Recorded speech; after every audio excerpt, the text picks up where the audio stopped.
This story took place the day after the launch of the Nintendo Wii. Our store had a guarantee that if you pre-ordered a Wii by a certain date, then you would get one. If you had not pre-ordered one, then it was first come, first serve for the remaining stock. No one was able to place an order or reserve one after the release day, as we could not guarantee when we would get stock back in. The day after release, we had just opened and I was standing by the entrance of the door to greet customers when this big, angry looking guy comes charging through the door straight up to me. Customer, do you have any Nintendo Wiis in stock? Me, hi. I'm sorry, we're sold out of the stock we had yesterday. On hearing this, the customer stamped his foot and slammed his shopping bags against his side. I knew at this point the drama was about to unfold. Customer, right, well I want to pre-order one. Me, I'm sorry. We can no longer take pre-orders as it's now after release day and we are unable to take orders as we cannot guarantee when we will receive stock back in since the product is in such high demand. Customer, that's a lie. Me, what? Customer, you are lying to me. I was in here 2 weeks ago and I was told if I pre-ordered one, I was guaranteed one on the day of release. At this point, I'm thinking maybe I've misunderstood and he has in fact pre-ordered one. So I made an attempt at clarifying. Me, oh, so you are here to collect a pre-order. Do you have your order slip and receipt? Customer, no, I don't have an order slip. You should have one from me because I inquired about wanting one weeks ago. Either give me one now or order one for me. My son wants one. Me, that's not how it works, unfortunately. We only pre-order with a deposit. If you have not paid a deposit, then we do not have a pre-order for you. I cannot order you one either as our system will not let us. Customer, that is ridiculous. Give me a manager right now, as you are obviously incapable of sorting this mess out. I will not leave here without the Wii. As angry as this guy already was, he was about to get even angrier, as I now had to inform him that I was in fact the manager on duty and the only one around. I was a supervisor who did opening and closing. Supervisors were designated managers on duty when there were no real grown-ups around. The guy flipped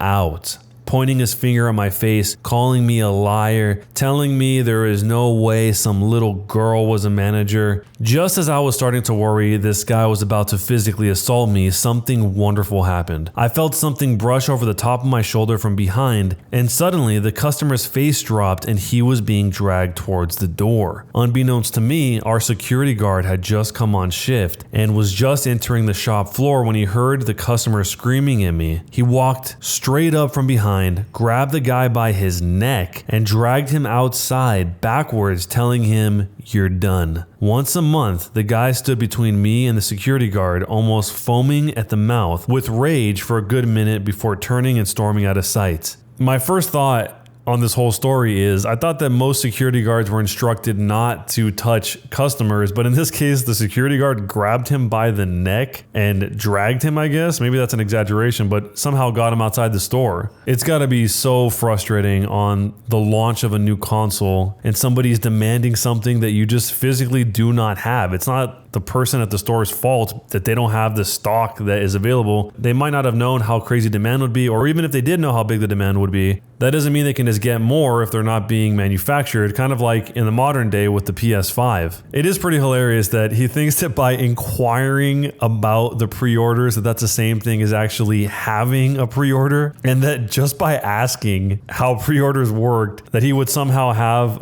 a Wii waiting for him, which makes no sense, obviously. I also wonder how these kind of relationships happen between parents and their kids, where the parent is promising their kid they're going to get him this thing, but is the parent this aggressive towards a kid, or is the kid that aggressive towards the parent to make him go out and take it out on employees at these stores? I don't know. If any of you guys have ever worked in retail and you've experienced anything like this, let me know down below. And also, do you think he was a jerk or not? Am I the jerk for telling my boyfriend he's a bad person? So recently my boyfriend got some dental trays for his teeth done. Molds of your teeth, which can be used to put product in to whiten your teeth. He's done this before but lost the last set of trays, so we went somewhere new to get some new trays done. My boyfriend told me that when going to pick up his dental trays, the receptionist just gave him the trays without asking for the payment of them. He then took the trays and left knowing he had not paid for them. The receptionist called shortly after he left and explained that a mistake was made and could he please either come back and pay for the trays or pay over the phone. My boyfriend lied, saying he was adamant he had already paid before picking the trays up and it wasn't his fault that they had no record of him paying / that he didn't keep his receipt to prove it to them. He was pretty vocal to me about not wanting to pay for the dental trays if he doesn't have to, and that it was the receptionist's mistake and on her. What sparked our argument about this was a car journey where he answered the phone to the manager of the dental practice who was following up the call with the receptionist. My boyfriend continued with this lie that he had already paid and it was not his problem, that they could not provide proof of this. Now,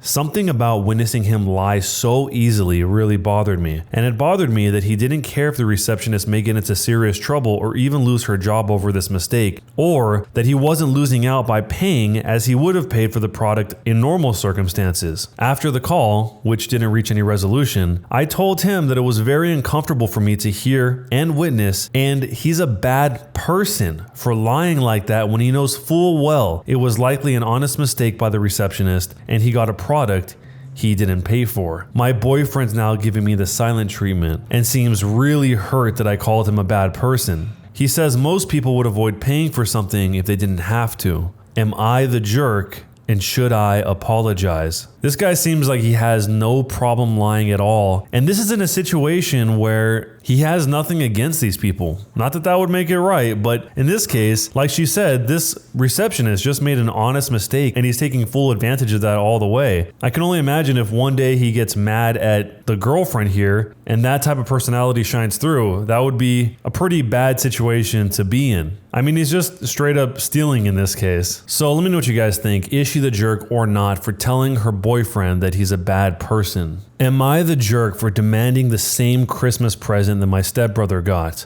I sound like a real jerk here, but I've completely lost my mind over this. I'm 17 years old and my stepbrother is 17 years old. We both have our driver's license. I found out 5 days ago that my dad and my stepmom bought a used car for my stepbrother. They got me a $600 gift to Best Buy. I know $600 is a lot of money, but WTH, am I crazy or is this super unfair? It's literally the straw that broke the camel's back. I'm actually so pissed off that I've moved to my mom's house full time. My dad seems to be genuinely sorry and told me he's looking for a car now, but it'll take a while. I messaged him back saying that I'll decide if I want to see him after he decides to be fair for once. I've ignored all other calls and messages from him since. My stepbrother messaged me saying that I need to chill out and he'll let me use his car. He also said that I need to stop complaining and ruining everyone's Christmas. I told him to get in his Civic and to piss off. Am I the jerk? Being in this situation feels really awful because you can't help but think that maybe I'm just worth less than this other person who's the same age as me in the same situation as me.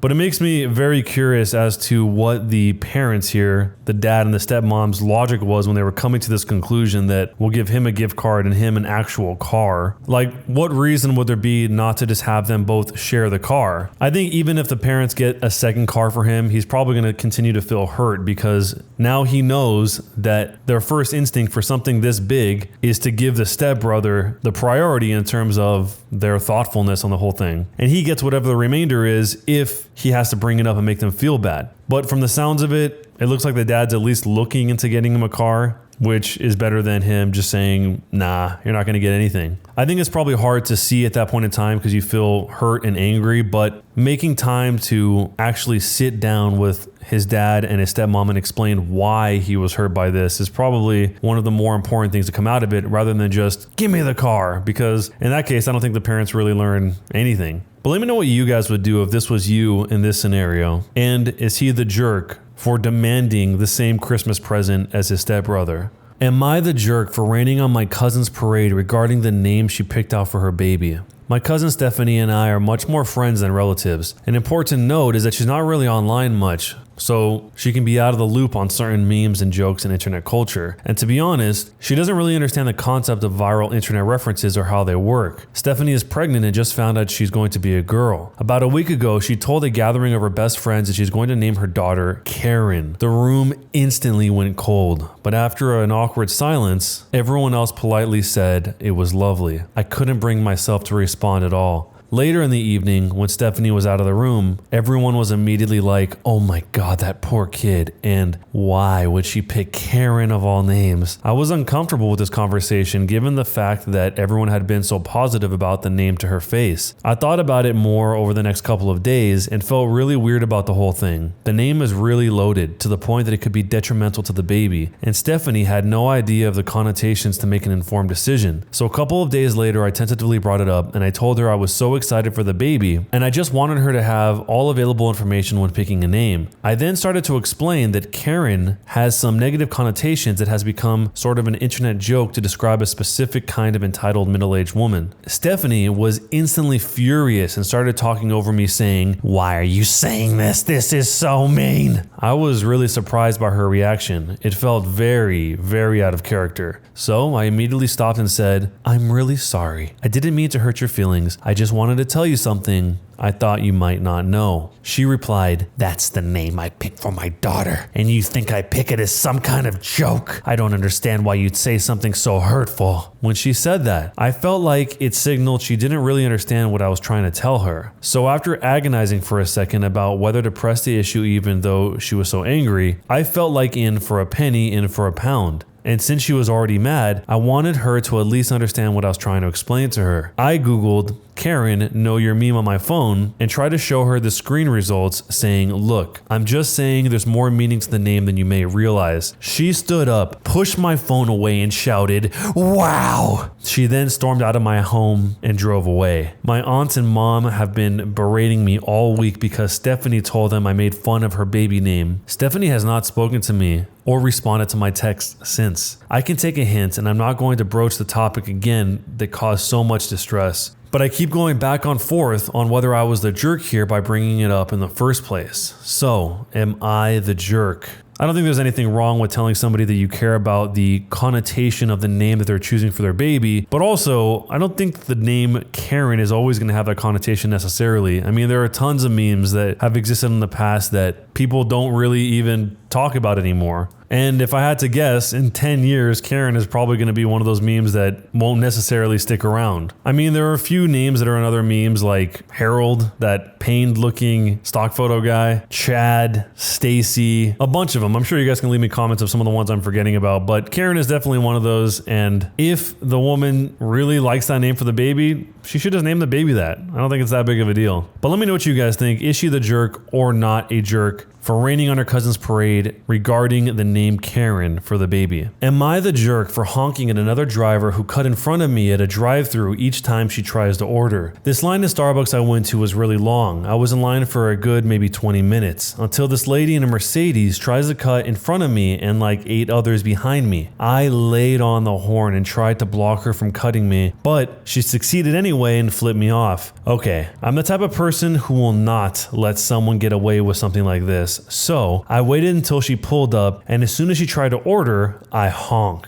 She then looks at me with a dirty look and gives me the finger, which I already had a middle finger of my own ready for her. Each time she makes an attempt to order something, I honk and sometimes lay on the horn for 3 seconds. We stopped as soon as she drove off. We then ordered and went about our day. I just can't get people who are extremely rude like that lady, and I simply couldn't let this go. Am I the jerk for this? See, the problem with this is, yes, you did let her know she couldn't get away with it without any repercussions at all, but it's not only just affecting her. Everyone else around you has to hear this honk, and the people that I feel the most bad for are the people that are working at Starbucks, specifically the person that has to wear the little headset that has a microphone that has to hear an amplified horn at close range multiple times over and over again. I feel bad for that person because they didn't do anything, but yet they have to suffer the same outcome as the lady who cut 8 people off. And the punishment the OP decided on was kind of meh for the lady in the Mercedes, because really what it's doing is making the order take longer. She's trying to give her order and they keep honking, so she has to probably keep repeating herself. But let me know what you guys think. A jerk or not a jerk for honking at a driver who cut in front of her and 8 other people at a Starbucks? This first story is a tale from retail that takes place at a video game store. A few years ago, I was working at a used video game store. I was behind the counter doing morning inventory when a teenager came in. Teenager says, Hey, I pre-ordered a copy of insert game name here last week. Is it in yet? Me. Let me check that for you. Do you have an ID? Checks his ID and he's only 16 years old. The game he pre-ordered was rated M, so I couldn't sell it to him. Me. Sorry, buddy. It looks like this game is rated M. I can't sell it to you because you're under the age of 18. Is one of your parents in the car? Teenager. No! I paid for the game. I want it! Me. Believe me, I want nothing more than to give it to you. You are right. You are paid on it. But company policy restricts me from selling it to you. Teenager. Do you know who I am? Do you know who my father is? Me. Buddy, I'm on your side. I want to sell the game to you, but my hands are tied. Just come on with your parents or a big brother or even an older friend and I can give it to you then. Teenager. Enjoy the unemployment line. He exits and I think nothing more about it. This happens once a week. The next day my boss calls me and asks me to meet at the coffee shop next door before my shift. He commonly does this to go over monthly numbers. Manager. Thanks for meeting me. Me. Sure thing. Manager. Yesterday, did you have a kid come in asking to purchase a game that he pre-ordered? Me. Sure did. He was underage, so I didn't sell it to him. Then I go over the conversation with my boss. Manager. I know you follow policy, but that kid's father is a well-respected businessman in the area. The boy's father called my boss's boss, which in turn called me. I'm sorry. I have to let you go. Me. Are you serious? For following the company policy? Manager. Yeah, it sucks, but the father is an influential in town, and he suggests we let you go. And here I am. But you get 2 weeks severance. Don't worry about your shift today. I'm covering for you. I need your key and your badge. And just like that, I was unemployed. All because I followed corporate policy. This is unbelievable. Probably one of the most cringeworthy things a person can say is, do you know who my father is? And in this case, the teenager said it and told him enjoy the unemployment line, and this guy loses his job. That is so sad. All for a minor inconvenience that this kid couldn't get the video game he wanted at that exact moment when he wanted it. I mean, what would happen to this video game store if they didn't let him go? Are they going to burn the whole company down? I mean, is there some implied threat? What exactly could possibly happen in order to make it so that they had to let him go for following the corporate policy? He probably didn't sell it to him because he didn't want to risk his job, but he probably never would have guessed that by not selling it to him, that would cost him his job just the same. I mean, most people who say stuff like this, do you know who my father is, don't actually have a father that would make you lose your job. But in this case, he did. And it sucks because it seems like the guy was being pretty nice to him, given the circumstance. But let me know what you guys think. What would you do if you were in this situation? And do you think he was the jerk or not? Am I the jerk for ruining game night by telling the truth? A few nights ago, I hosted a game night for a small group of friends. We had all been quarantining and following the proper guidelines in my country. It was only going to be 5 of us, including me. But one of my friends texted me last minute that she was going to bring a coworker from work, Matt. Fine with me. We started playing a card game where you answer questions about yourself based on the level 1, 2, or 3. The question could be extremely surface level, for example, what's your favorite color, to something deeper, like what characteristic of yourself do you not like? Everyone was enjoying themselves and I was happy with the way things were going. Cue a question I drew, what's the hardest thing you've ever had to go through? Some backstory. My sister passed away a few years ago when I was in high school. I was pulled out of class and immediately to her college and watched her die in the ICU. Needless to say, this is probably the hardest thing I've been through. 3 of my friends in the group knew about this, the other 2 and Matt did not. I didn't want to bring down the mood, so I answered that the hardest thing I'd been through was transitioning, going to a college in a different state where I knew no one. We were all ready to move on, but Matt immediately piped up and said, "Wow, if that's the hardest thing you've ever been through, you've lived an extremely privileged life." Everyone got quiet. Now, if he had said it jokingly, I probably would have let it go and moved on. However, the way he said it was in a very condescending and patronizing tone, and I will admit, it rubbed me the wrong way. Instead of letting it go, I said, well, the hardest thing I've ever been through is seeing my sister die in the ICU and having to watch her being lowered into the grave when I was 17 years old. I just didn't want to bring the mood down. If things were quiet before, they were dead silent now. Matt mumbled an apology, but game night ended shortly after. After my friends all left, my friend who had brought Matt texted me and told me I was a jerk for making Matt look bad, and I could have just let his statement go. I do feel bad about what I said and being the cause of game night ending so soon, but I also feel like I was just making a justified statement. Am I the jerk? The OP clearly didn't hear this in a joking tone, what Matt said about him living a privileged life, but there's a chance that maybe Matt thought he said it in a joking way and it just landed weird, because it's hard to imagine somebody that you don't even know trying to come at you really seriously when they first meet you like that. I mean, it is possible, it does happen, but I feel like the more likely thing is he probably was just joking along. It just probably landed terribly. And Matt probably had his own traumas on his mind. Everyone in that group, I'm sure, carries their own traumas. Everyone in the world carries their own traumas. And Matt probably had his top of mind. And if he was trying to be a little bit antagonistic or vindictive, it might have been because he was thinking of whatever his hardest thing he had to deal with his entire life was. But I don't think there's anything wrong with the way the OP responded. I mean, in a way, it's kind of like Matt asked, he prompted him to say it, whether it was direct or indirect, and so he said it. I don't think that necessarily makes Matt look bad. Matt said what he said and the OP said what he said. But here's a new question for you guys. What is the hardest thing you have ever been through? And was he the jerk or not for ruining game night by telling the truth? Am I the jerk for ignoring a coworker who refused to learn my actual name? I've worked in my office for 8 years. I'm on good terms with management and most of my coworkers. 5 months ago, a new guy was hired on a 6-month probationary period. I'm not a supervisor, but I'm definitely a senior employee. I'll call the guy Ted Farrow because he's a jerk. The supervisor was going around introducing Ted to people, and when he got to me, he said, "This is John," and described my job. Ted: "Hi, Jack." Me: "It's John." Ted: "What?" Me: "My name is John, not Jack." Ted: "Well, it's close enough for me." Supervisor: "His name is John, not Jack. Let's move on." This continued on for a few months. Despite reminders from supervisors when he referred to me when I wasn't present, he continued to use the name Jack. I finally told him, "You either use my name or I ignore you completely, no matter what the situation is." His response was, "Sure thing, Jackie boy."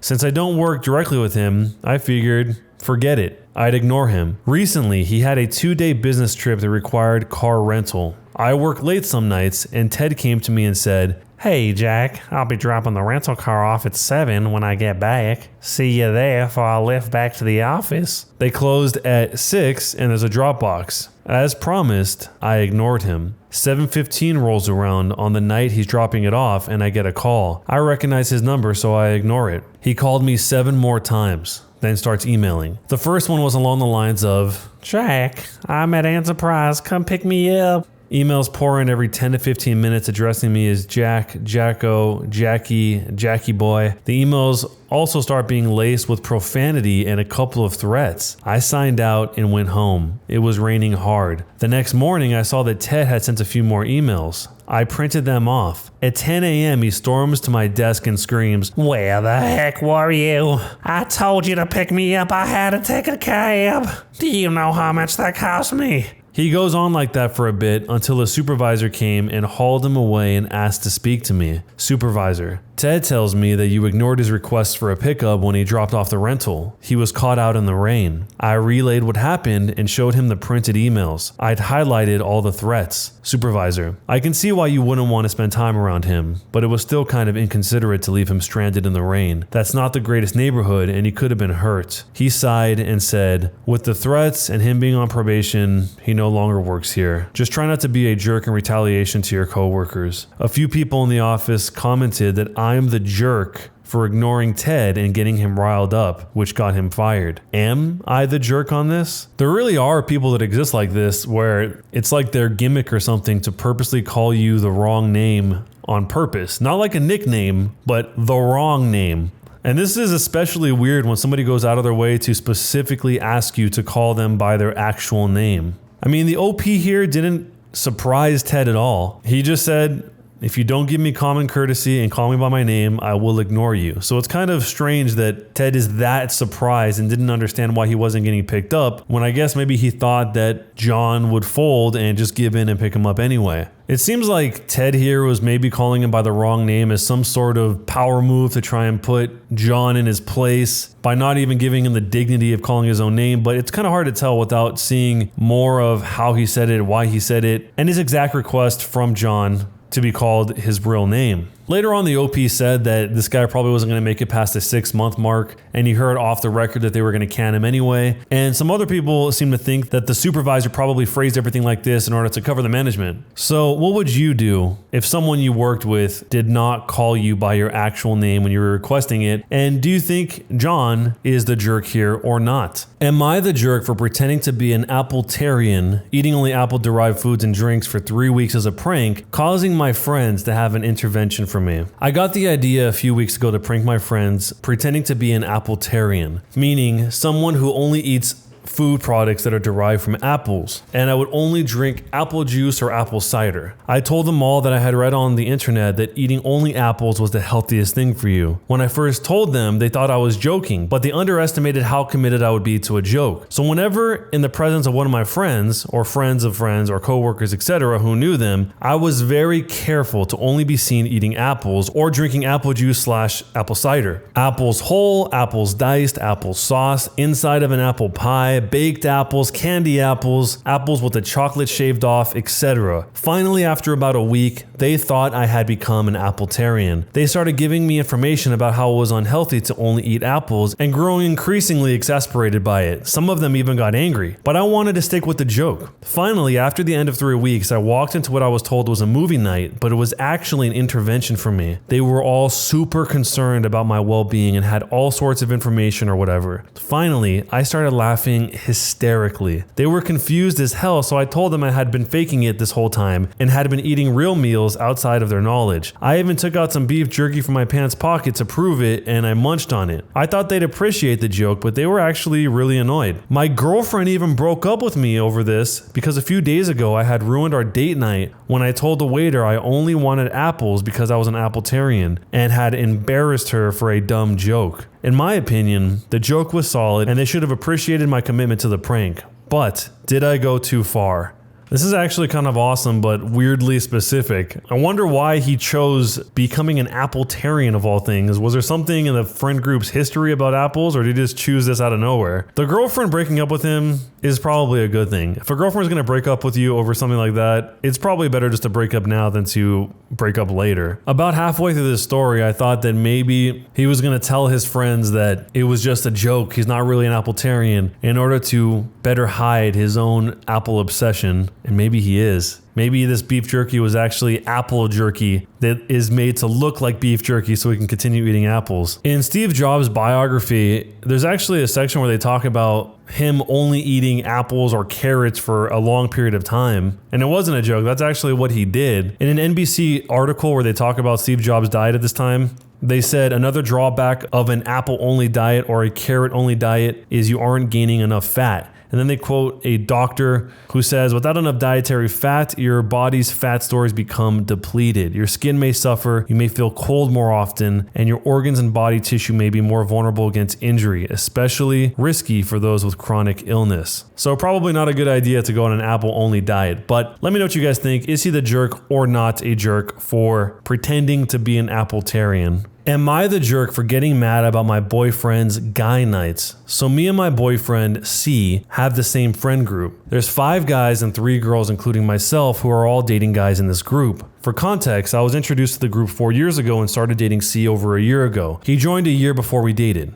Anyway, on to the story. So the boys in my friend group have a thing called guys nights, where they go out and do everything we all do together, but without us girls. Here's the thing. All of my friends are the boys. I don't know the girls in the group too well, and while I have friends outside the group, I'm nowhere near as close with them as I am this group. They say they need to spend some quality time with their friends, and that if I went, they'd have to invite their girlfriends. And it's not ever so often, it's every 2 weeks on a Saturday, which is the one day I can go out. So basically, Basically, while my boyfriend goes out with all my friends, I have to be stuck at home by myself. And what's worse is when we all do hang out, they constantly bring up the stuff that happens on guys' nights, saying you had to be there. This had been going on for months. Last night, my boyfriend came over to mine from guys' night really happy and was texting his friends when I asked him why I couldn't go. He made a vague gesture at my chest and crotch saying I wasn't a guy. I then asked him why he couldn't skip it to spend the night with me, and he rolled his eyes. I lost it. I started crying and screaming and calling him a jerk for allowing me to be completely isolated when I've told him how terrible it is. He ended up leaving and calling me a B. He's staying with one of our friends who's saying I was being the jerk for yelling at him that way. The girls all agree with me though, and I don't know if I should apologize. Am I the jerk?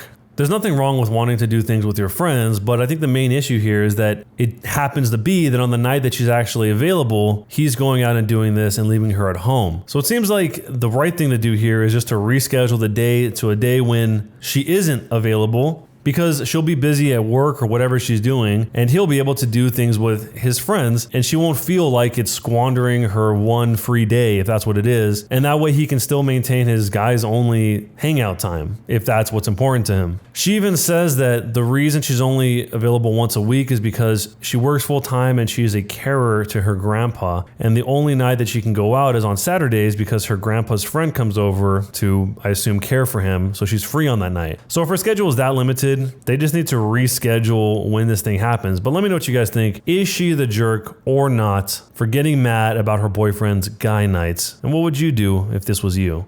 This story is a tale from retail. I work at a game store. The other day, a woman called and asked if we had a specific game available. I was dealing with a customer at the register already, so I told her I would check for her soon and put her on hold. Out of nowhere, there's a rush of people and I forget she's on hold. About 10 minutes after she first called and the rush is over, she calls again. "I was on hold for 20 minutes. You forgot about me," she yelled. I was slightly embarrassed. "Oh, I'm very sorry, ma'am. It got quite busy and I forgot I had you on hold. Let me check on that game for you." "No, I don't care about that game anymore. What you did was very rude." I'm kind of at a loss since I've already apologized to her and I'm not sure what to say. I'm sorry, ma'am. It was an accident. Is there anything else I can do for you?" "What? You want me to ask you a question so you can put me on hold and never come back again? I don't think so." Click. It was a rather strange interaction. Not the strangest though. I thought it was over until about 30 minutes later when she came into the store. "Are you clever?" I always give my name when answering the phone at work, as I'm sure we all do. "Yes, how can I help you?" "I was the one you forgot about on the phone." Now, I'm a bit socially awkward. In certain situations, I don't know what to do.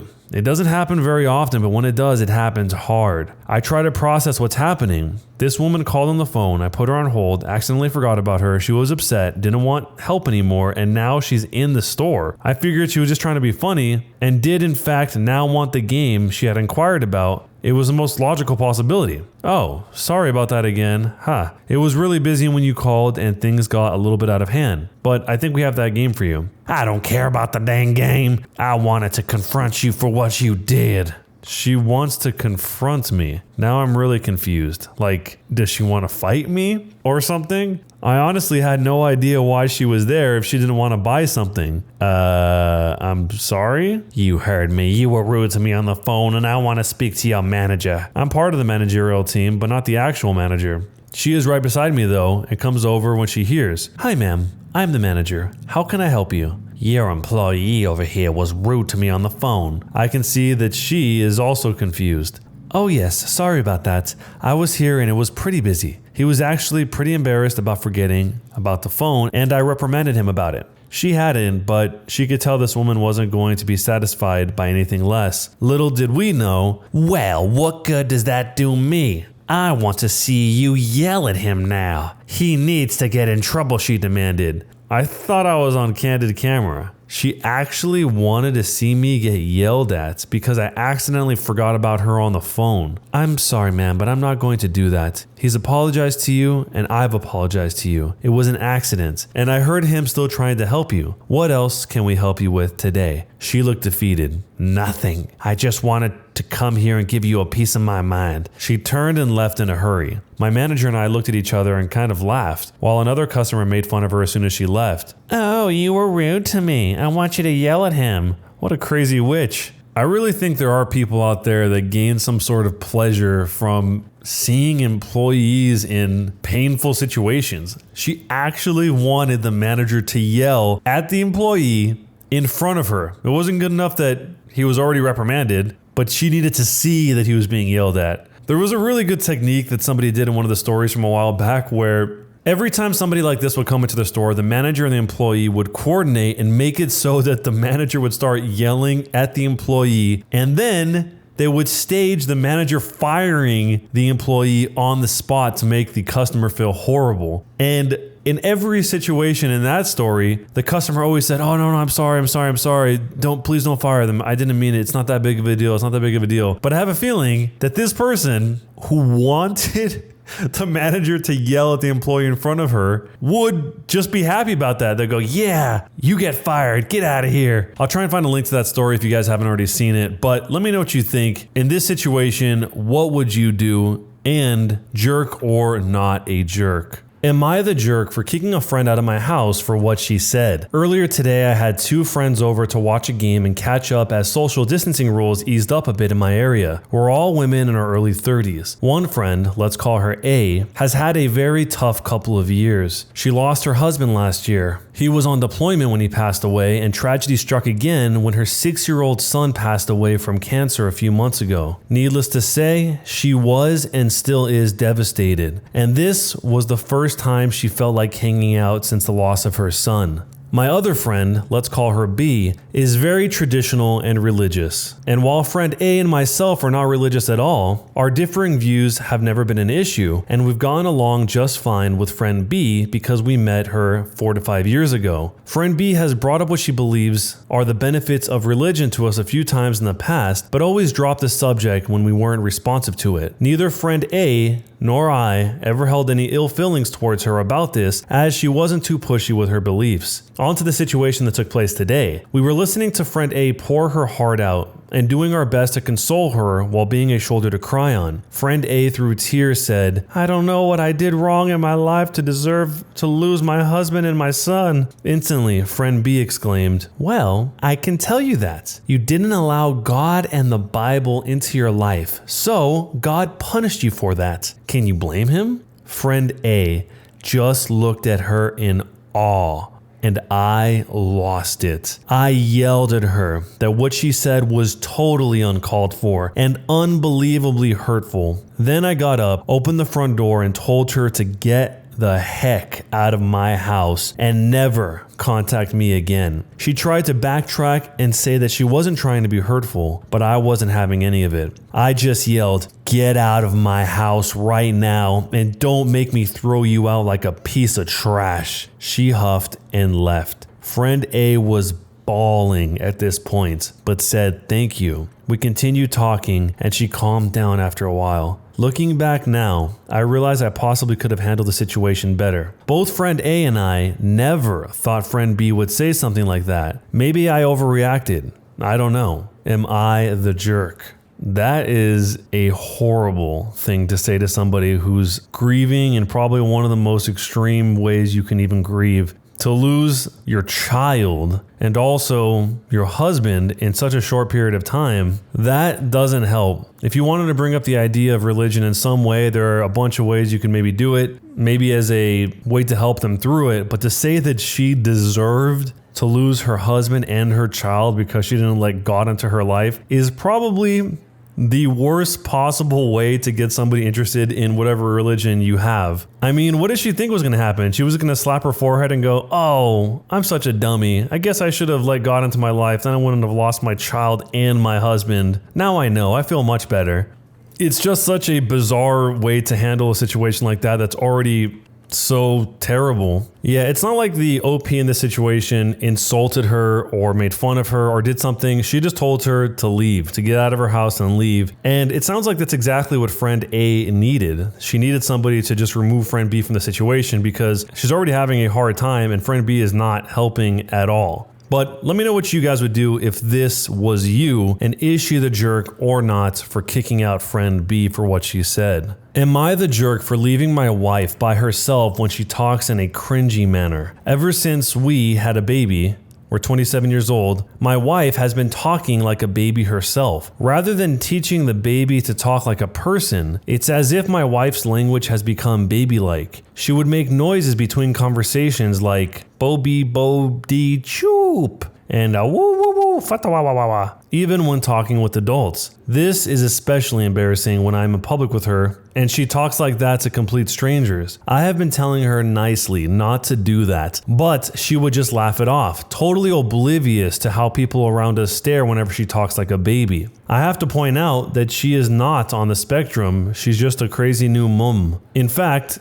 too crazy sometimes. It was a day off for us when we have my parents babysitting the baby and we finally have some time to ourselves. We went out for dinner and she's done it again, talking to the waiter something like this. Yippee, thanks, yeah ha ha ha, oi oi oi oi oi oi, by the way, can you give us an extra plate for this? The waiter stared at her as if she was mentally challenged and I rolled my eyes and told her, I am taking a break today. I don't need another baby who cannot even talk properly to look after. Please excuse me. Then I left the restaurant without her. I don't know what occurred to me, but I probably shouldn't have done that. But I guess I just kind of snapped.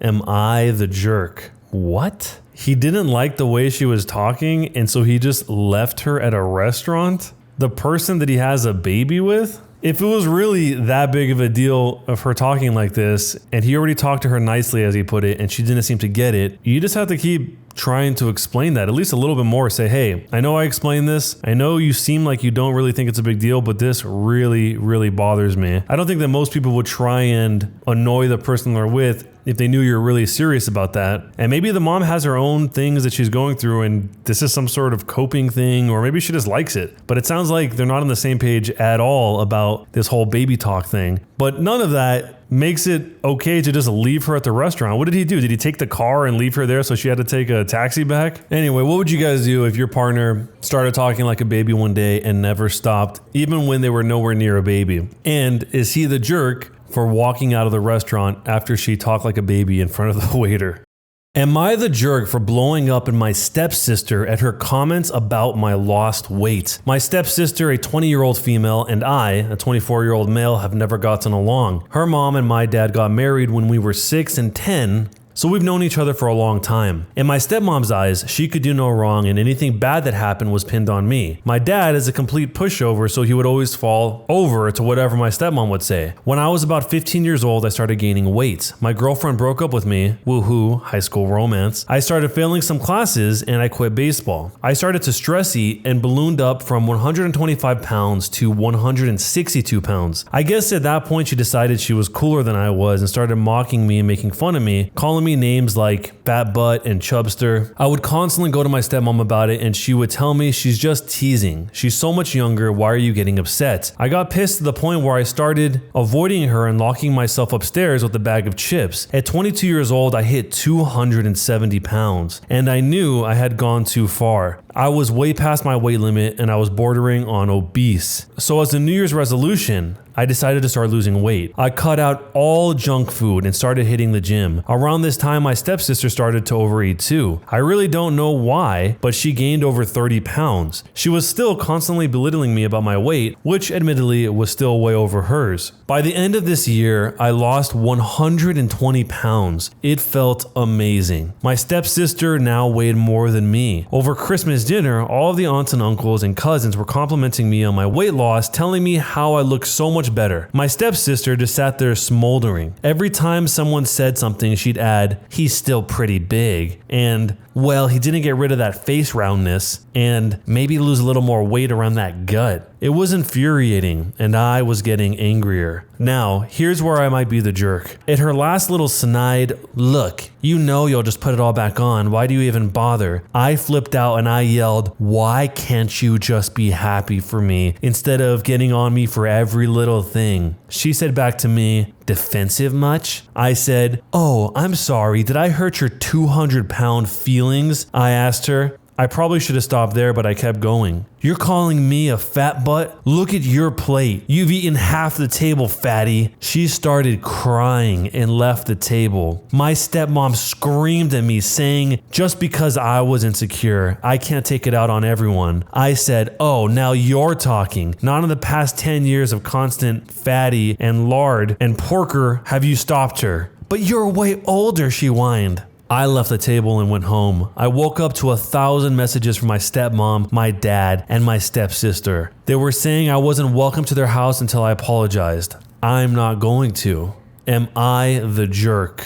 It's the classic tale of somebody dishing it but not being able to take it. From the way he tells it, it seems like he was holding it back for a very, very long time until the point that he just couldn't contain it anymore. And now that he finally has made some huge progress by losing 120 pounds, he probably couldn't handle the hypocrisy of it all for a moment longer. It's just weird that somebody would make these sort of comments about somebody else, but then not be okay if somebody makes them back to you. And I'm assuming it's because maybe he said it in a more hurtful way, or maybe they think because he's older that he should take it and that because she's younger she shouldn't, or maybe it's based on the gender. I don't know, but for whatever reason the family all seems to think that it's okay if the daughter, his stepsister, does it, but it's not okay if he does it when she's done it for years and he's only done this once, from what he says here. It is really weird that the stepmom is calling him insecure at the end of this all because he's made huge improvements to his own health and his own life, and she has to throw that in there at the last second. It seems like the stepmom herself maybe has some resentment to the son, the OP here. But let me know what you guys think. What would you do if this was you? And is he the jerk or not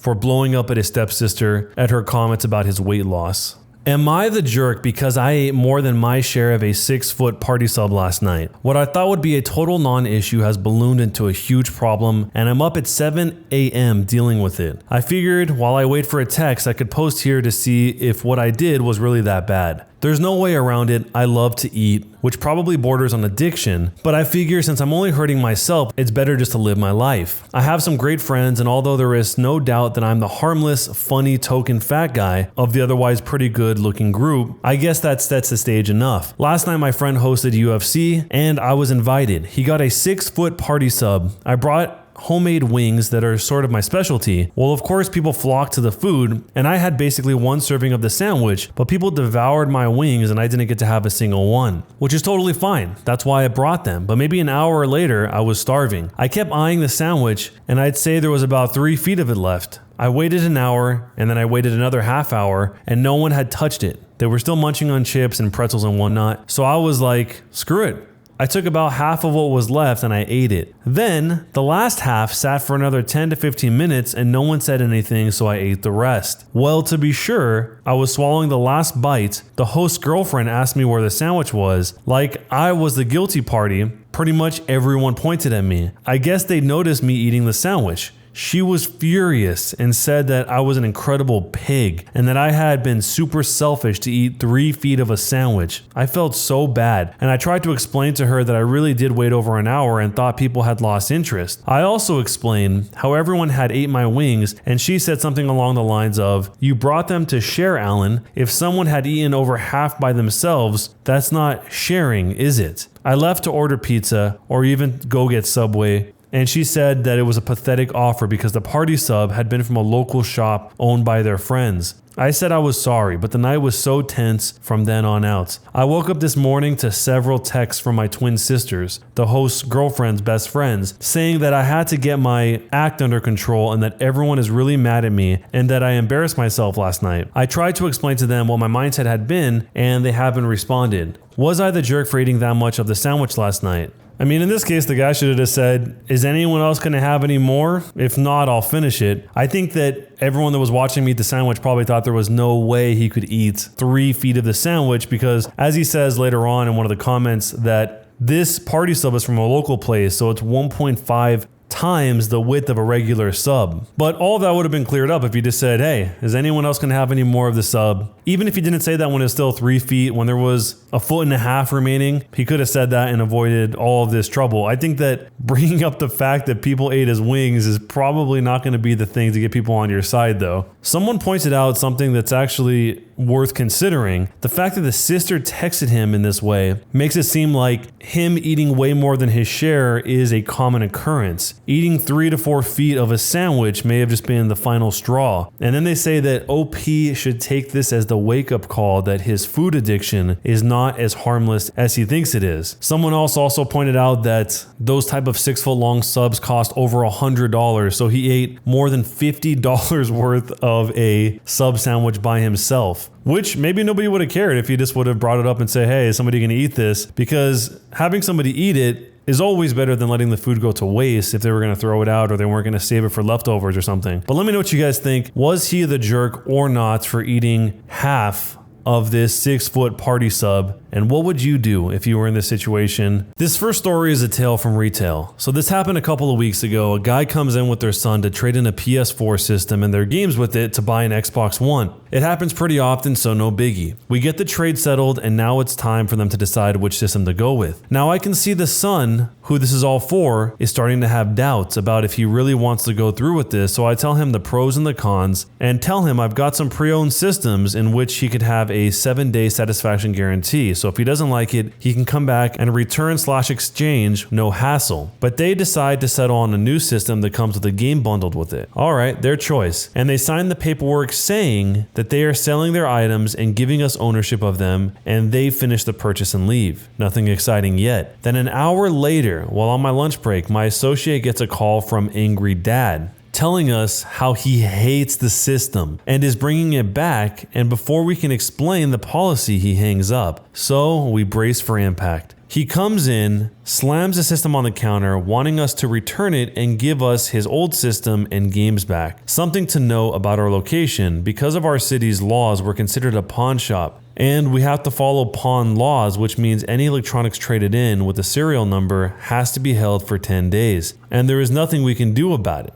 They're pretty much in limbo. The only way it can be taken out of trade hold is for there to be a police report and a confiscation order. So I explained to Angry Dad the pawn laws, and also for the fact that the system had been opened, we couldn't return it. Go to any other big box retailer and they'll have the same policy. Angry Dad: I don't care about the law, just give me the system back. I don't want this. Call your manager. He must be able to do something about this. So I call my district manager and explain the situation. He tells me pretty much there's nothing that can be done, and if he doesn't accept that, leave and call the police. The next thing I know, when I get off the phone, he's dialing his phone. Angry Dad: I'm calling the police. This is robbery. Me: fine. Saves me a step. My district manager to call them if you wouldn't leave. Now, what makes me laugh about this is that he called the emergency line over a video game system. And after speaking to the dispatcher, he tried to argue with them on the line, and the dispatcher told them to wait outside and to not speak to us. So the police came. After hearing both sides, very polite gentlemen they were, they gave Angry Dad his system that he left on the counter that we couldn't return and the number for corporate. And the only thing I heard from him is that the man left a 1-star review on Google about our store, and in the review is incoherent complaining about how the cops wouldn't do anything. So this Angry Dad decided within 1 hour that he really hated the Xbox that much. I mean, what can you even really do in an hour? I mean, he's gonna take a while to set it up and then put a disc in and download the game for the disc, because most of those games are not going to just play just by putting it straight in. So if the reason he doesn't like it so much is because you have to download in order to play a game first, that's with a lot of modern consoles. So maybe it's just modern consoles in general, but he already had a PS4, so I'm not sure what he would be so upset about. Maybe what happened was he heard about the 7-day satisfaction guarantee policy for the used systems and thought that that would apply to a brand new system, and that's why he was so upset. But hopefully the Xbox that he got still works, because he slammed it on the counter before the police got there. Let me know what you guys would do if you were in this situation, and is he the jerk or not? Would I be the jerk if I told my brother that I know about his orientation? I am a 24-year-old straight male. My brother is 17 years old. We grew up in a deeply Catholic household, so our parents are very, traditional. It came to a point where I was watching Game of Thrones and there was a gay scene, and my dad asserted that we would never watch that show again. Fast forward to yesterday, my brother usually borrows my iPad for some schoolwork. He naturally used a messaging app to talk with his classmates, but he often forgets to log out. No biggie, I just log it out when it's my turn to use it. However, last night I saw a notification I didn't mean to read. It said, "Good night, babe," followed by a kiss and heart emojis. This was from a guy who we thought was just his best friend. Now, I know that he could be gay or bi or whatever, and I don't have any problems with that. I also respect his privacy, and I totally understand that I should not out him if he is not ready. However, with all the news about the mental health of teenagers lately, I'm afraid of what's keeping this to himself would do, also because of my parents' disposition about these things. I'm afraid that my brother won't ever have the courage or be comfortable enough to ever open up to us. I just want him to know that he has an ally in me and that I'll love him no matter what. We're a close family, but we're not vocal about emotional things. I've never said I love you to anyone at home, we just know it. That's why no matter how subtle or casual I try to talk to him about this, it would surely be a big moment for us, and he might just feel really unsafe and or uncomfortable. So, would I be the jerk if I told him I know about his orientation? I think in this case, being upfront about what you know is probably the best thing. It wasn't like the OP went out of his way to invade his privacy from the sounds of it. It sounds like this just happened because he forgot to log out. But just saying that straight up is probably the best way to go. Saying that, hey, this happened, I know about this, and I support you. We can talk about it or not talk about it, whatever you want, but this is how I feel about it, even though our parents don't feel the same way at all. I think that saying that would say a lot, and also emphasizing the fact that it's his choice to tell whoever he wants to, and just because you found out in this certain type of way doesn't mean you're going to tell anyone because it's not your choice. So, with all of that, do you think he is the jerk or not if he tells his brother that he knows? And what would you do in this situation? Am I the jerk for not wanting a ring my fiance already gave another girl? My now fiance was engaged a couple years ago before we got together and they broke up and she gave the ring back. We've been together a few years and a few days ago he proposed and I was super excited. The ring looked kind of familiar and when I asked him where it was from, he said it was the ring he gave to his ex-fiancée. I immediately took it off and was like, I don't want a ring that you bought for someone else. It wasn't meant for me. He got upset and said it didn't matter because it's not hers anymore, it's mine. My family and friends are split in saying that I'm the jerk and I'm justified. I don't want him to spend a whole other $1,000 on a ring for me,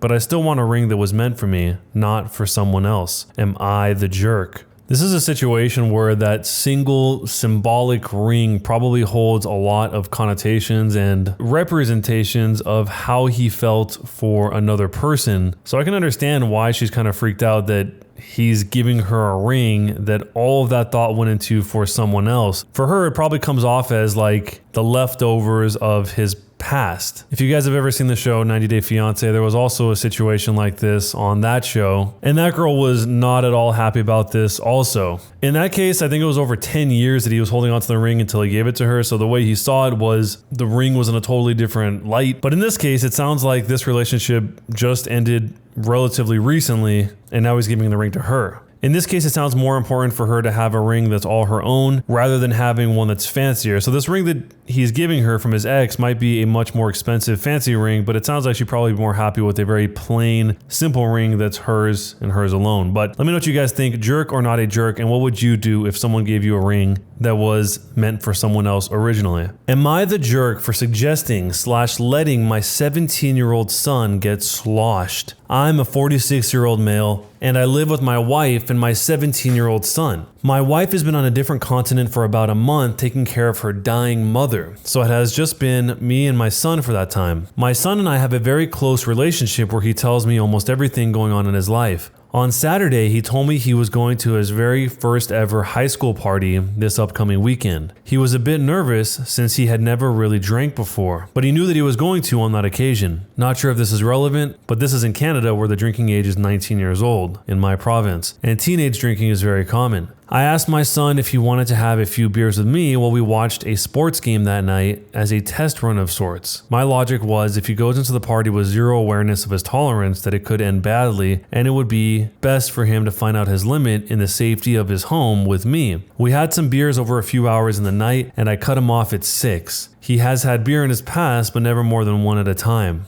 He was pretty sloshed, but he was okay and slept it off. We talked about it the next day and we agreed that 6 was too much for him, and now he knows to have fewer than 6 at the party. I was actually pretty content with this whole situation since he had his first experience drinking in a safe environment, and I feel much more comfortable with him going to a party now. However, in an effort to be transparent, I told my wife about it over the phone and she was livid. She thinks it was reckless and irresponsible. Am I the jerk? On this one, people seem to be pretty split. There are certain people that think that it's just the dad teaching the son to binge. And in other cases, there are certain comments where people said things like this. Yeah, I wish my parents had done this. The first time I did, I blacked out and threw up. It seems like the dad's intention was to keep the son safe by putting him in a safe environment so he could know what his limit was. And apparently they went over that limit. And I'm guessing the wife is probably more upset here that he didn't communicate this with her before doing it. Maybe even more so than actually having the son go through all this. But let me know what you guys think. Jerk or not a jerk, and what would you do if you were in this situation as the wife or the husband?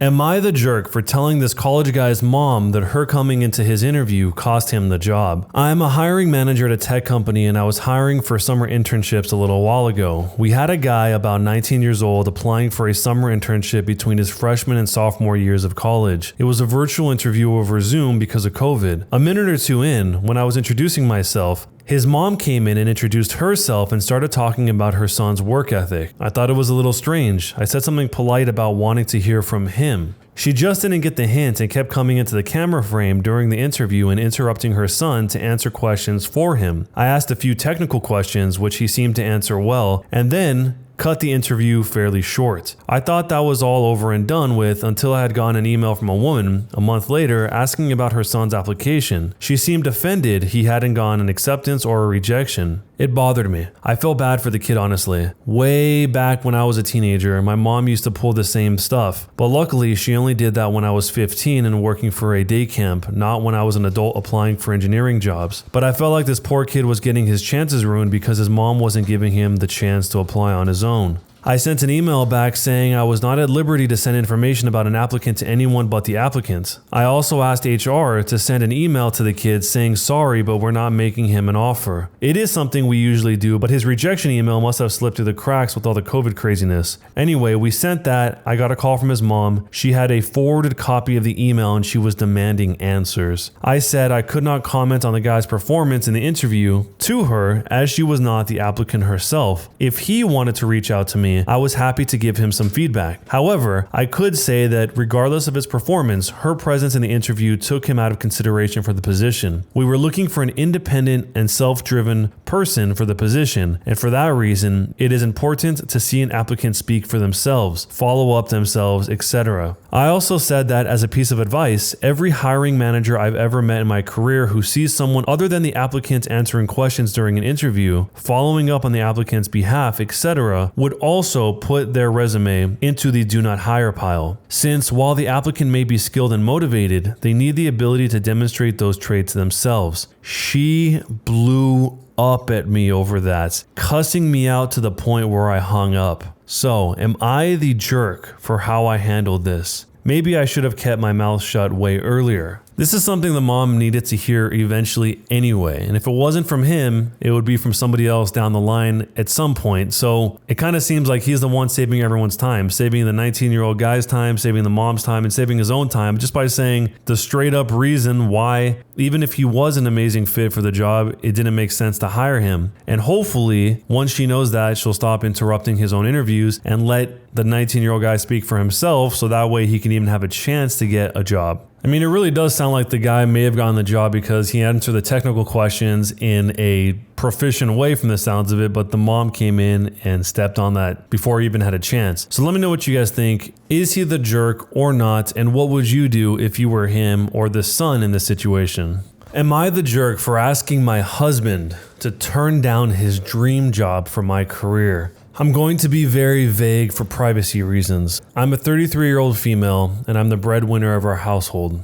I have multiple highly specialized degrees for a niche industry. I make $200K plus with the potential to get into the $600 to $1 million range. My company has not been hit badly by COVID, so most of us have kept our jobs, but we're still held to strict standards. My husband, a 36-year-old male, has a broad degree/work experience. He quit his job right before COVID hit, hoping for a better job in the meantime, and I was supportive. He spent a ton of time applying to various jobs and finally landed an interview at Organization X. This is his dream job in almost every imaginable way. I can't be detailed. However, it's paying about $65K a year, which would be fine, except this job directly puts my job stability at risk. My company and this organization are adversarial at best. My field is extremely secretive, and if clients discovered my spouse was working for a competitor, I would be permanently tainted. I wouldn't be able to get a job in the industry ever. I know this sounds like an exaggeration, but I promise you it is absolutely not. It would be like if I worked in protecting the privacy of celebrities and he worked for TMZ. If he tapped my car, got into my work devices, he could use that to advance his career, and any trust I have in this field would be gone. Even if I trusted my husband not to do any of that, my clients and the company do not. Worse, because my background is so specialized, this is the only field I can work in. I asked him to drop from consideration for this job since if he got it, we'd lose my income. $65K cannot support us in this city. Plus, he does not have to work for this organization. Even if the job market is awful right now, his background gives him access to a wide range of jobs. But I only have this one niche field. He was extremely angry and said I was selfish and only cared about money. I told him that if he wanted to go back to school for an advanced degree or just be unemployed for a while, I would support him, but taking this job isn't possible.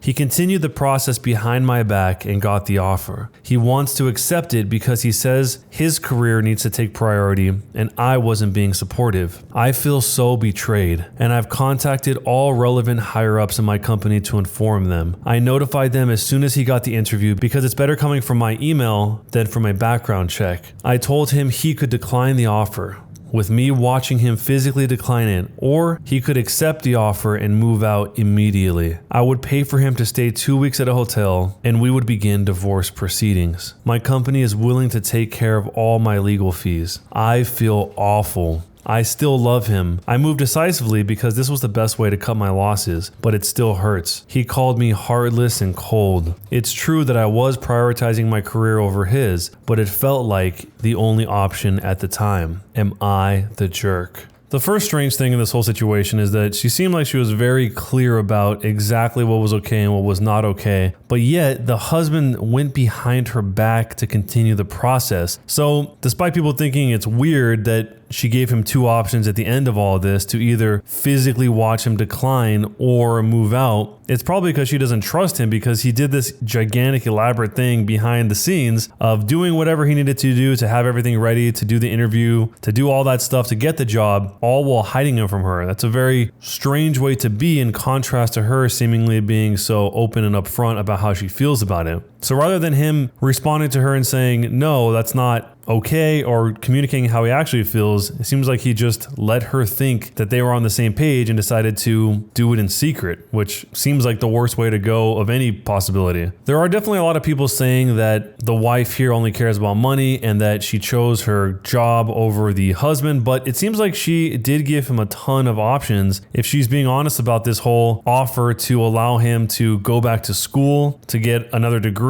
or to be unemployed for a while. It's not like this guy has his back against the wall, but the counter argument to that is that this is supposedly his dream job. I'm not exactly sure why your dream job couldn't be somewhere else that's not exactly in opposition to the wife's only job, but it's hard to say without knowing exactly what they're talking about here because of their privacy. Someone put this pretty well where they said that even though a lot of people are saying that the wife has decided her job is more important than her husband, on the flip side, the husband has decided his job offer is worth more than her entire career, because she's emphasized multiple times that if this happens, not only will she lose this current job, but she'll lose her entire career because she'll never be able to get back in again, because nobody will trust her because she didn't disclose who she was married to and what job they had. So on both sides, both of them are choosing a job, but one really is losing her entire career, that being the the wife. But let me know what you guys think. Is she the jerk or not a jerk in this situation for essentially giving her husband the ultimatum to decline his dream job opportunity or divorcing him and having him move out?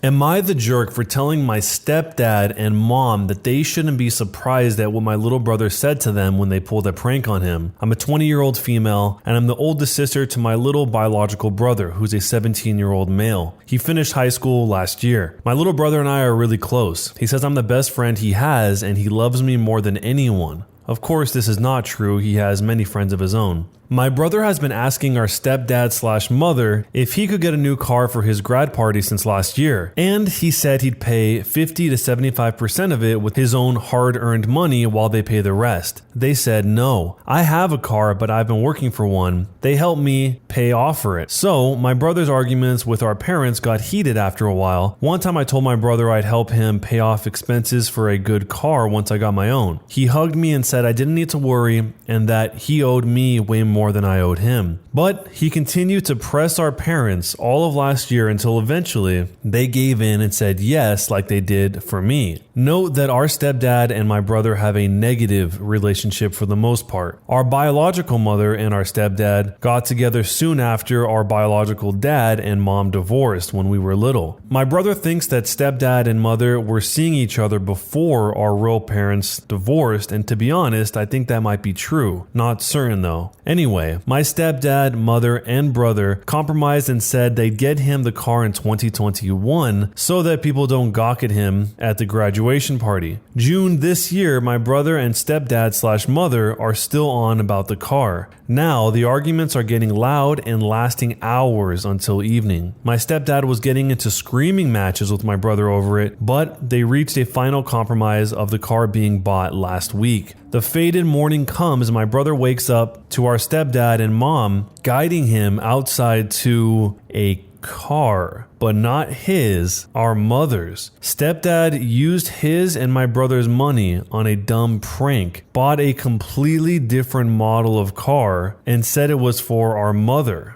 Our mom and stepdad just laughed and kissed each other. My brother didn't lose it. He didn't even look angry. He just looked dead in our stepdad's eyes and said, and I'm not joking, verbatim, "You might think I'm effing stupid. You might think whatever, but I'm better than you, bro. You know what? You know that. I know that. And our mom is an idiot for staying with a jerk like you. But I'll make you wish you never met us. I promise you. You might be laughing now, but you'll be crying later." He then walked off, not even looking back at them as they stared horrified. They asked me what that was about, and I, feeling terrible for my brother, said that they had it coming and not to be surprised. So now they grounded both of us. I've had to explain the situation to my friends and I can't see them anymore, but I feel so bad for my baby brother, and they backed me up on this and asked me to comfort him as much as possible. But our parents are so mad, and they can't see that my brother has had his heart crushed. Am I the jerk for telling my stepdad and mom that they shouldn't be surprised at what my little brother said to them when they pulled a prank on him? So is it really a prank if it's real, if it's actually what's happened? Because this part that says the stepdad used his and my brother's money on a dumb prank and bought a completely different model of car and said it was for our mother. The way that this is written is a little bit confusing because you can kind of read some things here in a few different ways. But the part that seems clear is that the stepdad took their collective money and then bought a completely different model of car for their mother. But as a prank though, this is really weird. Is the implication here supposed to be that he gets the other car, or that he gets no cars at all and he just spent the money of the son? I mean, if that's the case, then this is really crazy because the brother has been saving the money for this entire time, and then the stepdad just spends it on something totally random and for the wrong person. It seems like not really a thing to make a prank about, especially if it's not your money and it's not reversible. I mean, if it was, they would have said that. So it's not really a prank. It's just that the dad just did this thing. Yeah, so in a nutshell, the stepdad takes the money from the kid, spends it on a car for the mom, and then laughs about it. The brother makes this threat and they're confused by it. The parents are confused by it. Weird situation. What would you do if this was you and somebody spent all your money on a car for someone else after saving up for that entire time? And what do you think? Jerk or not a jerk on this one? Am I the jerk for telling my childhood bully, who is a male to female transgender, that she will always be the boy who bullied me? When I was in middle school, I was viciously bullied by this boy, Z. He spread rumors about me, called me stupid and useless every chance he got, and made school a living hell. It's been over 12 years, and Z has since come out as a male to female transgender. She messaged me over social media asking me to meet up. We went out for coffee where she apologized for bullying me. It was along the lines of, "I'm sorry for being mean. I was young and I was struggling with my gender identity." I thanked her for her apology. When she asked if she was forgiven, I tried to avoid answering. I am still not over what she did to me. What Z did to me impacted me greatly, as I was an impressionable young girl. I struggled with self-esteem for years afterwards. Z started getting defensive. She told me that I was being petty and that I should forgive her. I told her, "Why? You will always be the boy that bullied me. An apology won't change that." She got really offended when I said the word boy and said that I was misgendering her. She called me petty, transphobic,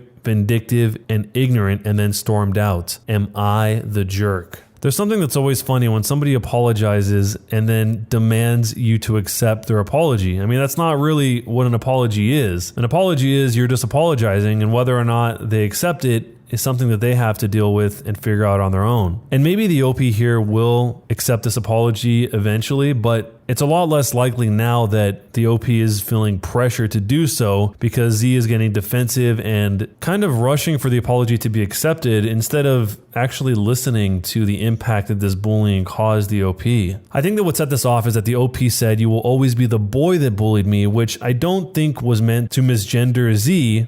I think it was more meant to be like how the OP sees the whole situation in her mind, but Z definitely didn't see it that way. Z probably saw it as some sort of attack and saying that Z will always just be a boy. So there's definitely a disconnect there in terms of what they were trying to say, but it sounds like the OP is mostly frustrated because Z is not really listening to the OP in the way that the OP needs her to. What would you do in this situation if it was your bully? And jerk or not a jerk? I am a 24-year-old female vegan and have been for a good 10 years. I have not eaten meat since I was roughly 3 to 4 years old when I found out where meat comes from. Spoiler alert, there were a lot of tears. This is no secret and everyone in my life knows and respects this, or so I thought. 4 nights ago, I was at a party and I will admit I got white girl wasted. My friends thought it would be funny to feed me chicken nuggets as a prank. I checked with them before chowing down, "Are these vegan?" To which my friends replied, "Yeah, they're sun-fed," which is a type of vegan chickenless chicken. They tasted off to me, but I figured it was just because I was sloshed. I was wrong. I found out the next day when my sister sent me a message telling me to check my friend's Snapchat story. The story was them showing the nugget packaging and then showing them giving them to me, including the conversation where I asked if it was vegan. Then later, them mocking me and pretending to be me when I found out I ate meat. Things like fake crying and yelling, "The chickens!" I took a screen recording of the video and I took it to the police on the grounds of food tampering, and now 3 of my ex-friends are facing charges. They all think I'm overreacting to a harmless prank. So, am I the jerk? In my view, they took advantage of my sloshed state, tampered with my food, and publicly humiliated me. In their view, it was just a prank. I'm actually really surprised that the police would do something about this, like charging them. Messing with someone's food is always something that people take really seriously, especially if they're vegan or they have an allergy or they have something where they have to build that into their lifestyle. I've heard that people that are vegan for a really long time that accidentally have meat or they have something that has meat in it, like maybe ingredients spill over or something, can actually get kind of sick from eating that food because from the way that I remember it, the way that I understand it, and you guys can correct me if I'm wrong here, but since you haven't had to make the enzymes to break down the food, specifically meat-based food, then you don't have those anymore, so you can have stomach aches and you can be in a really uncomfortable position. But even without all of that, that's still pretty messed up to trick someone into eating something that they are either medically not supposed to have or ideologically. So let me know what you guys think, jerk or not a jerk, for going to the police over this chicken nugget prank. Am I the jerk for not accepting my sister's relationship with my ex despite her having cancer as a teenager? I'm a 25-year-old female, my stepsister is a 23-year-old female, and my father married my stepsister's mother when I was 4 and she was 3. We've lived together most of our lives and are a family.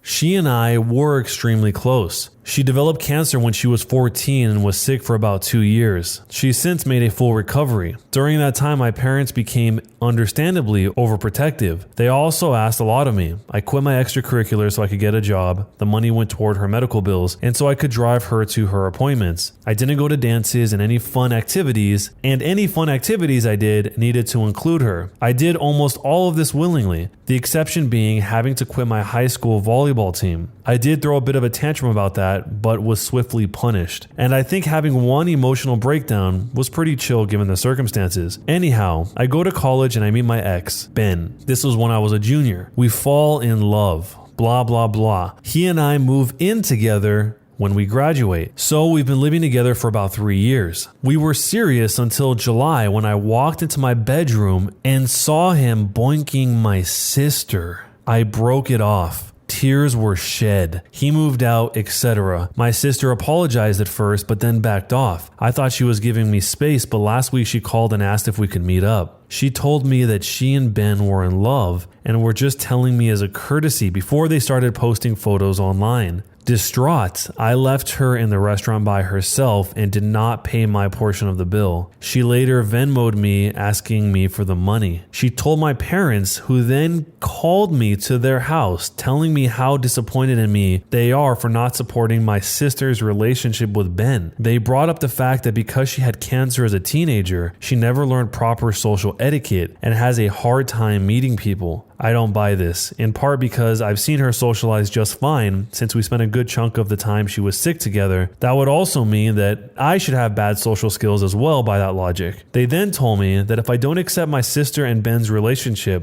they may have to go no contact with me. I reminded them that I'm also their daughter and they should understand my point of view, but they are adamant that this is about me being jealous of her. For the record, I am not jealous of her. I'm not upset that Ben picked her over me. I'm sad about the end of the relationship and I do feel betrayed, but Lord knows I don't want to be with a cheater. What I'm upset about is the fact that my sister chose Ben over me, that she slept with Ben knowing that he and I were in a long-term committed relationship and continues to be with him knowing how much it hurts me. Now, no one in my immediate family is talking to me and I'm getting messages from aunts and uncles and cousins telling me that I'm a jerk and a selfish bee. Fast forwarding through time, during the update, she says, it turns out my sister was not only in a relationship with Ben, but 4 months pregnant, which means she and Ben were sleeping together for longer than I had even guessed. Apparently, my parents are so adamant that I forgive her because I'm already ruining their experience of their first grandchild. That's right.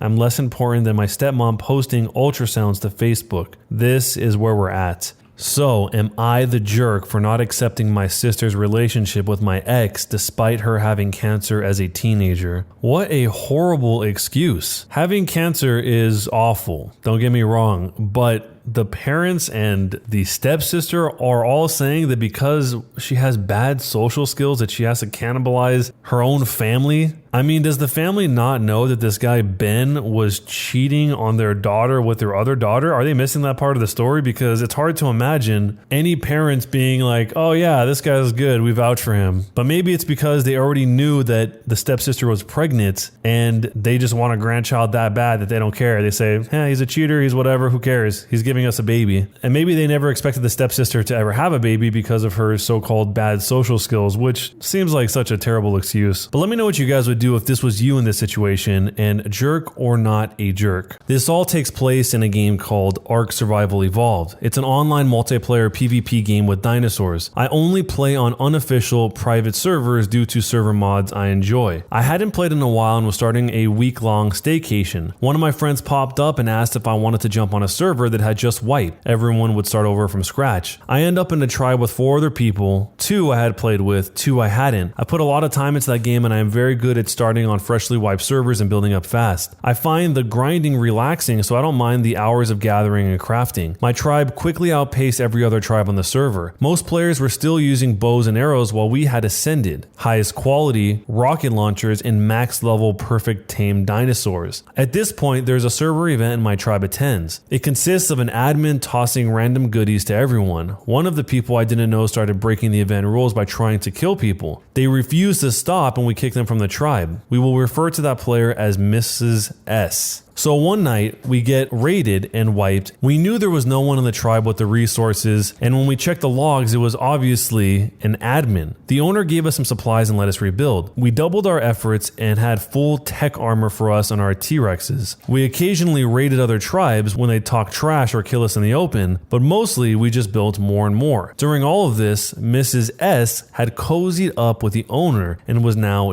dating him. We attempted to inform him that he was being catfished since Miss S was actually a dude. He refused to believe us, so we let it go. Then we found out that an admin was funneling materials and dinos to other tribes to try and get them to take us down. We let this go because we were that far ahead and it was fun fighting them off. The owner brought in a large tribe from another server to try and get them to destroy us. They saw our base and allied with us. So for some reason, I can enter the admin's private text channel on Discord. I find out the owner is selling things in-game for cash or CSGO skins. We already knew he was accepting donations to pay for the server, but I found out the server was hosted on his spare computer and he wasn't paying $150 a month. I let some people in my tribe know, but we didn't need to donate anything and it wasn't really hurting us. Throughout this time, I had been recruiting people through various other websites and had a few streamers I know advertise the server, so it took off and hit top 75 in the world. The owner decides since the server is so popular, my tribe being the largest is what's keeping him from getting an even higher ranking. Plus, we didn't donate any money or buy any items, so we all got banned. I immediately air the dirt with screenshots that I had gathered and the server ranking starts tanking. 2 days after my tribe was banned, they dropped to 600. It then comes out that the owner found out that Miss S was a dude and had a meltdown on Discord. We talk it out and decide we are going to create our own server. We spend a week testing it to ensure everything went smoothly. I do some advertising and within 4 days of going live, we are top 20 in the world. We ended up getting almost every single player from the other server and many more. The other guy did everything he could to harass and troll us, but it doesn't work and we just ignore him. I was able to find out his name and look him up on Facebook. He was begging for money and started a GoFundMe to pay for his rent, which got a whopping $5. So, am I the jerk for destroying the server owner's only source of income for banning me and my tribe? I do feel kind of bad for the server owner in this case, but it seemed like he needed a way to monetize the server and wasn't really being clear about how he was doing it other than saying he had open donations. He probably should have said,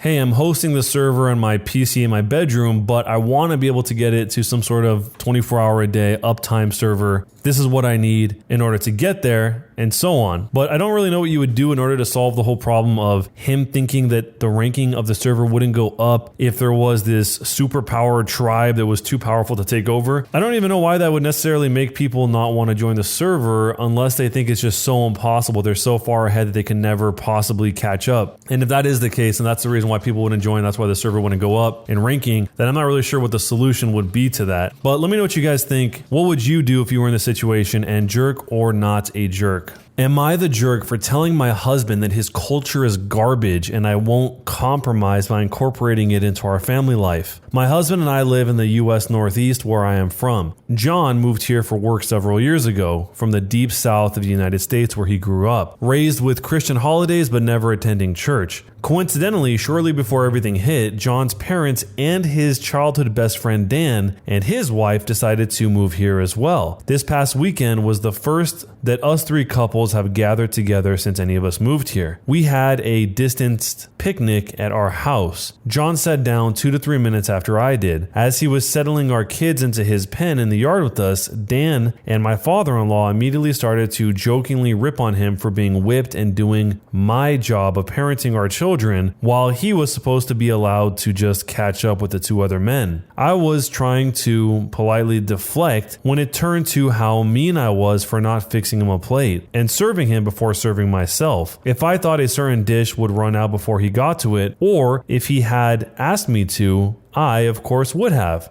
Dan and father-in-law continued to brag about how their families do it right, where they handle the outside chores while their wives handle the inside chores, including the care of Dan and his wife's 2 children. I think it's important to note here that both currently live in rented condos that by their nature do not have outdoor chores, and both their wives already work full-time as I do. The whole day was kind of wrecked by that start, and I was frustrated when John left with Dan and the father-in-law to go for a walk and left me to do all the cleanup alone while also looking after our kid. I expected John to apologize when he returned a few hours later, but instead he got mad at me for making him look bad in front of his friend and his dad. He brought up how a traditional division of labor is a huge part of Southern culture and how I was being disrespectful to his background by forcing Northern culture onto him and his family. He said he's been building up a lot of resentment the past few months that I make him do half of the chores and childcare, since in his culture, women do the chores and the hands-on childcare. Men do the fun parenting, the discipline, mow the grass, and bring cars for oil changes when needed. I was stunned, but honest, and told him Southern culture is garbage. It's bigotry. I lived in John's home state for 8 years, and I saw how Southern hospitality is reserved only for those in your in-group. Deviate from the norm, be a non-Christian, a POC, a liberal, a non-traditional woman, and they turn on you viciously. Does every person act like that always? No, but it's the culture. John is livid and says that his culture is just as valid as those of other global regions, religions, and ethnic groups. So I am the bigot for not compromising with him here and incorporating aspects of his culture into our family life the way I would if his culture was Islamic or Asian or whatnot. So am I the jerk for telling my husband his culture is garbage, and I won't compromise by incorporating it into our family life? How do you not know this about a person before being married and having kids with them? This is not a small detail. She said that she lived in his state for 8 years, and I'm guessing she knows his friend and his father-in-law pretty well. I'm surprised that this would get to the point of marriage and kids to begin with, because it kind of seems like this is just out of nowhere. They've never had the culture talk before until now. Or maybe it's the context of how this whole thing is set up, because Dan and the father-in-law are in this new place for the first time and they're focusing inwardly on the people that they know, and maybe they're giving him a hard time when they went on this walk and he felt embarrassed, and so he went back to tell his wife all this stuff that probably didn't bother him until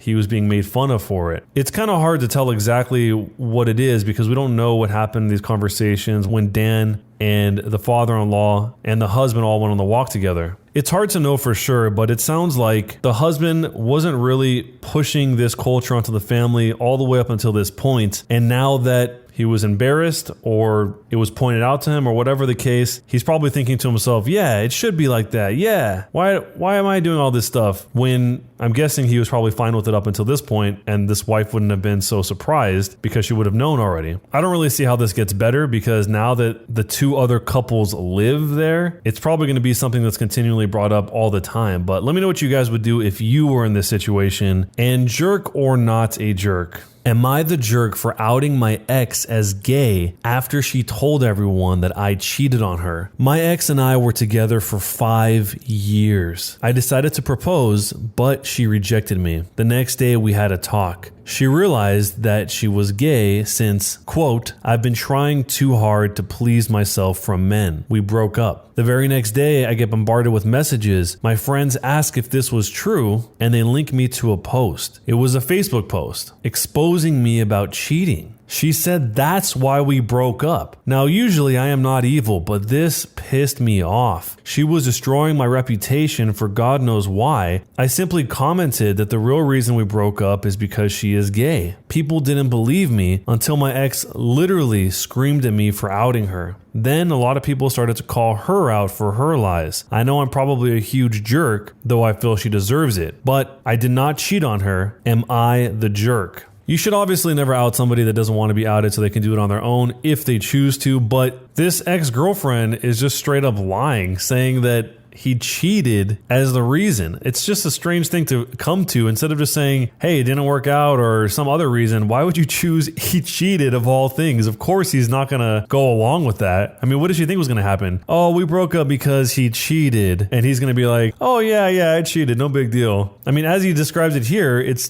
destroys his reputation, especially for something that's not true. So what would you do if you were in this situation? And is he the jerk or not? Am I the jerk for reporting my car stolen when my sister took it after I told her not to? My sister's car broke down 6 months ago because of her own stupidity. I won't go into it here, but she ignored the advice of a mechanic, and because of that, her car broke. I decided to be nice and offer my sister my car until she could get hers fixed, as I could bike to work while she needed to drive. She did not get her car fixed for some reason. She claimed to be saving money to do so, but every time her paycheck came, she spent it. My parents have even offered her a loan to fix her car, but she refused. Along with all of this, she has been abusing my generosity and taking my car all day and all night. I told her she could use it for work, but it seems to her that it's a free pass to use my car, not fill it with gas, and take it when I specifically tell her not to. Recently, I've been needing to get to work very early, and I don't feel like riding my bike 6 miles at 3 in the morning, so I told my sister she had 30 days until I took the spare key from her, and she is no longer allowed to use it. That was 32 days ago. Yesterday morning, she woke up specifically before me to take my car at 2:30 in the morning. I called her and demanded she bring it back, but she just hung up on me. Because of this, I reported it stolen. My sister was arrested 30 minutes later, and my parents had to go bail her out. My sister is now facing charges for unauthorized use of a car, and my parents and her are pissed. They claim I went way too far here, but honestly, I feel justified. My parents are worried if she's found guilty, she will lose her job, but in my opinion, it's her own fault. Am I wrong here? Am I the jerk? So the parents even offered to give her a loan to fix her car, and she refused it.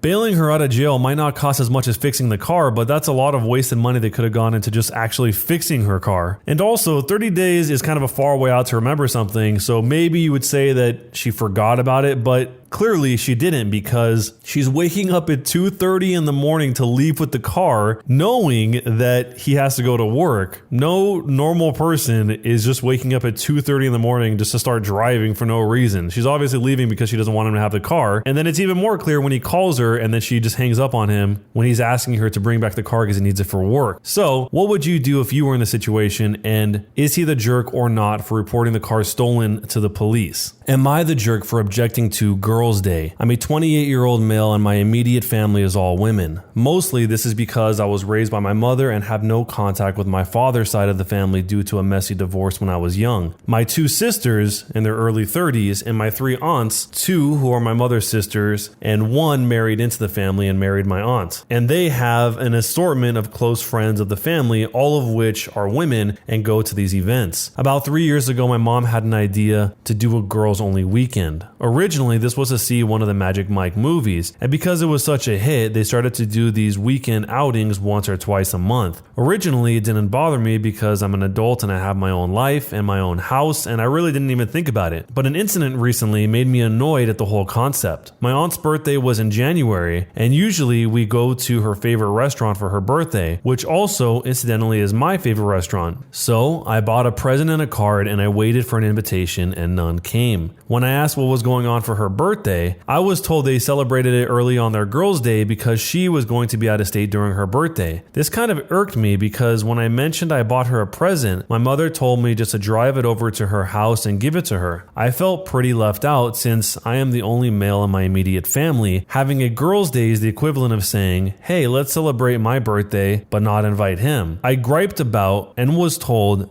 that I was basically being self-centered and that she can celebrate her birthday however she wants. I agree with that, but once again, I'm the only one being left out and it feels bad. The proverbial straw that broke the camel's back was I was also just informed that they were planning a summer vacation this year as a girls only too. When I asked my mother about the vacation we normally take as a family, she told me that they can't afford to do both, so this year they are only doing the girls only vacation. At this point, I was very annoyed and had a loud argument with my mother and sister, telling them that it's really awful that twice a month they have group activities and specifically exclude me, and that on top of that are now even taking vacations excluding me. Nothing came of the argument and they wouldn't budge. So I decided I needed a break from my immediate family because I don't consider my feelings relevant. So I removed myself from the family group chat and deactivated my Facebook. Now my phone is being blown up and I'm being told that I'm immature and I need to grow up. I responded that a lot of grown people don't see much of their family at all, and I'm just going to follow that example.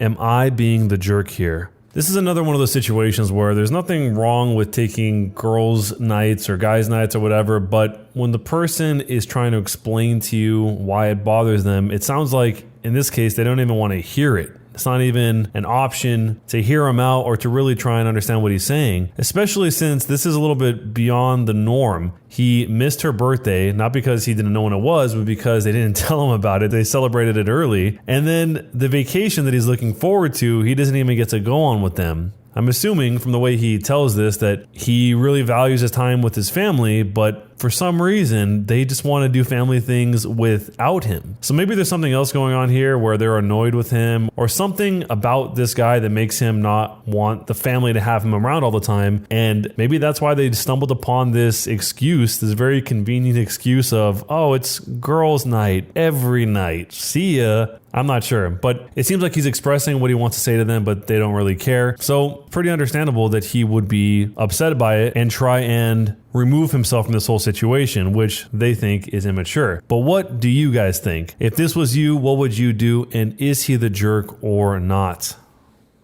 My hag of a stepmom gave away my PlayStation 4 while I was away in college, so I rent out her house while she was on her honeymoon with her newest husband. I am an only son. My mom died of ovarian cancer at only 55 years old 5 years ago. It broke my dad's heart. They had been together since college and they were the same age, with my dad being a month older. Now I'm 22 and I'm about to graduate college with my degree in chemistry when the main events start to occur. I went to college on a full ride scholarship. This is important later. My dad met my now stepmom when she was my mom's nurse at the hospital where she spent her final days. My stepmom, Grace, played all the right notes to gain my dad's trust. She was empathetic to him, nurturing, and comforting after my mom passed. I was 17 and old enough to sense that she was just trying to weasel her way into my dad's resources, but it was up to my dad if he wanted to be in a relationship with her. I was in my final year of public school and I had just won a scholarship to attend college out of the country the following year. My dad mourned my mom for a year, and that whole time Grace would check in on him by phone every month or so, in my opinion, to scope out the possibility of sinking her hooks into him. After a year passed, Grace took off the gloves and went hard after my dad. Grace was only 40 years old when she and my dad started seeing each other. I didn't like her, but at the same time, my dad at least didn't seem so depressed anymore. So I tried to be a little less pessimistic about her and gave her the benefit of the doubt. In my gut, I didn't trust her though. But we are Scandinavian, and at least in my family, the son does not tell his father what to do or even offer any opinion. Grace is from the Czech Republic, if you're wondering. My father was a very successful banker during his career and amassed quite a portfolio of wealth. I'll spare you the details, but after 6 months of dating, Grace and my father were married. My dad never really got over my mom though, and he was getting weaker and weaker even though he was only 57 years old. Since his health was fading, he called me to him and asked me point blank, "Boy, what do you need to set you up in this life?" I told him, I don't need anything. I'm a man and I can take care of myself. But what are you even talking about, Dad? You're going to be around for decades yet. I did remind him that he had living sisters that had children, my aunts and my cousins. I also reminded him that I had a full scholarship to go to college, so don't worry about giving me any cash. He was dead only a year later at 59 years old. I, of course, have seen lots of Hollywood movies, so I consider the conspiracy theory that maybe my dad's wife poisoned him, made him sign over all his money to her, but I really honestly do not think that's what happened. Other relatives didn't like Grace either, but they knew my dad was totally in love with my mom and that her death utterly broke him. Well, long story short, my dad bequeathed his 5-bedroom house to me, even though I wasn't expecting it and didn't ask for it. He gave a small endowment to each of his sisters and their children. He left about 80% of all of his existing money to Grace, which amounted to several hundreds of thousands of dollars. My dad ignored me because he's generous to a fault and still gave me several tens of thousands of dollars, which of course were very useful to me. Grace tried to put on a friendly front, but I could tell she was angry that she didn't get my dad's big house too. That belonged to me and I had the legal papers to prove it. She was especially mad because we live in an extremely upscale, trendy location, and houses are hard to come by and easily sold for massive profit. During the first few months after my dad's death, I had the nauseating, creepy experience of knowing that Grace was trying to feel me out to see if I might be into a relationship with her. Gross. She still stayed at the house though, because over the last 3 years she had gotten used to living there and acting like she owned it. And even though I officially owned it, I was always away at college, but only visited my dad's old house once every couple months. And even then it wasn't to see Grace, but to see my cousins who lived just a few miles away. I downplayed the fact that it was really my house, and over the months I think Grace gradually forgot that she had no legal right to the house at all. She probably believed that sooner or later, because I never asked her for any of the hundreds of thousands of my dad's dollars she now had, that I was somehow independently wealthy and would just give up my house to her. I knew eventually I'd have to drop the bomb on her when she started dating some new guy only 5 months after my dad was in the ground. And one time I came home from college after graduating, she and her new boyfriend, some sleazy looking D-bag named Ivan, who was only a few years older than me, were acting like I was a guest in my own house and that they owned it. I played along. Grace told me she gave away my PlayStation 4 to Ivan's cousin because I'm too old to play with video games. I don't even know this MF, and you give him my PS4 to give away to some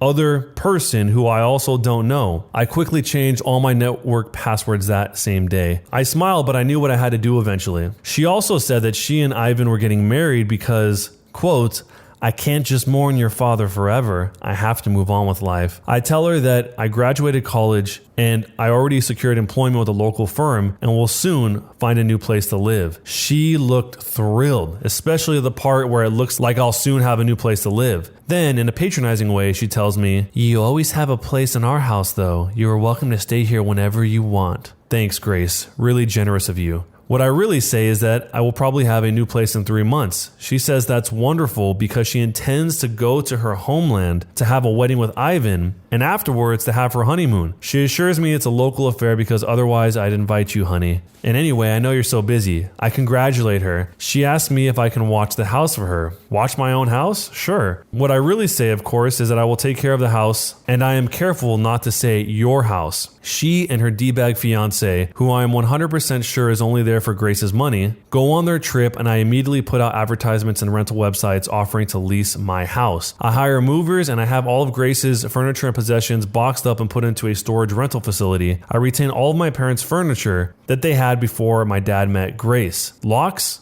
I changed them. All of them. Within days, I am inundated with dozens of inquiries about my amazing furnished house with fantastic views. I rent it out to a wonderful young family, a barrister and his school teacher wife with their 2 preteen children. They pay me their first and last month's rent and sign a lease for a year. I warn them about my crazy stepmom who thinks this is her house, but I present them with contact information to my lawyer, the same lawyer my dad retained, in case they need any assurance that I'm on the level. I also give my lawyer the information about the storage facility, including the fact that I generously paid 4 months of storage in advance, which is a whole month longer than Grace's Czech honeymoon adventure. I then found a great apartment in the city near my new place of work where I met a woman in a restaurant that I frequent at night after a long workday. We've been dating for 6 months now and are engaged to be married. Grace, of course, tried to shriek and cause trouble when she realized she got kicked out of my house, but my lawyer quickly shut her mouth without my having to ever speak to her garbage face again. From what I hear, her and her trash husband left the country, and I assume home, they're blowing through all my dad's money and will soon be broke when they taste a little bit of what they think is the good life. So maybe Grace will go and try to exploit some other lonely man into giving her his money. Speaking of money, the house I rent out is generating so much money that not only am I able to pay for my cousin's college, but I moved into a larger apartment of my own together with my fiance. I love my job, but really, I could survive solely on renting my dad's old house. And to think,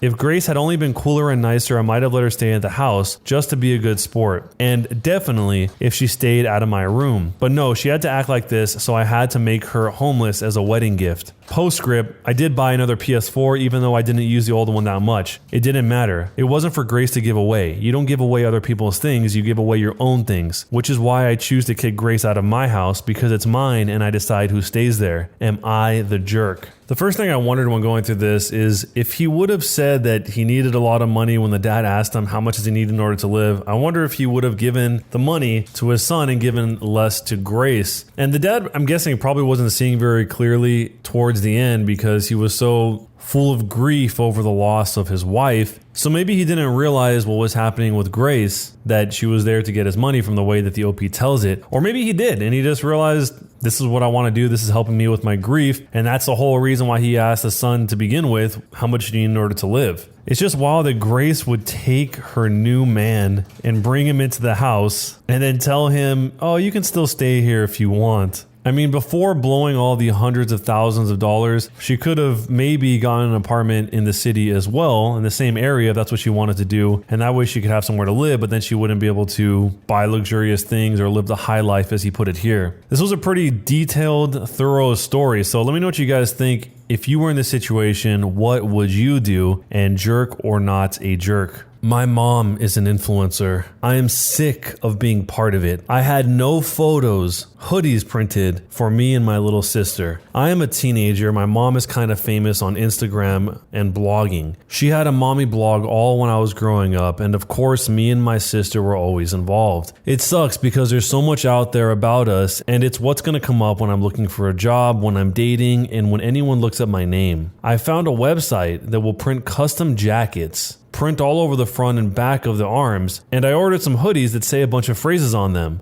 No photos, no videos, I do not consent to being photographed, no means no, respect my privacy, no cameras, no profiting off of my image. It sounds silly, but it actually looks pretty sick. I got one for me and I got one for my 9-year-old sister who started to not always want photos. And I guess the idea is that my mom can't take good looking pictures, even candid ones, with us in the hoodies without them having a pretty strong message that we don't want to be in the photos. My mom was mad when they showed up, and really mad when I'm wearing mine. Like, she says she just wants pictures to remember my young years by. She won't post ones without asking. But I know that's a whole mess anyway. She always says that and then negotiates me into letting her post. Like, either by saying that's how she makes income, so if I want money for something to stop arguing about pictures, or posting without asking and then just saying I thought it would be okay because your face wasn't visible / you're just in the background, etc. And I'm always like, no, you didn't think. If you thought at all, you'd remember what I said I want. No new pictures of me or mentions of me online. Remove all pictures that include me you've ever posted and delete any writing that mentions me. I am just so fed up. And my mom is mad at me for wearing my new hoodie every day. She's mad I won't take it off for any event and thinks it's inappropriate to wear to certain things. I know it's really weird looking, but it feels like my only option. She also says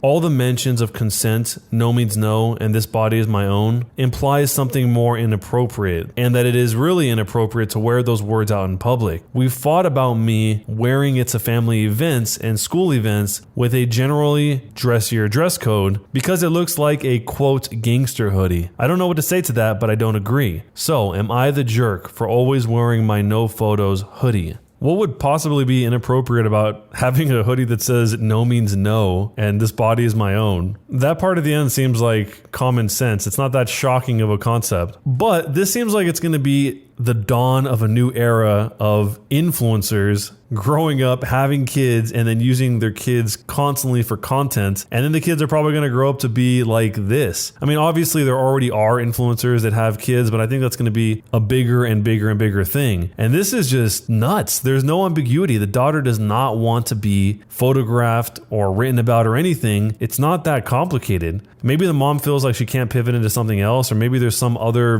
desperation that's here, but the daughter seems like she knows exactly what she wants, and it's not being a part of this. If the hoodie works and that keeps her out of the photos, then that's great for her. But from the way the mom is constantly prodding, it seems like it's only a matter of time until she finds a way to get her back into her blog or whatever it is she's doing one way or another eventually. So if you were in this situation, what would you do? And is she the jerk or not? Am I the jerk for wanting my daughter's boyfriend / soon-to-be fiancé to know her dark secret before marriage? I'm the dad of a 25-year-old young woman who I love very much. I've been able to have a good relationship with my daughter and I enjoy my time with her, but there's one thing about her that would give many people pause. She is a diagnosed sociopath. She exhibited odd, disturbing behavior at a young age, and after a serious incident towards her younger sister, I realized she needed professional help. Throughout her elementary years, she struggled heavily, getting in lots of trouble in school for lying, cruelty, and all other types of misbehaviors. With an enormous amount of therapy and support, her bad behavior was minimized as she grew older. She received an ASPD diagnosis at 18, and I had suspected it for long prior. After her aggressive behavior was tamed, her following years were much more fruitful. She's law-abiding, has a decent job, and a good education. She has many good friendships and admirers,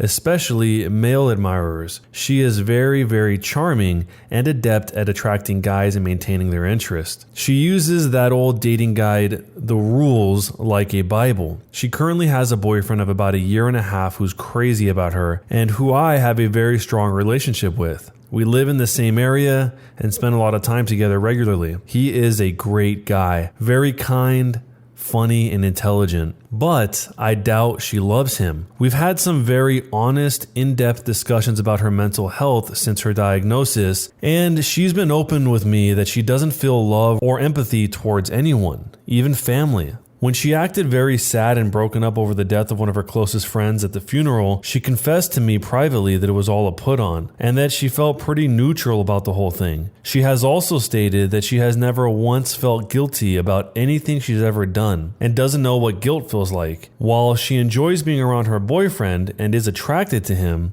I highly doubt she feels much of anything towards him love-wise. Her boyfriend, who might propose soon, has no idea about her diagnosis, and she's been very upfront with me that she has no plans to tell him ever, thinking it'll scare him away. I've made it clear that she needs to tell him the truth before they marry, that he has a right to know and consider it, or I will. To which she always responds, "I know you wouldn't dare." I actually would. I really like and respect this young man, and would feel awful keeping this secret from him and letting him walk into a marriage without this piece of knowledge. I am not trying to sabotage my daughter's future. Maybe her boyfriend's love of her personality and other aspects is enough that it wouldn't end the relationship. It's his decision to make, but he deserves all the facts. Someday he's bound to find out she's a bit off. It can't be a secret forever. Am I the jerk for wanting my daughter's boyfriend to know her dark secret before marriage? Yeah, this guy should definitely know about this before he goes into an actual marriage. It's one thing if you don't want random people to know about your situation or what you have going on, but you're really taking away a crucial piece of information that somebody needs in order to make a decision. So in other words, you're kind of taking away his full ability to make a decision. Like the dad says here, maybe he'll know and he'll be fine with it, but he at least should know. The reason why the situation is more difficult than it probably needs to be is because the daughter doesn't want the boyfriend to know at all. And I'm guessing that won't change because she says she doesn't even know what guilt feels like. So in this case, it's almost like the thing that she's trying to hide allows her to hide it, as strange as that sounds.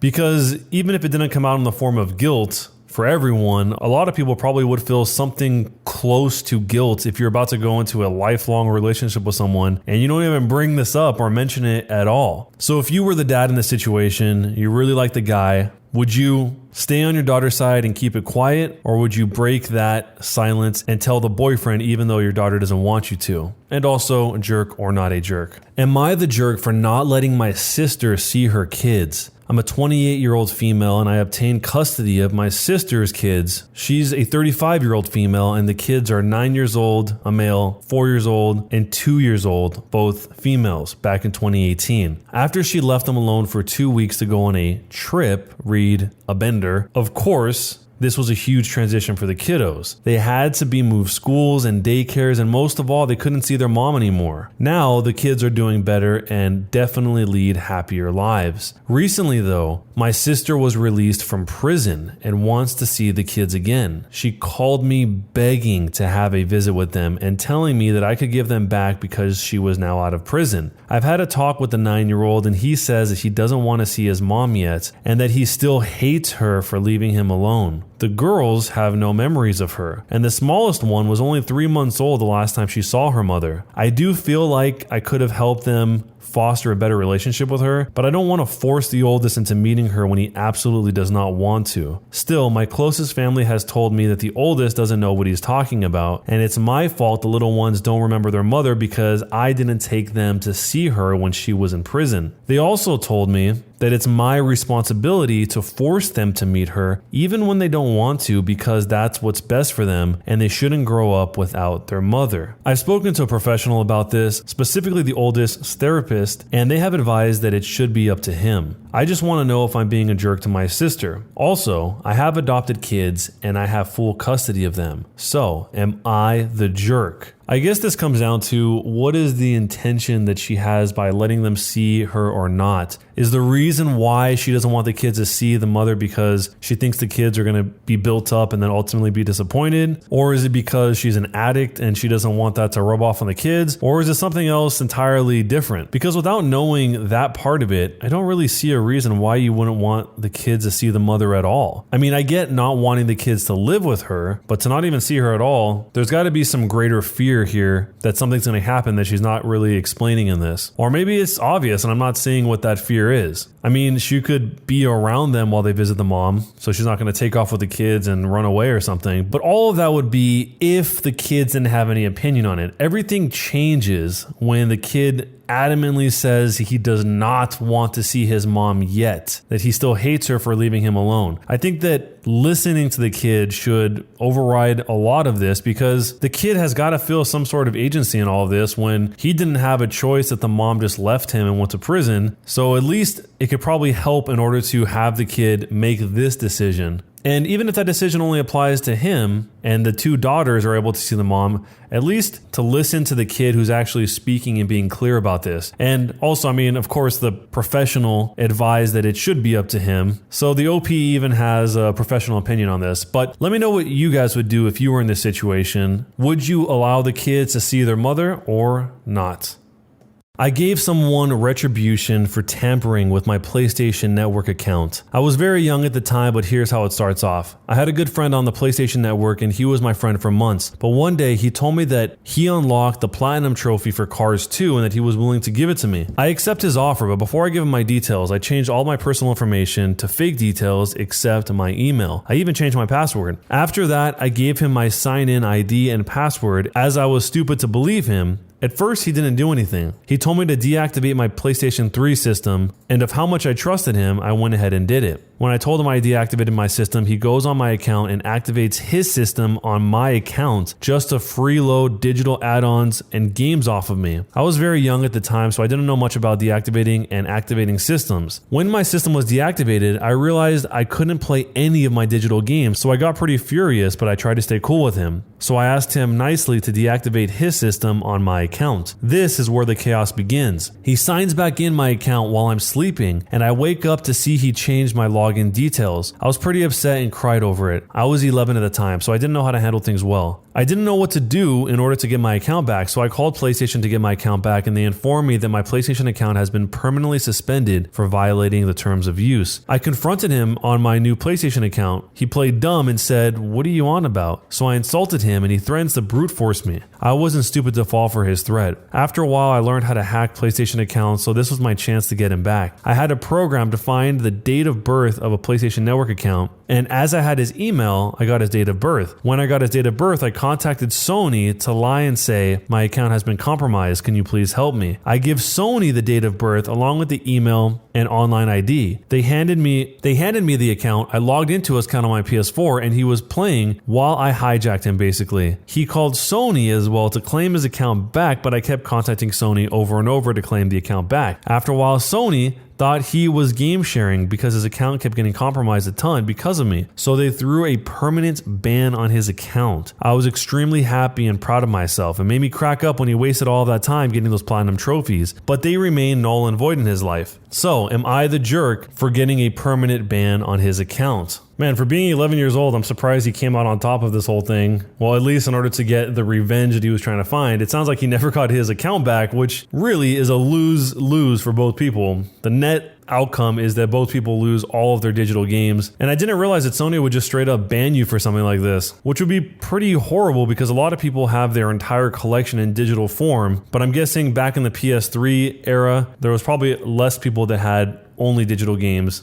as opposed to the physical ones. The part that I don't get why he would even be interested is that he had a platinum trophy for Cars 2 that he was willing to give to him. Can you even do that? I don't really go after trophies, but how can one person give another person a trophy? I thought the only way you could get a trophy is if you did everything yourself on your account. Or maybe what he was trying to say was that he would log into his account and give him the platinum trophy for Cars 2, the most random game to get a platinum trophy for. But let me know what you guys think. If you were in this situation, what would you do? And jerk or not a jerk? Am I the jerk for getting upset that my sister's fiancé pulled me aside and patted me down at their wedding? I'm 24 years old and I'm an addict who's been in recovery for the past 6 months. I used until I was basically in poverty and my older sister helped bail me out more than once. She's my best friend and I know it hurt her a lot to see me like that. She also met her fiancé 2 years ago and he really only knew me as the junkie brother then. He's not my biggest fan to say the least considering how much I put my sister through. Despite this, she still invited me to her wedding last week because I am her brother and she wanted me to be there. When I get to the reception, my brother-in-law is greeting people as they walk in. When I walk by, he pulls me to the side and in front of everyone starts patting me down and says that he needs to check me to make sure I didn't bring anything in. I instinctively pull away because why wouldn't I? And I tell him not to touch me. He tells me to calm down and that if I want to be there, then he needs to do this. I tell him he's being ridiculous and I push past him. He stops me and tells me that he doesn't want to throw me out, but he will if he has to. I told him that he's trying to look tough, but he's just making himself look stupid. At this point, I'm getting more and more angry and I'm practically yelling in his face at this point. Bystanders came between us and separated us and told my brother-in-law to just drop it. He said he would, but that they can deal with it when I get out of hand. I just went to go find a seat after that. After the wedding, my family told me that I should have let him just do it and that I was acting like a huge jerk and that I had something to hide. I don't think he had any right to pat me down, especially in front of people, and I don't think my reaction was over the top. If anything, he was the one acting like a huge jerk by starting drama so he can look tough. My sister has refused to take any sides in this. So, am I the jerk? The brother-in-law doing this is obviously a jerk move, but weddings are kind of always an exception for a lot of things. And in this case, he probably didn't want to take any chances that something would go wrong at the wedding. And the OP probably should have just recognized that. Maybe if the brother-in-law said that, he would have realized it, but the OP was obviously offended, and rightfully so, because it's kind of implying that he's still not clean anymore and that he's going to be trying to bring something into the wedding. But given the circumstance, I think this is something that would happen given the history of the OP and knowing what his sister has been through, like he says in the post here. I still don't think the brother-in-law should have done this, but if he felt like he absolutely needed to do this for some reason, then he should have done this in private. Because from the sounds of it, this was in front of everyone to the point where bystanders came between them and separated them. So it's almost like the brother-in-law didn't even plan to do this and just thought to do it instinctively in the moment without thinking it through and just thinking it would be normal when it's obviously not. But what would you do if you were in this situation? And jerk or not a jerk? Am I the jerk for replacing myself with my twin brother at my in-laws' Christmas Eve party to see if anyone noticed? I'm 31 years old and I have an identical twin brother. For a while, I've told my wife that none of her family members notice me or care about anything I do on Christmas Eve, but they insist on me attending. She told me that that's not true, that they genuinely like me and enjoy talking to me. But I know that the only times they've included me, I basically had to insert myself into conversations and it feels awkward and unnatural. So I had a wager with my wife. Bring my twin brother Steve instead of me and see if anyone notices. I purposely did not prep Steve on anything. He went in completely clueless. He knew why we were doing it and it was a game, and I gave him $20. As I suspected, Steve confirmed that he wasn't approached all night. Nobody could tell he wasn't me, and he admitted that he even felt excluded, and he could only imagine how I felt. So this morning on Christmas, I invited Steve to join. Normally he's with my mom and dad every year, as he's not married or in a relationship. They know about him obviously, but didn't know about the switcheroo. That was when I revealed that last night I was Steve and expressed disappointment that nobody noticed and said, "This is why I stopped trying. Nobody talks to me." My wife drew the line there. She was hoping we would keep this between the two of us as a funny prank. But how can I expect her family to see what jerks they've been if I don't expose it? So, am I the jerk for replacing myself with my twin brother at my in-laws' Christmas Eve party? It kind of seems like him and his wife weren't on the same page about this. She obviously saw this as some sort of lighthearted joke, and he saw it as exposing them for the terrible people that they are. So I don't think they went into this thinking the same thoughts at all, which becomes even worse when he tries to expose them without even talking to his wife, and then it probably makes it seem like the wife was trying to expose her own family in this whole thing. It does suck that the in-laws don't include him or try to have him involved or have conversations with him for whatever reason, but it also sucks to test the people around you to see if they passed your test or not. That's definitely not going to make people like you more if that's what your goal is, and it sounds like that is his goal. He wants the in-law family to like him or appreciate him or something. So rather than talking to him about it, he's trying to embarrass them about it, which does not seem very effective here. I think also he probably has a different idea of how a family should be. He thinks that they should be more warm and welcoming and trying to involve him, whereas obviously from the way he sees it, her family, the wife's family, doesn't necessarily include people by default. It's two different ways of being, and it sounds like they don't really notice him that much at all. So it kind of sounds like it's terrible on both sides. But let me know what you would do if you were in this situation, and jerk or not a jerk. Am I the jerk for canceling my son's birthday party upon discovering that he ruined his stepbrother's deceased brother's hoodie? This is a complex situation, but I'll do my best to explain. I'm a 45-year-old male, and I have a biological son, Leo, who's 16 years old from my previous relationship. I married his stepmom, who is a mother of two boys, Connor, 20 years old, but now deceased, and Derek, 12 years old. I never had the pleasure to meet Connor, who tragically passed away from a motorcycle accident. Derek, the 12-year-old, was so devastated by this loss, and although it's been years, he's pretty much still grieving. I've seen tons of pictures of Connor and made efforts to get to know who he was as a way to share Derek's grief and to be there for him, to lend an ear and a comforting shoulder. It's safe to say that Derek and I grew a strong bond in no time. But my son, Leo, isn't close to Derek. Understandable, because not all siblings and step-siblings are the same. Leo and Derek are different in everything, which isn't a bad thing, but Leo calls himself the brutally honest type and makes insensitive comments about Derek most of the time, and they tend to be under the guise of advice. Derek never complained, so I had to step in and tell Leo to stop being insensitive towards his stepbrother, especially with everything regarding Connor and his memory. Leo would say, "Okay, I get it," and "I won't do it again." Days ago, Leo wanted to hang out with friends and asked Derek if he wanted to join. Derek agreed and put on Connor's hoodie before going out. Leo commented on the hoodie and called it ugly and asked him to put on something else, but Derek insisted on wearing it or not go. Leo dropped it. Hours later, Derek came home crying with his hoodie in hand. He said Leo and his friends cut it into pieces while he was in the bathroom after they convinced him to take it off. I was furious. I asked Leo and he said it was his friend's idea, then said he had to do it, since Derek wears it everywhere and it looks old and embarrassing. I reminded him who this hoodie belonged to, and he said, "So what? Maybe this will help him move on in life." I told him his birthday was canceled and his friends aren't welcome anymore. He pitched a fit saying his birthday was a right, not a privilege, and I can't cancel it. He had my ex criticize my decision and wanted to host his birthday party, but I refused because he's grounded, so no party anywhere. She and her family called me awful and ridiculous and asked me to think about how Leo will hate me for this, but I insisted he needed punishment for putting his stepbrother through this. So, am I the jerk for canceling my son's birthday upon discovering that he ruined his stepbrother's deceased brother's hoodie?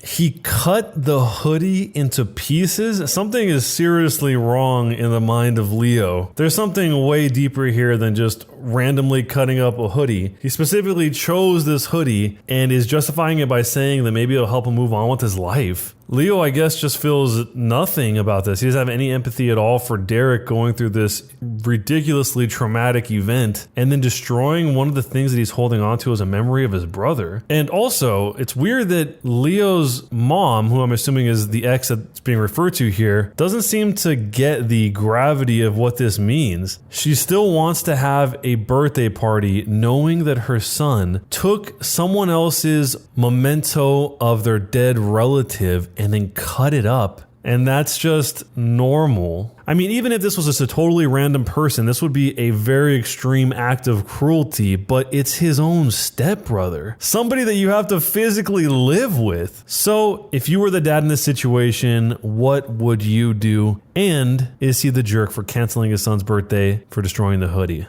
Am I the jerk for pressing charges against my son? My son is 28 years old and was visiting us for a couple of days and was at my house alone babysitting my daughter's kid. According to my son, the other day, my 4-year-old granddaughter, his niece, pulled down the TV and broke it. My son told us that he took the TV to the dump as it was shattered and useless. My daughter and son-in-law, my 4-year-old granddaughter's parents, felt very bad for what happened and paid the cost of the TV that day. My husband was watching our security cameras and our son's story doesn't hold up. We never see our granddaughter breaking the TV. All that we see is our son taking away the TV that is not shattered. We asked our son about this and he said that the security camera must have cut the part that shows our granddaughter breaking the TV. Eventually, I got a call from my son's girlfriend that lives with him. She said that she knew what was going on and felt guilty. She basically told us that our son had made up the story about the TV breaking and stole it and took it to their house to watch. I filed a police report and his girlfriend let the police into their house to get us our TV back. We do plan on pressing charges against him. He stole our TV and made my daughter pay for it. That is messed up on so many levels. Am I the jerk for pressing charges?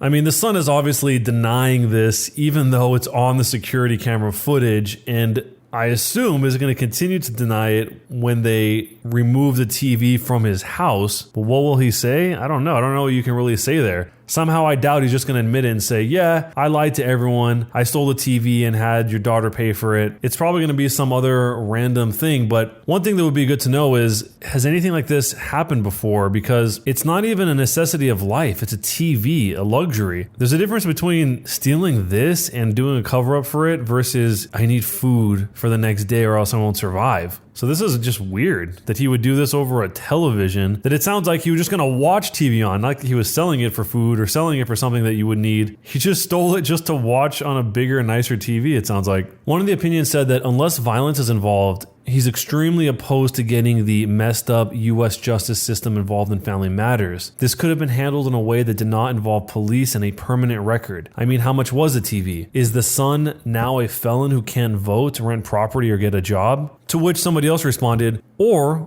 they are people who have lived through these experiences, tried to handle things within the family, and were burned for it. Like both of my half-siblings financially took advantage of my mom. Talking with her 8 years down the line, had she just pressed charges when things weren't so bad, things probably would not have only turned out better for her, but for my half-siblings as well. These behaviors escalate. They don't stop unless you nip it in the bud. My mom tried the whole "you aren't welcome here anymore," and do you know what happened? My siblings repeatedly broke into her house, broke through the locks on her bedroom door, broke through the lock on her closet, stole her safe, and then pawned all my grandmother's jewelry. So if you were the one who found out that your own relative lied to you and stole anything from you, in this case, a big TV, what would you do? And is she the jerk or not for pressing charges against her son?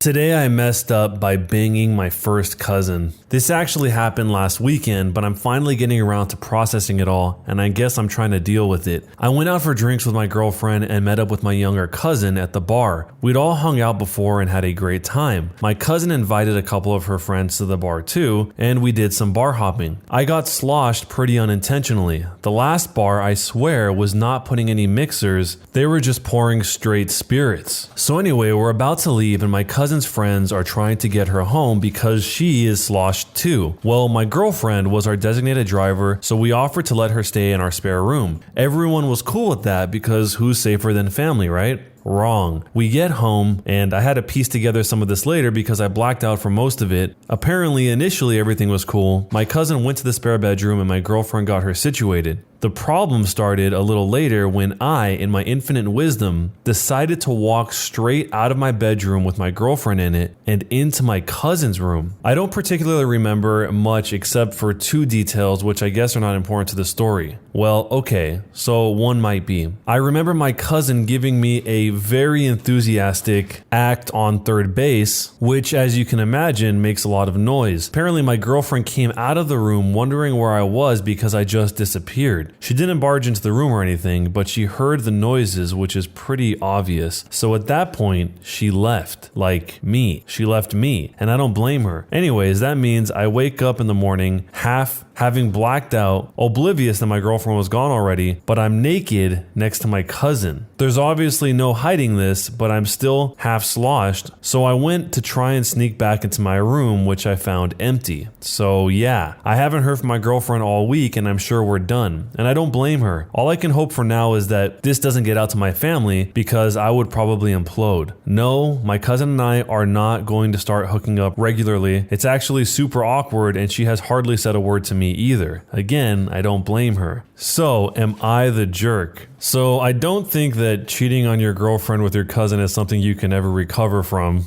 And I don't even know where you would begin to rebuild that relationship with your cousin after this. So I don't know what you would do in either of those relationships other than try and talk to them, but I'm pretty sure the girlfriend is probably never going to talk to him again. Maybe the cousin will. The cousin seems like she's not cutting him out completely, but if he cares about that familial aspect of that relationship, you should probably talk to her first. But let me know what you guys would do if you were in this situation, and jerk or not a jerk. Am I the jerk for saying my sister needs to stop bringing up her miscarriage for attention? My sister is 30 years old and I am 22 years old. 10 years ago, my sister had a miscarriage. Obviously, it was devastating for her and the whole family, and it took her a couple of years to fully heal from it. We're still not 100% sure why it happened, but it was a one-off, and she's since had 3 very healthy, beautiful children, including a set of twins. So, here's the thing. My sister and I don't really get on. She resented me as a kid because she had to share mom's attention and because she thought mom left her dad to be with mine. She never really grew out of that resentment, and she was pretty much my biggest bully throughout childhood and my teenage years. One thing she absolutely cannot stand is when mom and I do things without her, or when mom pays more attention to me than to her. When this happens, she calls my mom and says she's feeling really upset about the miscarriage, and without fail, mom goes running. This includes a trip to Paris I took mom on for her birthday earlier this year, which she cut short because sister said she needed her. This also includes when I had a manic episode so bad I was hospitalized, and my sister managed to need mom every time she was planning to visit me, and so she never did. Note, these times when mom is spending more time with me than her are the only times my sister brings up what happened, and certainly the only time she gets so upset about it. Recently, I was sick. I didn't leave the bathroom for days. Can only keep watered down sick. Didn't manage to get the doctor, but I think it was norovirus. It lasted about a week, and mom was popping in daily on our way home from work to check on me and stuff. On the last day of being seriously unwell, when I felt I could eat again, mom offered to make me some soup while she was there, which I accepted. She was halfway through making it when sister called saying she was upset about the miscarriage and told me I'd have to finish it myself because she had to go. I didn't say anything to mom and I finished making the soup, but I sent my sister a text saying she really needs to stop bringing it up for attention because she can't bear me getting some instead. I guess she told mom and her dad because I'm hearing from all sides what a horrible, insensitive, selfish jerk I am, and how dare I say that to her. I understand she may still be traumatized. I just think it's getting really weird how that trauma solely manifests whenever I'm getting attention and she isn't. Am I the jerk? I'm guessing that the older sister here is probably telling the mom something that's more serious than the OP realizes here. Like maybe she's saying things that are much more extreme than it seems like she is by just saying, I'm having a hard time dealing with the miscarriage. And so that's the reason why the mom is rushing off. I mean, being affected by something like that can last the rest of your life, but it seems like the OP is trying to imply that enough time has passed and she has enough kids that it shouldn't be a big deal to her. But we only really know this from her perspective. The timing seems to be the main issue, that it strategically happens to be exactly whenever she's getting attention from the mom. There actually seem to be a lot of people that have had experience with this, and one of the top comments said that they've seen this type of behavior a lot. They say, we had a very late miscarriage at 28 weeks and we never bring it up, not even in the 2 years afterwards when we have no children. My good buddy is going through a divorce right now wherein early miscarriage is being used as a reason against him because he didn't give his wife enough attention, even though they got pregnant immediately after and now have 2 healthy children. It's definitely being used as a manipulative tool. Okay, so when I first saw this, I didn't actually think that's what he was saying. I thought he was saying that the behavior of being affected by miscarriage for a long time can be common, but he's saying that using it for something like this is common. When it comes to the timing, the younger sister probably should have brought that up to the older sister in person, especially if she's implying that what she's going through isn't real or it's being used against her for taking away quality time from her mom. But they should probably just talk about it, because whether it's true or not, some people do take a long time to process things that are that serious and other people don't take as much time. So talking about it seems like really the only place to start here. But let me know what you guys think. Jerk or not a jerk, and what would you do if you were in this situation? Am I the jerk for saying my daughter inherits my house no matter what? I'm a single mom in my 50s with 1 daughter. I got very lucky in that I bought a home in the Bay Area nearly 30 years ago for around $230,000 before the tech boom, and now the house is worth about $1 million.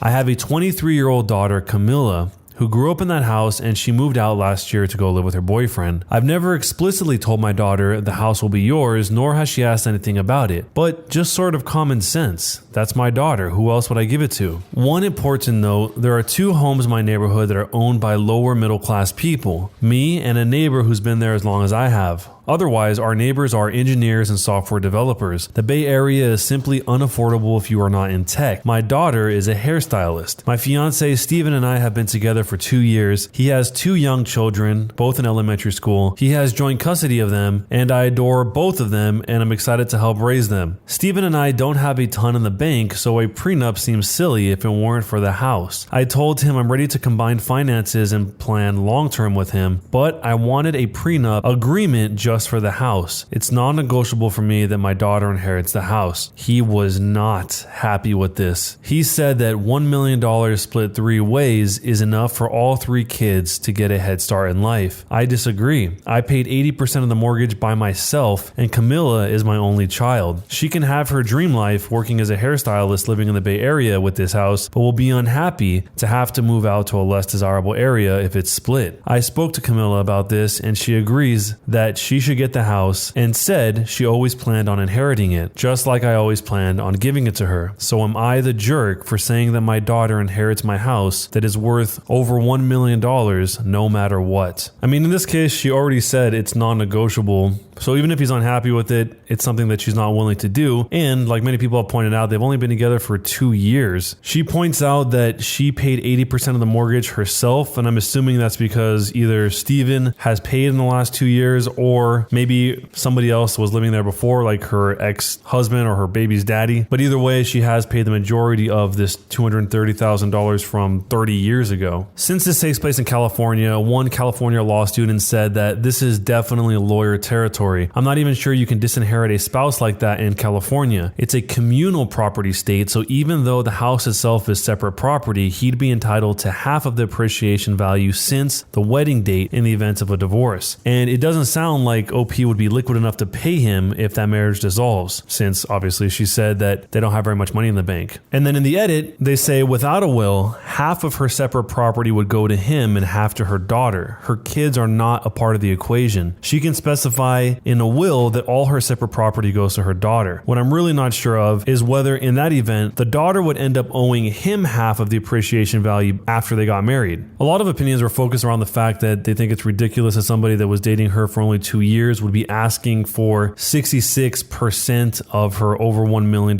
house. But somebody in the opposite end of things said that there are two separate topics here in my mind: having the house on a prenup and willing the house to the daughter. If they get divorced in 5 years, she absolutely needs to keep the house 100% uncontested. If they live together in the house, married for 40 years at some point, I can understand where this dude wants some stake/equity to pass on to his biological kids. Other scenarios are bad too. What if OP dies in 5 to 10 years? The daughter can just move in and force this guy out and his kids. I totally agree with OP that she wants to protect this valuable asset, but I empathize with the guy also. And people are acting shocked that he has the nerve to mention the house after they have been together for only 2 years. They are talking about combining their assets. When else would he get a chance to speak his mind on the topic? You can disagree that he deserves a stake in the house, but people are acting like he's some sort of conniving snake for having a discussion about a valuable asset while discussing their assets. So there are of course a lot more complex legal interpretations of this whole thing, but just on the big picture, do you think she is the jerk or not for saying that the daughter will inherit her house no matter what? Am I the jerk for taking a 3-hour nap every afternoon and expecting my husband to look after the kid and only wake me up for emergencies? My husband is a 38-year-old man and I'm a 34-year-old woman. We've been married for 5 years. We have a 4-year-old daughter and a 3-month-old son. Our son has a health condition and needs to be fed every 40 to 80 minutes. I work in IT and I can easily work from home and generally make my own schedule. My husband works from 6 a.m. until 3 p.m. I get up every hour at night to feed our son so my husband can sleep. I drop off our daughter at kindergarten in the morning and then work and look after our son. I obviously don't get much sleep during the night, so I have started to sleep from 3:30 to 7 p.m. and I made it clear that I'm not to be woken up unless it's an actual emergency. My husband looks after the kids and cooks tea while I'm asleep, and at 7 we all eat. After that, we take turns reading stories to our daughter as a bedtime ritual. She's usually down for the night at 8 p.m. Then my husband and I have us time from 8 to roughly 9:30 p.m., which is when he goes to sleep. After that, it's only me looking after our son so my husband can sleep through the night. I usually do some more work and go to sleep at around midnight, but obviously very interrupted sleep since I have to get up every hour. My husband has started complaining recently. He doesn't think I should sleep in the afternoon because during that time, childcare is completely on him. He wants some time to relax when he gets home. But the thing is, I need a few hours of uninterrupted sleep, otherwise I'll go crazy. Our son will most likely outgrow his condition and should be able to live like a normal toddler by the time he is 18 months old. I can't possibly not sleep for another year and 3 months though. My husband isn't happy. I should clarify that I don't actually sleep at night due to the feeding pattern. My nap is the only sleep I get. My husband doesn't want a nanny and he also doesn't want to be a stay-at-home dad. So, am I the jerk? So the math here doesn't really seem like it makes sense. The guy is able to sleep all night and then works from 3:30 to 7, and she doesn't really get a sleep at all. There were some breakdowns of other comments she left in other threads, as well as just trying to do the math on it. So it pretty much works out to this. She works 20.5 hours a day. He works 12.5 hours a day because you're including the childcare watch time. She sleeps 3.5 hours a day. He sleeps 7.5 hours a day. In one of the comments, she actually said that his mother doesn't like me very much because I choose to keep working after we had our daughter. But when I make $150,000 a year and he makes $50,000 a year, I can't really be a stay-at-home mom. My husband doesn't like my family, so I can't really have them help out. And then she also says about the husband that he doesn't work a hard 8-hour shift. He's a personal trainer, but spends a lot of his time on his shift watching Netflix. She then says, I have a full-time job, not an easy one. I have a whole department I'm responsible for, and I care for the kids. kid. So this seems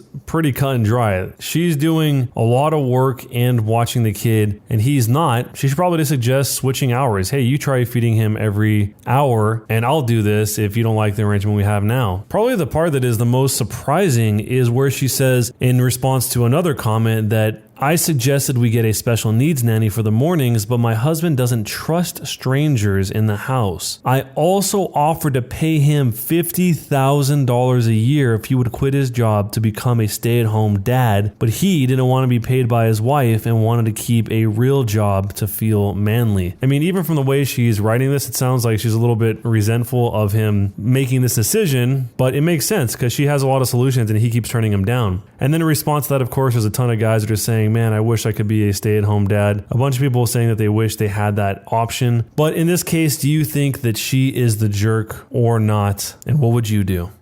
Today I messed up by agreeing to an open relationship. To put this in perspective, I'm a 20-year-old male, my girlfriend is a 21-year-old female. We've been dating for 4 and a bit years. Typical high school sweethearts, and we wanted to move away and start our own lives after college. We decided to spice things up a bit and open up our relationship a little. It was pretty much a joint decision, but looking back, she was kind of insistent on the whole idea. One night, she is out with some friends and she phones me and asks me if the whole open relationship thing is still cool, explaining she's met a guy, a 24-year-old male, and asked me to pay for a hotel because she wasn't working at that time. I agreed. I tell her to go for it, and she does. She texts me to say she had a good night and that all was well. Then, the week after, she mentioned she's meeting up with this guy again. I wasn't expecting it, but I'm cool with it. Again, she asks me to pay for their hotel, a decision I would live to regret. She doesn't text me the entire night. Weird, but okay, maybe she's just having a good time. The next day, I receive a load of messages about how she needs a break from everything right now. Meeting this guy has apparently opened her eyes. A little more conversation and we're over. She completely cut me out of her life. I check her Snapchat story and of course she's with him. I've heard from her friends that they're dating now. What? And this guy paid for all of this. It seems almost obvious, especially how he wrote this when he said that in retrospect it seemed like she was more insistent about the whole thing, that she probably already knew that this guy was interested in her, the 24-year-old guy, and that she wanted to go through this whole process to see if she liked him or he liked her, rather than breaking up with this guy first, just so she would definitely have a safety net no matter what happened. Maybe that's not what happened, but from the way that it was written here from the OP,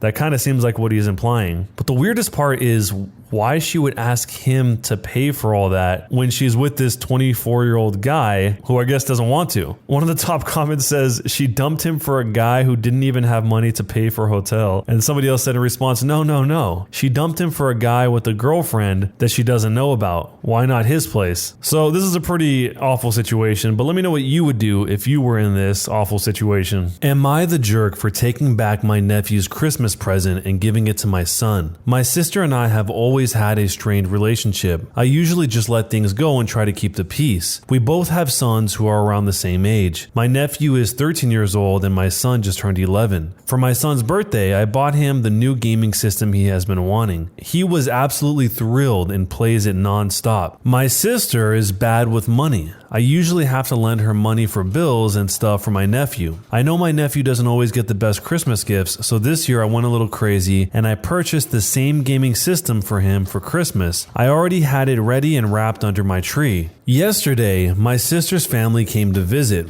My son asked me if they could go play video games. I said yes and reminded them to be careful. About 30 minutes later, my son comes running to me crying. I asked him what was wrong and he led me to the front hall. When we get to the stairs, I see the new system smashed on the floor. Someone had thrown it from the upstairs and now it was smashed into pieces. I asked my son what happened and he sobbed and pointed at his cousin. I asked my nephew if he did this and he started to laugh. He said that it was a stupid baby toy and that he saw people can break them online. My sister came in and I told her what happened. I explained that this was an expensive system and that her son needed to be disciplined for what he did. I told her I wanted her to pay for what her son broke. She laughed and said no. She says I shouldn't have let them play unsupervised, that it was my fault and that I am a bad parent. She said my son will get over it and that was not important. Seeing my son son sitting on the ground next to his broken system trying to put the pieces together tore my heart out. I walked over to the Christmas tree and grabbed the system that was meant for my nephew. I pulled the gift wrapped off and I gave it to my son and told him to go upstairs and set it up. My sister asked why I was making such a big deal when I already had another one. I then laughed and I told her that was her son's Christmas gift and that since it wasn't important and it was just a stupid baby toy, then obviously they won't miss it. I then told them to leave. My nephew realized what happened and began to cry that my son had stole his system. I said no, his was the one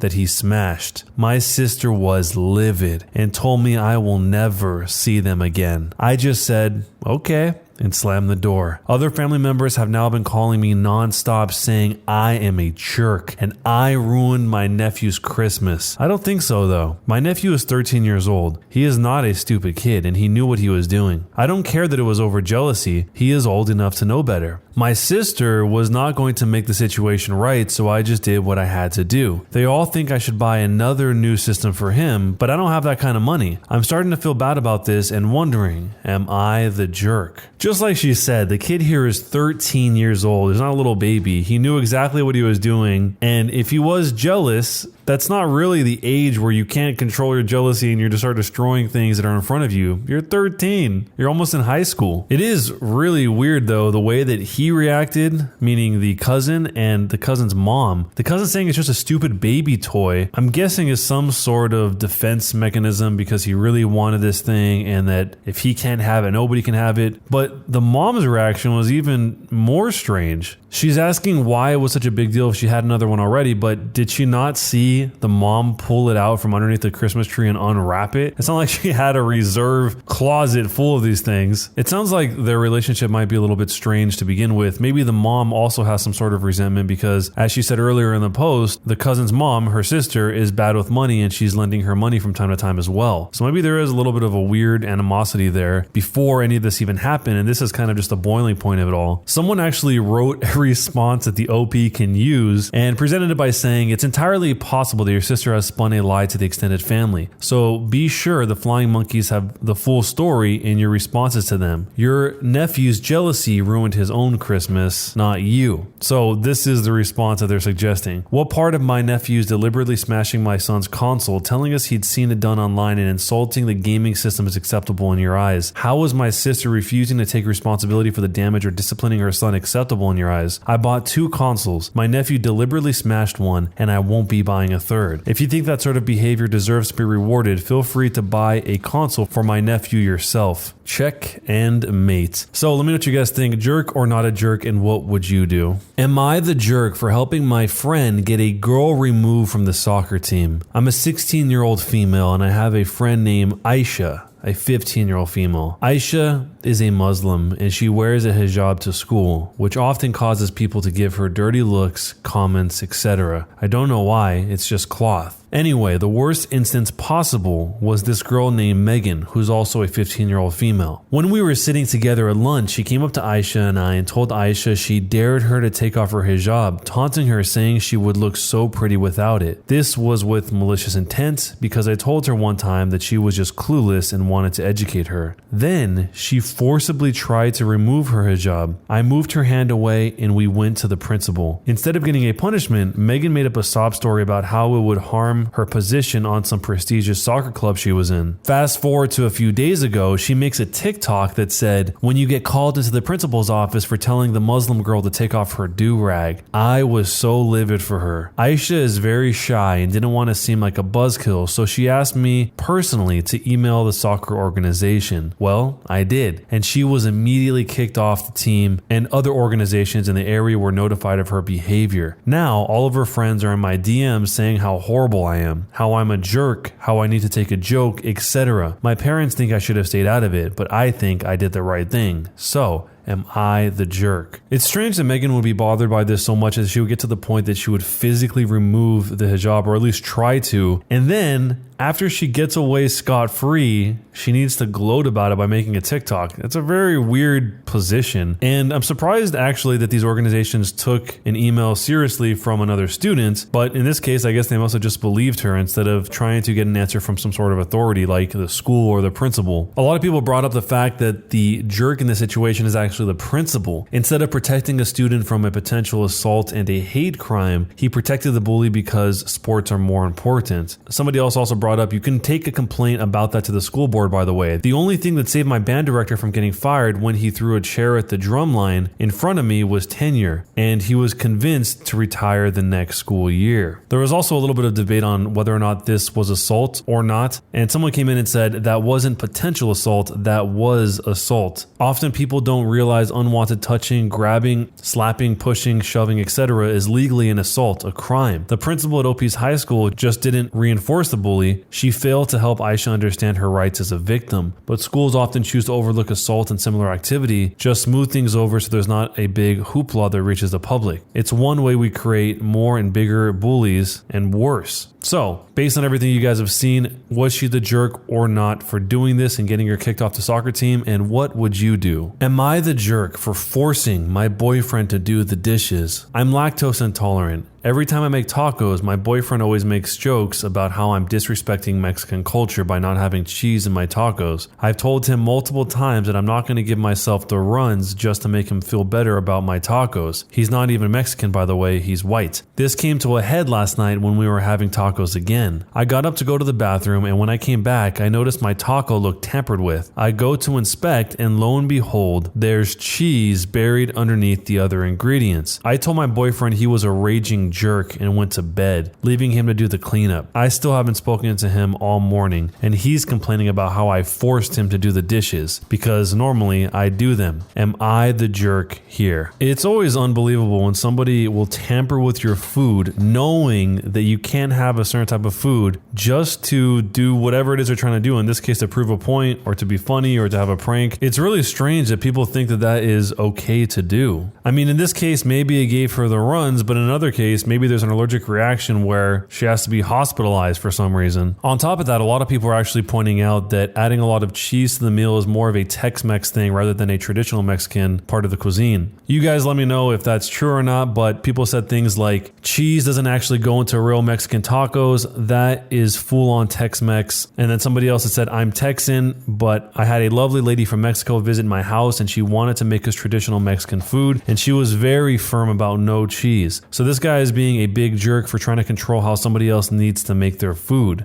And then once again, yeah, cheese is more Tex-Mex. Understandably, people conflate Mexican food and Tex-Mex, but they're very, very different. Mexican food is so good and surprisingly hard to find even here in Texas. So was she the jerk or not for forcing her boyfriend to do the dishes? And what would you do if you were in the situation and somebody put something in your food that you couldn't have? Am I the jerk for accidentally calling out a new colleague on lying about her language skills? Last week, a new colleague, Kathy, a 33-year-old female, started in my workplace. I'm a 25-year-old female. She instantly stood out in the team because she seems like someone who is very loud and assertive. Two of my colleagues, me and Kathy, were having coffee in the break room. We were the only ones in there and we were sitting far apart when the subject of travel was brought up. My colleague said she wasn't booking trips anymore because it'll probably get canceled because of the global illness anyway. Kathy immediately cuts in about how sad she is because she travels so often and she goes on these far exotic trips to Europe as her hobby. When I think exotic, I think Bahamas or something instead of Europe, but cool. Kathy then jokes about how all this no travel business is making her fear that she'll lose some of her foreign language skills. I ask her what languages she speaks. She claimed to be fluent in 3 European languages, among which were French and Dutch. Kathy said she was at a native speaker level and went on about how people in Europe were always surprised when they found out she wasn't from there. I was excited because I never get to speak Dutch over here. I was raised in Belgium, which has 3 national languages, French and Dutch, which are my mother tongues and the most commonly spoken there, and German. It's quite common to be pretty fluent in at least 2 out of the 3 languages in Belgium because you're required to learn them at school, along with English from a young age. I told Kathy, "Oh look, dan hebben we iets gemeenschappelijk," which means, "Oh fun,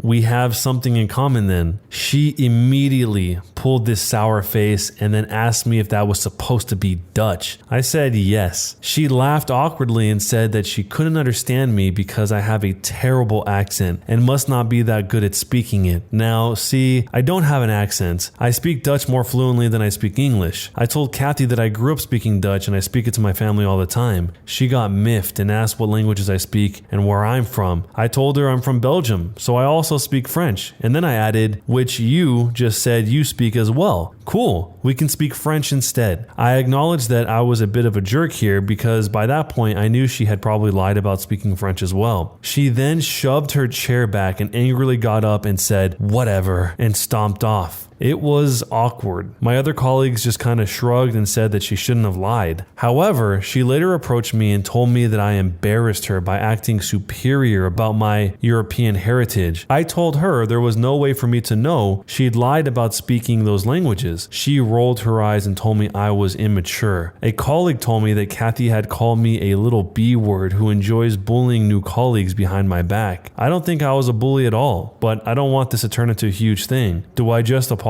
to keep the peace? And am I the jerk? So Kathy straight up lied. If she knew French or Dutch, she probably would at least try to speak a little bit or pick out some words or ask her to speak slower, but she just got mad and shoved her chair back, which makes it obvious that she didn't know this at all. She just chose 3 random European languages and then hoped nobody in her life would ever speak them. But little did she know she would meet somebody who knew 2 of those 3 languages at her own work. And if she's going around calling the OP a little B, as she says here, she's being a lot more of a bully than the OP is, because that is what Kathy is calling the OP, a little B word who enjoys bullying new colleagues. I don't think there's anything to apologize here since she didn't do anything wrong. She just tried to speak the language with her that she said she spoke. And a lot of people here were actually talking about escalating this to HR. There's a bunch of people that suggested this, and she responded to that saying that I'm not sure about escalating this to HR, which a lot of people have told me I have to do. I feel like this might make me look immature to the rest of my colleagues, of which I am the youngest, and it might not need to go that far. It depends on if Kathy is willing to put this behind her and be professional. If all else fails, I do have witnesses who would be honest about what happened, so I think I might be in the clear if she tries to twist the story. So if you were in this situation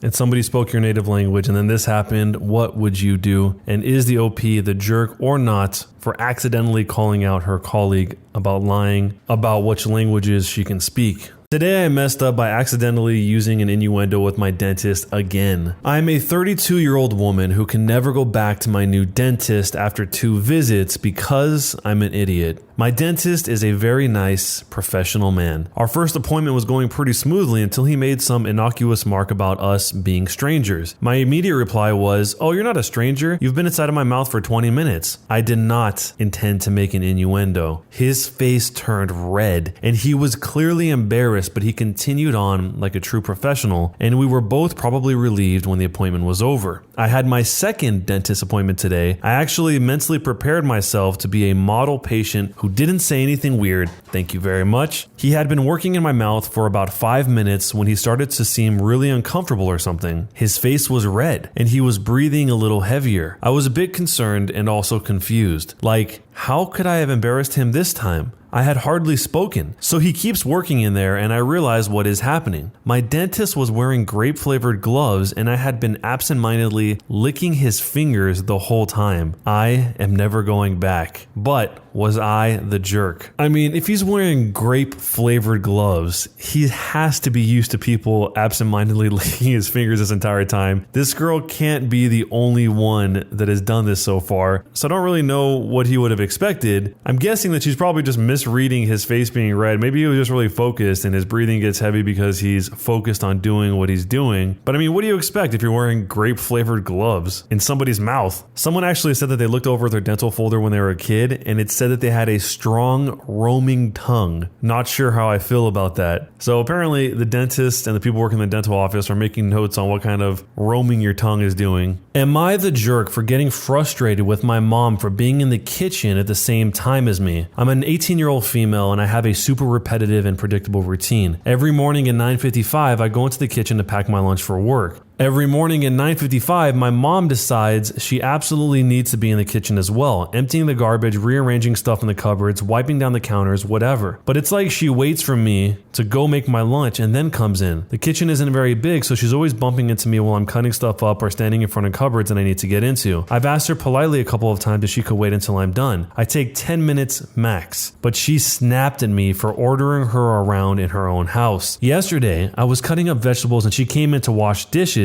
and ended up bumping into me while I was using the knife. I got a small surface level cut on my finger. It honestly wasn't bad, but I was so frustrated with her that I snapped and said, maybe if you didn't insist on being my personal backpack every morning, this wouldn't have happened. My parents are saying I'm the jerk for snapping at her like this, but my sister is siding with me. I feel bad for being rude, but I also think it was partially justified on my end. So, am I the jerk? I get why she's frustrated, maybe not to the point that she snapped on her like that, but maybe the mom just thinks of this as spending time together somehow. In some strange way, even if they don't speak, maybe she just sees that as a way that they can bond without bonding, and she's just not verbally acknowledging that. Someone suggested doing a little experiment where the OP would go into the kitchen earlier, like maybe at 9:30 a.m. to pack your lunch. And if she goes out of her way to be there even earlier, then you know that she's trying to get there at the same time, because maybe this 9:55 thing is also just a really weird coincidence. She actually tried this, and it turns out that no matter what time she goes in, the mom follows her in at the same time. Someone suggested because she follows you into the kitchen no matter what time you go in, try to psych her out, go in at 8:30. When she follows you in, tell her she can have the kitchen, and just to let you know when she's done.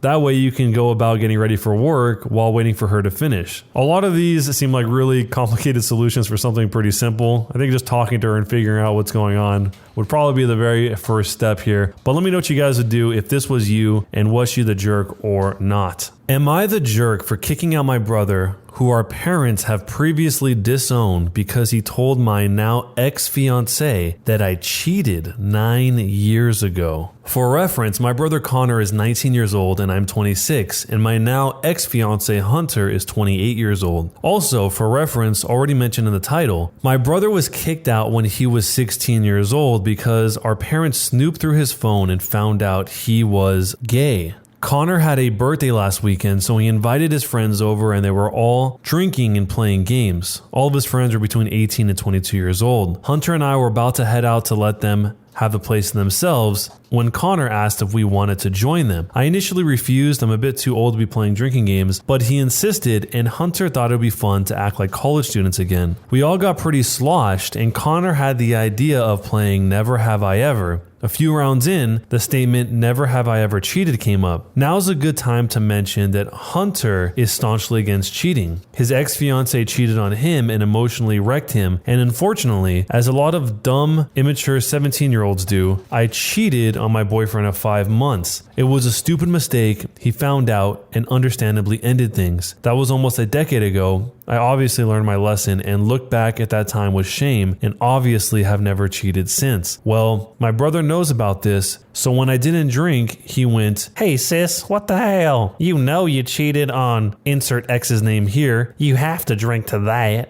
My boyfriend paused, looked at me, looked at him, and just walked out of the room. I followed him and tried to tell him that it was a stupid teenage mistake, but he wasn't having any of it and ended things on the spot. I am numb. I'm heartbroken. He was my everything and more. And I still don't know how I'm going to move on. Connor tried to apologize, but I feel nothing but sadness and emptiness. This morning, I served him an eviction notice. He begged me to stay and said he didn't mean to ruin my relationship. He just didn't think when he said those words. I just can't look at him right now. He ruined my life. After I raised him and cared for him like he was my own, I feel so hurt. Am I being unreasonable? Am I the jerk? So this is all awful. Obviously, she's upset that her brother betrayed her trust when she didn't want her brother to say this thing about her past. But the strange part here is that if she knew the fiance had this history with cheating and knew that she had blatantly done this type of cheating in the past, even if it was a long time ago, it probably would have helped if it was brought up and at least discussed to show the context of it, that she thinks she was a kid at the time, or however she phrased it. She was a teenager, I think, and that she's totally different now, as opposed to burying it away, which maybe that wasn't the intention, but that's kind of how it came out here. There was actually some points made about the fiance being the jerk in the situation, or at least the biggest jerk of them all, where they say, I get being hurt in the past because of cheating. I know that pain all too well, but he's holding a mistake you made when you were a teenager against you. Assuming you're being honest, you never cheated on him, you've never given any indication that you did, and the relationship was otherwise fulfilling. Breaking off an engagement over something you did a decade ago is overkill. And to add to that, beyond breaking it off in general, I think breaking it off in the moment without actually being able to talk about it or hear what she has to say isn't a very helpful way to deal with it. When it comes to her brother, the OP actually said a little bit more by saying that she knows that her brother wasn't trying to hurt her, but he just doesn't think sometimes that she loves her brother and she wants to forgive him, but every time that she looks at him, she just sees sadness and anger. But really it all boils down to what I said earlier, which is that she knew that he was not going to tolerate any cheating, but yet decided not to bring up this obvious and blatant cheating in the past. So in this case, even if she didn't tell a direct lie, she didn't tell the whole truth, which is still a lie because it's not the truth. And there was another good point too, that Hunter, the boyfriend or the ex-fiance here, was probably doubly shocked by the whole situation because number one, he found out that she did cheat in a major way, and that number two, she concealed it from him. So it's a double whammy right out the gate. And that's assuming she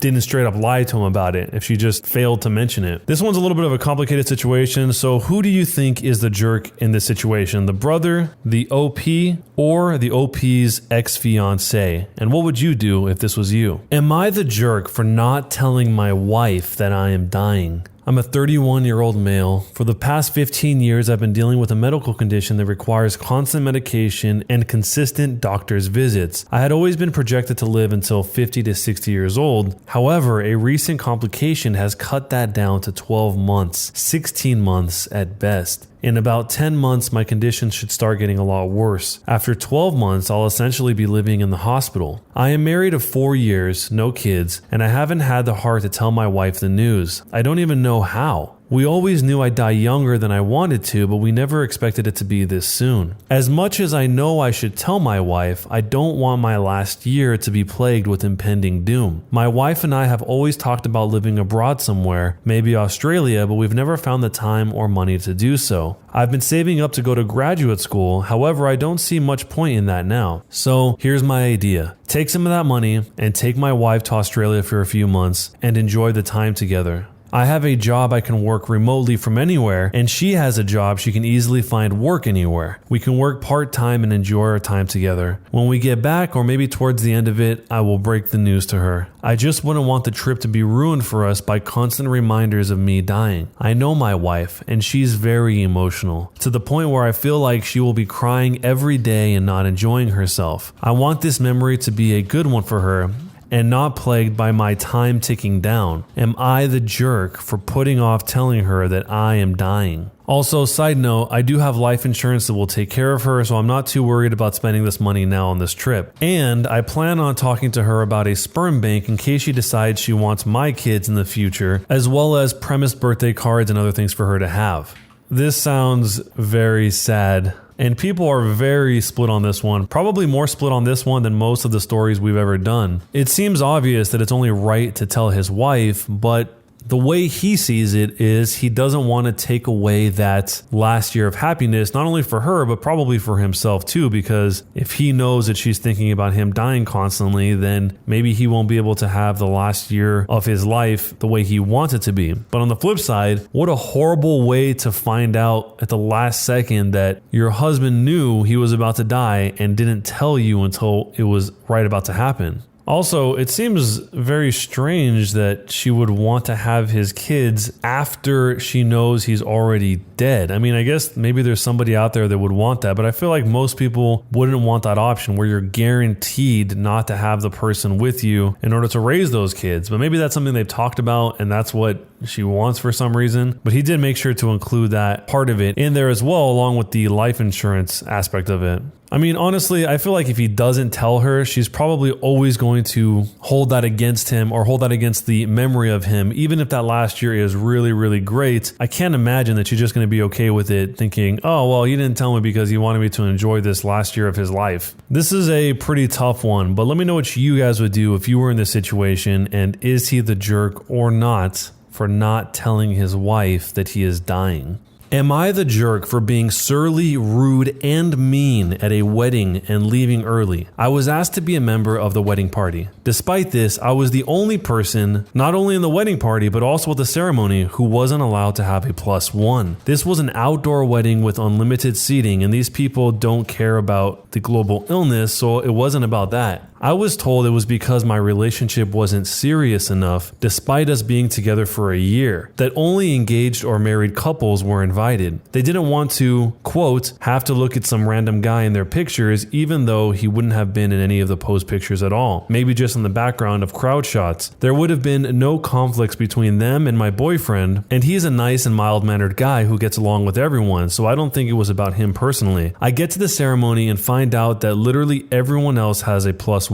Not just married couples, but there are couples who have been dating for less time than me. This is when I started feeling surly. I smiled and played my part during the ceremony, but inside I was very surly and angry. We then get to the reception, which had way more people than the ceremony. This is where all the more distant friends were invited, and everyone there had a +1. I was literally placed at a table as the one single person, and everyone else at the table was a couple. Some at the table were other members of the wedding party, but others were random distant acquaintances. People started asking me where my boyfriend was, and I said I was told he wasn't invited. They asked why, and I said I had no idea why. This is when I started letting my surliness show and started acting rude and mean because I was humiliated. And then I was brought into conversation with the couple's male friend, Dean. I was previously told that Dean has a crush on me, and I made it clear I wouldn't be interested even if I were single. Even after that, he kept trying to message me, and I ignored him. But now, the people who brought me into the conversation with Dean were like standing around staring at us, giggling behind their hands, like they thought they were Cupid matchmakers. Dean was absolutely a participant in this. I was meaner to Dean than anyone I've ever been to in my entire life. I was fully as rude as I'd ever wanted to be when being the target of someone's romantic interest unwantedly. It's true. I don't really know if I was being set up, but I was already furious before that happened. Everyone was silent and awkward. I just went back and finished my meal, and as soon as I was done, I picked up my purse and I left. I went straight to my boyfriend's house, skipping most of the reception, cake cutting, speeches, and everything. I'm now being told by the couple that they're hurt and confused as to why I left so early. I haven't replied. But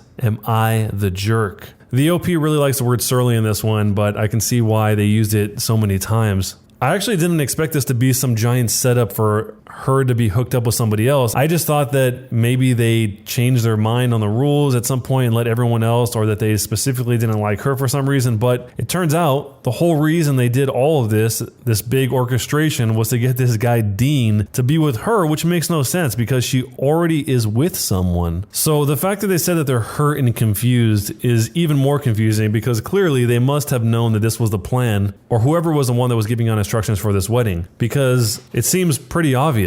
A lot of people are telling the OP to cut them out of her life, and she said she's still so angry about the entire thing. She wished she told them to back off the minute they called her boyfriend some guy that she might not even be with in the future. She says that her relationship is one of the most important things in her life, and her boyfriend is precious to her. To which somebody responded, which I find absolutely hilarious considering they didn't want some random guy in their photos, but now when they look back at them later in life, life, they have to look back at photos with some random girl they're not friends with anymore. So if this happened to you, you were invited to a wedding, they didn't let you bring your significant other, all in a big roundabout way to get you to hook up with someone else, what would you do, and is she the jerk or not?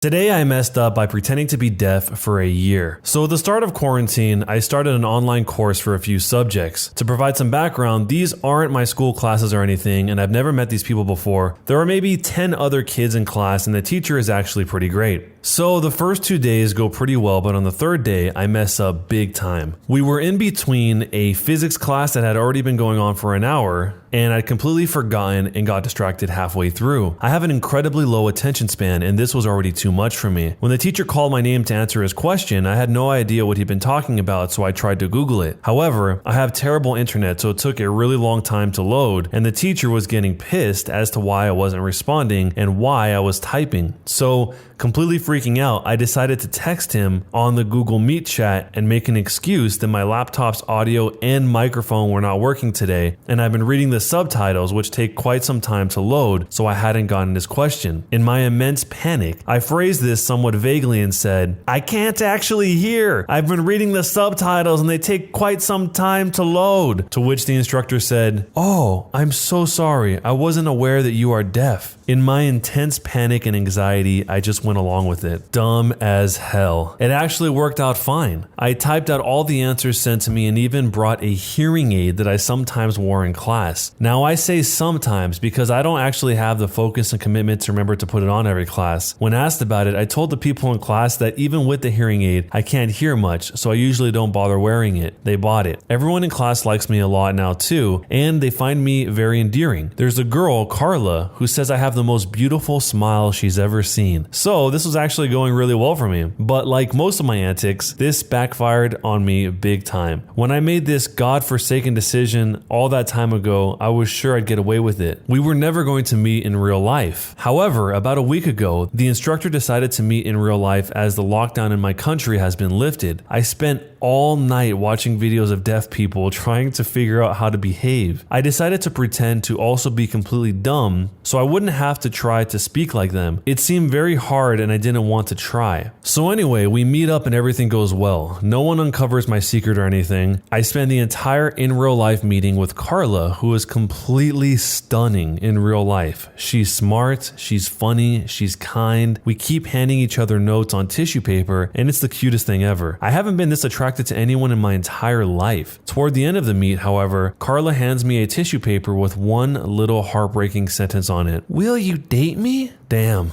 Panicking, I tell her I need some time to think and she's chill with it. I'm supposed to be meeting up with her tomorrow. I can't pretend to be deaf and dumb while dating her. It's impossible. But if I have to keep up this charade, I'll have to let her go and I don't want to do that either. There's also the other option where I tell her it was all an act. The best case scenario is the extreme embarrassment plus an amazing girlfriend, and the worst case scenario is she thinks I'm a jerk and I lose her anyway. So, what do you think I should do? There is no way this guy can pretend to be deaf for the rest of his life. What if he ends up marrying this girl, Carla? He's going to pretend to be deaf for his entire life? Eventually, that's going to come out no matter what. And if he really likes her as much as he says he does here, it's a no-brainer. You have to tell her and accept the consequence of lying about being deaf in order to get out of that one awkward situation. That probably will be one of the weirdest reveals ever, though, because why would anyone ever pretend to be deaf for this long? Or any period of time, really, but especially when it was this entire length of time. So I was very curious to see what happened, and I wanted to follow this to see if there were any updates, to see if he actually did tell her one way or another and what ended up happening, and luckily there were updates on this. So he said yes to a date, and when talking about that, he said that she just texted me what time to pick her up. The date is actually tonight, not tomorrow, so I have less time to make this decision than I expected. I'm like a disaster that keeps on happening. Anyway, you should have an update in about 6 to 7 hours, which is when I'll meet her. So here's the update. This is the update y'all have been waiting for. I just got back from the date with Carla. Basically, I prepared really hard for the date. I Googled what the appropriate flowers for apologizing for your lies are, and I got her white orchids. I then put on my best clothes and set out. She'd come to the date with a cute little notepad and 2 pencils for us to write notes in, which melted me instantly, but I was so anxious and nervous at first that I couldn't bring myself to tell her. But as we sat waiting for our order to arrive, I kind of snapped because of guilt and scribbled down into the notebook. This is what he wrote. Hey, there's not an easy way to break this, but I'm actually not deaf, ...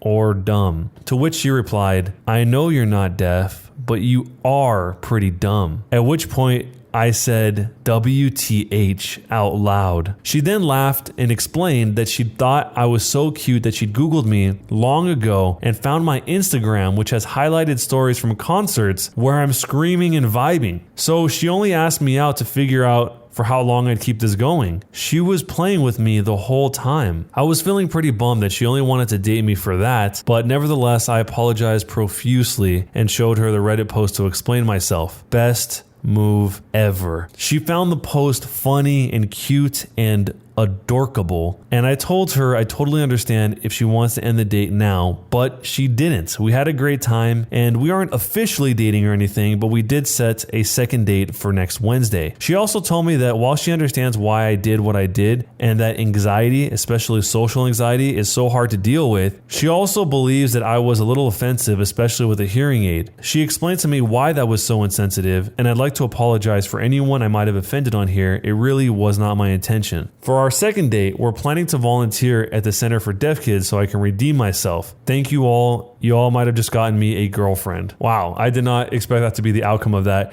And when he said that he was preparing before this date, where he was actually talking about what type of flowers to get for apologizing for lies, I thought he was going to say I was preparing by watching videos of deaf people knowing how to act, because that seems like the direction it was going in. But I do wonder what it was exactly that gave it away to Carla that made it so obvious to her that he wasn't actually deaf, where the teacher or nobody else in the class seemed to know that. If you were Carla in this situation, what would you do? Would you give him a chance, continue dating him, or would you just end it right there? Let me know down below. Am I the jerk for blowing up at my friend who constantly makes comments about my boobs? I have big boobs. I'm currently 52 kilograms, and there's nothing I can do to change the size of these things unless I have surgery. I'm also extremely shy and from a very conservative family, so my resentment and shame towards my bust is an ongoing issue. My friend Sarah is one of those unfiltered free thinkers who says whatever is on her mind. She's also slim, and her chest is very much in proportion with the rest of her body. We work together, and I'm always secretly jealous of how great shirts and tops look on her, whereas I feel I look very sloppy and unprofessional with oversized, ill-fitting clothes. Sarah has this way of always bringing up my boobs in conversation, starting off complimentary, but often ending with a subtle insult. She knows they're a physical feature I'm uncomfortable with, but doesn't let up. Examples of things she'll say is how my boobs look good now, but give it a few years and they'll be down to my knees. Ha ha ha ha. Or she'll show me comments on Reddit where people are discussing chest size preferences, and most are commenting how they much prefer a smaller bust over a large. Or just a general reminder of how work or men will never take me seriously because of my cartoon boobs. I know she's trying to have lighthearted fun, but it gets to me, and I've told her a few times to drop it before. Now, we're working from home. We all have daily video calls and meetings. Uniform is not necessary, and we can wear what we like. A few days ago, it was extremely hot, and I was wearing a lighter, more revealing top than my usual baggy cover-ups. During this video call, in front of 6 other colleagues, Sarah starts vocalizing her thoughts on my appearance. Holy cow, put those away. You look like you're in an adult film. We don't need to see that first thing in the morning. I was mortified. One colleague laughed along, but the rest looked uncomfortable. I felt close to tears. I made an excuse and I left the meeting. Sarah called me up half an hour later asking me what was wrong, and I went off on her. I told her to screw herself, and I was sick of her and her constant jabs at my appearance. I went on a 10-minute tirade and hung up. Sarah Sarah's been off sick since that day, and we haven't spoken again. I'm wondering if I was too harsh and maybe I should call and apologize for my outburst. Was I the jerk? Yeah, so as many others have pointed out, saying that on a work call is straight up sexual harassment. It doesn't matter who's saying it, it's the fact that it was said at all. So if she wanted to, and they have an HR department at her work, she could probably go there and tell them that. And right after I thought that, I saw that she actually put an update to a lot of commonly asked questions, starting with number 1. She said, I've contacted HR with my complaint. I have a lot of old text messages and emails with comments and memes Sarah has sent me making fun of my chest size. John and other colleagues are fully supporting me as well as my manager. It will take a while for them to get back to me, but I'm confident things will be sorted and Sarah will be dealt with. She also then clarifies that her overall weight is 52 kilograms, not her boobs alone. And she also says that she can't lose any more weight to make a difference on her bust size. She won't get surgery, but she's been working on her body image issues, which her shyness and upbringing did a number on. I mean, the first thing that pops out to me out of all of this is that maybe Sarah is just jealous in some weird way. Maybe not directly that she wants to have this type of body, but maybe she's jealous that it gets a lot of attention, or maybe she thinks that in her own mind, the OP gets some sort of unfair treatment in a positive way, and Sarah doesn't like that, so she's always pointing it out in order to take it the other direction. I mean, that's just a theory based on the fact that she's always bringing it up according to this post, and not only in verbal conversations, but like she just said in the update, also in text messages and other things outside of that. And the OP already asked her to drop it, to stop talking about it, and Sarah continues to do so. So there's got to be something going on there that is pushing her in that direction. So with all of that, if you were in this situation, what would you do? And is she the jerk or not? Would I be the jerk if I called off my wedding because my fiance does not want my son to bring his boyfriend to the wedding? My son was born when I was only 15 years old, and I've been a single dad since I was 18. It was hard living for a long time money-wise, but I always try to do the best by my son. Today I own my own gym, and my son is now 22 and going to college and works at my gym full-time. He came out to me when he was 14 years old, and I've always been supportive of him and his identity. I've been with my fiance now for about 2 years, and while she does come from a very deep religious and conservative family, she has never had any issue with my son, at least nothing she has ever expressed to me. My son has been dating his boyfriend since he was 18, and I've gotten to know him really well. However, my fiance told me recently that she does not want my son's boyfriend to come to the wedding, nor does she want her parents to even get the inclination that my son is gay, that if they found out, they would have a complete fit. This really bothered me because I refuse to ask my son to go back in the closet. What is going to happen in the future? When my son gets married himself, will they want him and his husband barred from other family events? He's my son and will be the best man, and it would be unfair to deny him a +1 because her family has an issue with gay people. When I told her this, she got very angry with me and told me that I was being selfish and over dramatic, that it would just be for this one day, that she wants the perfect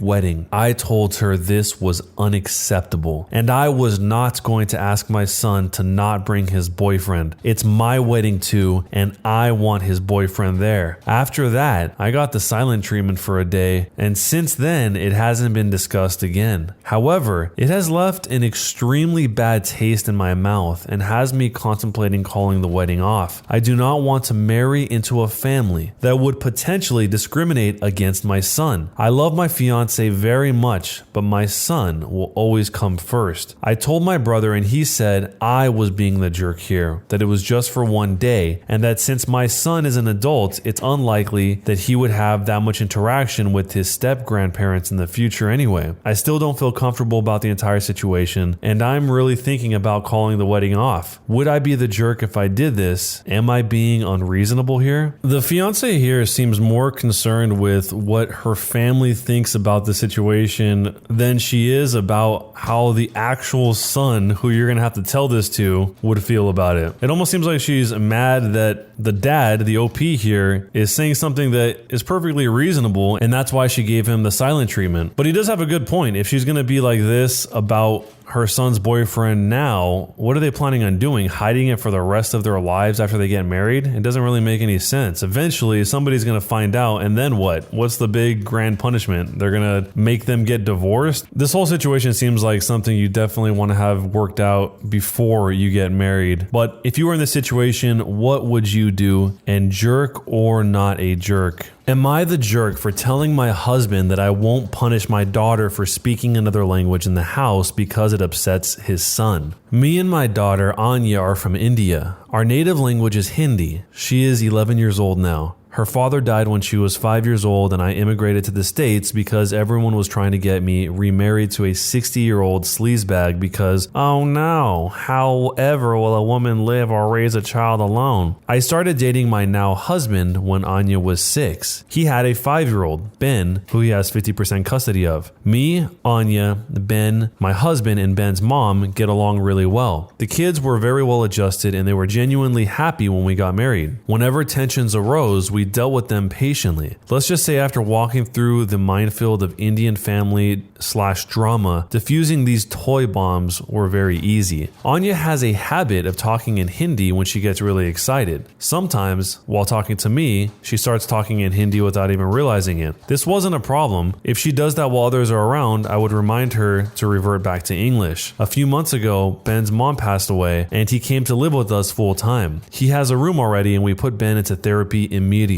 A week ago, Ben walked in when me and Anya were cooking and we were talking in Hindi, and he started crying. He told me he's feeling bad that he can't understand what we're saying. I hugged him and consoled him and assured him that we didn't do it to exclude him purposefully. And then Anya started crying and apologizing. The whole thing was just heartbreaking. Since then, Anya has been making a conscious effort to talk only in English, and I can tell that it puts Ben at ease. Yesterday, however, she was frustrated and started lamenting about schoolwork in Hindi to me. Me and Ben were in the living room, and Ben and husband were in the kitchen, and they heard it. Later that night, my husband told me how he thinks we must start thinking about giving punishments whenever she speaks Hindi unconsciously until Ben starts feeling better. I was horrified at this suggestion. I've never pulled the "she's my daughter, not your" card, but this is the hill I'm willing to die on and use that card if necessary. Whether he likes it or not, it's her first language. Expecting her to always converse in her second language, even when she's feeling some extreme emotions, is just cruel, especially after she is genuinely making an effort to make Ben feel more comfortable. It's almost like punishing her for her heritage or for being Indian. Of course, this is a huge point of conflict between me and my husband, and I think it's unfair to do this to Anya even temporarily. He thinks me and Anya are unnecessarily making Ben feel bad while he is mourning his mother, while we can try and prevent it. Both of us are conflicted here. Who is the jerk in this situation? This sounds like the perfect opportunity for Ben to learn Hindi. He gets to live in a house where two people speak a language that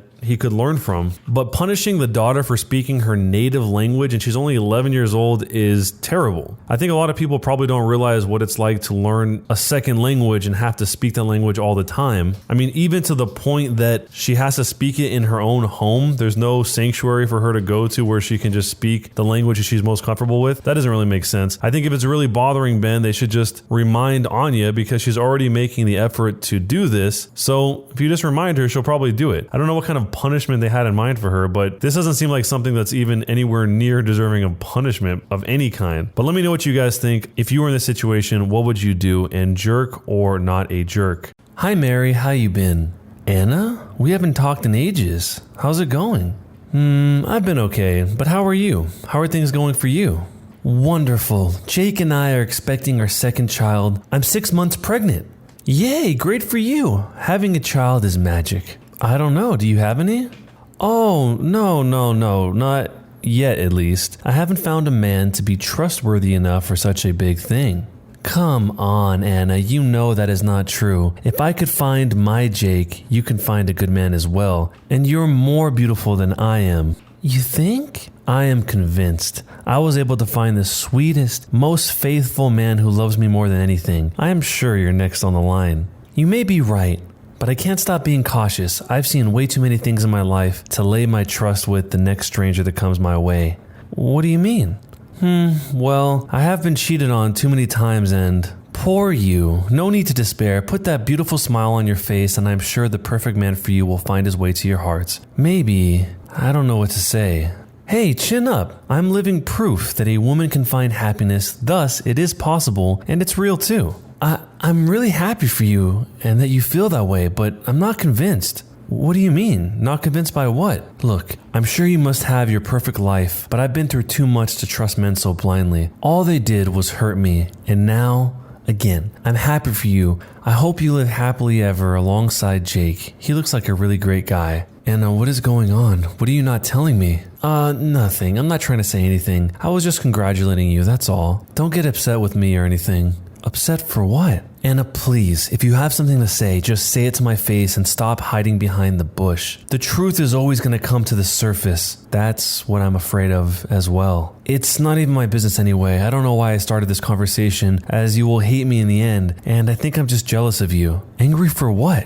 What the frack are you talking about? What jealousy? What are you not telling me? Well, I really hate to be the one to break it down to you, but I have seen some things that will certainly anger you. And now that you say you are pregnant in 6 months, I wouldn't want to harm you in any way. Maybe we should just put an end to the conversation here. It's best for everyone. Anna, if you don't tell me right now, damn it, I'll get in my car and come to find you wherever you are. I am far enough for a car ride at the moment, so don't stress yourself. Say it! God darn it, or shut up for the rest of your life. Fine. You asked for it. Your beloved husband Jake is cheating on you with a foxy blonde woman. I've seen them sharing tender kisses like a month ago, but didn't have the courage to tell you. What? That's not possible. Jake would never do such a thing to me. He is the sweetest man in the world. I know him too well. It can't be. Fine then. Keep living the fantasy while he's sleeping with other women. If that keeps you happy, it's not my problem. I just told you what I saw. You must have mistaken him for someone else. Brown hair, brushed back, hazel eyes, that crooked upper canine of his? Not in a million years. My God, that's impossible. He was on a business trip last month. Yeah. He did have some business with that blonde, for real. Oh God, I feel like I'm losing my breath. I can't take this anymore. See? That's why I feared telling you in the first place. I think I should call an ambulance. Hey, are you okay? Mary, is everything okay? Say something, god darn it. Mary, you're scaring me. Today's stories are from IDOWorkHereLady. A lady called the police because I was wearing a hoodie. I work at a somewhat large gas station. While we're given a single jacket with the store logo on it, there are 8 cashiers, and even if the illness wasn't a thing, it's just not sanitary. Our normal uniform is a pair of black pants and a bright polo with the store logo. So, it was pretty cold yesterday and I was wearing my hoodie because the store is built very cheap and isn't insulated. The ceilings are just bare metal. I was sitting in the chair for a couple minutes by the eating area because it was pretty slow when I saw a car pull in. So, I went back behind the counter. Here comes the delusional lady. She walked up to my counter and asked, excuse me, where is the cashier? Me. You're looking at him. What can I do for you? Delusional lady. I come here every morning and I've never seen you. You don't even have the uniform. Now, the reason that's relevant is because I always work late evening, so I've never seen this lady in my life. I probably haven't been awake before 2 p.m. in a year. Me. Oh, sorry about that. It's just cold in here and the heat doesn't really work. So I took off my hoodie just to prove to this lady that I did in fact work there. She then pulled out her phone as 2 other customers walked in and a line formed behind her. Delusional lady. This guy doesn't work here. I think he's stealing. I'm calling the police. She walked off to the sitting area and dialed for the police. Meanwhile, I guess the other 2 people realized she was an idiot and let me ring them up. She watched the entire time telling the police I was pocketing money. When they arrived, we ended up having to call my manager to the store to explain that I did, in fact, work there. They let her off with a warning and banned her from the store. The police wouldn't let the store stay open for the entire hour it took the manager to get there. I was never detained as it was obvious I worked there, but they insisted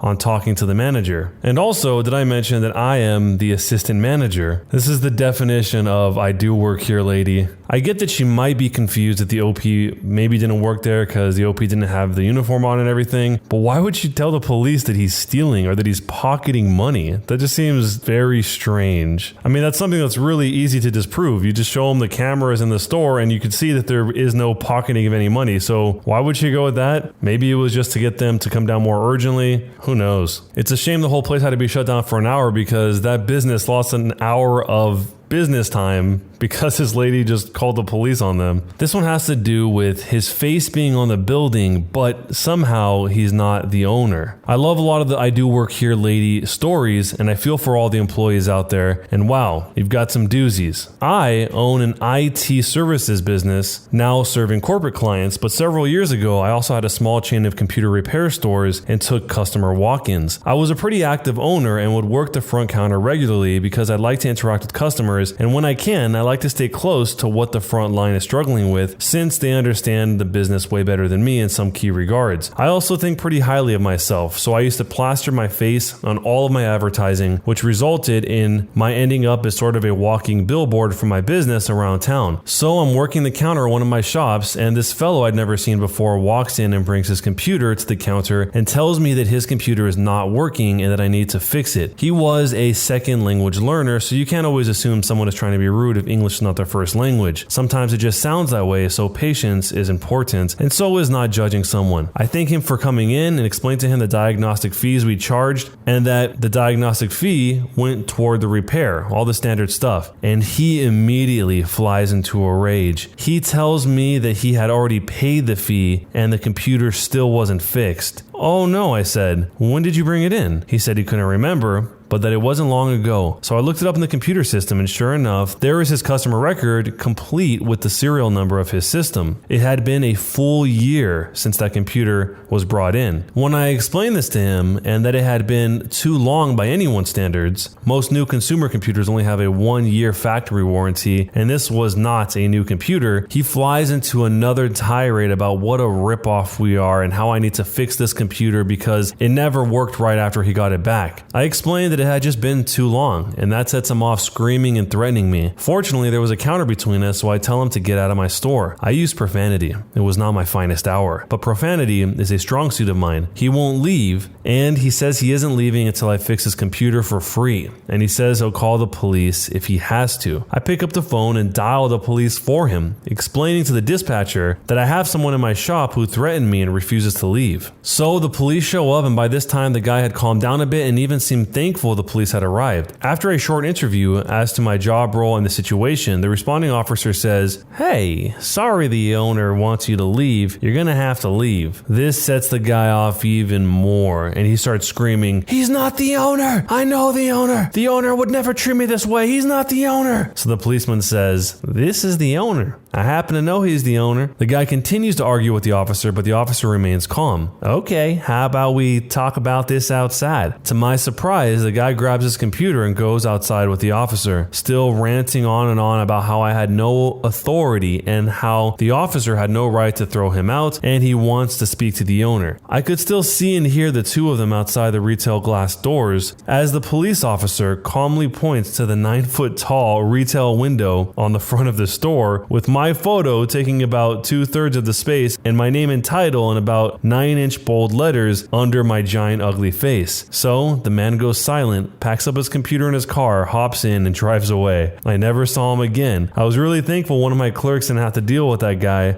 but when I messaged them all the story, they all wished they had been there. Apparently there actually is an entire subreddit dedicated to I know the owner stories, and this would definitely be one of them. So a year ago, or more than a year ago, he gets his computer back, it's not working right, and then he doesn't say anything for over a year? That seems like a very bad move. And even if the guy wasn't the owner, it didn't really make a difference here because I'm sure the policy that he signed when he was doing this whole computer process probably said this is covered up to a year, and they could see the date, they could look back and see the charges or something and know that this is way outside the realm of being able to get another free repair for it. Running a business like this seems really tough because you're probably going to have to keep repairing the same people's computers over and over again, and they're going to think that you're doing something weird when in reality it's probably whatever they're doing that keeps making the computers fall apart over time or get filled up with spyware or bloatware or whatever the problem actually is. So let me know what you do if you were in this situation. This next I Do Work Here Lady story has to do with a lady who claims to be the owner's daughter. So a little backstory on where I work. It's a very small family business where we sell pools and pool chemicals. Only 2 desks in our office which can fully see into the showroom. 1 desk for the manager and 1 desk for me.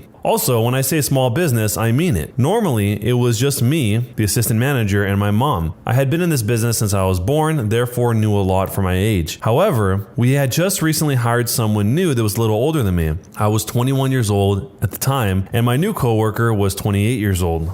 The manager, my mom, had to go pick up some office supplies for us and mail off some bills, so it was just me and my coworker Matt. We weren't very busy at the time since it was a weekday and fairly close to closing time, so I was sitting at my desk and he was at the manager's desk since he didn't have his own, on our phones waiting to hear the door open. We hear the door open and my coworker starts to get up, and I tell Matt that I've got this one, so he sits back down. I stand up and see this lady, Karen, and her kid come in and start walking around. I walk out into the showroom and welcome them to the store and ask them if they need help finding anything. Karen says, "We're just looking right now. I will let you know if we have any questions." Karen's kid says, "I want a pool. Where's the toys at?" Me, "Well, the pool toys are right over there in the aisle by the door and on that wall." I motion to the wall where all the displays were. Karen says, "I told you that we didn't need any help right now." I just stepped back and walked into the office, not wanting any confrontation this close to closing. They continued to look around for another few minutes when I heard the kid hollering from the front of the store. I looked up and the kid was climbing on our ladder samples, which clearly have a neon green sign that are 8 by 11 that say "do not climb on." So I walk up to the front of the store and politely told the kid that he couldn't climb on them. Karen says, "You can't tell my son what to do." Karen's kid says, "I just want to climb on them." He then starts to cry. This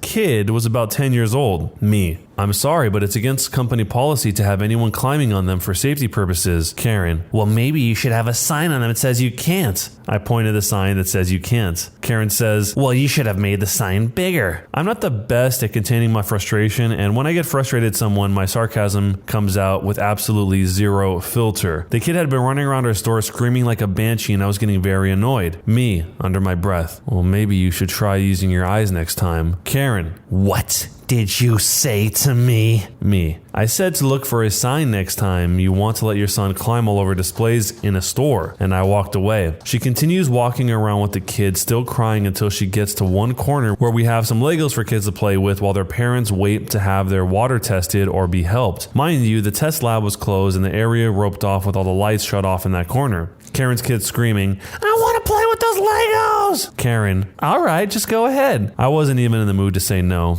as long as it stopped him from crying. Then he starts carrying them out from the designated area and throwing them down the aisles at our toy displays. I had enough of this little kid because I knew I was going to have to clean it up. I've been told that I'm pretty scary when I'm angry too. Me to Karen's kid, "You are not allowed to take the Legos from the play area. Please put them back where you got them from." Karen, "Who do you think you are talking to my son that way?" Me, "I am simply telling you both that what he's been doing is not allowed in our store and needs to stop." Karen, "Well, how dare you talk to us this way? I'll have you know that I'm the owner's daughter and I will get you fired for this." Mind you, the owners are my grandparents, and she sure as hell isn't my aunt. She walks up to the counter that looks into the office before I could say anything. Karen to Matt, "Have you heard how your employee talks to me? He is the most rude employee I've seen in here, and I'm the owner's daughter, and I demand that you fire him." Matt, "Well, I can't do that." Karen, "Why not? He's a rude jerk." Matt, "I can't fire him because he's my boss." Karen, "What? No, he isn't. You're lying to me." She's droning on and on. Now, we have an employee picture on the wall celebrating our business's 50th anniversary with everyone labeled in the picture, including the owners and all their kids. Karen finally shuts up and looks at me while I'm grabbing the picture frame off the wall. I slide it in front of her and point to my label. My name, assistant manager, with grandson underneath my name and title. Her face turns every shade of red under the sun. Me, "So you mean to tell me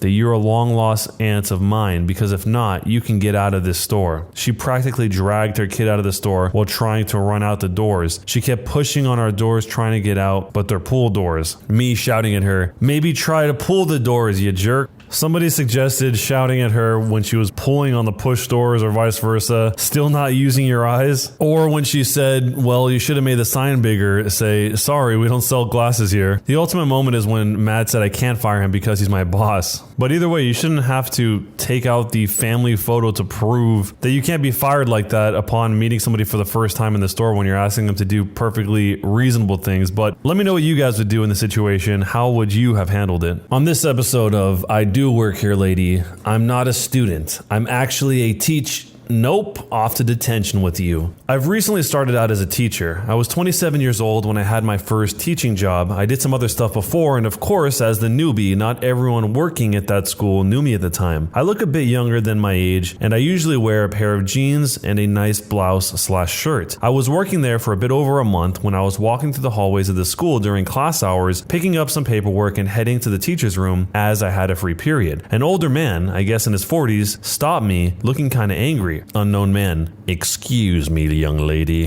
where do you think you're going? Why aren't you in class?" Me: I'm not actually a student, but I'm a unknown man. "Like hell you are. I've seen you walking around with the older kids. Go to your class immediately." Me: "Sir, I'm really not a student. I'm actually a teacher. I'm new here, so you probably haven't seen me, but..." Unknown man: "Stop your lying. Go report to the office immediately. I will make sure your parents hear of this. And don't think I won't be looking for you in detention tomorrow." I then go to the office, as I needed to go there anyway, to ask something, and because this guy was way taller than me and looking really angry, my colleagues in the office: "What happened to you?" Me: "I got sent here because I was outside during class hours. Also, could you call my parents because a man expects me in detention tomorrow?" My colleagues basically died of laughter right there, and because there's usually more than one teacher keeping an eye out during detention, and thus I couldn't tell them who of the two males had given me detention, they actually sent me to detention the next day. I took some grading work with me. The unknown man who sent me to detention was looking smug when he saw me sitting in detention, and after a few minutes, one of my colleagues from the office came in and, in the most theatrical voice you can imagine, introduced me as their new colleague. And wasn't I a dear for coming into detention while busy grading papers in order to help them out with unruly students just roaming the hallways during class hours? You should have seen this guy's face. Priceless. For some reason, he never sat at my table during lunch. I can't believe the OP didn't try and resist this or explain further, but just accepted to going to detention in order to do this theatric entrance. I guess maybe she thought that would be more of a burn to this 40-year-old guy instead of just fighting it out. And I mean, how young can the OP really look? If they're 27 when they started teaching, and this is in high school, then this person, the OP, is looking probably 10 years younger than they actually are. I mean, that exists. It's just kind of crazy that it's that convincing that they're in high school to the point that the 40-year-old guy would actually give the OP detention. They really have to get some lanyards or some identification, especially if you're a new teacher in the school. But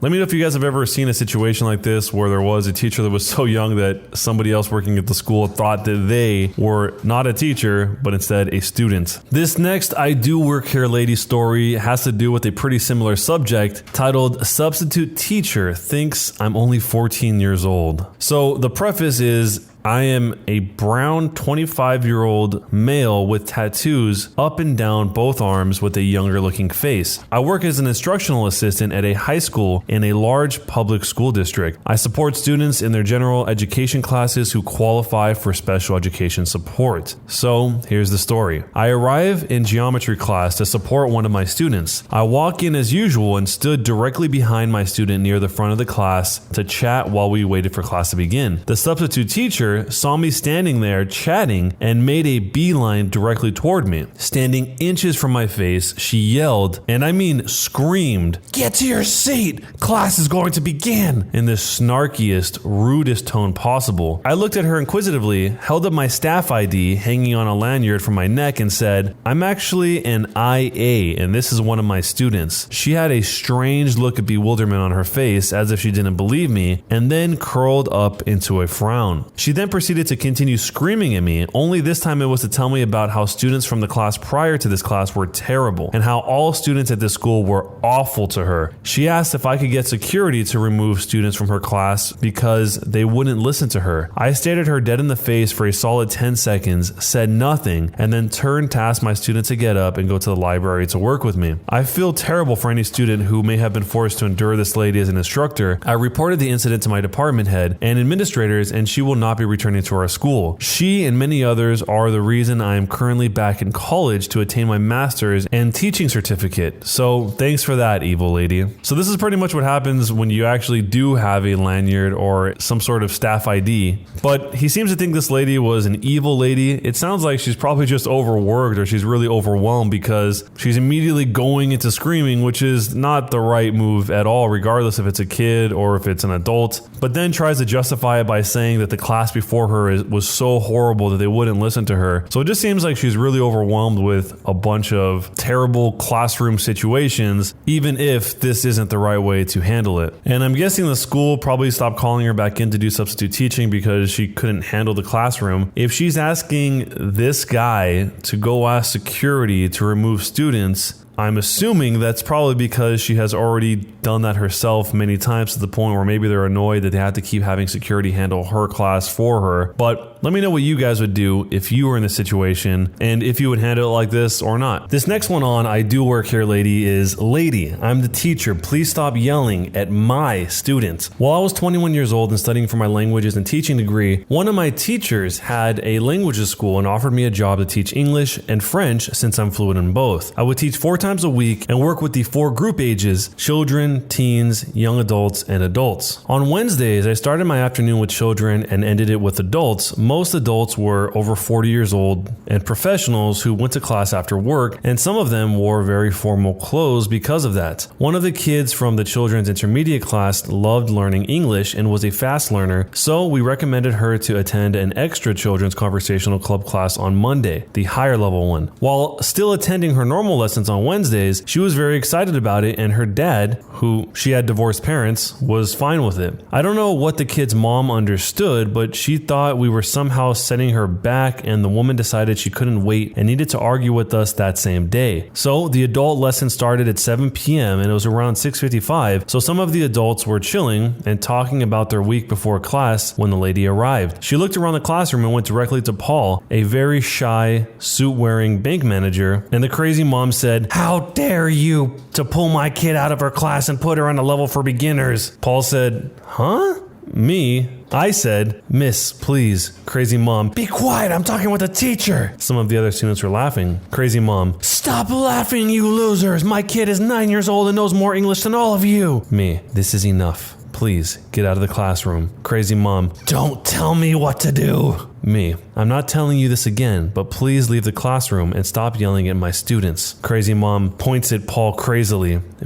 "Look, miss, we can talk in my office, but you need to leave this room now." One of the students who owned a restaurant made a joke about dealing with annoying people like her on a daily basis, and the crazy mom got even angrier, but I managed to get her out of the room. I explained again that I was the teacher, but she refused to talk to me because, quote, "You are so young," and yelled a popular yet ridiculous saying about young people. That really pissed me off, and I wasn't very kind when I told her, "Look, miss, I'm their teacher, and I'm your kid's teacher, so if you could please stop acting like a child and say what your problem is, I might be able to help you." Somehow, that snapped her out of her tantrum, and she left slowly and loudly stomping downstairs. It literally took her 5 minutes to get down 16 steps. I went back out to the classroom and apologized to the students, and we had a pretty nice conversation about how culturally here, it is quite common for middle-aged/old people to look down on younger professionals. Some of them even accepted that in the past they acted like the lady in this situation but would never do it again, and others say they would give extra support to their younger colleagues. Somebody actually pointed out that some of the young adult students saw themselves in her poor behavior and decided to never be like that again, and how that was a nice result, along with the question of, did the mom ever understand that the daughter was getting extra opportunities? And the OP responded to this saying that they did. The conversation was a pretty honest chat, and we even ended up using a lot of our mother tongues because some of them were struggling to put their feelings into words. I never talked to the mom again, but apparently she called her ex to tell him how rude I was and to tell him that they needed to get a new teacher. The parents were divorced and the girl lived with her dad, but talked to the mom every day. She happily told her about the lessons, but her mom misunderstood her. The poor girl felt terrible about it and constantly apologized, so I had to talk with her about how I know it wasn't her fault. One part part that seems kind of ridiculous is that it took her 5 minutes to get down 16 stairs. I thought that was maybe an exaggeration or something, but the OP actually added to that saying, that's the funniest part for me. She was stomping on every step, yelling something that I wish I remember what it was. And apparently the saying she was saying that had to do with young people had something to do with if you lie down with dogs, you get up with fleas or something like that. Or the one who goes to bed wakes up wet. And she said, but to me, it sounds super weird because it's always used against young people. A lot of these I do work here ladies scenarios seem to be based around the fact that certain people expect other people to look a certain age for their jobs. And in these ones, some people expect teachers to look a certain age. So let me know what you guys would do if you were in the situation, if you were the teacher and somebody barged in and did all this. And the last episode of our I Do Work Here Lady story for today is give me your name right now. You are in big trouble, mister. Right off the bat, he says that he's not a native English speaker. So take everything into context in regards to that. When I was 20 years old, I was going through my studies, and to make it possible, I used to work often in my father's small construction business that has around 40 employees. I've been working there all summer since I was 16 years old, doing various jobs like warehouse clerk, plumber, accountant, etc. At one time, I was managing HR, contracts, and part-time employees and such, and was often working after office hours since I needed to attend class during the day 3 days a week. One day at 8 p.m., I get a call from one of our customers asking details about a work site and employees working there. I politely declined, saying that I'm not allowed to give him that information since I'm only working part-time and I don't know him and I can't confirm his identity. I also remind him that the office is currently closed and advised him to call back the next day during work hours when a manager can give him the information. He immediately gets angry and says, listen here, I know the owner of this company personally. I need this information and I want it right now. I respond, well, if you know him, I'm sure he will gladly respond if you call him on his personal phone. Apparently that's not what he wanted to hear because he went berserk on me. I'll spare you all the details, but he was basically shouting at me. Him, how dare you speak to me like that? Give me your name right now. You're in big trouble, mister. I'll get you fired for that. Me, sure, write it down. I gave my name, which is the same as my father's. Him, okay, wait, this name? As in, insert my father's name here. Me, yes, I'm his son.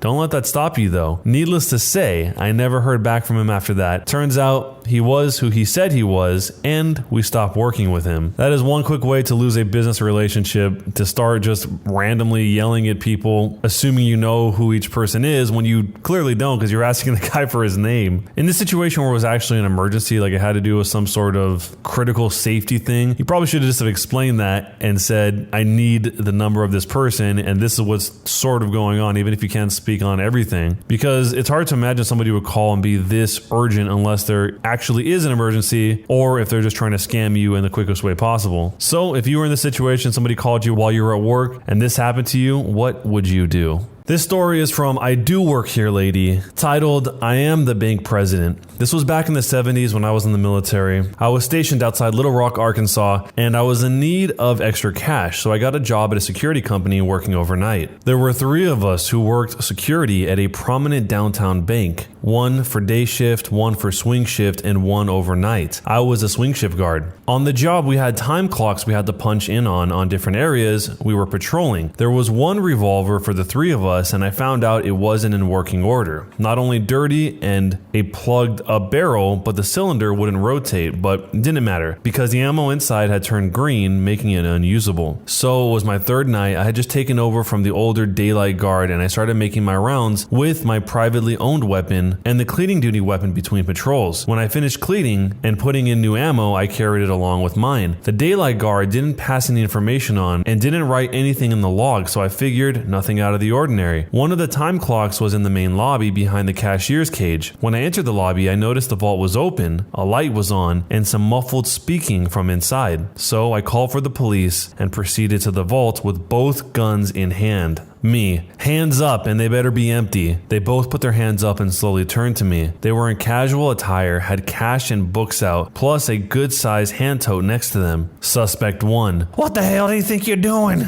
Do you know who I am? Me, it appears you're stealing money and that you are a thief. Suspect 1. You idiot, I'm Mr. Insert name here. The bank president. We're doing an audit. Me. You got any identification to prove that? Now, this was before lanyards, and many weren't issued IDs proving their identities or where they work. Suspect 1. Not on me. My code's inside my office. I can go get it. Me. Nope. You gentlemen walk out to the lobby, sit down, and keep your hands up until the police show up. You could see the anger in Suspect 1's face, and Suspect 2 was shaking so hard I could have sworn the building was shaking. A minute later, 2 cops ran in from where the security office was. They had a key for that door, and Police Officer 1 asked what was going on. I told him my story while Police Officer 2 went to handcuff the suspects. Police Officer 2. Dad? Police Officer 1. You recognize one of these guys? Police Officer 2. Yeah, my father. Hey, Barney Fife, you detained the bank president? What do you think you were doing? Me.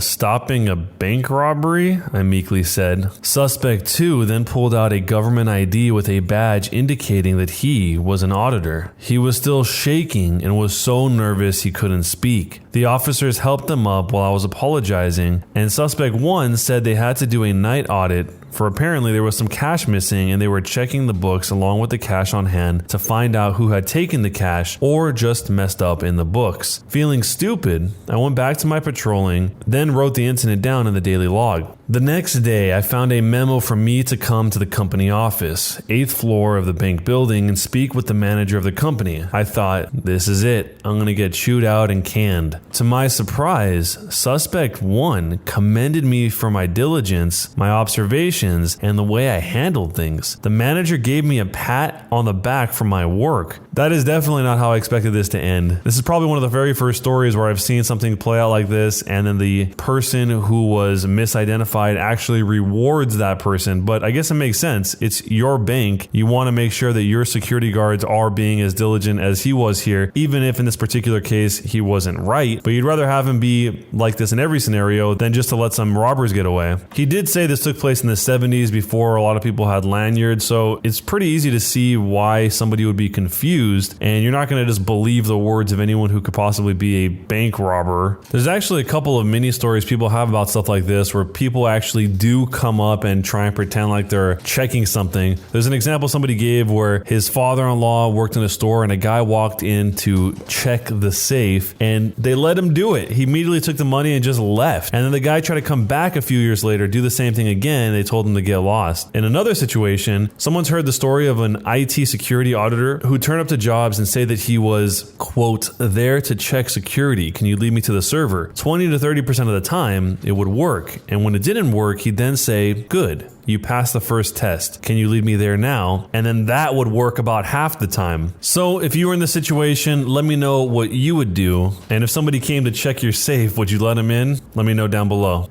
Next up in details from IDOWorkHereLady, my dad owns this place. You can't ban me from here. So this happened the summer after my sophomore year of college. Of all the businesses that my father owns, the only one I've ever gotten free service from is the drive-up coffee shop. I have always been allowed to stroll on in and pour myself a drip coffee whenever I want. If I wanted something fancy, I would have to pay, but I rarely ever did this. Well, shortly after coming back to my hometown, I stopped by to grab a cup. As usual, I walked through the door in the back to bypass the line and serve myself. The second I walked in, I hear, "What are you doing? You can't be here. Get out." The girl working was not here the last time I had visited at the end of last summer, and I realized that it must be pretty shocking to have some random guy walk into the small shack that you work in. I tried to explain that my father owns a shop and that I was just coming in to grab a cup before I was on my way. She was flustered, but just kept telling me to get out. So I went to my car, pulled around in line, and waited my turn. When I got to the window, she saw me and was pissed, telling me that she was not going to serve me. I again took the chance to explain that my father owned the shop and that I am sorry that I startled her. She told me that she knows past her father because she goes to his church and she knows his son, and that was not me. I had semi-recently come out as an atheist, so I did not go to my father's church anymore, and I had not met her, but my brother did. She told me she would call the cops if I didn't leave and that I was not welcome at the shop ever again. So I drove off, called my dad, and asked if he would want to meet for a cup of coffee soon, and he agreed. agreed. The look on her face when I showed up with my dad at the walk-up counter and he introduced the two of us was fantastic. I hadn't told my dad what had happened an hour ago, but I explained then and he thought it was the funniest thing. I did not have any issues after that, but made sure to come to the window if there was someone working who I did not recognize in the future to avoid such a situation. At least in this case, the OP wasn't a jerk about it. As soon as he knew he freaked her out, he left, came back around and tried to order from the window instead of trying to keep pushing the point on her when she was obviously freaked out by it. And it didn't really seem like he was trying to straight up embarrass her or something. He didn't call his dad to get her in trouble or something, but the way he did it was kind of funny. The whole situation about her knowing the pastor father because she goes to his church and that she knows the son was kind of weird, because unless she's just mixing up her memory, it seems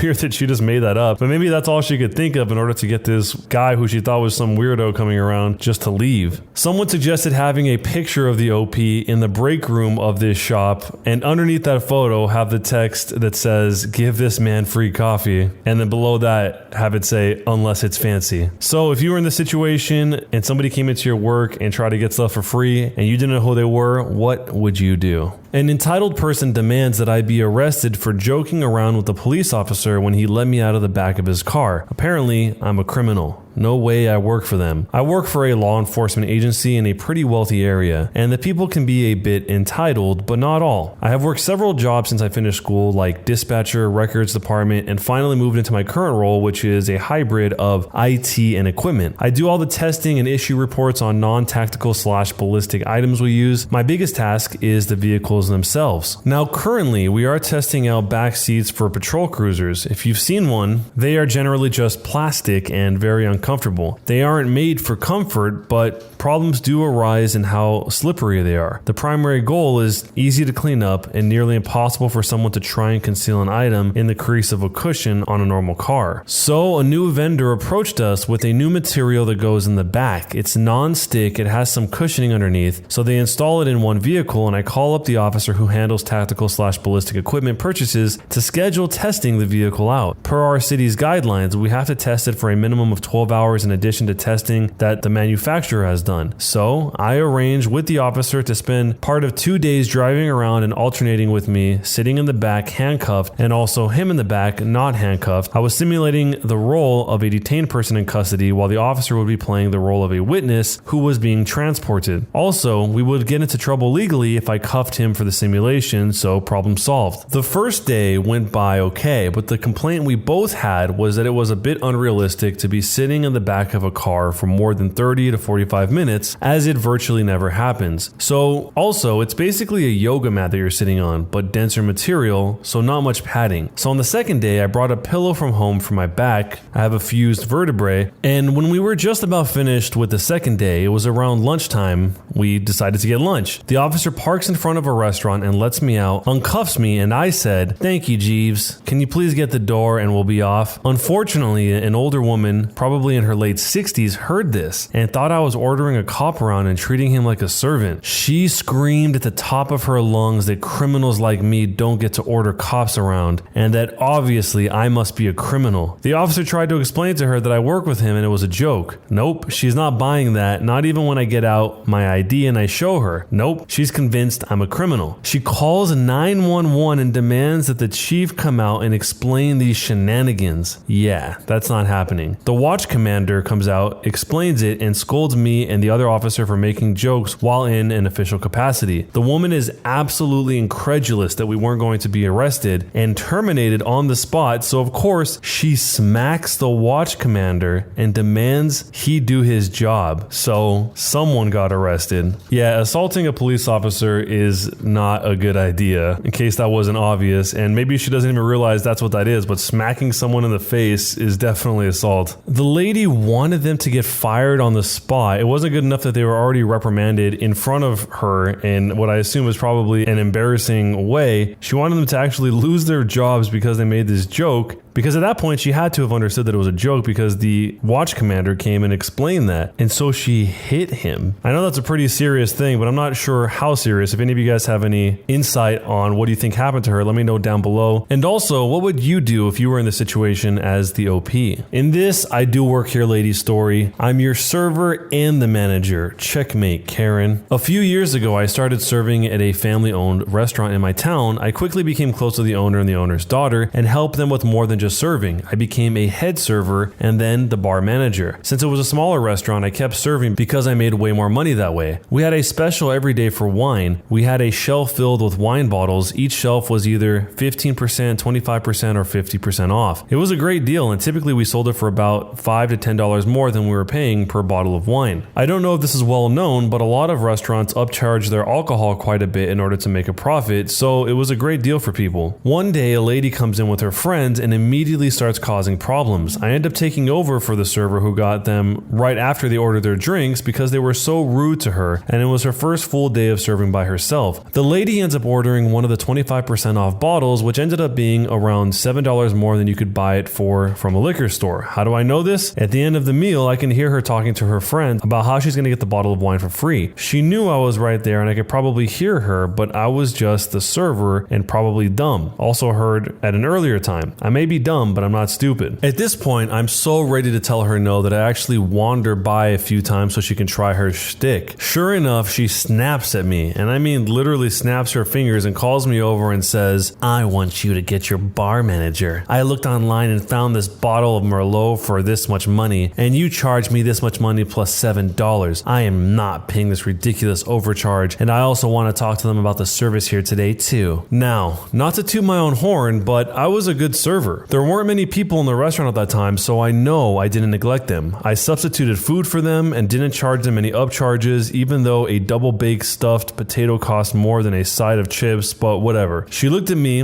with such a smug face until I smiled back at her and I said, "Actually, I'm the bar manager." I have never seen such a comical change in expression outside of a sitcom. She said, "You're the bar manager?" And I smiled and nodded and said, "Every restaurant will charge you more for products than they buy them for. This is how we make a profit. I'm not going to be discounting the wine, and as far as issues with service, I would be happy to listen to your complaints and take them into consideration for the future." She spluttered, grumbled, and told me, "Well, I'll never be coming back here." Okay, good riddance, lady. And she didn't come back. Her friends did though, and became some of my favorite regulars. They told me a few months later that the only reason they went out with her was because she was one of their sister-in-laws and didn't have any friends. I wonder why. Hi, this is Brooke, the girl in the neighborhood. We met yesterday at the street, danced, and exchanged our numbers. Oh, hello, I remember you. You are the broke girl I saw yesterday. Huh?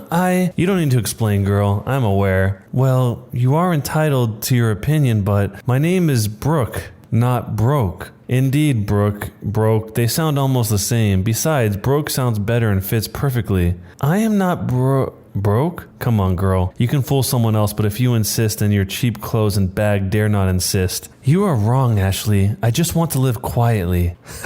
Fool me. I know the slogan for poverty-stricken people, broke. I just love quiet living. I don't like fancy things. I want to be as simple as possible, and the other BS your type gives us. Well, that might be true for some, Ashley, but I have everything I need to make my life great. Hell no you don't, but it is fine if you choose to lie. I am cool with it. Yeah, I guess so. Since you have this thought, why did you approach me then? Well, on the norms, I don't hang out with someone like you, but when I saw you, I know you should be one of us and was willing to help make your life better.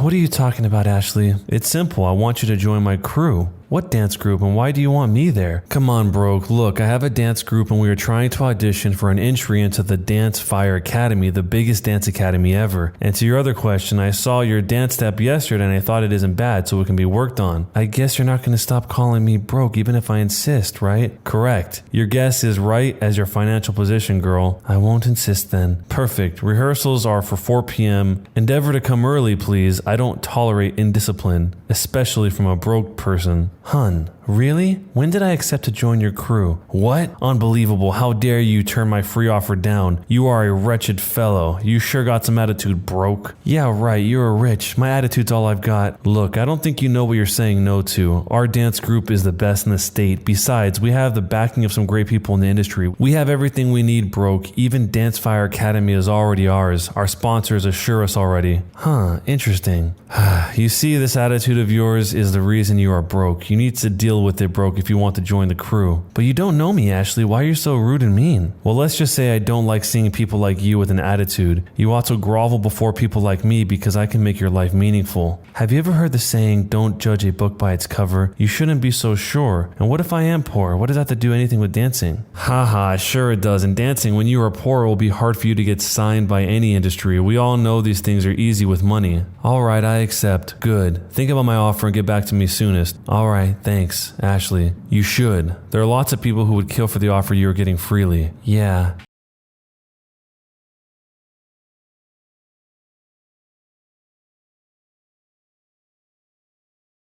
How were you among the judges, Brooke? Oh, that's right. My name is Brooke, not Broke. Whatever, girl. How were you among the judges? Well, let's just say I'm an instructor. Stop fooling yourself, please. You? Haha, no way. Why was I seated with them then? You tell me. Why were you there? Well, believe it or not, I am one of the dance instructors in the academy and automatically a judge. Why didn't you tell me? I would have treated you better and we might have won. Nah, you don't need to know how much people are worth before they are respected. Dishonor and disrespect works hand in hand, mind you. You can't attract what you don't honor. Besides, I played no part in your loss. Why did you dance on the street that day then?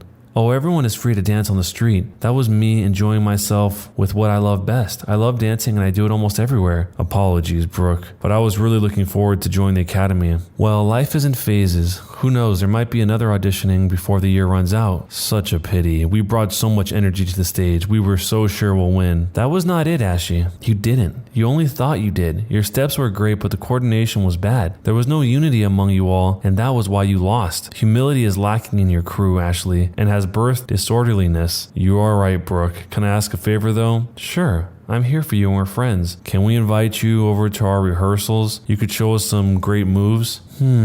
I think I'll give you a response next week when I become rich like you.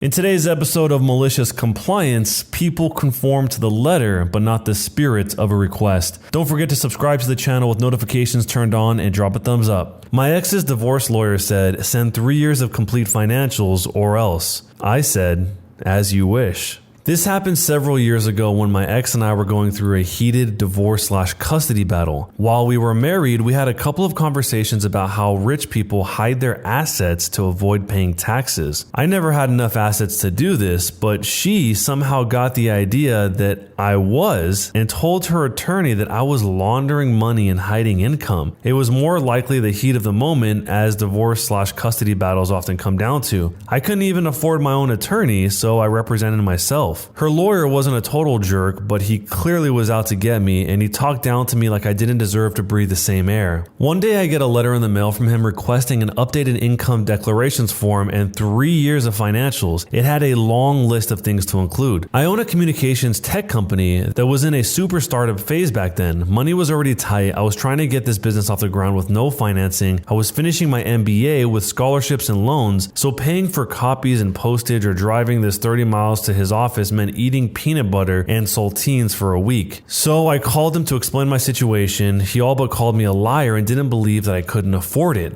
I was put off by that and said I was taking time away from business I needed to handle. To which he replied, and I'll never forget this, well, according to your income declarations, you're not that busy. What do you do all day? He then said if he didn't get these documents, he would consider my previous filings as fraudulent, tell the judge, contact the DA, and also alert the state tax agency and the IRS. Probably an empty threat, but I'm no lawyer. eFax is one of the services my company provides, and at this time it was relatively unknown. So I asked him if he had a fax machine. He said he had a fax/scanner/copier device, then said, what law office doesn't have a fax machine? And I suddenly got an idea. Okay, I said to him, I'll put it together and fax whatever I can. Okay, jerk, you want 3 years of financials? You got it. I scanned to PDF every receipt I could find. McDonald's receipts from 5 years ago? Throw it in. Won't hurt to include. CVS receipt? It's 3 miles long. Perfect. They get the $1 off toothpaste coupons too. I downloaded every bank statement, credit card statement, purchase orders from vendors, and every invoice I sent to clients. I printed to PDF the entire 3-year accounting journal, monthly, quarterly, annual balance sheets, cash flow statements, profit and losses. Not only did I PDF 3 years of tax filings, but every single letter I received from the IRS and state tax agency, including the inserts advising me of my rights. It took a while, but I was a few days ahead of the deadline. I made a cover page, black background with white lettering. Wherever I could, I included separator pages in all caps, boldest font that would fit on the page, in landscape, 20XX receipts, 20XX taxes, etc. is how I labeled it. I merged everything into a single 150-page compressed PDF file and sent the document using my eFax system. Every hour or so, I received a status email saying the fax failed. That's weird. Well, they're getting this document, so I changed the system configuration to unlimited retries after failures to keep redialing until it went through. Weird. I was still getting status email failures. I'll delete the failure emails and keep the success ones after it eventually goes through, I thought. Problem solved. 2 days later, a lady from his office called and asked me to stop sending the fax. Their fax/scanner/printer/copier had been printing non-stop. It kept getting printer jams, it kept running out of ink, and they had to keep shutting it off and on to print. I explained that her boss told me to send this by the deadline or else he would call the DA and IRS. Since I didn't want to call from the DA or IRS, I would keep sending until I get a success confirmation. I suggested they just not print until my fax completes, but she didn't like that. She asked me to email the document, and I told a little white lie that my email wouldn't allow an attachment that big unless her boss in writing agreed to cancel the request or reimburse me for the costs to print and ship. I said I would continue to fax until they confirm they have received every page. She put me on hold and the attorney gets on the line. He said, forget sending the financials. I said that I would need this in writing, so I would keep sending the fax until he sent that to me. He asked me to stop faxing and he would send it in writing. I said, send it in writing first and then I'll stop. A long moment of silence and then click. About 20 minutes later, I received an email from his assistant with an attached signed letter in PDF that I no longer needed to provide financials. The letter then threatened to pursue sanctions in court or sue me for interfering with their business. Every time I saw him after that, the lawyer never brought up sanctions, lawsuits, criminal referrals, or financials ever again. This is a funny story, but it's kind of sad what this is actually a result of. He told her about how rich people hide their assets, and then it created this whole thing trying to make it seem like he's hiding assets. But the strange part is, of all people, shouldn't she know if he has money or not, if she was married to him and living with him? And I assume they have children since they're fighting over custody. And from the way he tells it here, it sounds like he was really in a bad spot financially, but nobody believed him, I guess. The actual repeated sending of the fax over and over and over again, somebody called paper bombing, and they said, I do this generally via scan and email when the entire record is requested. I ask if the receiver needs the entire record or just the most recent court orders, case plan, assessment, etc. Most of the time they say they just want the most recent set of documents plus the entire narrative. Easy peasy for them and me. But if they ask for the entire record, then that is what they get. It may take days in between my regular work, but if you want 4 banker boxes full, you get 4 banker boxes full. I never copy and snail mail. They waste my time for unnecessary paperwork. They can waste their own paper and printer toner/ink. In all the years I've done this, or 10 out of the last 19 times, I've only had to do the full paper bombing 3 or 4 times. So this is basically just office warfare. People spam sending faxes and emails at each other until they get overwhelmed and they want to stop requesting it. It seems like these malicious compliance stories are actually kind of just the guidebook manual on how to do all these little tricks, because this is something I wouldn't have even ever thought of. But let me know what you guys would do if you were in this situation, or if you have been in a situation, let me know what happened. My mother-in-law lied about my baby gender, and now I have to see my baby in the clothes they brought. I'm a 30-year-old female. In November of last year, we gave birth to our first baby. It's the first in my family and the 6th in my husband's family,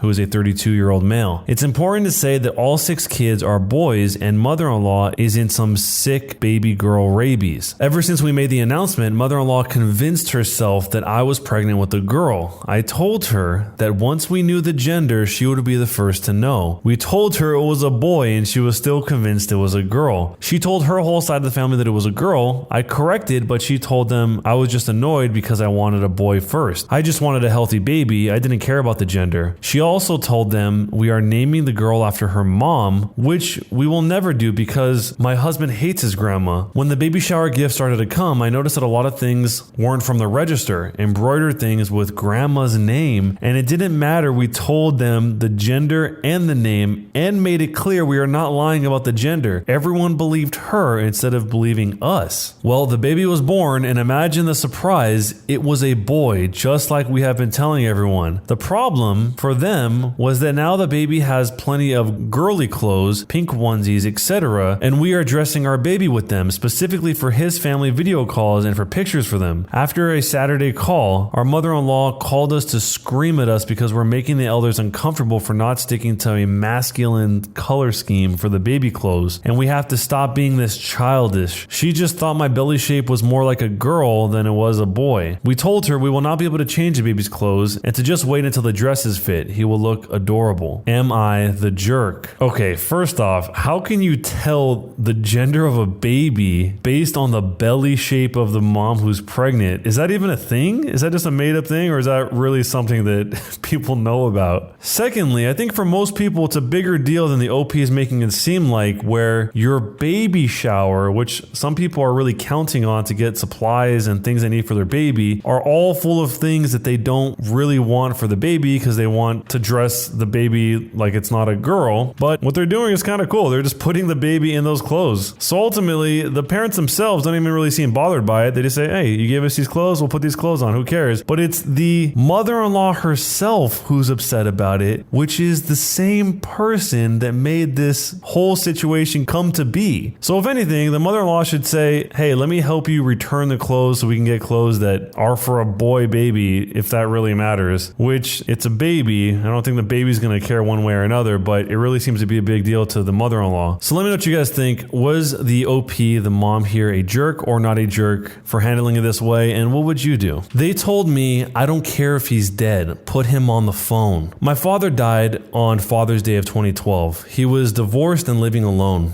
And I am an only child, so that means I had to wrap up all of his affairs. This story centers around us trying to get his utilities canceled. I called in to see what we had to do to get them to cancel, and the lady I spoke with on the phone said that we need to send in his certified death certificate. I sent in the certified copy of his death certificate the next day. The next month, we got another bill. I called again and a new woman answered. She said that because I wasn't on the account, she had to speak with the account holder. I informed her that the account holder is dead, but she wouldn't budge. I had to make an appointment with a supervisor so she would speak to him herself in person. I showed up at the Board of Public Utilities with another death certificate and his ashes in the clear bag that they returned his remains in. I plopped them down on the center of her desk and said when she talked to him to tell him that I loved him for me. The woman went pale, flew out of her chair and called the cops. When the cops showed up, she claimed that I had assaulted her. And yes, my dad's remains were still in the middle of her desk with the death certificate. The cops questioned me as to why I would do that. I told them the story. The supervisor's boss was called in and they all stepped away from the desk for a private talk. While they were talking, the cops came over to talk to me. They said I shouldn't take human remains out in public, but there were no laws that were broken. I said that I agreed with them that it was extreme, but she insisted to speak to him in person. By the time they were done talking between themselves, the supervisor's boss kissed up to me and got it taken care of. But the story isn't over yet. I had to call back a few days later to get the utilities back to the house in my name. When the person on the phone saw the address in my name, I was immediately put on hold. The supervisor's boss that finally helped me got on the phone. She sucked up to me and waived all of the fees that come along with setting up utilities. Just as the call was ending, she informed me again that she was so sorry for the employee's lack of compassion. She said the employee was terminated, and again, she is so very sorry. Was I the jerk? So either this woman that was terminated didn't understand that he was dead, or she's reading off of some sort of call prompt that has some rule that says we must speak to him no matter what. I can't really imagine any other scenario besides those two scenarios that could even happen here, because she wouldn't logically make sense even to herself if she's asking to speak to somebody who's dead in order to turn off the utilities. It didn't even make sense. And it is sad because he has to bring the ashes to the building in person to kind of dredge all this up when it's probably painful. So let me know if you guys have ever been in a situation like this, and if you haven't, what would you do? And do you think it was too far to bring the ashes to the actual building? Jerk or not a jerk, and why? Today's stories are from Malicious Compliance, where people conform to the letter but not the spirit of a request.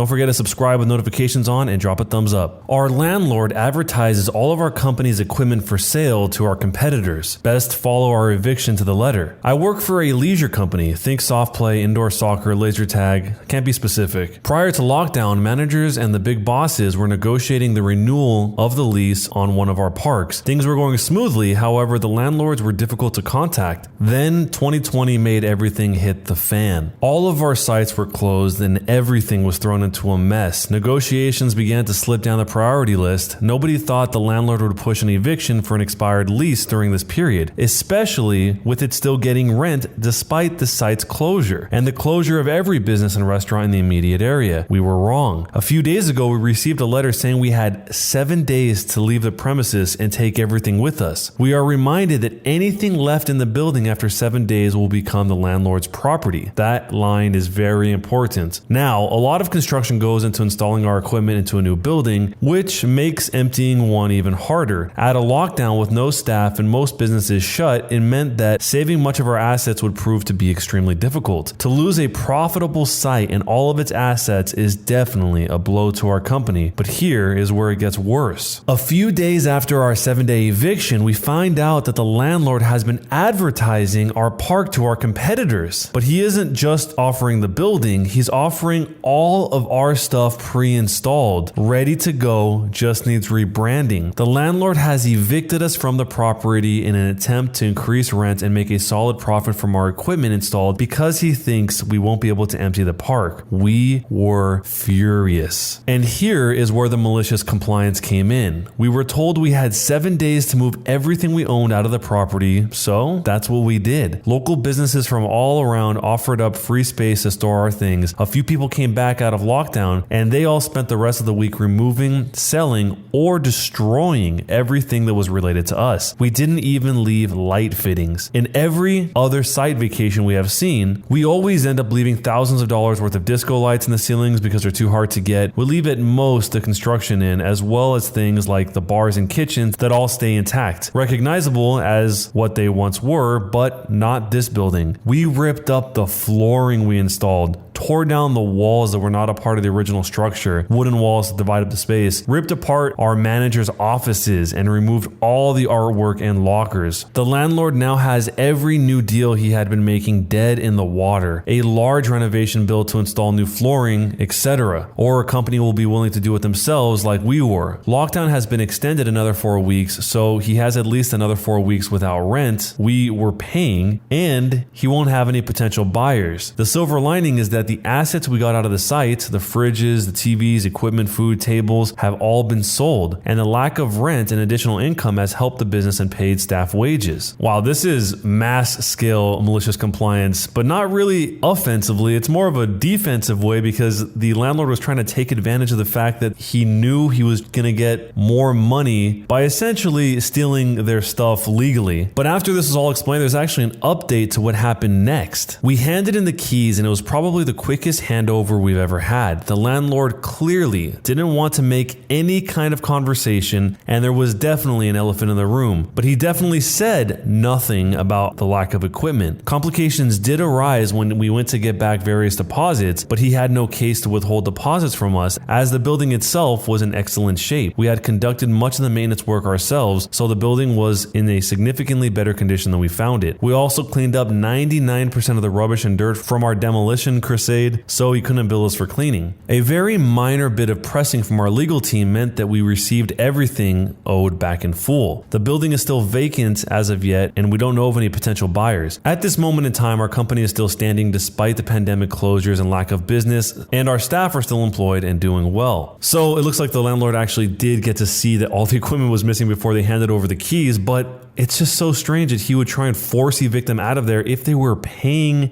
their rent on the place despite not being able to be open. Maybe he knew that they could only do it for a very short amount of time and he was trying to swap them up faster in order to make more money by advertising all of their equipment built in. But yeah, he obviously couldn't say anything if it's all their equipment and he thought it was impossible for them to just pull all their stuff out. And maybe he would have got away with it too if he was a little less greedy and didn't start advertising it publicly, saying that it had all of this equipment equipment in there, because it seems more likely that they would leave a significant portion of it there, because a lot of that stuff you might not get a return on if you just rip it all out as opposed to just leaving it there. The wholesome part of this story is that a lot of the other local businesses came together to help out this business by storing their equipment and doing everything they did in order to get out of there fast enough. That's really cool to hear any people doing that for any people, especially in situations where you need help. Even if the landlord tried to change his mind and say, hey, you can stay, just keep paying, it's probably too late at this point, because they already have all their stuff out and now they don't want to pay for the overhead when they can't even conduct business at the time this was written. But let me know what you guys think. What would you do in your malicious compliance plan?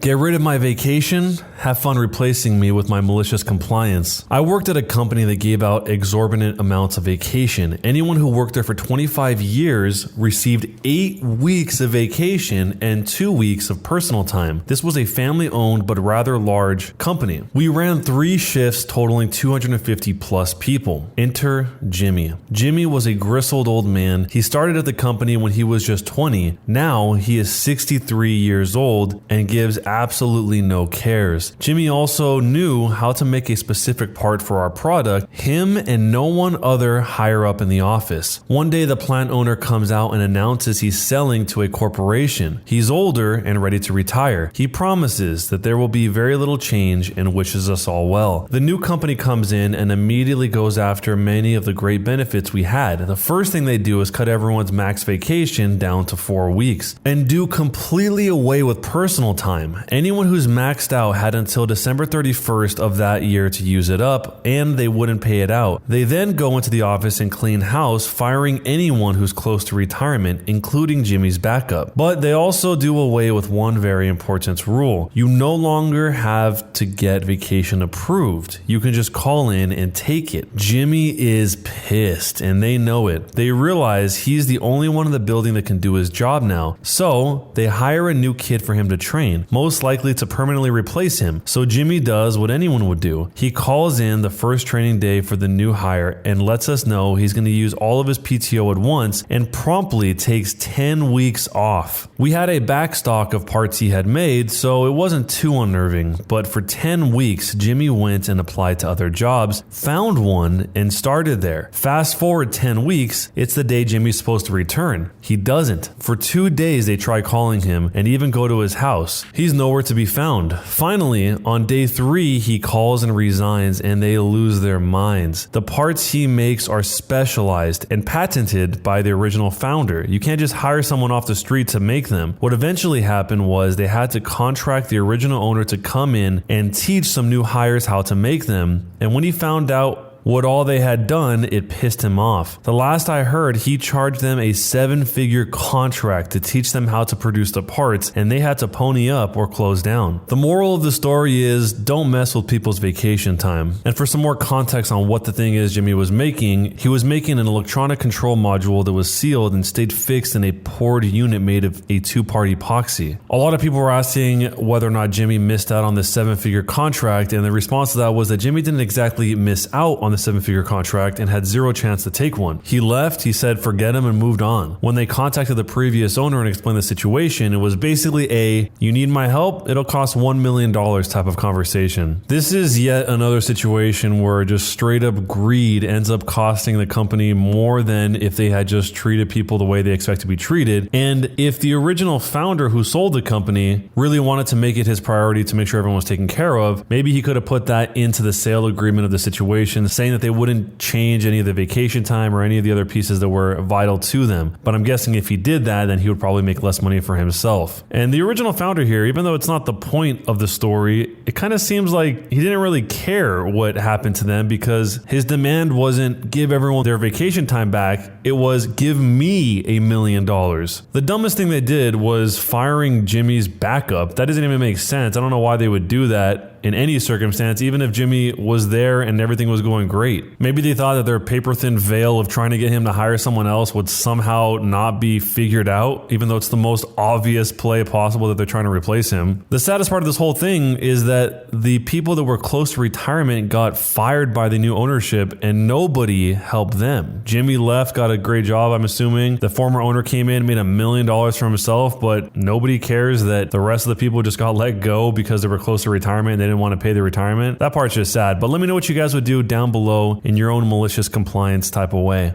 My manager forces me to get a doctor's note despite it being illegal to do so. The doctor writes him the most passive-aggressive note, signing me off for 2 weeks instead of 2 days to teach him a lesson in malicious compliance. When I was in my early 20s, I worked at a supermarket. I should note I was a pretty reliable employee. I was never late. In fact, I often got in early and I rarely called in sick. At the time this happened, I had not called in sick for 9 months, and even then the manager had sent me home. I had been up all night swinging between burning hot and freezing cold, so I was obviously feverish and I had been throwing up at both ends, shall we say. At one point, about 2 a.m., I was on the toilet with my head in the sink, utterly miserable. I must have passed out because the next thing I knew, I was lifting my head off the sink and it was 7 a.m. I was due to start work at 12 that day, but obviously that wasn't going to happen. So I called up the manager. Let's call the manager Steve. Steve was known for being a big jerk. He never believed anyone who called in sick except his best buds, usually other managers, but never Loli's staff, and often called in sick himself. A lot of the time we knew it was because he was hungover and not actually sick. The conversation went like this. Me, hey Steve,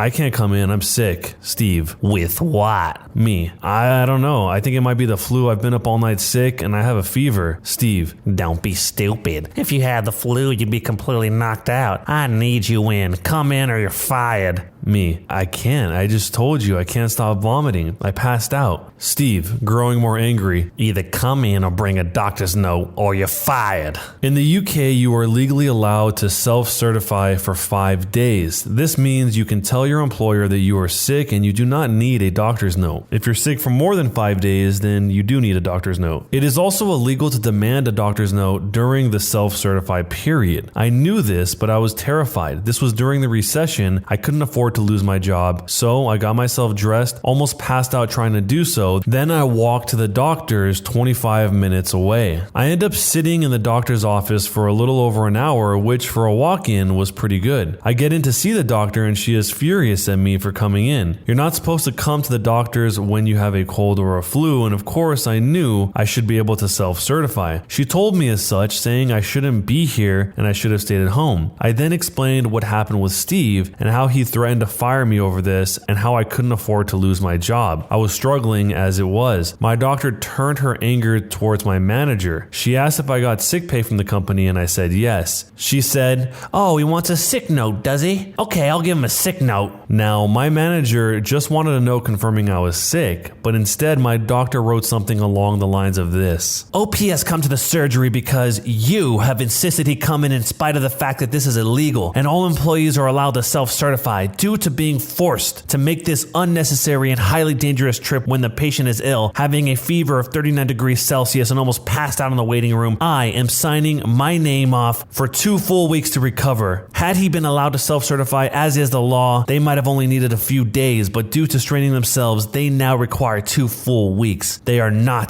to be permitted to work until 2 weeks from today." The doctor said she would have signed me off longer, but this was the longest she could do without requiring further evidence. So basically, instead of just being off for a few days, I was now signed off for a full 2 weeks and I'd be paid for it. I went to my place of work, at which point one of the duty managers saw me and asked what the heck I was doing here. Go home. I was obviously very unwell. I explained what happened. They agreed to help me downstairs to Steve's office and went with me inside. I handed Steve the note. He looked worried and tried to say, "I wasn't being serious about firing you." Well, gee, when you angrily growled it down the phone, it sure sounded like you were serious. The duty manager then declared that they were going to drive me home. It was clear Steve wanted to argue, but had the sense to know that he shouldn't. The duty manager then drove me home, made sure I was okay, then went back to work where they informed our union rep of what happened. Steve had a disciplinary hearing where he was given a severe reprimand and a warning. Steve tried to argue that he never said I'd be fired and that I was lying and just decided to go to the doctors, but the duty manager said they heard him admit to it when he said to me that he didn't really mean it. I felt better after a few days and enjoyed my 2 weeks off, fully paid. I enjoyed the nice weather we had. Meanwhile, Steve was forced to work overtime because we were short-staffed. So thanks to that doctor, instead of being off for a few days, I ended up getting a nice 2-week paid vacation, and Steve was given a final warning, all because he insisted I get a doctor's note. I'm glad he was able to get a 2-week paid vacation, but it kind of sucks he had to go through all of that in order to make this happen and not just get his 2 days off by letting his manager know that he didn't feel well. I mean, if he would have went into the store, they would have probably figured it out pretty quickly that he was not okay, especially if it was coming out of both ends like he described in the story. But even that might have infected people along the way, just the same way that they're afraid that they might infect the doctor, and also why the duty manager was so worried when he showed up. If any of you guys have any stories about times you've been sick and had to call in for work, let me know down below, malicious compliance or not. And also, don't forget to subscribe to the channel with notifications turned on and drop a thumbs up. In today's episode of Malicious Compliance, people conform to the letter but not the spirit of a request. Don't forget to subscribe to the channel with notifications turned on and drop a thumbs up. You can't continue working from home because you go idle and chat too often. Sure, I'll do that, as maliciously compliant as I can. As part of the plan to return to the office post-COVID, my company has done a lot of redesignating of who can permanently work from home, who can hybrid, etc. I really wanted to work from home full-time. I hate the office with a burning passion. It's distracting, it's a long commute, and there's no benefit to being there, so on and so forth. I'd rather just be at home. Well, when we thought May was going to be go back to the office time, they started giving out the new designations. I got designated as in-office full-time. It made no sense to me. I work on a team of 8 people, and each of us in different office somewhere in the country. I literally have never been to an in-person meeting or needed to do in-person work in 3 years at this company. Every single other person on my team got designated to work from home, so I brought it up with my boss and asked to work from home. When I started at this company and lived elsewhere, I got to work from home for 4 months before I moved, and the past 14 months during COVID have been at home. So 18 out of 36 months at the company have been work from home. What I was told is that I go idle too often to be trusted to work from home. Basically, we have a company-wide instant messaging system that shows you as available, idle, or in a meeting. If you don't touch your keyboard for 5 minutes, you're shown as idle. So they've decided to use this as a measure for who is working and who isn't. The thing is, like many people in many types of jobs, I don't have things to do for a full 8 hours every single day. The amount of work I have to do on a typical day takes about 3 to 5 hours of actual attention. There simply isn't something to do all the time. My performance numbers actually went up when working from home, and by all KPI numbers, key performance indicators, I'm a better worker at home. In fact, the key performance indicators that I don't flat out lead the team in, I come in second. There isn't work to do that I'm neglecting or procrastinating. When something comes up, I simply do it until it's done or until I can't do it anymore due to waiting on someone else and then stop. And I've done that method long enough that my work queue stays empty because I work to get my queue down to the point where when something comes up, I can immediately address it and be done with it. But because I have other ways to spend my time and downtime, instead of messaging around online at my queue pretending to be working, meaning I show idle more often. I'm a worse worker apparently. I was told if it weren't for that, they would let me at home. So I wrote a 6-line PowerShell script that virtually inputs the keyboard period key every 4 minutes and then starts running every day at 8 a.m. and stops at 5 p.m.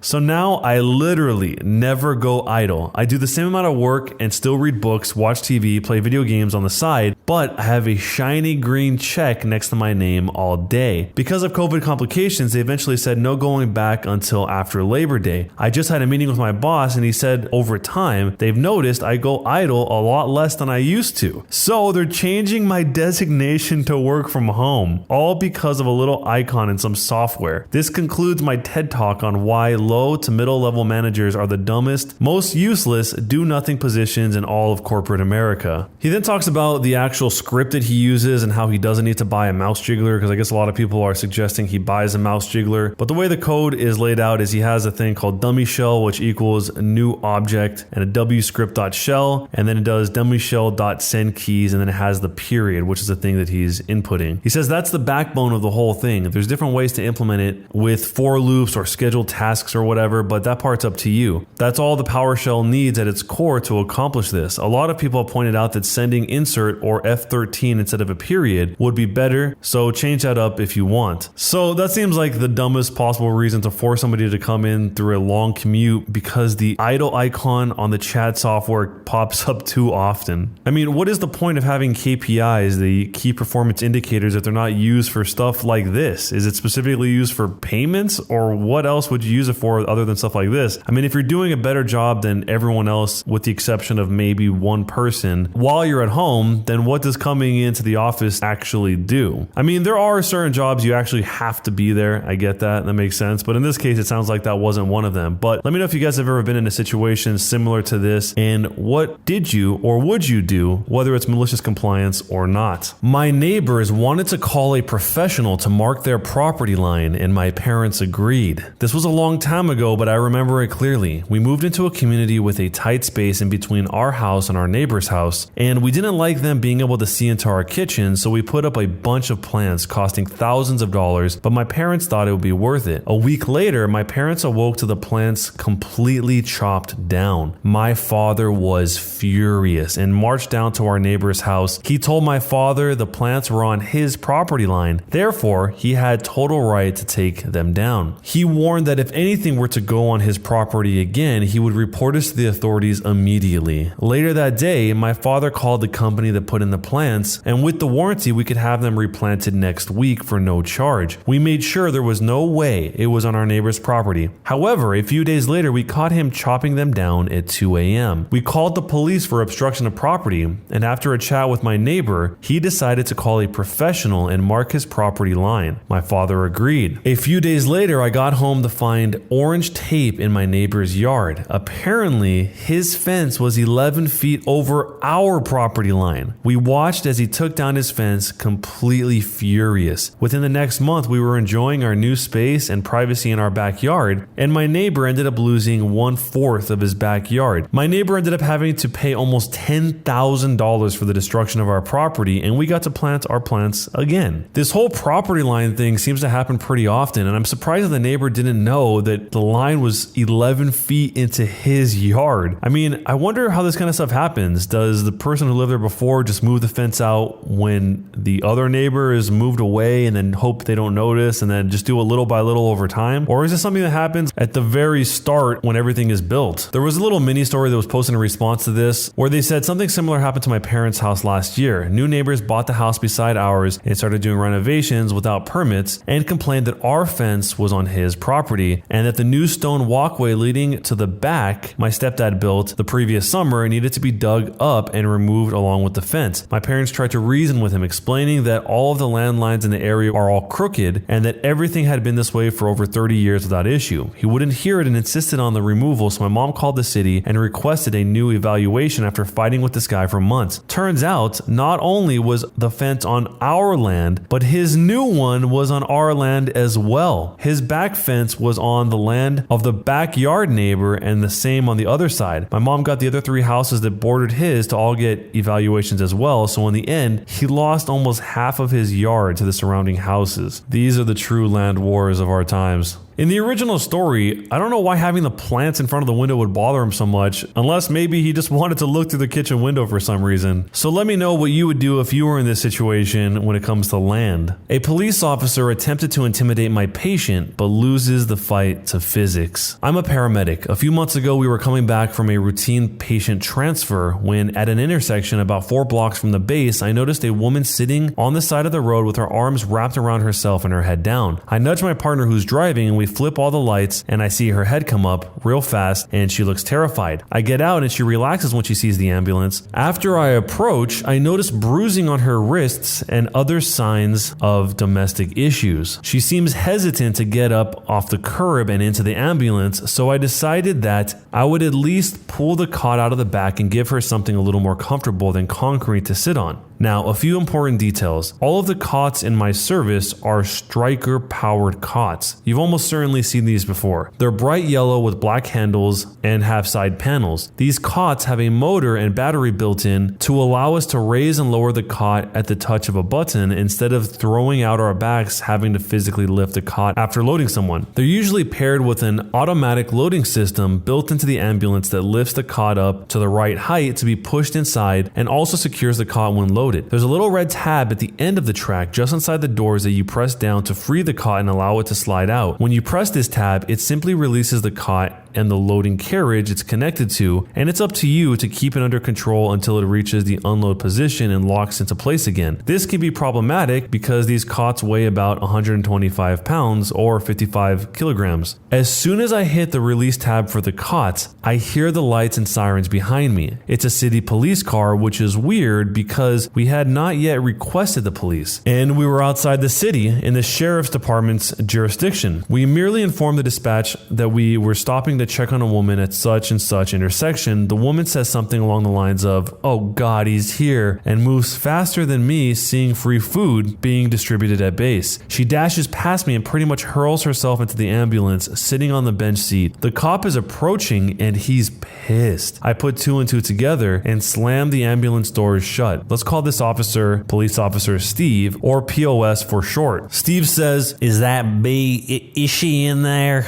Me. Who? Steve. "You know damn well who I'm talking about." Me. You mean my patient? I'm afraid I haven't gotten a name yet. Steve. "Open those doors. I need to talk to her." Me. You're not using my rig as an interview room. You could talk to her at the hospital. We go back and forth like this for a few minutes, and my partner comes back at some point to see what the holdup was, but overheard my stonewalling and went back to the cab to call our chief. I continued my routine of deny and delay until a pair of deputies, likely specifically requested for this by the chief, arrive. Oh good, now I have witnesses. See, we had stopped on an upward incline. I had hit the release tab on the cot and it wanted to slide back. I had to close the door so swiftly, I didn't bother pushing the cot back up against the stops and locking it in place. Emboldened by the presence of the two deputies, he gets in my face. "Get out of my way or I'm gonna have to charge you with obstruction." Okay. I step out of his way and he opens the double doors. Between the cot, the monitor, and the jump bag, I'd say there was probably close to 160 pounds contained by those doors, all of which comes barreling out and hits Steve, the officer, square in the chest. He goes backwards and falls on his butt. One of the deputies laughs out loud. The other walks up and kneels down beside the guy. He says, "Your shift captain is going to be here in 5. I wouldn't be here then if I were you." Officer Steve gathers himself up, scowls at me, and then stomps off. There is a limited amount that I can say about the aftermath as the trial is not settled yet, but we all know how well charges stick to cops. The woman is now living elsewhere. The cop is still a cop, and I have been getting pulled over at least twice a week ever since then. But the video footage of him getting body checked by that cop remains one of the best things I have seen. So I think the obvious implication is that the officer, Steve, is the one that was doing this to that woman, which is horrifying. The paramedic here, if he knew that or assumed that, I hope reported him or told someone in order to help this woman. Otherwise, she's going to have to keep going back to that. Unless I'm completely missing the point of this, and that is not what the implication is. And also, as other people have pointed out, getting pulled over twice a week is definitely harassment. They must have figured out the name of the paramedic, found out what his license plate is and what kind of car he drives, and then just constantly just keeps pulling him over again and again. Someone responded to this saying that, "I can't recall the case, but I do know someone successfully sued over this exact police behavior of pulling someone over twice a week." There's another story where somebody said, "I know someone who was pulled over 26 times in 1 week at the height of the harassment. This was 20 years ago, so he used audio recordings and a VHS camera for documentation. After a month or so, his lawyers got an injunction against the department. He would lock his brakes up whenever he saw a cop car, do a donut/burnout, and drive off flipping them off as they couldn't pull him over anymore. Oddly enough, it was in a small town in Texas of all places. SWAT eventually raided his meth lab, and his days of joyriding were over, but for about 6 months, he was Mario Andretti all throughout that town." So anyway, the better outcome probably would have been to actually try and help the woman in the situation, if I'm understanding this right, rather than letting the cop get hit in the chest with 160 pounds that maybe could have been really severely dangerous. But let me know what you guys think. What would you do if you were in this situation? Or maybe you have been in this situation. Let me know what happened.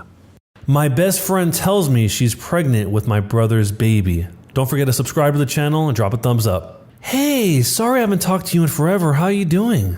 I'm good. I'm just trying to get through finals. Want to hang out after my last exam on Friday? We can go to the movies. Yeah, that sounds good. But do you think we have time before then? I don't know. I got a lot of studying to do.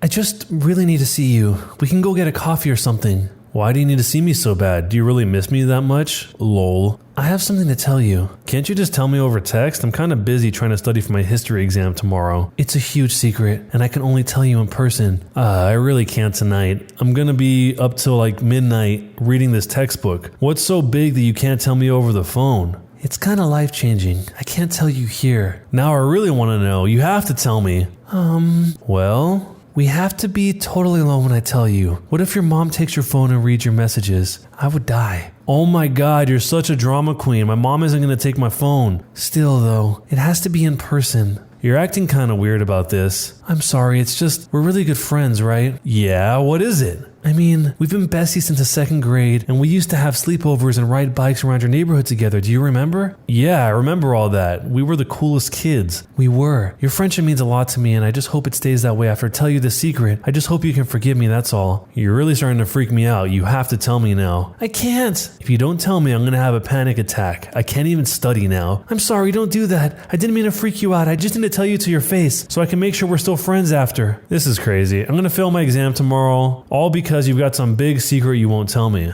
It's all I can focus on now. Just tell me. You're gonna hate me forever. Unless you killed someone, I don't think I could ever hate you. You can tell me, I'll just delete the messages after so no one sees them. You promise no one's gonna see them? I promise. Now tell me. Okay. Well? A while back, your brother and I started seeing each other. Derek? What? We didn't want to tell anyone, and now I just took a pregnancy test, and it's positive, and it's Derek's baby. Just don't tell your parents, okay? Okay, you there? Answer me.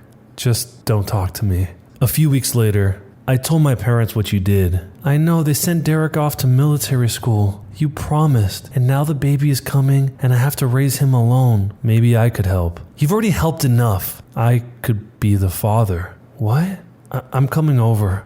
I was told either be fired or accept a massive pay cut. I answered, okay, I'll take the firing. I worked for a company for 14 years. I loved working there for 12 of those years. There were two main parts of the job. The first was the sales side of things. This was away from the office and the customer's location, and it involved quite a bit of driving and on a couple of occasions flying abroad to work face-to-face with the customers to deliver a high-quality product. We weren't the cheapest, but we were the superior product, and I was the best employee when it came to delivering the product. I consistently got rave reviews from customers for my personal style when it came to delivering the product and executing the customer's vision. I got a huge amount of repeat business, and I got a lot of new business through word of mouth with customers recommending the company based on their experiences with me. The second part was the office side. This was my weaker side. I hated cold calling potential customers with numbers I found in the phone book. When it came to answering the phone and speaking to potential customers who initiated contact with us, I was fine, but I wasn't great at making the calls. This was my only real not great part of the job. So in the office, I wasn't asked to make any calls. Instead, I prepared product, designed new product, trained new staff members, which ended up being one of the biggest parts of my job. I was also the problem solver, helping out whenever and wherever, filling in for sick employees whenever I could. I liked the owner and I liked the manager. I liked all the staff who were around me. All in all, it was a great job that I was really good at and took pride in. The company had been doing so well that the owner slowly expanded over the 12 years I started working for the company. I had joined about 3 months after he started, so I had been a part of his expansion. I worked out of my nearest office, but often traveled to other areas to train their staff. I was loaned out, as it were, to other companies to help train their staff. At one point, I was a guest lecturer at a university teaching medical students how to deliver complicated explanations to people who don't have the base knowledge that you do yourself. After 12 years, I was on decent salary, not massive, but I was happy. Then the owner decided to sell off part of the company. He was selling the area where my local office was. He told me he would love for me to remain as his employee, but I would need to work from a different office. This would either require me to move or to quadruple at a minimum my daily commute. The other option was to remain working from my current office but with a new boss. I chose the second option. Before the new owner bought the company, she worked alongside the staff for a couple of weeks to see how we operated. This was before any of us knew she was about to buy the company. As far as we knew, she was just another employee and she was shadowing us to learn. She came with me on assignments in the field and saw my abilities. When the sale was announced and we were informed that she was the new owner, everyone was surprised surprised. She made some sweeping staffing changes. The manager left to start her own business since the new owner was also going to be the manager. A lot of the staff was let go. The secretary, myself, and a couple of new hires were kept on. The new hires were on the lowest wages, not salaries. Anyone who had got to a decent level was let go. Since almost everyone was on a 0 hours contract, she was able to do this. Whilst technically it was a new company for customers, it was the same old business.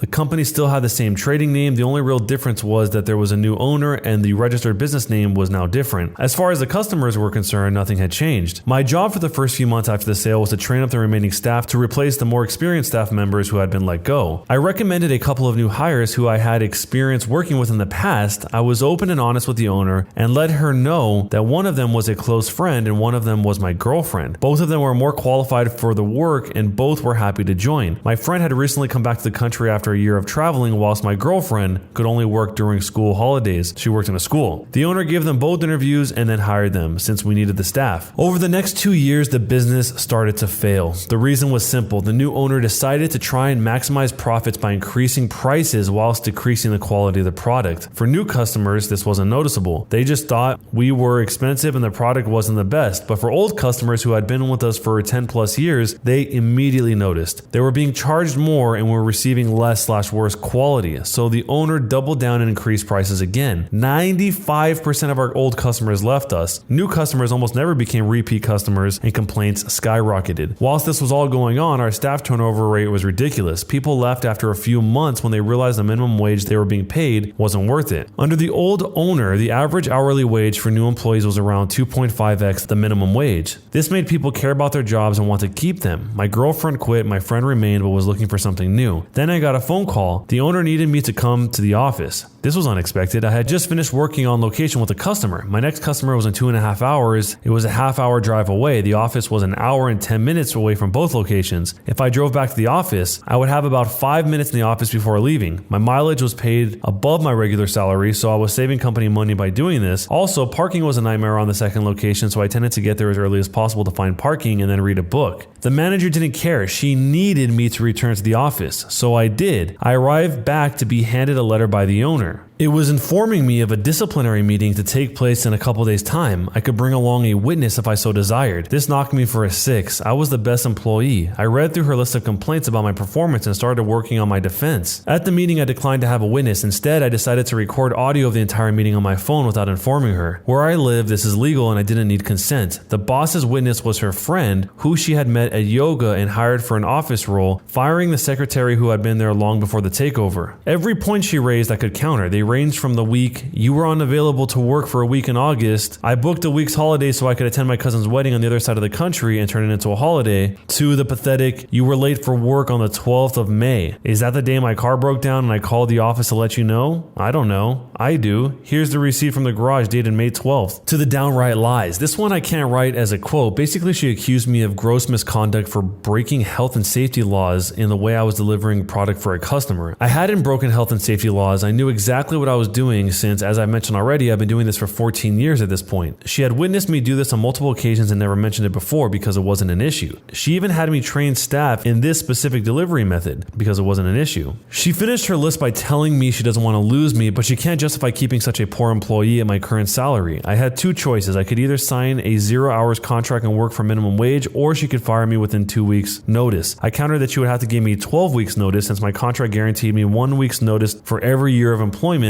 up to a maximum of 12. She argued that I had only been her employee for 2 years, since before then I had worked for the previous owner. I informed her that with how the business takeover had run, it counts as continuous employment. I quoted the exact long code that backed me up, and she asked for a 30-minute break in the meeting to let me think about her offer. She went to call her lawyer. When she came back, she informed me that since she was firing me for gross misconduct, she didn't have to give me any notice at all. But if I wanted to remain and move to a 0-hour contract, I could do that today. But if I didn't, she would have to fire me. Because she was being nice, she would give me the 2 weeks notice. I asked for a couple of hours to go home and think about this. She allowed this. I knew the reason she wanted me to remain for at least 2 weeks was because one of our few remaining bigger customers was set to have a product delivered for me in that time. They would only work with me. The owner had tried sending other staff in my place on several occasions, and each time there had been problems. It wasn't the staff's fault. It was just a very difficult delivery for a very specific customer which needed to be perfect. As a result, this customer would only deal with me. I called the office and spoke to the owner. I declined the offer of a 0-hour contract and said I would be leaving. She then said she was giving me my 2 weeks notice. I declined her offer of 2 weeks notice, and I informed her that if I was being fired for gross misconduct, surely I could not be relied upon to safely deliver the product. Therefore, it would be in the best interest for everyone involved if I didn't return to work. She panicked and said she needed me for those 2 weeks. I feigned ignorance and let her know I was just thinking about what's best for the company. After all, you can't have unsafe staff delivering your product to customers. However, if she wanted to rethink the gross misconduct accusation, I would work my 12-week notice. Those were her options, 0 weeks or 12 weeks. She chose 12. For those 12 weeks, I worked the same way I had for the previous 14 years. I didn't coast, I didn't slack, I didn't badmouth the company on my way out. I continued to train new staff. I continued to deliver product in my own personal, exceptional way. I also got in touch with a lawyer who was a specialist in employment law. For those 12 weeks, the owner barely spoke to me. She resented the fact that I knew my legal rights and didn't believe her lies. She hated the fact that I could defend myself. She was petty. She accidentally dropped my mug in the kitchen, breaking it. Most petty of all, she paid for every member of staff in her office to have a spa day, except for me. I was asked to work my day off to answer phones whilst everyone was being pampered. Nobody knew I hadn't been invited until they arrived at spa and I wasn't there. Here's the thing. I'm a big, fat, bearded guy. I have no interest in a spa day. If she had offered it to me, I would have thanked her and declined the kind offer. But by pointedly excluding me, she was making herself look terrible. For the last 2 weeks, I was training my friend to basically take over from me. At the end of the 12 weeks that my final day came around, the owner had nothing planned, not so much as a card. After 14 years, 2 of them being from her, the office assistant manager who had become a friend had got me some presents but had to give them to me once the boss was gone for fear of reprisals. The day after my final day, 2 things happened. The first was my friend who I'd been training up to replace me quit. He was on a 0-hour contract, so required no notice. He was unhappy with her treatment of me and was unhappy that she expected him to do my previously salaried job for minimum wage. He hadn't informed me of his plans to leave. I only learned about it when he knocked on my door in the middle of the day when he should have been at work to let me know. The second thing was the owner received a letter informing her that I was bringing legal proceedings against her for unfair dismissal. I had arranged this with my lawyer to be delivered on the day after my final day. According to the office assistant, she went pale and started crying before leaving the office to call her lawyer. She refuted my claims for unfair dismissal, saying it was gross misconduct, tried to come up with some more reasons for firing me, but the truth was that the company was making less money because of her business practices, and I was the highest and only salaried worker. I had evidence that I was a great employee. I had evidence that she asked me to move to a 0 hours contract. She initially tried to deny this since the gross misconduct fabrication makes no sense if she wanted me to stay, but once my lawyer provided hers with a transcript of the entire meeting along with a copy of the recording, she knew she had messed up. Still, she let the case drag on for over a year. I think she hoped the legal fees would lead to me dropping the case. Little did she know my lawyer was working on a no-win, no-fee basis whilst hers wasn't. She ended up settling out of court. So the aftermath to everything was the office assistant who had become a friend quit a couple of months after I left. She hated how I was treated and didn't feel safe working for such an untrustworthy boss. Several former customers contacted me personally to inquire why I was no longer with the company. Apparently, the owner was just telling them that I quit. I informed them that I had been fired for cost-cutting reasons. They moved their business elsewhere. Several of these former customers offered me jobs. One went so far as to offer me a part-time job and pay for me to attend college to earn a degree required for them in order to hire me full-time. This was a lovely offer, but they were one of the customers who were a bit too far away to commute, and I wasn't ready to move. In the end, I found a job in a different industry where a lot of my skills transferred over, earning more than I was, working less hours, and for better owners. The business is floundering. COVID left the new owners desperate for cash. She canceled the orders but refused to refund customers money, citing an act of God clause in the contracts. The business's reviews on Facebook and Google have tanked, and most staff have left. The business is still afloat, but barely. During the entire story, I really expected the OP to do some craziness in the office during those final 12 weeks, but it seems like this company is doing enough damage to itself without anyone having to do anything along the way. Either the company was already going to fail and that's why the original owner sold it, or this new owner is just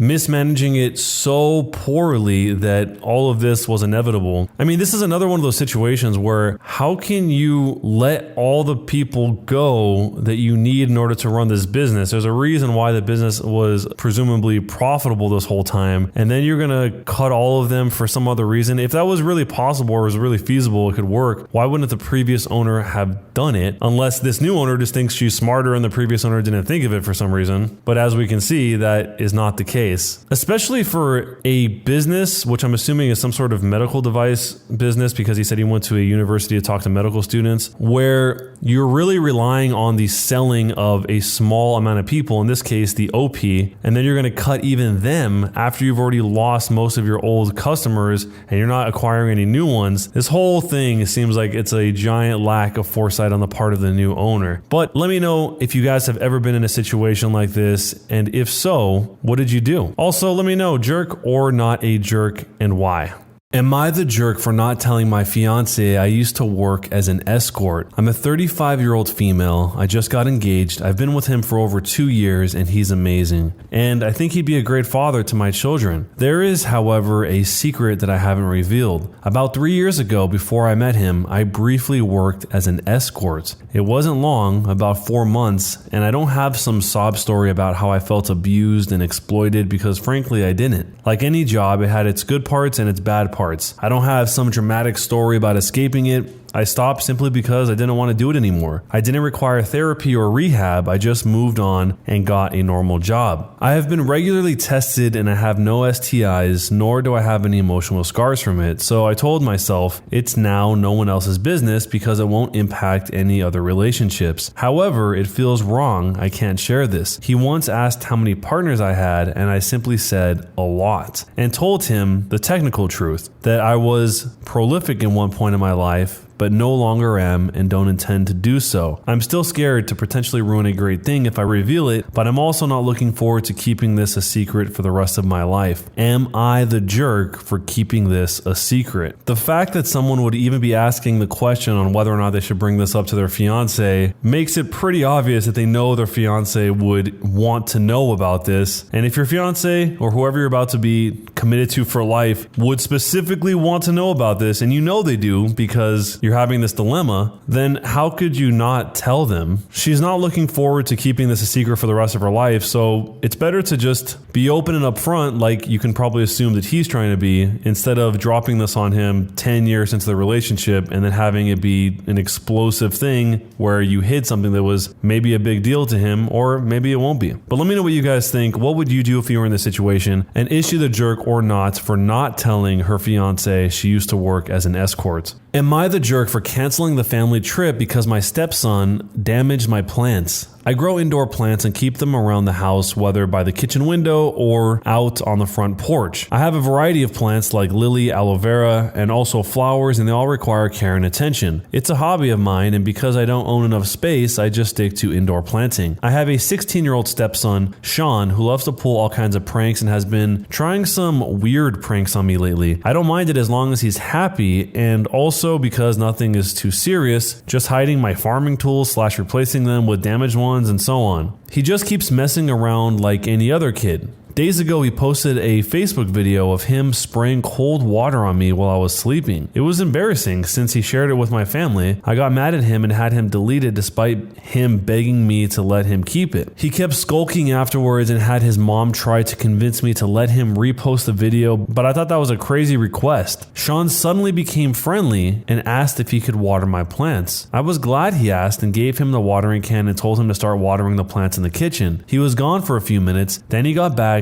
and started watering all the plants in the house. Later in the evening, I was cleaning my tools and there was a weird smell coming from the watering can. It smelled like bleach. I freaked out and checked my plants and the smell was coming from them. I confronted Sean and asked what he watered the plants with. He acted dumb and said nothing, but I found a bottle of bleach in his room, which made me lose my temper. He admitted to watering my plants with bleach to get back at me for making him remove the video. I was mortified. I immediately canceled the weekend trip to the national park that he was looking forward to. He started crying, saying it was too much, and he made a mistake in a moment of clouded judgment. I refused to discuss it. My wife feels bad. Sean hasn't been eating well since I canceled canceled the trip, but he damaged my plants and caused me hurt and pain. She thinks an apology was enough. He is a kid and made a mistake. She wanted me to let it go, but I said canceling the trip is his official punishment, period. I got called unreasonable and stubborn for this, and that I don't respect her as a parent too, and said taking away the only thing he cares about the most and looks forward to reeks of abuse. Sean has this mentality that if he admits doing something wrong, then he'll be forgiven. This isn't how it should be, but his mother thinks admitting to it and apologizing should be the end of it. So, am I the jerk for canceling the family trip because my stepson watered my plants with bleach? So from the way the stepdad tells it, it sounds like the kid thinks he can get away with whatever he wants, so long as he does this little formulaic dance where he admits it, apologizes about it, and then I guess cries about it. But I can understand why the dad is so weirded out by this. I mean, he filmed him in a situation that he obviously felt was embarrassing. I'm referring to the stepdad, of course, and then posted it online for his own family to see, and then did something that is probably going to kill his plants. I don't think those plants are going to make it if he put a bunch of bleach on them, and I'm guessing he just didn't put a little sprinkle of bleach. To me, it seems like the punishment fit the crime. Canceling a trip for killing his plants seems like a pretty fair punishment to the kid, but what do you think, and what would you do if you were in this situation? Is the stepdad here a jerk or not? Am I the jerk for being honest about how I was bullied and how the teachers in my school did nothing about it while being interviewed by a current student? I'm an author of A Mild Success. I'm not incredibly popular, but my books sell enough. About 3 years ago, someone from my old high school reached out to see if a student could interview me. I responded that my time at the school wasn't the happiest, but I would give the student responses relating to my career. We had a great chat. She started asking questions about my time at the school, but I redirected. She caught on to what I was doing, and she asked, "I'm sensing that you're hesitant to talk about your time at the school. Is this true?" I said, "Let's focus on the story," and she was like, "Actually, this could be a better story." So I said, you know what, sure, whatever. I don't owe the school anything. I'm not being paid, and even though it's been a long time and I've grown from what happened, it's still worth talking about. I mentioned a few names in specific and how I tried to ask for help and was blown off by everyone. Teachers in my school very strongly favored the girls in sports teams and would often be buddy-buddy with them and their parents. I mentioned a teacher who openly mocked the way I dressed, my lack of athleticism, etc. I brought up the time that a group of girls followed me around the school mooing at me, and when I broke down crying because they wouldn't stop and tried to tell a teacher, the teacher called me Mooly for the rest of the year when I yelled, "My name is Molly." She had me suspended for a week. She ended up publishing the whole interview.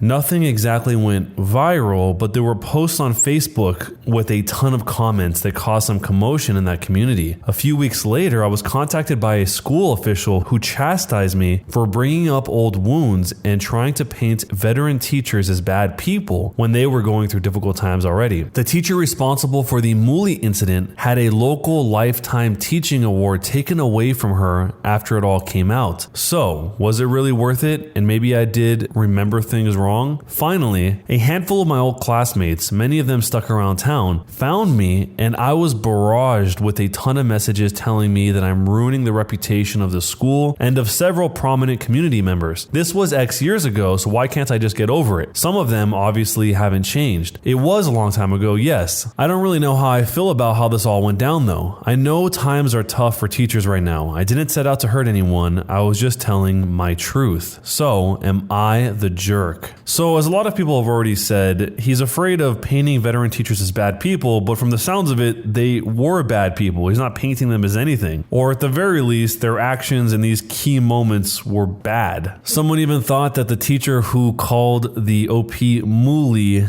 deserved to lose that award and is probably now having a cow. And there's another response that she is utterly disappointed. The way that the OP Molly tells the story sounds like all the events that happened at the school have been eating at her for a long time, and maybe she could have just said this without mentioning any names, but it sounded like this is something that had been eating away at her, and she wasn't really the one to bring it up at all. It was the person interviewing her that noticed that she was trying to steer clear of all of this. And the things she describes aren't really subjective things, they're very objective. It's not like, oh, I feel like this was sort of the situation. It was just straight up, this is what happened, this is how it happened, and then this is how I felt about it. It sounds like the entire transcript of the interview was posted in this article that the student did. So if this was you, how would you handle it, and is she the jerk or not for being honest about how she was bullied and how the teachers at her school did nothing? Am I the jerk for throwing out my mom after she threw out my herb?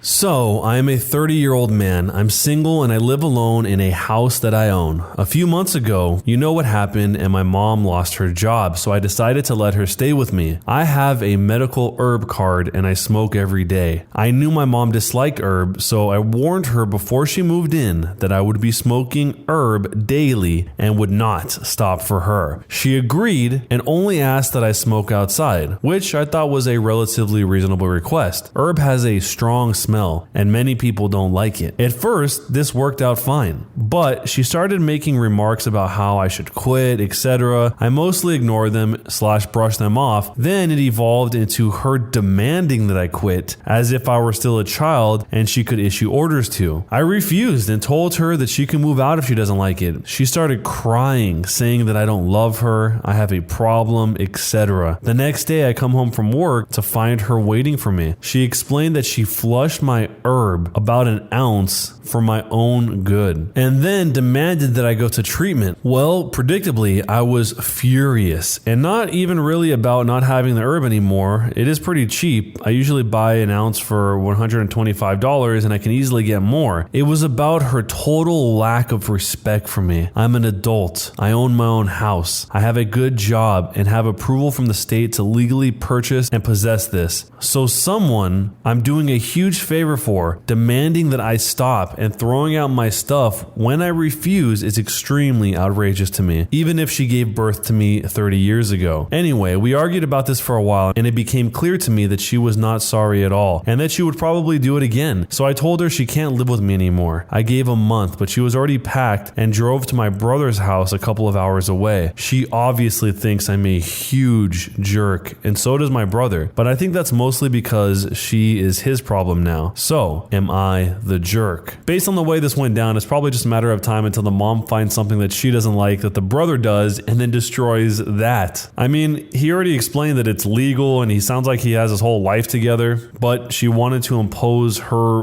opinion on him kind of in a Trojan horse type of way, where she seemed like she was going to be okay with it under certain requirements, and then once she was inside the premises, then she surprised him with this whole "you have to quit now," and then tried to destroy it, thinking that would help, which obviously it didn't. But let me know what you would do if you were in this situation, and is he the jerk or not for kicking out his mom for doing this? Guy quits his job thinking he became rich. I work for a construction company and we do remodeling on homes. We have a rule here that we get to keep anything we find hidden behind the walls. We hired this guy. We really needed a worker badly who was a total jerk from day one. I've been working for this company for 5 years, and this guy has only been doing construction for 1 year after he got fired from his accounting job for getting a DUI. Anyways, he would always make fun of my clothes and my accents, and one day he went too far by telling my boss about my private Instagram account pics. He got on my phone and looked around through my Instagram page and showed my boss pictures of me smoking herb. Little did he know that my boss is my friend from 8 years ago, and we used to smoke together before we both quit. I was so mad that he violated my privacy that I made a plan to screw him over. He was the kind of guy who would always come in late and complain that trains or traffic is why he was always late. One day, I overheard him saying that if he won the lottery, he would quit his job for not getting the respect he deserves. You have to earn your respect here. One day, I bought some fake gold coins online and I put them in a metal box I found at the antique store and waited for a chance to hide it in a wall. Luckily, I did not have to wait long. The day he found the coins, it seemed like it was his best day ever. First thing he did when he opened the box, he called my boss an effing loser, and he quit immediately on the spot, and he said, "F this place, I'm rich." Lol. Little did he know that was the best day of my life. After he quit, my boss told us that he was going to fire him anyway for always showing up late, and I wish I could see the look on his face when he finds out the gold coins are fake. The best $40 I spent in my entire life. Was I the jerk? So basically, he didn't have to do anything at all. The guy was about to not be working there very, very soon. He just turned it into a very eventful exit rather than a commonplace one where the boss says, "Hey, you're late all the time. You got to get out of here." This is kind of like a more specialized version of those pranks you see where people buy fake lottery tickets and then they make people think that they won the lottery. And those are more sad than they seem like they would be, because you see the entire emotional spectrum flash through the faces of people that think that they've won the entire lottery, and then they find out it was just a prank. So let me know what you would do if you were in this situation, and is he the jerk or not for making this guy think he became rich and quitting his job? In today's episode, we're going to look at some pro-revenge stories. Don't forget to subscribe with notifications on and leave a comment. She hated me and made me think I was an idiot. In high school, over 10 years ago, I was quiet and attentive in class. Teachers liked me. I wasn't popular, but I had good friends. I say this all to explain that in high school, things were relatively calm for me. I played sports, was on the student newspaper, and got decent grades. However, that all changed my second semester junior year. I've always been a voracious reader. My freshman English teacher recommended I move up to the honors English track, so I did for freshman, sophomore, and the first half of junior year. Then I was put into classical literature my second semester junior year. I've always loved Greek and Roman stories and had already read your typical high school classical reading list on my own. I didn't mind reading them again until I met Miss Umbridge. She put on a sweet facade, but she was downright evil. She also decided that she hated me. I still do not know why or what transgression I committed, but she hated me. I assume it was because of my habit of sometimes nodding off in class. At the time, I had undiagnosed thyroid issues and was getting up at 5 a.m. for swim practice. I say sometimes because it maybe happened twice a month total between all 8 classes. I don't remember nodding off in her class, but it could have happened. Anyway, her class was 50% essays/written reports. The rest were random quizzes and a couple of tests. I was on the student newspaper and I was a decent writer. I wasn't worried about maintaining a B or up. We wrote our first paper and I got a D. I was shocked. The only class I struggled in was chemistry, and still my lowest assignment grade was a C. After class, I asked Miss Umbridge what I did wrong because her notes were minimal. She told me my assessment of the material was uninspired.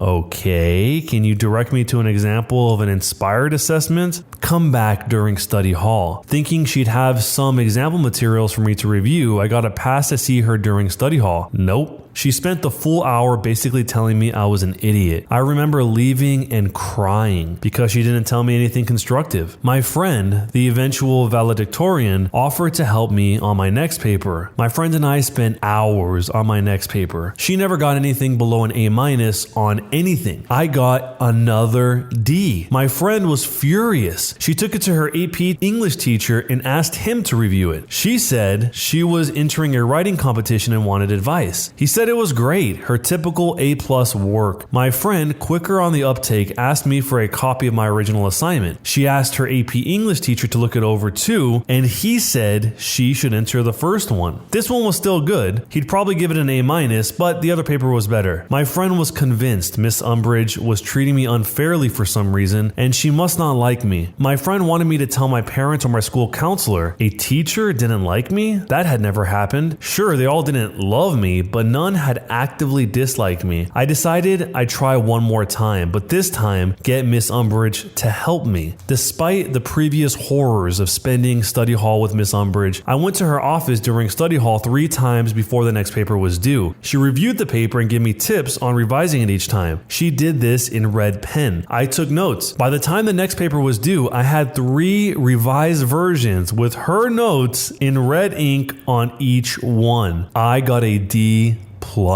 She smirked and congratulated me on my improvement. I was done. My friend was right. She had it out for me and was giving me bad grades on purpose. I'm a laid-back person, but I was pissed. Never before been this pissed. I took my paper to my newspaper teacher. Sure, he didn't teach English, but our student paper constantly won awards because of his work. I told him I was having trouble in English, and could he please look over my paper and give me advice? He was a little confused as to why I didn't ask my English teacher, but he did it. He also told me it was great, but gave me a few minor changes to make. I asked him if he thought it was a B or better. He said he'd give it an A. Not 100%, but a solid A. I went to my friend and we brainstormed. I couldn't request a drop/add. This wasn't college. You don't just switch classes in my high school unless the teacher recommends an honor placement. That's not true, said my friend. The football and the basketball guys get moved to easier classes all the time to keep their grades up, so they are eligible for games. The athletics director was a friend of my dad, so I requested a meeting with him and my swim coach after school one day, and I told him I was in danger of losing my eligibility to swim because I was pulling a D in the class. I wanted to move classes, but I knew I'd need approval from administration, which I couldn't get without a good reason. They asked if I had requested help. I explained I had asked for help from multiple people, but my grade wasn't improving. I didn't know what to do. They asked to see my papers. I sat while they read them. They both looked at me confused. Neither of them could understand how those papers were worth only a D. The student vice president was brought in. He asked who helped me. I explained my friend. He knew who she was, again, a future valedictorian. And she had even asked her AP English teacher to look it over for advice. I had also asked my newspaper teacher to help me. The student vice president asked if I had ever actually asked my teacher for help. I smiled and handed him the 3 revised versions of the paper, number 3, with Miss Umbridge's red ink all over them. He frowned. The AP English teacher and my newspaper teacher were pulled into the meeting. They were each asked to grade the papers. All 3 papers got an A- or better. While this was going on, my dad was called in by the athletics director. My dad was pissed. He demanded I be moved to another class and that Miss Umbridge be put under review. Clearly, she wasn't grading students on their work, but on her own personal opinions. The school administration obviously bristled at the accusation that a teacher was treating students unfairly. A lot of arguing that I wasn't allowed to sit in on occurred in the vice president's office. I could hear plenty of yelling as 6 adult men argued over the appropriate next steps. It was decided that myself, my dad, the vice president, and athletics director would have a meeting with Miss Umbridge. The following morning before school, we all met. Miss Umbridge seemed to think she was going in to tell everyone why I was so stupid. The vice president explained that if I maintained a D in her class, I would lose my extracurricular eligibility, and we were all meeting to discuss what to do. She smirked and said I should be moved to the non-honors English class, and I had no business being an honors English. I didn't have the aptitude to understand the complex classical literature they were studying, and I would probably need a tutor to even get through basic English. I've never seen my father so red, and I half expected to see steam coming out of his ears. The vice president asked why didn't she try to help me improve. She said it was up to students to put in the initiative to get better. The vice president asked if that meant I had never asked her for help. She said that I had not. The vice president then pulled out 3 revised versions of paper number 3 and handed them to Miss Umbridge. Now it was her turn to be read. She called me a liar and said those notes weren't hers. Things got heated and I was asked to leave again. I sat outside the office. This time the secretary was there and we both heard the shouting. School was set to start in 30 minutes and they were all just shouting. The AP English teacher and the newspaper teacher were called again, more shouting. About 5 minutes to the start of class, the teachers left and I was called back in. If looks could kill, I'd have died then and there when Miss Umbridge walked out of the VP's office. I was being moved to basic English effective immediately. My current grade would not carry over. I would not need to make up any past assignments and my new teacher would be instructed to grade me only on the assignments going forward. My new English teacher, Miss Honey, ended up being the English department head. She was at least 65 years old and had been doing this for decades. After 2.5 years of honors English, this class was was easier than PE. I barely had to try to get an A, but I refused to let Miss Honey think Miss Umbridge had been right. I tried harder in that class than any other class that semester. I finished projects so quickly that I was asked to tutor a girl struggling in the class. I spent half the class period just helping this girl understand the material. I helped her go from a C- to a B+. I got something like 104% in the class. At the end of the semester, Miss Honey called me into her office during study hall. She was recommending that I return to honors English for senior year. I must have looked panicked because she assured me Miss Umbridge would not be my teacher. In fact, she would not be anyone's teacher. She was leaving at the end of the school year. Miss Umbridge was only in her late 20s and unmarried, too early to retire, and my high school was still one of the best paying school districts in the state. I knew what leaving meant, but Miss Honey still explained I was put in her class on purpose. The school administration trusted Miss Honey to determine the truth of Miss Umbridge's claim that I was basically a lying idiot. Miss Honey stated that I very clearly belonged in honors English. She apologized if her class had not been challenging enough for me. I cried. I mean, full on ugly snot cried. I didn't realize it, but part of me had actually believed Miss Umbridge up until that moment. Miss Honey hugged me and consoled me. I spent senior year in honors English and spent my study hall tutoring Miss Honey's struggling students. To this day, I think about that awful woman fairly regularly. My career is strongly writing based, and I still worry obsessively over my writing. I hope she never taught again, because she wreaked havoc on my self-confidence.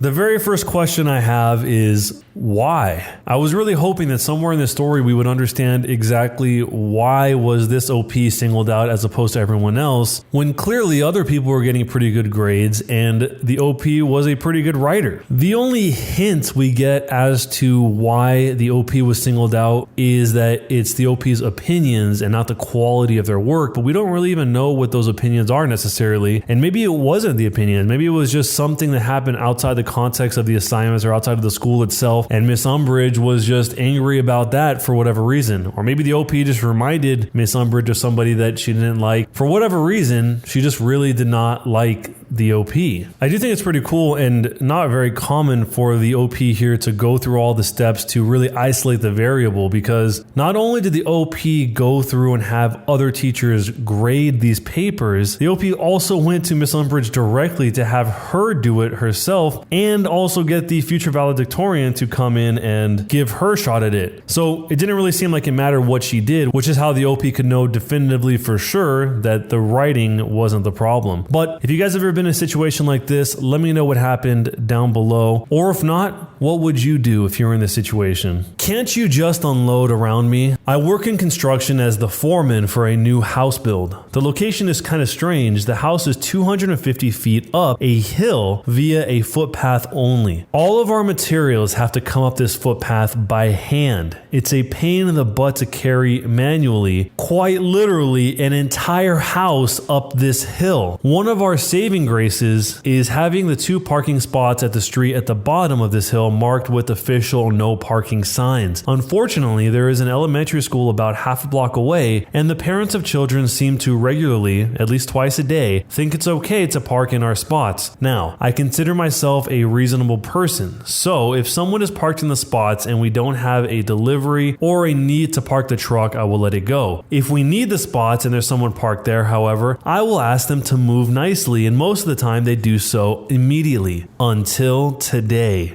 I get a call from the lumber delivery truck that is en route to our location. He says he'll be there in about 2 or 3 minutes. I let him know I'll meet him at the street and make sure he has a space to park. He's carrying all of the material to frame the roof of our house, which is a lot of really big lumber and will easily take an hour to bring up the hill. So naturally, I didn't want him parked in the middle of the street with his hazards on for an hour when we have a perfectly good parking spot for him. As I began my trip down the hill, I noticed there's a school parent sitting in her car idling. Assuming she's just waiting to pick up her child, I walk up to her car and politely let her know she's parked in a no parking zone and we really need her to clear it to park park a delivery truck. She scoffs at me and rudely states back, "It'll just be a few minutes and your truck isn't here. Take a chill pill, dude." Before I can respond, a giant lumber truck comes around the corner and I wave to him and then gesture towards him to the woman in the car, who has now put her window back up to ignore me. I put on my best customer service smile and wave at her through the window. She put it down halfway and angrily shouts, "What?" By now the truck has pulled up alongside her car and I politely ask her again with a stronger tone of voice to move her vehicle, reminding her that she is illegally parked in a tollway zone. Then she gives me this wonderful idea. She says, "Can't you guys just unload around me? Jeez, it's not that hard." I give her another smile and walk away. A brilliant plan forming in my mind. I instruct the delivery driver to park as close to her as possible and block her in with the porta potty that is at one end of our reserve spots and the parked car that is parked just adjacent to our spot on the other end. He smiles because he immediately gets what I'm trying to do and proceeds to expertly block this lady and her car into a little 2 parking spot jail. We unstrap the lumber and my guys begin hauling material up the hill. Meanwhile, I call the police parking enforcement to let them know the situation. At this point in time, I wasn't trying to get in trouble. I just wanted a record of why we were blocking part of the street so we don't get in trouble with the city. The very friendly traffic officer lets me know that she can be there in about 30 minutes and deal with the situation for me. Wonderful. As we continue to unload lumber, the child of the parent shows up and wouldn't you know it, mom is just now realizing that the lumber truck is parked so close she can't get out of her driver's door to meet the kid. She awkwardly clambers across the inside of her car and stumbles out the passenger door, shooting glaring looks at me and the truck driver in the process. She loads her kid into the back and then begins to realize she has no way of leaving. She comes storming up to myself and the driver and states, "I'm in a big hurry. You need to move your dang truck right now so I can go."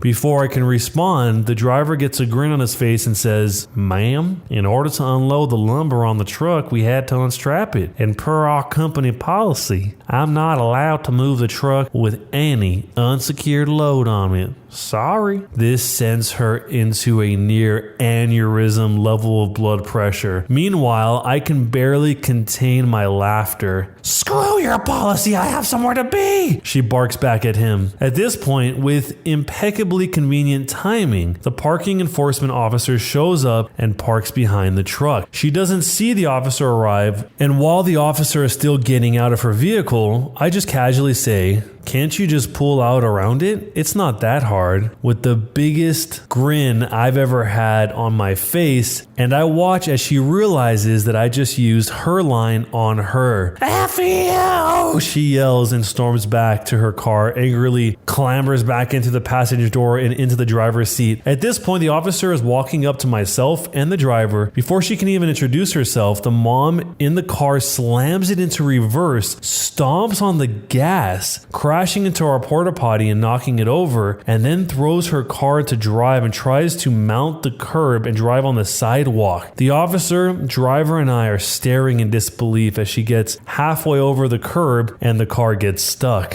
I can hear her screaming obscenities over the idling truck from inside her car. The officer promptly walks up to the door of her car and orders her out. My favorite part of this entire thing is watching her face go to shock as she realized she did it all in front of that police officer. She gets slapped in cuffs as the parking officer calls for a second unit and she is promptly sat on the very curb that she tried to drive over. She sits on the curb yelling to the now 2 officers about how we told her she could stay there and that we never asked her to move. The traffic officer responds that she was the only one who was originally called when she first refused to move and that she already knows what's going on. While myself and the driver are giving a report to the second officer, my guys finish moving the remainder of the lumber and the driver finishes his statement and takes off and goes back to the yard. By the end of the ordeal, she was arrested, charged with child endangerment because her kid was in the back of the car the whole time, reckless driving, destruction of property, the property being the porta potty, and driving on a suspended license. On top of all of that, she also got her car towed. The kid went home with his grandma and she went to spend some quality time in a cell. I never expected her to actually heed my advice to just pull around it, but I think think next time she'll probably think twice about parking in a tow-away zone if she ever gets a license again. Was I the jerk? That is a lot of charges to get just because you don't want to move your car. I can't believe she actually drove straight into the porta potty, destroying it, and then thought somehow that her car could get over the curb with that little space to even get speed. Even if she had the space to get the speed, maybe it wouldn't have worked out, but this just seems so obviously not a good idea. At least she got child endangerment, because the entire time this was happening, I was thinking the poor kid is in the back seat that has no control over what's happening when his mom is just completely losing it, and he has to just live through it all. And also, you have to be pretty not aware of your surroundings to not realize that this truck was parked so close to your door that you couldn't open it until you're about to open your door. How could you not hear that truck or not see it in your peripheral vision to know that it was right there? That seems like maybe she was just on her phone the entire time and she was just totally out of it. But let me know what you guys would do in this situation, and do you think the OP here is the jerk or not? Entitled mother steals my blind cane. So here's the backstory. I'm a 28-year-old woman who just recently went fully blind. When I was a teenager, I volunteered with my local youth group to rebuild Mississippi after Hurricane Katrina. While down there, I picked up a fungal parasite called histoplasmosis that over a decade migrated to my eyes and slowly caused my blindness. I've been totally blind for about a year now, so I'm pretty new to it, but I digress. When I first went blind, I barely left the house and I was afraid to go in public. I felt like everyone was staring at me, and in all honesty, I barely knew what I was doing. The transition had been difficult and I didn't have any support group to teach me. One day, my husband asked if we can take an Uber to the bank and deposit a rent check, and I reluctantly agreed. While out, he messages again and reminds me that we're out of a few crucial groceries. There was a Walmart grocery literally across the street from the bank, so I figured everything in life is an experience and I'll have to learn how to shop alone eventually, so why not? Everything was fine at first, and I was only grabbing a few things, so I didn't need a cart. I was using my cane and what little echolocation skills I had at the time to get around, but was still bumping into things as we blind tend to do sometimes. My cane suddenly hit something a bit softer, and I figured maybe I had whacked someone's leg and apologized. Cue the entitled kid and the entitled mother. Me. Shoot, I'm sorry. Entitled mother. Hey,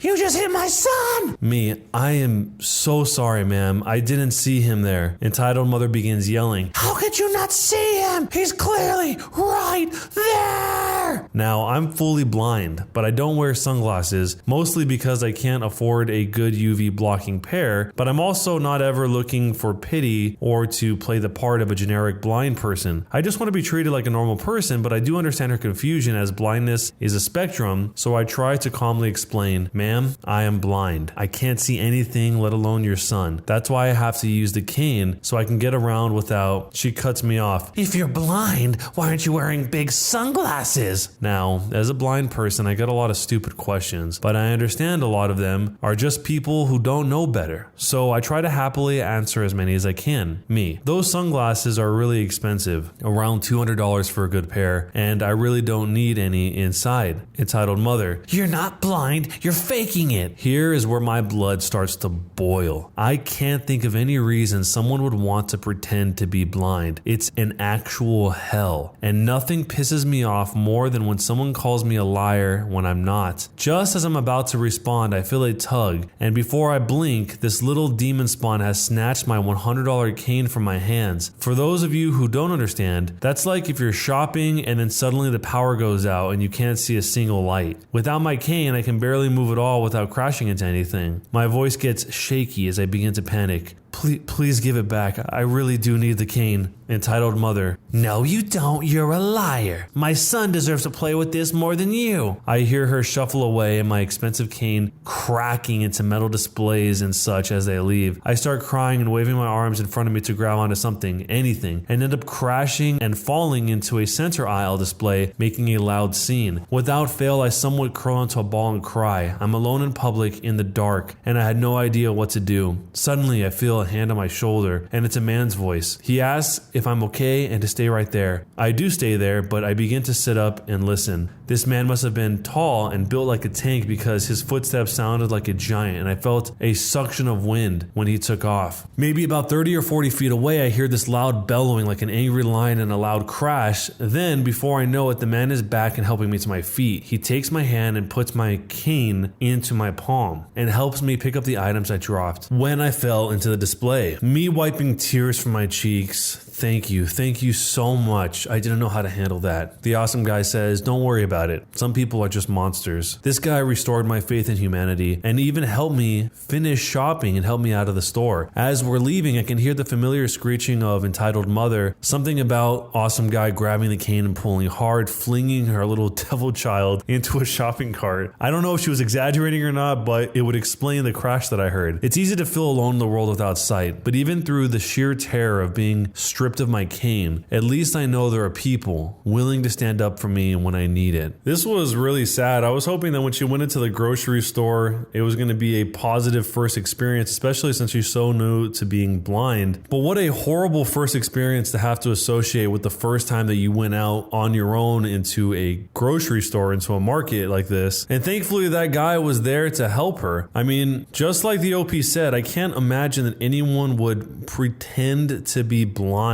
and then stick with this whole character, and that you would take the chance to assume that they are pretending to be blind and then take something that only a blind person would have, a blind person's cane, and then just leave. If that guy didn't run off and stop her, then they would have left with her cane and she would have been there alone, and the husband would have had to search the entire store to eventually find her whenever he was done dropping off the rent. I know it's not directly related to the entire story, but one thing that was pretty shocking to me was the fact that it was a fungal parasite that over the course of a decade that caused her to become blind. I'm not really familiar with how common something like this could be, but that's a pretty horrible outcome for what it sounds like trying to help people after Hurricane Katrina happened, and then this ends up being the result of it. Surprisingly, a lot of people were questioning whether or not the OP was actually blind because she typed all of this out, but she even explains, because of the sheer overwhelming volume of people asking me, if you're blind, how are you typing? I'll answer first with my fingers, and secondly, I'm using a screen reader called Narrator that reads the screen. Wherever my cursor or finger is over the screen, it reads. And when I type a letter, it reads. Guys, just like Google it or something. So even in text form, people are still questioning whether or not she is actually blind, which has got to be incredibly frustrating. But if you guys have ever seen a situation like this, let me know what happened, or if not, what would you do if you're in a situation like this? Entitled Mother wants me to stop treating my young adult children as adults. So a little backstory. I have two young adult children living at home, ages 18 and 19. They both go to work and go to college. I trust my kid. I trust her decisions by making skills. When they graduated high school and turned 18, new rules went into place. No curfew. Just call me, let me know if you're going to be out all night so I don't worry. You can call me at any time for a pickup, no questions asked. Just don't be stupid and drink and drive. Yes, your significant other can sleep over or come over for the weekend. Just let me know what's going on. Pay a small amount of rent during the summer when you are working full time, and pay your part of the car insurance. You have your chores, I have mine, we all work together. I tell them if they're being jerks and they listen. In turn, I listen to them. There is very little fighting or arguing in my house. This is their time to spread their wings and learn how to be responsible adults and have me as a safety net. Lately, one of my kids' significant others has been spending a lot of time over at my house. He is here pretty much all the time. 2 days ago, I got a call from a phone number I didn't recognize, and I answered it, and it was my daughter's boyfriend's mother, who is the entitled mother. I answer and say, hello? Entitled mother says, you need to tell my kid he isn't allowed over at your house anymore. Me, who's this? This is Tommy's mother. I already know where this is going. Oh, Tommy's mother. I have to say, you raised a great kid. He is always polite and respectful. In fact, look, I don't care what you think about my kid. He is never home. He isn't spending any time with me. Me, okay, there's not much I can do about that. Entitled mother, yes there is. Tell him he can't come over to your house anymore. I want him home. And you set a bad example for my son. Your daughter has no curfew, and I'm sick and tired of hearing how nice it is at your house. I miss my son and I want him home. Me, speaking very lowly and basically growling into the phone. Are you done yelling at me? I will take that as a yes. Do you trust the way that you raised your son? Entitled Entitled mother. What? It's a simple question. Do you trust the way that you raised your son? Of course I do. What does that have to do with anything? Do you trust him to make good decisions? Yes, of course. She is starting to calm down now. Me.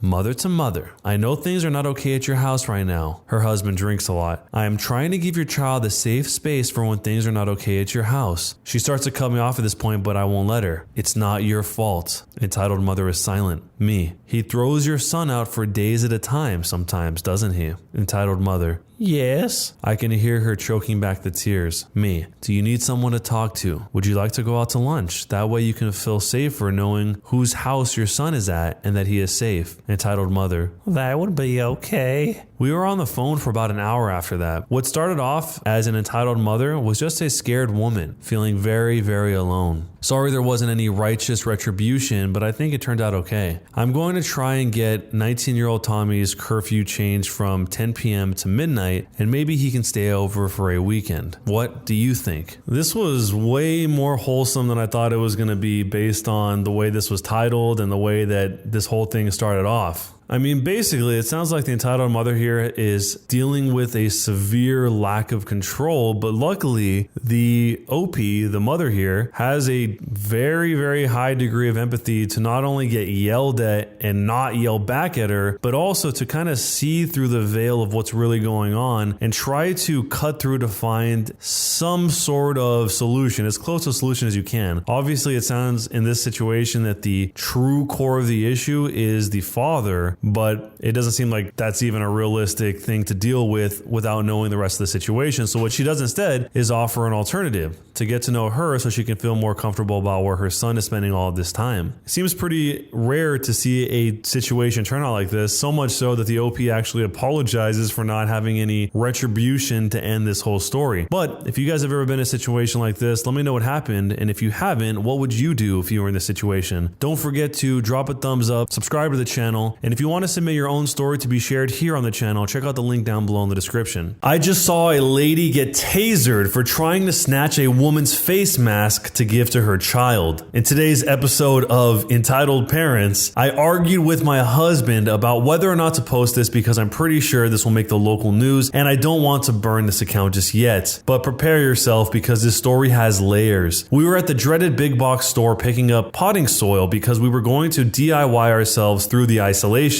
Things aren't crazy here yet, but there is a 2 customer limit on the majority of items. I assume this means everything. So we're getting 2 bags of a few different types of soil. My husband is loading the last 8 bags of soil on our cart when I hear her. I know it's a Karen just by the level of unnecessary outrage in her voice. Karen says, "Are you kidding me?" Not a lot of people in the garden center, but we all looked to her. I was almost disappointed to see that she didn't come with the requisite haircut. She actually looked like a frazzled mom, her kid tugging on her hand, and an overfull handbasket of groceries. And I had a moment of, girl, I feel you. But dang, she was pointing at us. Karen said, "You can't buy that many! You are hoarding!" My husband said, "Yeah, we can. We're getting 2 each." Karen said, "Oh, you don't fool me. I know what you're doing." My husband said, "So do I. Piss off." I'm just sitting there imagining all the ways I'm gonna rock his world tonight. Well, Heron huffed at that, spun around, and yanked her kid back inside to go complain to the employee working the nearby register. Now, we already paid for our items. The employee had come out and scanned the bags earlier, and he could easily see our carts into the parking lot. And then the automatic doors open behind us, and I hear, "Now they're just stealing!" Just great. We load the soil in the car and turn around to bring the car back and look at plants. By the time we're back, Karen has given up on trying to convince the employee that we're the Bonnie and Clyde of dirt and is now negotiating skipping someone in line. She has a child, you see, and her handbasket, well, it's just so full and heavy. Could she please just scooch right on in here real quick and it'll just be an extra second, she swears. The woman that Karen is trying to skip is a young, maybe college-age woman wearing a face mask. Not a medical mask, but the stretchy kind you'd wear when riding a motorcycle or when you're skiing. My husband has just now informed me that it's called a neck gaiter. The mask is black and has some scary wolf teeth on it that honestly made the girl look like somebody you should not mess with, even though she was wearing a Gap t-shirt and flip-flops. The masked girl is just shaking her head, no. And that's all I got as we dropped off the cart. I browse, pick up a couple plants, and we head inside to wait in line. Now it's showtime. Karen and masked girl are near the register facing off, no pun intended. From the looks of things, masked girl has finished her purchase and Karen stopped her before she could leave. I don't know if she grabbed her or anything, but Karen was still holding her full handbasket, so she hadn't checked out yet. Well, she hadn't paid for her groceries yet because clearly this woman had checked out. Karen said, "But you don't even need it now, you're leaving. My son could get sick because you won't give it to him and he needs it." Masked girl, hell no, you can't have my mask. Back off, lady. Karen says, "But my son really likes it. And it's obviously made for boys anyway. Why would you want to wear something so scary?" Masked girl says, "Because I like it and it has my germs on it. Why would you put a stranger's mask on your kid?" Karen says, "Why are you being so rude? You won't let us go through the checkout first and now you're making my son very upset." Masked girl says, "Your problem, not mine." And then masked girl turns to leave while Karen manifests the biggest balls ever and grabs masked girl by the back of her mask. Let me make a side note here. When all of this is going down, we're all just standing in line watching. The register is still going boop,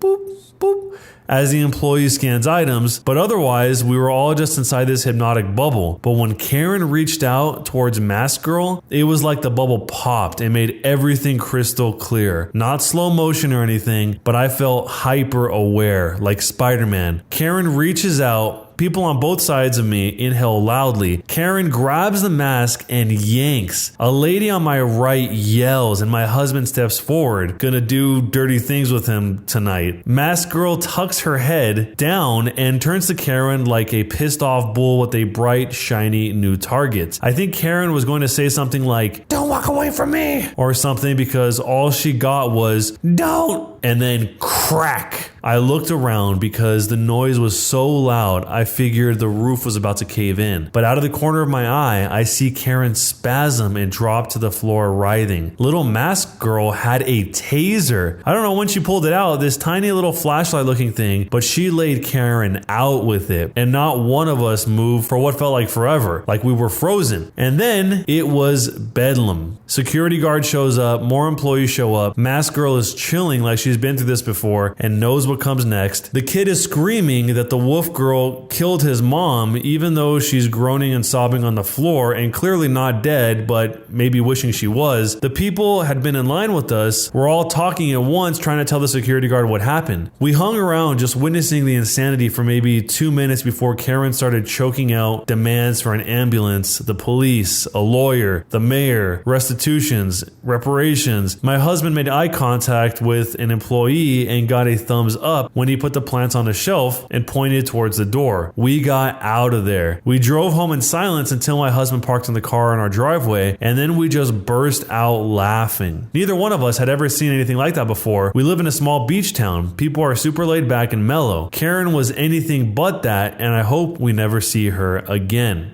So, who do you think was the jerk in this story? I'm guessing that the second Karen tried to come up to the masked girl and started yelling at her, the masked girl probably already had her taser ready to go, her hand on it, on the button, ready to pull it out, and then the second that she felt physically threatened, it was just probably instinct to whip it out and just zap her. Because if she was carrying it inside of a jacket pocket or something, then she probably had her fingers on it the second all of this even began. This is another one of those stories where it kind of gets overlooked, but I also feel bad for the little kid here because the little kid can't control his mom wilding out like this. He doesn't know what his mom's going to do in this situation. And then if he really thinks his mom's dying, I mean, he doesn't know any better. He's a little kid. Of course, he's going to feel some type of fear that he probably has never felt before. It's probably pretty hard on this little kid. So let me know if you guys ever been in a situation like this or seen a situation like this. And if not, what would you do? I witnessed an entitled mother get destroyed today. I saw this today and I can't stop laughing. I was traveling in my city metro. It wasn't very crowded at the time, but all the seats were occupied. Still, you could freely stand up without being up against a stranger. There was this kid sitting in the reserved seats, the ones reserved for people that are handicapped, pregnant women, old people, definitely not for moms of 2-year-olds. He was probably 14 or 15, I don't know. He is the hero of the story. Then, at one stop, our entitled mother comes in. She has a cute little child who is trying to keep up with his mom's pace. Entitled mother sees our hero sitting at the reserved seat and just stares at him. I guess this was her way to make people automatically give away their seats or something. The kid didn't move. This probably irked the entitled mother a lot because she moved towards the kid with heavy steps. She comes near, stops, and again does the stare. The kid doesn't budge. Then she starts screaming. If she didn't have the whole compartment's attention earlier, she now had it. She starts berating the kid for sitting in a reserved seat and not giving it up to someone more deserving like a mother like herself with a young kid. I don't know what her logic is. The seats aren't reserved for them anyway. She just keeps shouting and screaming and tries to get the others' opinions on it while people were on her side. And for a while, people were on her side. The kid then, out of nowhere, rolls the right side of his jeans up and detaches his artificial leg and keeps it in front of entitled mother. The look on her face was priceless.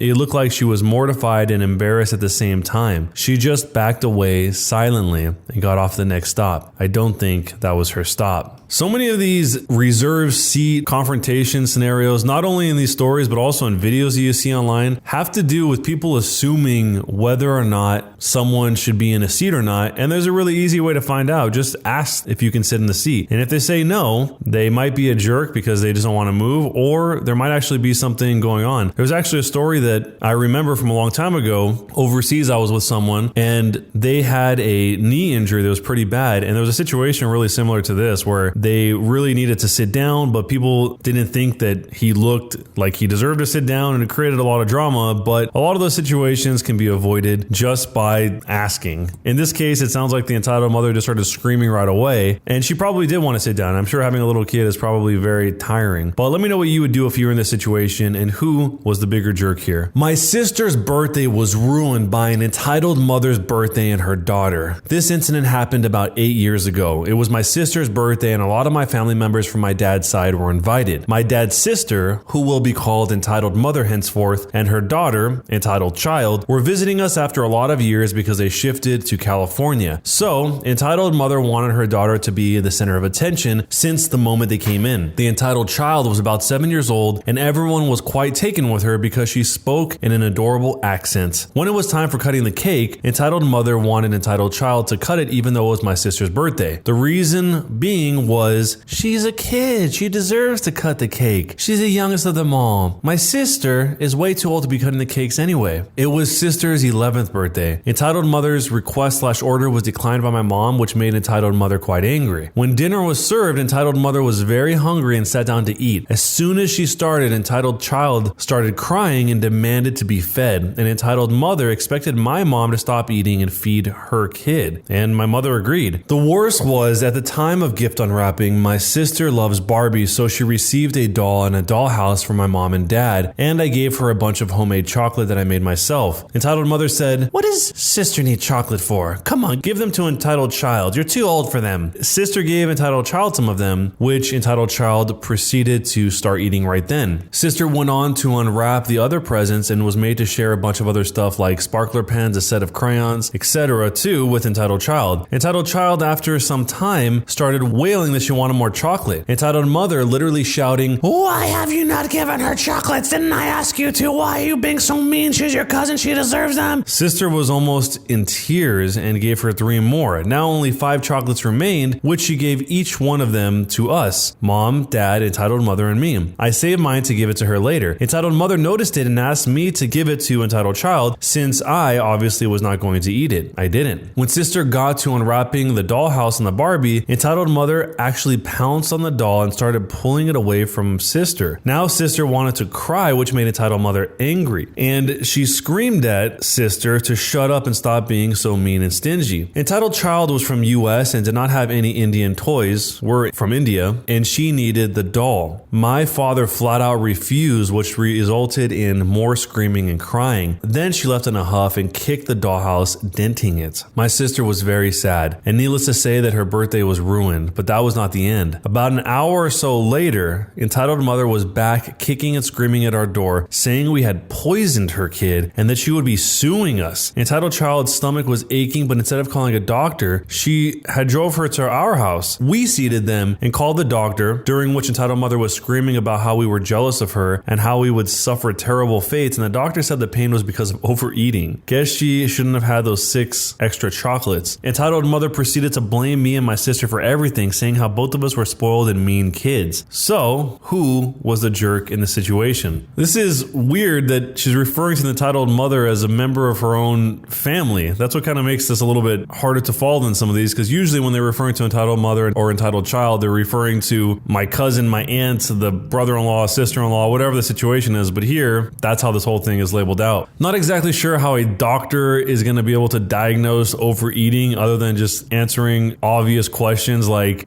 did you eat a lot? Yes, I ate a lot. Okay, I diagnose you as having overeating.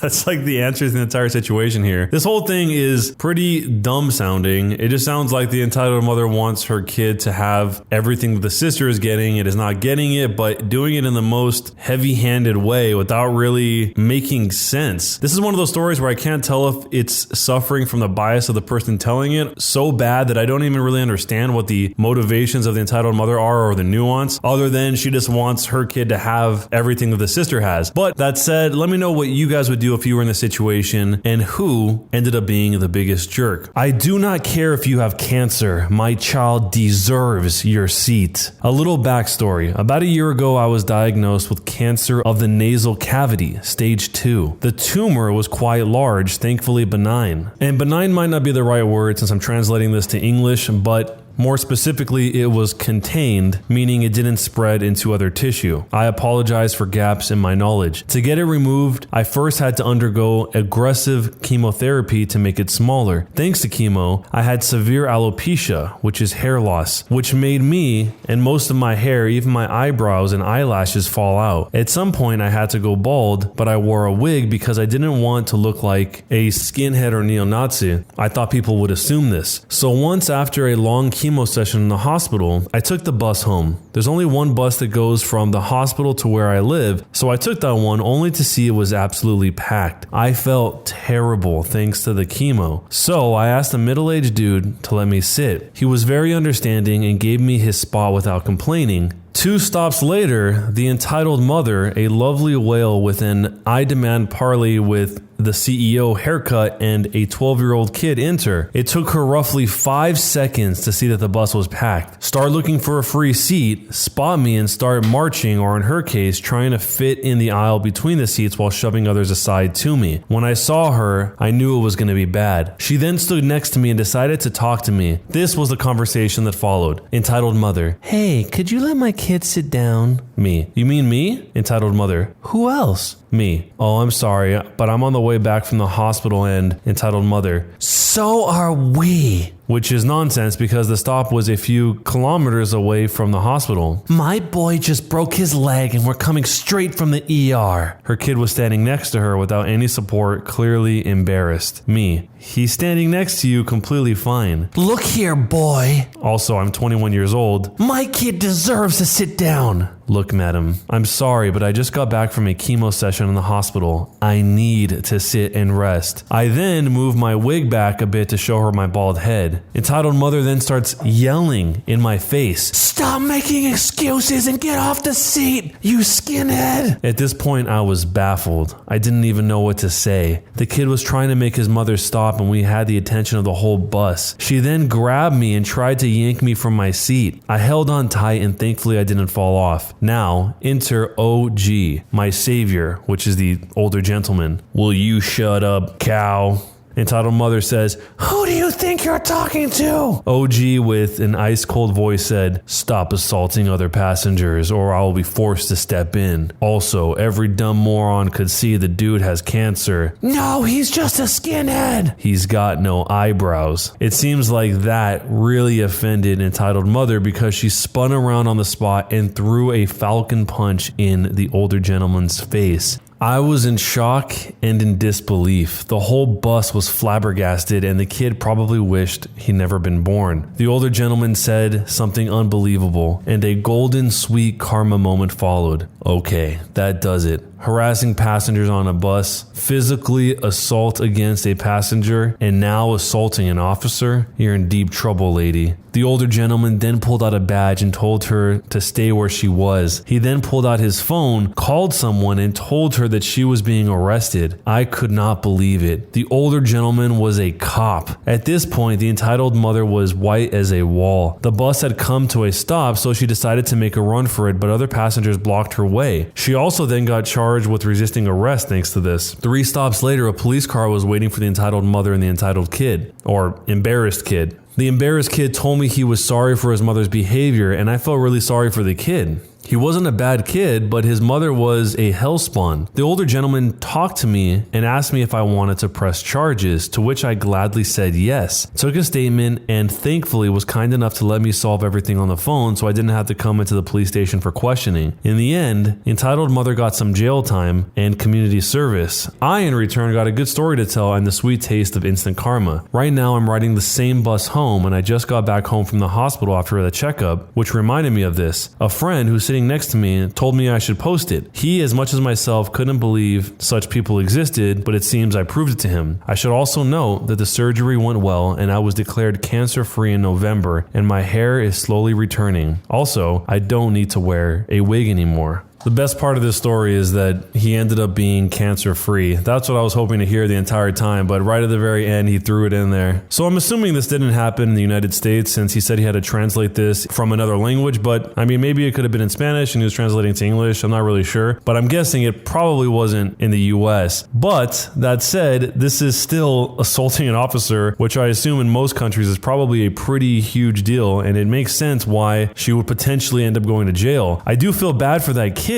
because he's trying to get her to chill out and she ended up punching a cop, throwing her in jail, and who knows what happened to the kid. Hopefully there was some other family to take care of this kid. I've actually seen a lot of these freak out videos where the kid is trying to keep the parent from going crazy and the parents end up going crazy and getting arrested, and this seems like one of those sad scenarios. But let me know what you guys think down below. Who was the jerk here, and what would you do if you were in this situation? I'm a 23-year-old female, and my family is pressuring me to give my 28-year-old sister my wedding venue because she needs it more and is pregnant. My fiance and I have been together for 8 years and engaged for 3. I was doing my PhD program and was juggling planning the wedding. My fiance took much of that work, but it was perfect because our dream venue was booked until after my graduation. So what we did was book our dream venue 3 years in advance. It really is a beautiful venue. The only slot that we got was September of this year. My sister got engaged a few months ago to her fiance. They were planning on having a spring wedding next year. They had no venue lined up, but had a few vendors lined up as well as a set date. Yesterday, our parents invited us and our significant others to a family barbecue where my sister announced to our extended family that she is expecting a baby. Everyone was so happy for her and my brother-in-law, who is a great guy. My nan asked my sister if the wedding was still on the set date or if they were going to wait because of the baby. She said no, that she hoped to move it to September. No big deal. We don't have many out-of-town guests, so they could attend both weddings no problem. Nan was happy and asked my sister if she needed help planning such a short notice wedding. My sister turned around and said, "That's what I wanted to talk to you about. I was really hoping we could kind of like take your venue. I really cannot stress myself too much with planning a wedding while going to maternity classes, and I think it is so beautiful. It would really mean a lot to me." It went silent, but everyone was looking at me, expecting me to say, "Yes, of course, everything for my little sister." My brother-in-law looked very uncomfortable and told her that they had just talked about this and that it was not okay to put me on the spot. But my sister just said, "Oh, don't be like that. My sister wants to do what's best for me, so it's no big deal, right?" I just said, "Well, kind of is. I don't know. I have my heart really set on the venue." Cue the crying. She stormed off. Nan told me I was being selfish because she needed the venue more than I did. I tried to defend myself, and my mother said, "You waited 3 years. Would it have killed you to wait a few few more months. When has your sister ever asked you for something? A few comments later, my fiance got really mad and we left. My sister called me crying and said that it was unfair. I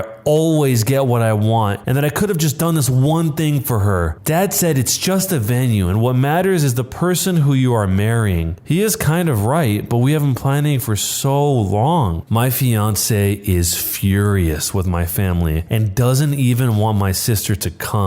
Now, my family is threatening not to come because I am being selfish and my sister needs it more than me because having a baby is too stressful. My brother-in-law called me and apologized for the inconvenience. He told me he had discussed it with my sister and she had told him she would not ask. He is properly mad with her now and warned me that my sister is blaming me for, quote, potentially ruining her marriage. My father has sent me about 5 texts along the lines of, I hope you are happy. Your sister hasn't stopped crying since yesterday, and so on and so on. My fiance and I have decided to boot my sister from the bridal party and replace her with my aunt, who is the only family member that took my side. We have not decided whether or not we will invite my family as a whole. Furthermore, my mom took it upon herself to tell on us. She called the fiance's parents and told them that it would be best if my sister gets it because she is pregnant and preeclampsia runs in my family, whatever that means. I actually had to look up what that was, and apparently it's a rare but serious condition where high blood pressure results in seizures during pregnancy. My future father-in-law told them to piss off and basically rip my mom a new one for expecting something so ridiculous and that they were going to lose me if they kept playing favorites. So my mom is now crying too and saying that my father-in-law is a jerk. This is just getting so pathetic. It seems straight out of a bad soap opera. My in-laws are driving to us currently with some supper and wine and basically told me not to worry and that no matter what happens, they will be my safety net. I cried out of happiness. So it hasn't been that long, but when I first posted about this, it blew up. I was expecting only a few answers, but the support was overwhelming. What boggled my mind was that this story was flooded over to mainstream media. But let's get to the story. So, since this all went viral, a lot happened. My sister saw this story while browsing on Reddit, and she lost her mind. She accused me of painting her like a loony and misinterpreting facts. Side info, my sister got wind of the situation due to various media outlets and then went on Reddit. She said that I was being unfair. She says that she is family and that she asked for it nicely because she loves me. She also underlines the fact that the opinion of internet strangers doesn't count because family is more important and I should focus on making my family happy. The only text I sent back was this: I'm sorry that you perceived it that way. I did not in any manner distort what happened. As you might notice, I didn't describe your tone nor exaggerated anything. Perhaps you have that night different in your mind than I do, but I digress. I'm sick and tired of bending to your will. My whole life I have been your servant and your doormat. Remember all the birthdays I had to share with you because you would throw a tantrum because you didn't get presents? Or when you cried so that I would fill out job applications for you? But the thing that has hurt me the most, till now, is when you ruined my graduation. I am done. I admit that I also spoiled you, but I will not any longer. If you want to marry so bad before your baby is born, then you could look at the blank hotel that offers last minute weddings. I have spent too much time planning my wedding to gift it to you. And if you want to ruin our relationship over this, then go ahead. I will sleep sound and safe, knowing that it wasn't my fault. She only responded by saying, wow, you must love me so very much. And then she blocked me. But this morning, she unblocked me to send me this. Wedding planner. Hello, dear. I got the message from your mother and will proceed with the rebooking of the venue on the spot. However, this will have extra costs as we have to change the names on the contract. Please come by the office tomorrow so we can sign the new contract. Sister responds saying, that's great. I'll be there at 9. My parents haven't actually written me since the thing with my father-in-law. My older brother, yes, I have an older brother, but he lives in another city and he wasn't at the barbecue. That's why I didn't mention him. Plus, he initially could not come to the wedding because of work and changed his plans after hearing all about the story, contacted me and wanted to know what happened because we got a weird story from mom and dad. Mom had told him I had offered previous to the barbecue to give up the venue to my sister and that I humiliated her. I told him what really happened and he had no problem believing me. We talked about our parents' behavior and he confessed that him moving was partly due to our parents being, and I quote, jerkheads to us. He told me that my mom had gotten wind from the post and was mad at me for betraying my family. I haven't written my parents what so many of you advised me to because I have come to terms with the fact that they love my sister more than me, if they love me at all. So for the wedding,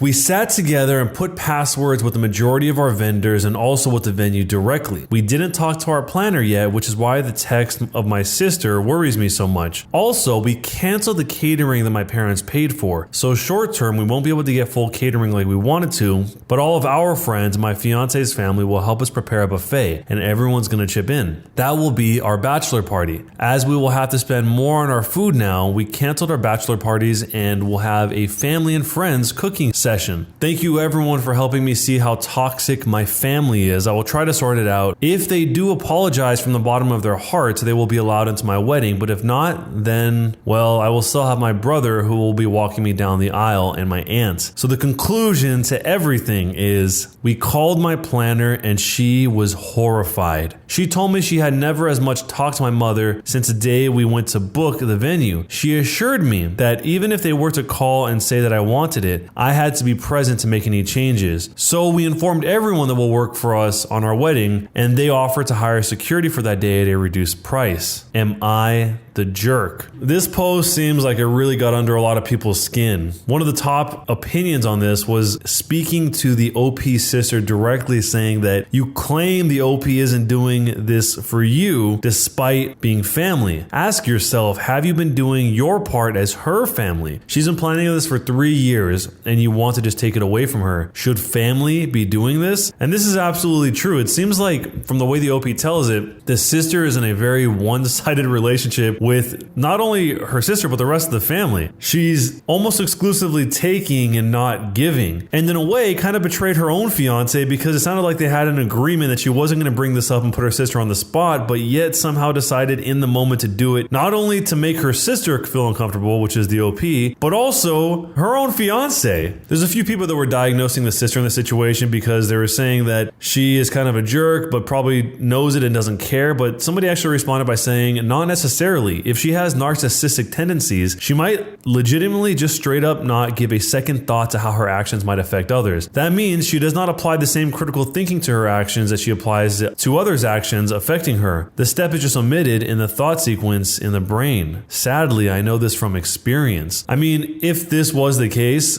then the entire family enabling this behavior probably only makes it more normalized in her mind. But this whole situation is a pretty big one. It sounds like the OP is going to go down fighting and not give up her venue, but what would you do in this situation? And who do you think was the jerk? Don't forget to drop a thumbs up and subscribe to the channel. If you want to submit your own stories to be shared here on the channel, check out the link in the description. You're my child. I have the right to poison you. I'm allergic to fish/seafood, and it's not the anaphylactic type of allergy, thank goodness, so I'm not going to die if I eat some, but I do throw up, have a stomach ache, and a massive headache for a few hours. Enough fish and seafood, and I break out in small red hives all over my arms. My mom didn't believe me as a child, and back then I couldn't stand up to her properly. She'd force me to eat stuff with seafood or fish in it to prove that I wasn't allergic, then ignore me as I was sick. One day she held a dinner party. I was dressed up beautifully and trotted out to parade before the guests. At the time, I was around 9 years old, precocious for my age, and absolutely fed up with my mother making me sick. When she held out a fish cutlet, fish cooked with vegetables rolled into a ball covered in batter and fried, for me to eat, I saw my chance. Me, loudly, I can't eat that. I'm allergic to fish. Mother, no, you're not. Eat it. Me, I'm allergic. I'll throw up. No Asian mother will back down in front of guests for fear of looking like she can't discipline her child. My mother grabbed the fish cutlet, shoved it into my mouth, and said in her most firm voice of command, eat. so I ate it. Cut to about 10 minutes later, I got up to my mother and tugged on her, sorry, to get her attention. Me, I don't feel and I vomited on her, all over her most expensive carpet and in full view of all the guests. My mother has a reputation for being kind, generous, charitable, and a very religious woman, so in front of all the guests, she couldn't do anything except act sympathetic and send me off to bed to recover. She never made me eat fish or seafood again. This was actually pretty clever on the part of the kid, but it's sad that the kid had to go through that in order to make this happen. She basically had to social engineer the whole situation to hit her mom where it hurt, which was social embarrassment, in order for her to hear her that she doesn't feel good when she eats this food. I feel like this type of thing is more common than people realize. When kids are allergic or they get sick from eating a certain type of food, it seems like a lot of parents don't care and they just have the kids eat that anyway. Probably the most common thing I've seen this happen with is milk products. For some reason, a lot of times parents don't believe that their kid is lactose intolerant if they are not lactose intolerant for whatever reason, and so they continue to feed their kids food products that have lactose in them, and then the kid gets sick or starts farting a lot or any number of things that can happen from that allergy, and then they're surprised, like a little surprise Pikachu meme as to why it's happening, or they don't notice at all. Let me know if you've ever been in a situation like this, or if you haven't, what would you do if you're in this situation down below. My neighbor kept parking on my property, so I had him towed. This just happened and I am so mad that I am shaking right now. Here's the backstory. I'm a single mother of 2 teenage boys and I live in a nice, quiet neighborhood at the end of a cul-de-sac. Every house on this street has a garage and I'm the only one that has a single car and parks in my garage. Almost every house on the street is a family home with at least 3 cars, but most have more. Some will park in their driveway, some will park in the streets. It's never been a problem since everyone is considerate on how they park and no one has ever had an issue with getting in and getting out on the street. In addition, I tend to keep to myself. I'm not antisocial and I wave and say hello to my neighbors when I come and go from my home, but usually when I get home, I stay home. So I say all of this to give you an idea that I'm a homebody and my neighbors pretty much know when I get home. I stay home. About 6 months ago, the house to my right was sold to a larger family that consisted of a dad, a mom, and 3 teenagers. The day they started moving in, I made it a point to go over to the edge of the property to wave and greet them in order to welcome them to the neighborhood. They were friendly, and I was happy to have such nice people move in next door. Also note, this family used their garage for storage and thus parked their 4 cars in their driveway. I didn't know it at the time, but their youngest son was just months away from his 16th birthday. Now that you have a little information, on to the story. Today is Monday afternoon, and the story began last Tuesday around 6 p.m. on Tuesday. I received a knock on the door and it was the neighbor dad. The following is our conversation. Neighbor dad, good evening, how are you? Me, talking through the screen door, we're okay. I'm sorry I can't open the door, but my youngest came home from school with a sore throat today, and so I'm not sure what's going on with him. How are you and how can I help you? Neighbor's dad, I'm sorry to hear that. I sure hope it wasn't anything serious. We are okay. My son just turned 16 a few weeks ago and I'm sure you saw the new truck we bought him. Me, yes I did. It's such a pretty truck and big. Does he like it? Yes he does. It's about what he wanted, so we got it for him. It is very big and that's what I wanted to talk to you about. Let's take a brief pause here to understand when I say this truck is big, it is very big. It's an F350. I personally think it's too much of a vehicle for a kid learning to drive, but it's not my money, so to each their own. Me, I don't understand. Neighbor dad, well, we have complaints from some of the other neighbors that his truck is so big they can't get around it when they are driving through, and we're afraid he might get sideswiped if he continues to park in the street. Me, yeah, I've had some intense moments trying to get around it myself, but I'm sure he will get better at parking as he gets more experienced. I'm not sure what this has to do with me. I haven't complained. Neighbor dad, oh, I know you haven't complained, which is why I was going to ask if he could use your driveway to park since you don't use it. Me,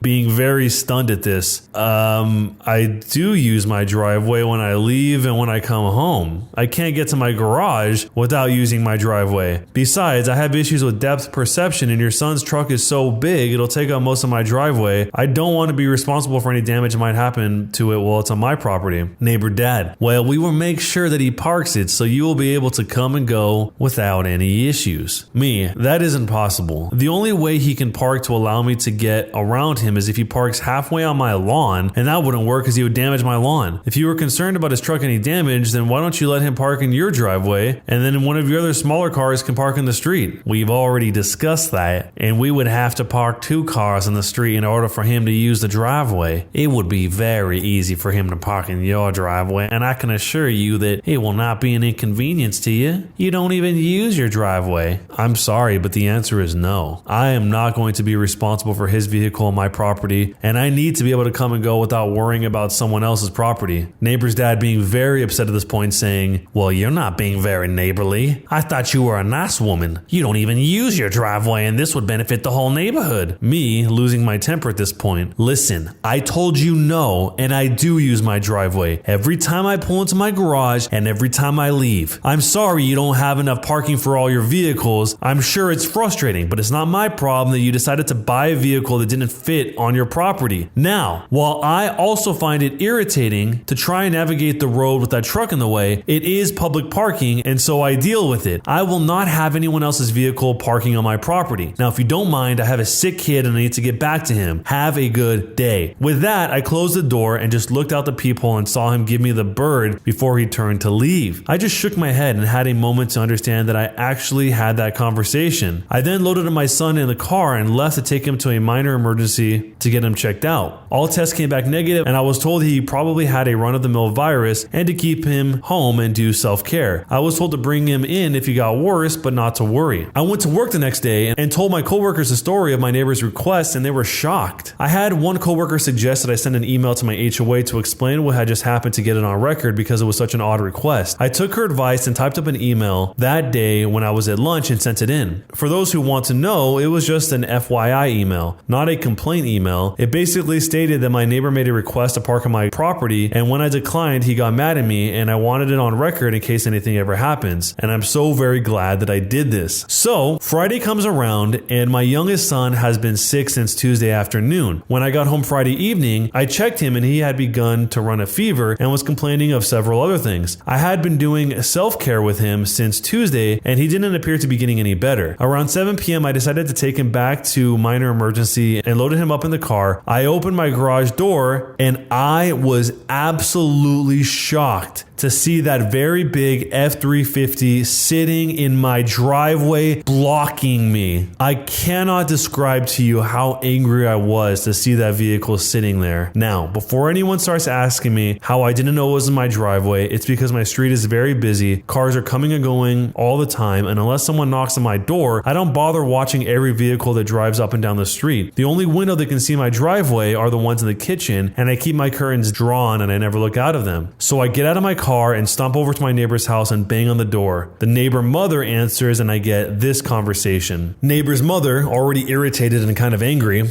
"Can I help you? You're interrupting our dinner." Me, "Your son is parked in my driveway after I told your husband he couldn't. I need to take my son to minor emergency, and that truck is blocking me in." It's at this time that neighbor dad walks up behind neighbor mother and proceeds to talk. Neighbor dad, "He isn't blocking you in. You can get around him." "No, I can't. You need to move that truck or I'm going to call the police and a tow truck. I need to get my son to see a doctor." Neighbor dad, turning to call for his son and then turning back to me. "He's not blocking you, but I will have him move it." It doesn't matter whether you believe he is blocking me in or not. He is not allowed to park in my driveway. No one is allowed to park in my driveway, and if I find another unauthorized vehicle in my driveway again, I'm not going to bother to knock on your door. I'm going to have it towed. It was at this time I saw the son arrive at the door with his keys in his hand, and I turned to leave and head to my car to wait for him to move it, and then I heard him call me the famous B word every woman has heard at least once in her life. I ignored him and headed back to my car, watched him as he got in, and after some effort was finally able to back out of my driveway, and he parked his truck in the street a little way down the road. I was able to leave and take my son to minor emergency as we waited for several hours to be seen. I shot off another email to my HOA about what had just happened. I want to advise the HOA had already responded the day before that they received my email, made a note of it, and advised my my property was my own and I could give or deny access to it as I wish. It was this email string that I responded to while waiting for my kid to be seen. Again, all tests administered to my son came back negative, and I was told it was just a run-of-the-mill virus and he would be fine. The virus had run its course. I took him home and called it a day. Saturday evening, my oldest started complaining of a sore throat, and I started to feel poorly myself. My youngest appeared to be getting better, so I figured that whatever he had, that we were getting. So we stayed in all day Saturday and Sunday. Sunday evening at about 5:30, my oldest son spiked a fever, and while it came down a little, it didn't come down enough, so I loaded him in the car and off to minor emergency we went. The only one I could find that was open on Sunday at this time was one on the other side of town, so I had to drive 20 minutes just to get there, and we ended up waiting 3 hours just to get in the door, and then another 45 minutes until we saw the doctor. After a few more hours, all of his tests came back negative, and the doctor did state that she could hear some wheezing in his lungs and prescribed an inhaler for him to help him, but basically told me the same thing, that he has a run-of-the-mill virus and to let it run its course. I had to drive even further to the only 24-hour pharmacy available to pick up the inhaler, as we did not get back to the house until almost midnight. Now let me set the scene for you. My son is half asleep in the passenger seat complaining that he just wants to go home, and I am exhausted and feeling drained and having coughing fits myself, and I'm just looking forward to going to bed when I rounded the corner and saw that truck sitting in my driveway. I couldn't even pull in because he was blocking me, and I also noticed that he was parked partially on my lawn. I was so mad I could hardly see straight. I googled and found a 24-hour tow truck service and explained that I had an unauthorized vehicle on my property that needed towing. The woman said it would be about 30 minutes before they could get a truck there, and I said that was fine. In the meantime, I walked my kid to the house and put him to bed, and then quickly went outside and took a picture from the street to show how much of the driveway he was taking, and that he also parked on my lawn. I could not understand why they would park in my driveway again after I told them no, and that the only thing I could come up with is that since there had been no activity in my house for a few hours, the neighbors probably assumed that I was in for the night and wouldn't notice the truck in the driveway. This is pure speculation, but it is normal for me to be in for the night, especially after 6 p.m. I don't know if they missed me leaving or just saw me leave but figured I was home, but it doesn't really matter because I told them they couldn't park on my property. It was about 12:30 a.m. when the tow truck arrived, and I half expected my neighbors to come out running, but there wasn't any activity from them, and the driver left with the truck without incident. I went in, shot off another email to my HOA along with pictures and explanation that I had towed the vehicle, and went to bed. At 6 a.m. this morning, today, I woke up to someone banging loudly and rapidly on my door. I didn't have to look, I knew who it was. I grabbed my phone, hit the video record button. Before I opened the door, I looked through the peephole and saw neighbor Dad and his son at my door. I opened the door, and this was the following conversation. Neighbor Dad, very angry and yelling, "Where is the truck?"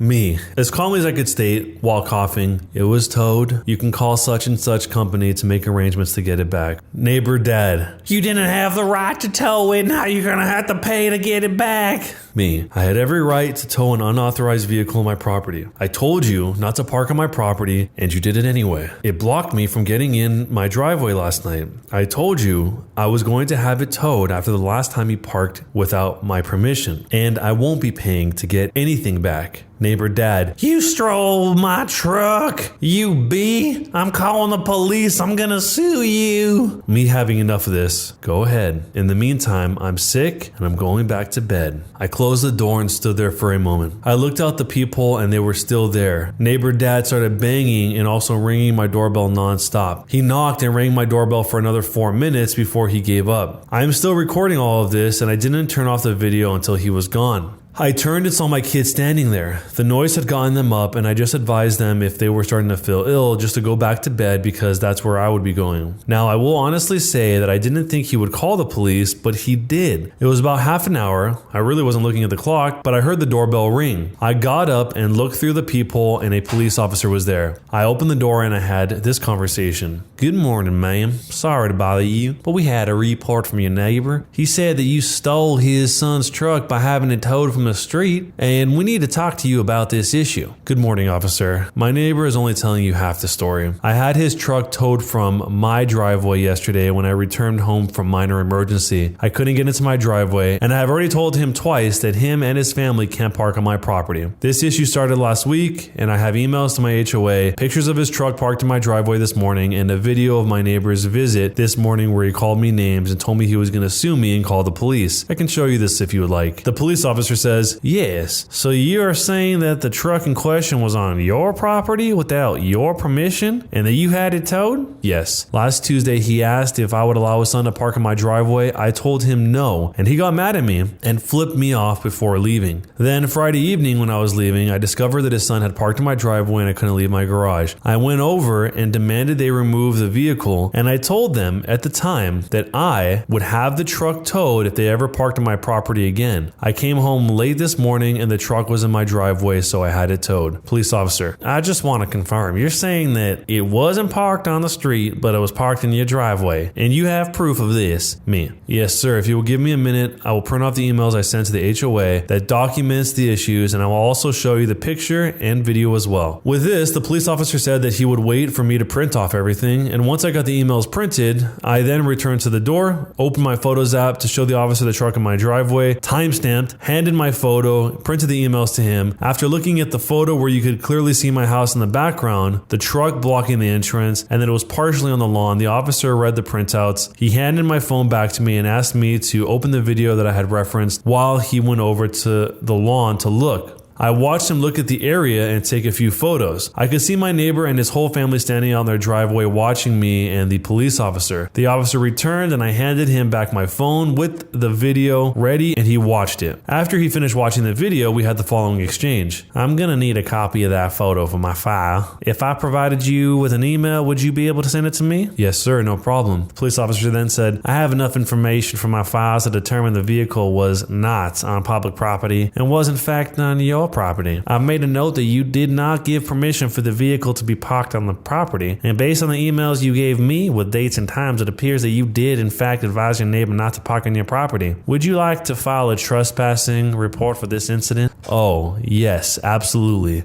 I can see that you're not feeling well. You can either file with me now or you can go online. He got out his business card, writing on it and then handing it to me. Here is my business card with my email that you used to send me your photo and video, and the case number is on the card as well. Do you want to file with me now? Honestly, I'm exhausted and would prefer to file online later. Okay, reference this case number when your email with your evidence and file online report, and also reference my name in the report. And one more thing, I saw on the video where the neighbor dad stated he was going to sue you for having the truck towed. He can't sue you if he wants, and I would advise that you keep all the evidence you provided me with today along with the case number I just gave you. Give it a few days and you can request a copy of the report if you want, and you can keep that as well. If you decide to file an online report, you will need to keep your copy of that as well. Now, I'm going to go talk to neighbor dad now, and I'm sorry to have bothered you. Thank you, officer. I'm sorry you had to come out. Have a good day, ma'am. Get some rest. With that, I closed the door, went back to bed. However, I'm so mad that I didn't get any sleep. A few hours ago, I sent off my photo, video, and another copy of the HOA emails to the email address the police officer gave me, and then saved all of that information just in case. I also filed a trespassing report online. I then sat down and started typing this story. Not sure where this is going to go, but I'm going to see it through. I know I'm going to get a lot of pushback from people saying that I should have just knocked on their door and had them move the truck, but I feel that I was right to have the truck towed. I had already told them twice not to park on my property and they didn't stop. So this was the consequence. I will post an update later if there's anything that comes up in the report, or if the neighbor dad actually does follow up on his threat and sue me. So, who was the biggest jerk in this whole scenario? Honestly, the first thing that I see in this whole story is it sounds like this other family really, when you boil it all down, was just trying to take advantage of the fact that they thought that this woman wouldn't do anything about it, that they could do whatever they wanted to, call it bullying, call it taking advantage of, whatever it was. Maybe it was just that they saw that she was a single mother and she was alone, and they thought that she wouldn't have any way to retaliate against this. Or maybe they thought it was just that she was so busy she wouldn't notice that they were taking advantage of her and doing things that she had said no to before because they knew she wouldn't do anything about it. But all of that proved to be inaccurate because she did fight this all the way to the end, it looks like. Many people that have stuff like this happen to them wouldn't actually have the forethought to go through and collect all the evidence as it's happening, because probably the biggest thing she did in her favor throughout this whole thing was to document everything as it was happening. She took a picture of the car, showed the property damage. She was regularly writing the HOA in this case, because I guess her community has an HOA, and was keeping records of the whole thing along the way, even making note to have time-stamped it and taken a picture of the truck before it was towed, because that was the first thing the officer asked her. And then to even verify that it was true beyond just the timestamp in the photo, he went out to presumably inspect the grass to see if there actually was an indent in the grass that had some sort of tire mark on it. So the fact that she had all of that pretty much makes her entire situation bulletproof. And if the guy does waste his money and their time in suing her, it's really going to be just that, a waste of money and time. But let me know if you guys have been in a situation like this, or if you have not, what would you do, and who do you think was the biggest jerk in this whole situation? Don't forget to subscribe to the channel, drop a thumbs up, and if you want to submit your own story, you can do so via the link down below in the description. My wife cheated, so I tricked her into publicly admitting to having the affair and having an STD. In college, I met the woman who I thought was my one. We dated for about 2 years and had a big wedding after a 10-month engagement. Her family was pretty well-to-do in a small southern town. We were both continuing our educations, and I was also working to support us. I was pursuing a master's in engineering while she was finishing her doctorate in anthropology. Over the summer, an opportunity came up for her to make some extra money going as an aide on a religious studies trip to Jamaica. I didn't hesitate when she asked me about it. I mean, she was going to visit Jamaica and get paid for it. I saw no downside other than missing her being at home for 6 weeks. Little did I know at the time, she had been doing it with the professor the whole time. He had hung out with us, smoked with us, drank with us, and I considered him a friend. He arranged the trip for a couple of months, and it was a big getaway for them to bang all over the island. I was clueless and happy when about the weeks while she was gone, taking extra shifts so I could match what she made in our account and surprise her. What a dummy I was, right? One of the students from the trip actually seeked me out to clue me in. I didn't believe him until I started looking for evidence on my own. I broke down and checked her text while she was sleeping, and there was nothing there. There was also a few VMs, so I decided to listen, and there it was. A message from the giant jerk saying how excited it was that I almost caught them. I opened up her laptop and hit the emails after that. It was piles and piles of stuff, making fun of me for not knowing, doing it in our bed and laughing about it. There was so much, and I was so heartbroken. Still, I was too hurt to take any action. I was lost. I had no idea what to do, so I sat on it for a couple of weeks and acted normally as I could. I noticed everything now. I felt so stupid for not seeing it before. There were so many signs. One stuck out in particular. I noticed that our stash of homemade weed lube was going down even though we weren't doing it. It was obvious they were also using the fruits of my labor to do it more effectively. This really pissed me off, like unreasonably so. Hulk mad. It finally all hit me. I was a joke to these jerks, and they were using the lube that I made and doing it in my bed. I didn't hurt anymore. I just wanted to make them hurt. So, while she was studying at the library, I made a new batch of lube. I put enough weed in it for it to smell like normal, but I also added some poison ivy from our backyard to the mixture. And after refilling the spray bottle we used for application, I waited. A few days go by, and I'm working extra so I can be out of the house more, and bam, bait taken. That night, after she goes to sleep, my plan goes into action. I sneak her phone away and delete my contact while replacing his phone number in his contact as mine. I go to bed, but I can't sleep because it feels like I'm 5 years old and tomorrow is Christmas. Dawn arrives and she's in the shower. I get a text. "I'm super itchy. Are you okay?" Now, Lord, this is my time. I texted back, "Look, I thought I had cleared up, but I had a flare up. I'm sorry, but I have STDs and I guess you do now too." I heard her squeak in the shower. I'm covering my mouth, damn near losing it. After she came out, I went on to tell her that it was time to end things now. A new semester was about to start, and I kind of have a little crush on another TA. I wanted her mad. This is a woman that never got told no growing up and never had to deal with rejection, let alone from a balding dude in his 50s with STDs. When she got out of the shower, it was obvious she had been crying, but I could see the anger in her eyes. I could see how uncomfortable she was, squirming at the table, drinking coffee, mulling the situation over. over. Another nudge is what she needed. The reply she got to her pages and pages of anger and sadness was, "Thanks for the good times, but can you keep this a secret between us? I don't want to ruin my chances with anyone else." She's flushed with anger now, just seething. She gathered her keys and headed out the door without even saying goodbye. I knew where she was going. I booted up her laptop, set it to reformat, deleted her dissertation and any notes pertaining to it before following her to campus. I parked a few lots over and rushed over to his office, where I find her screaming at him for giving her the STDs. There's a lot of people there, professors, aides, students, other faculty.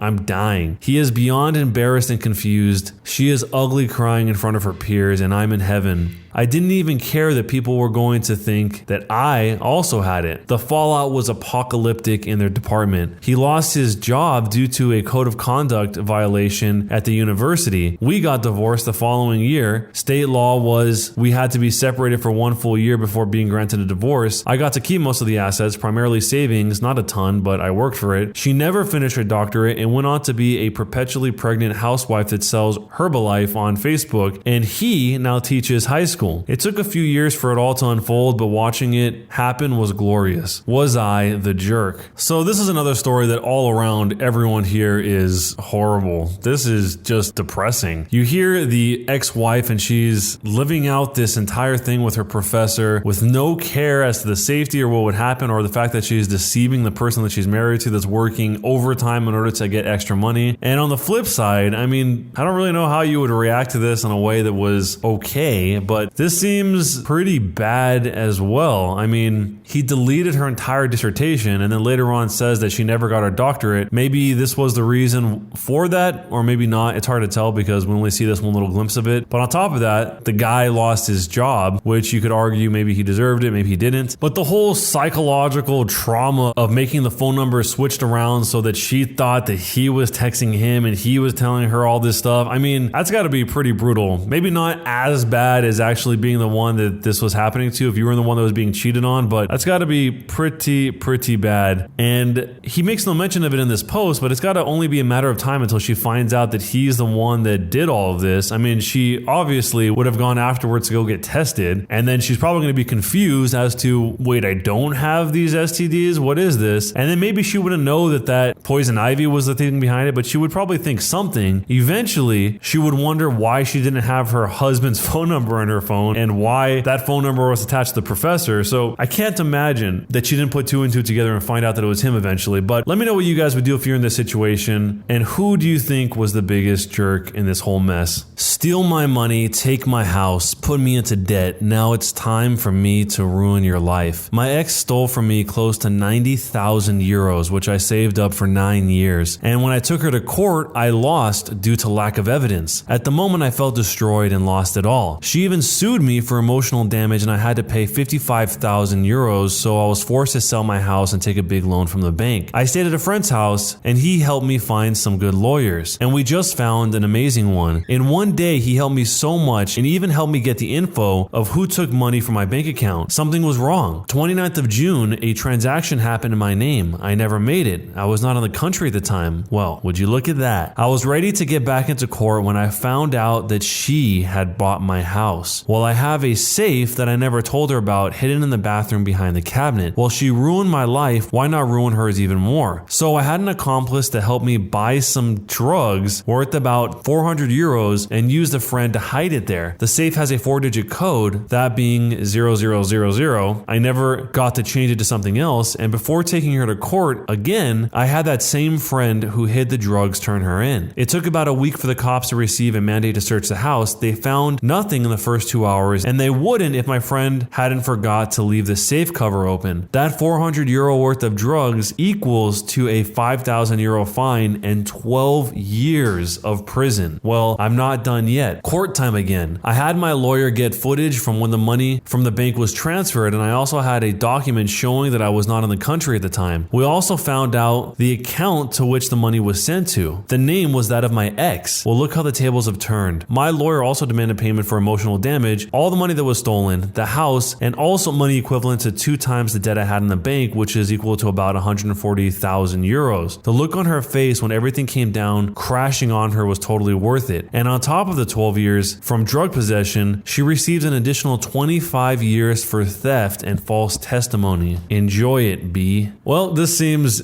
insane. Her stealing the money from him is obviously horrible, but him hiding the drugs in her new house, I guess his old house, is pretty awful. You're setting up someone to fall for a crime that they didn't even do. I think that going back and finding out that she was the one that transferred the money without you knowing is probably enough. I feel like this is way too far beyond, kind of not even really getting even if that's what he's trying to do, but going way, way beyond that. It's sad to see people that used to be in a relationship do this to each other, and even to go as far as everything that happened here. But let me know what you would do if you were in this situation, or if you have been, what happened, and who is the biggest jerk in this whole nuclear revenge scenario. A homophobe insulted my daughter. I may have ended his marriage. So my daughter is a 15-year-old that has been friends with a girl who lives opposite for years now. And in the past, there have been some sleepovers at both of our houses. Adults have always stopped and chatted when we saw each other, etc. Last year, my daughter came out of the closet, and a short while later, we noticed that our friends across the road never seemed to want to chat anymore. Recently, my daughter told me her friend had messaged her to tell her she wasn't allowed around our house anymore.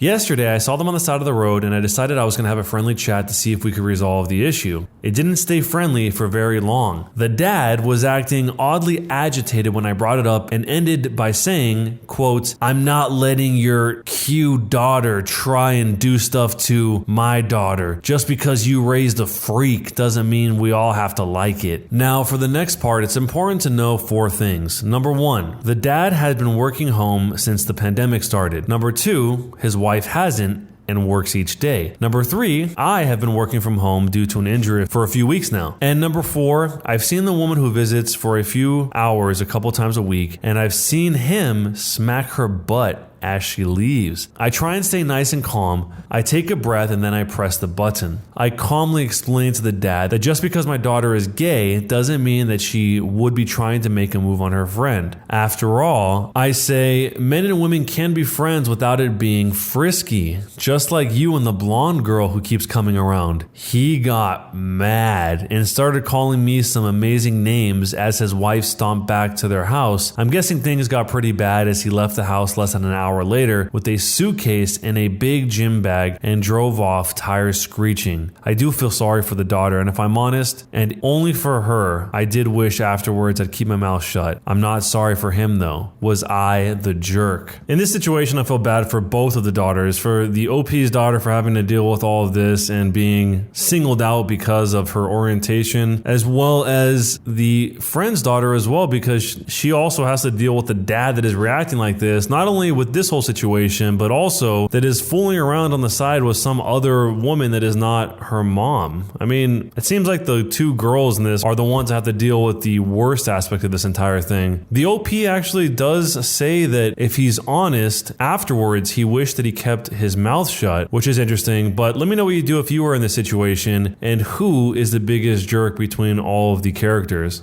Am I the jerk for telling my girlfriend to cover up her body when strangers enter the home? I am fully aware the title sounds sexist, but hear me out, please. My girlfriend comes from a very wealthy background and grew up with maids, chefs, chauffeurs, etc. I was raised in a completely opposite environment and still adjusting to dating someone like her. When we're not with her parents, we spend a lot of time at one of her apartments. Here's the issue. My girlfriend likes to walk around home barely wearing anything, which is fine, but she even does this with the help around. For example, last month her family hired a new driver for her. He stopped by the apartment to introduce himself. She was only wearing underwear. Keep in mind, this is the first time they've met in person. I felt awkward. He was visibly awkward, and she didn't care at all. She was casually chatting to him while scrolling away on her phone. She does this all the time. She doesn't think she needs to wear any decent amount of clothes at all when people that work for her her are around. She will casually walk around just wearing a thong or a tiny crop top, just a crop top, nothing else. She even does this with complete strangers. One time she opened the door for a delivery guy and was only wearing a see-through gown. You could see everything. Afterwards, I talked to her about it and she was utterly confused as to why I felt uncomfortable. Then she laughed and told me to stop being a jealous baby. She even said that I'm being unreasonable. We had another discussion about this yesterday and I told her that she probably wouldn't feel comfortable if I did the same. She said that she doesn't understand why I care what her staff think and that it never even crossed her mind that this is inappropriate. She told me that she only does this in the comfort of her home and not in front of, quote, actual people, i.e. people that don't work for her. She got kind of mad at me and vented to her friends. According to all of them, I'm weird for having a problem with this and I'm a jerk for telling my girlfriend to cover up. Somehow, I'm the villain of this story. Am I really the jerk? First off, by far the weirdest red flag of this entire situation is the fact that she says that she does this in the comfort of her home and not in front of actual people. Maybe that's not what she meant by that, but that is a very strange term to use for people. Actual people, people that do live. She means that, I guess, to say that since they work for her, they're not people that she has to have social relationships with, so she doesn't care about it. But I think that if the guy feels uncomfortable with it, he should feel okay with telling her that he feels uncomfortable with it and talking through it, even if it doesn't necessarily make sense, in the same way that she should feel comfortable talking about stuff that would make her feel like this if that ever happened. I mean, I just can't really get over the fact that she seems to think that people that work for her, people in service, are not real people, or at least not real enough to acknowledge. Again, that might be reading into the way that he interprets it, but still, it's hard to imagine how else she could have meant that. If anything, it sounds like some sort of superiority complex where she feels that people that don't have very much money are lesser than her who has money, but it's just so normalized that she doesn't even see how that's weird. And that's probably because she's surrounding herself with other people that are also extremely wealthy and have this sort of mindset, because all of her friends seem to think that the boyfriend is being really weird in the situation, and maybe that's because they don't see the help as actual people as well. But let me know what you guys would do if you're in this situation, or if you have ever been in a situation, let me know what happened. Jerk or not a jerk? Am I the jerk for turning the oven off while cooking Thanksgiving dinner after my husband kept shouting orders at me? I'm a 33-year-old female with a work-from-home job, and I've been married to my husband, a 37-year-old male who works in the military, for a year. We had a long-distance relationship, and I'd met his family a handful of times. I wasn't allowed to take part in Thanksgiving dinner preparation until I was officially married into the family. This year, my husband invited his family to spend Thanksgiving with us. I was happy to cook Thanksgiving turkey for the family, but the thing is, whenever we're having guests over and I'm the one cooking, my husband pops into the kitchen every few minutes and literally shouts stuff like, "So how we doing? The chicken's not ready yet. Hurry up, let's go." And "That shrimp ain't gonna cook itself." And "Let's go, let's go. Come on, the guests are starving." And "You move too slow, move faster." And "Come on, let's go, let's go, let's go." Like I was in the military or one of his recruits. He has a frog voice from constantly yelling. Him constantly pressuring me like that caused me so many injuries because I crack under pressure and I get really stressed, resulting in having accidents. Thanksgiving Day, while I was cooking dinner, he did the same thing. He kept coming into the kitchen and saying, "Folks are getting hungry. What's taking you so long?" Then full on went to shouting, "Come on, let's go, let's go, let's go." And "Hurry up, let's go, move." I was like mad at this point, and his family was dumbfounded. His mom offered to help, but I said thanks and warned him to stop or I will stop cooking. And he doubled down with an expected 4 more minutes. Let's go, let's go, let's go. I stop, turn off the oven, and tell him I was done. No more cooking. He starts arguing with me, saying I can't stop mid-task, but I apologize to the family and tell his mom she was welcome to finish the turkey, but he didn't allow her to, and told them he was taking them out to spite me after what I did. I was shocked. I didn't expect this. They literally got in their cars and left. He got home by 11 p.m. and said what I did by turning off the oven and refusing to serve his family, who were guests, was tasteless and and irresponsible. I said he was putting me under pressure and I couldn't take it, but he still said this was on me since he's used to the military routine and I'm acting like I'm surprised how he tends to get things mixed up between work and home. It's been days and he keeps cold shouldering me for ruining our first Thanksgiving with his family despite saying, quote, "I'm not angry, I got better things to do. His family is pissed. Am I the jerk?" Alright, one thing right away nobody seems to be mentioning is the fact that they didn't let her participate in cooking Thanksgiving dinner until she was married into the family. I mean, maybe that's normal for some families, but that seems kind of strange to begin with, a little bit exclusive, which kind of fits in line with the whole, oh, there's an argument, let's all just leave her alone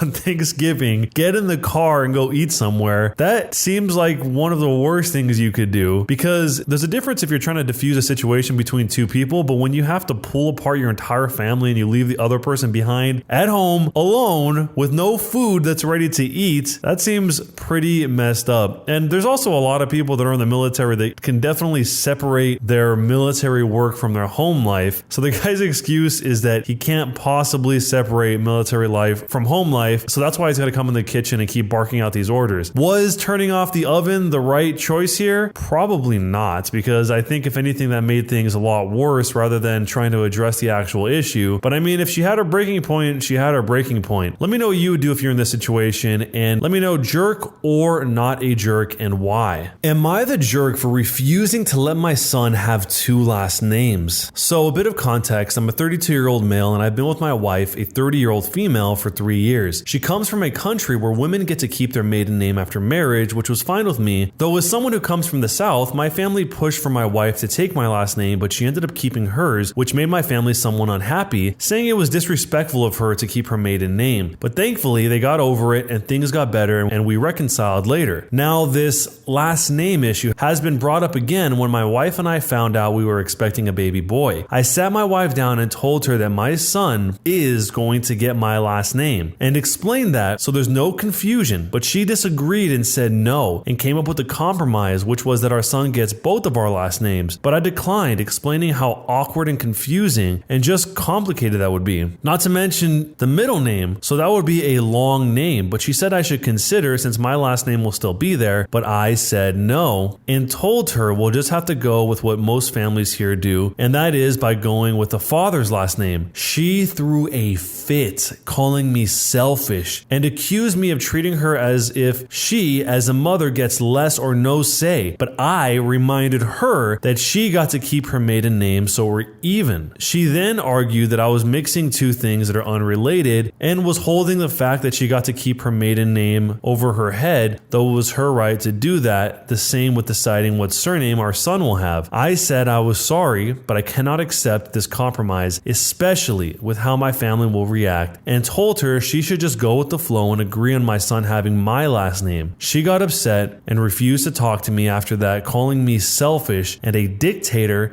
and a minion for my family, even though I'm just looking out for our son's best interest and keeping them in mind. I think she's deliberately being stubborn here, but I'm not sure. Am I the jerk? From the sounds of it, it sounds like he's kind of going my way or the highway. He's not really open to any discussion about this at all. And rather than trying to explain that or come somewhere in between to have her understand why it's important to him, or anywhere in between, he's basically just saying, my family will shame me, I'll look like a fool, it has to be this way. That's the end. You already got what you wanted by keeping your name. This is how it's going to be here. This would probably be a lot more effective if he explained beyond what his family thinks, why is it important to him, and is there any way at all that they could come to some sort of compromise, since he obviously hates the fact that his son would have a very long 4-word name. Pretty much all the people that responded to this said that he is the jerk, and a lot of the reasons people seem to think this is the specific line where he said that I sat down with my wife and told her my son is going to get my last name, because to a lot of people the decision has to be mutual, and as somebody in the response put it, they said that it seems unilateral and doesn't reflect your mutual wants and needs. It reads as if you've decided for both of you. You set a fact and she has to comply. You think you can veto her because you're a man. She didn't have to change her surname to yours, and it doesn't mean that she has to name her kids after you. You didn't do her any favors by allowing her to keep her last name. She would have done that regardless of your objection, thoughts on the matter, and even in spite of them. It sounds surreal at this point. Your wife sounds agitated, and you have to think if this is a hill you want to die on. It's more than a simple dissent. It can lead to a major argument if not addressed properly. And then going back to the part where he actually said that she threw a fit calling me selfish and accusing me of treating her as if she, as a mother, gets less or no say, but I reminded her that she got to keep her maiden name and so we're even. The point concludes by saying it speaks for itself at this point. Someone disagreeing with you doesn't mean that they can throw a fit. You're victimizing yourself. You're the calm and logical side of this equation, and she's unreasonable, crude, and overstepping boundaries. I mean, really, there's no easy solution here. This is absolutely something that in the most ideal situation you would want to have figured out long before you have a kid, long before you get married, but obviously everything doesn't tend to work out perfectly. But let me know what you would do if you were in this situation, and jerk or not a jerk, and why. Am I the jerk for saying it's my grandparents' fault I don't embrace my culture? I'm a 16-year-old female. I'm half Korean and half German. However, I am white passing. I don't look Asian at all. I look 100% Caucasian. My mom was an addict. She and dad had a divorce when I was 2 years old. My mom left for Germany and left me with my dad. I am my family's greatest shame. My father is the firstborn son, so his marriage to my mom was his rebellious stage, and while he could pretend he never married her, he couldn't pretend that I don't exist. I am a reminder of his failure. He quickly married a nice Korean woman, and they had my siblings, a 12-year-old female, 12-year-old male, 9-year-old male, 7-year-old male. Growing up, we lived with my grandparents. They blamed all my bad behavior on my white side. I always heard things like, we can't expect the white kid to behave, rude, just like Westerners, etc. If my siblings did something bad, I was blamed, as I was, quote, influencing them with my Western values and, quote, leading the nice Koreans astray. When Chuseok happened, the Korean holiday, I was never allowed to participate and was told to stay inside of my room. For most of my life, I tried to be as Korean as possible. I dyed my natural blonde hair brown, wore brown contact lenses that cover my blue eyes, etc. It didn't help that we lived in the rural area of South Korea and I was the only white kid for miles. The bullying was relentless. My dad did nothing to help me. One time he tried to stand up for me. My grandparents said this to him: "This child is your fault. If you had married a nice girl, we wouldn't be dealing with this," while they pointed at me. This was the first and last time he tried to stand up for me. When I was 15 years old, my mom came to get me. She had gotten her life together and was clean. They couldn't hand me to her fast enough. The good thing is, I love my life in Germany.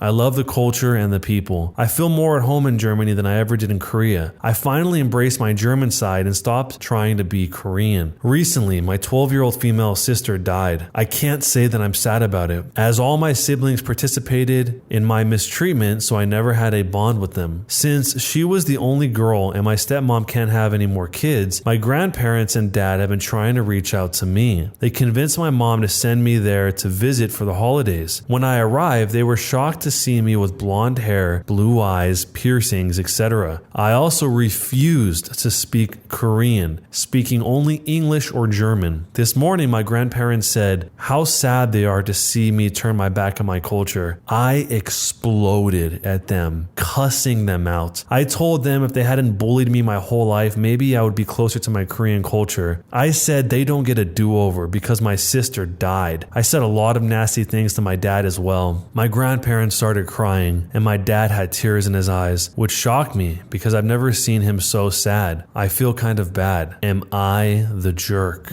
Oh my God, this is actually sad. She's been bullied to the point that she doesn't even feel anything when her own sister died. And from the way she tells everything that went down, you can understand why to a degree. I mean, her sister that passed away, even though she was younger, was part of this incessant bullying that almost sounds dehumanizing in a way. When they have that Korean holiday, they locked her in her room so she couldn't celebrate it. And then later on, the grandparents are saying, how could you turn your back on the Korean culture? You locked me in my room during the Korean holiday. Obviously, there's more than one holiday, but this one must have been important because she mentioned it directly by name here. It honestly sounds like the grandparents here are disgusted or really just put off by white people and white culture, so much so to the point that they're thinking that just by her being white, regardless of the culture, just in her DNA, her being white is enough to ruin the influence of her siblings by influencing them with Western values, which how could she even have what they would consider Western values if she grew up with her dad in the rural area of South Korea? It doesn't even make sense. It's just a very closed-minded way of thinking. The one thing I can be happy about is that she did get to go to Germany. Her mom did become clean, and she is now finally embracing her German side. It sounds like that is probably the most healthy outcome from all of this nonsense up to this point. And even the cathartic explosion at the end of all of it, her unloading on her grandparents, dropping the truth bomb, a little dose of reality, so that her grandparents have to feel it and her dad have to feel it during maybe the only time they would be this receptive, because unfortunately the sister passed away. This is all a very heavy situation, and I hope the best for her, but let me know what you would do if you were in this situation, and do you think she's a jerk or not?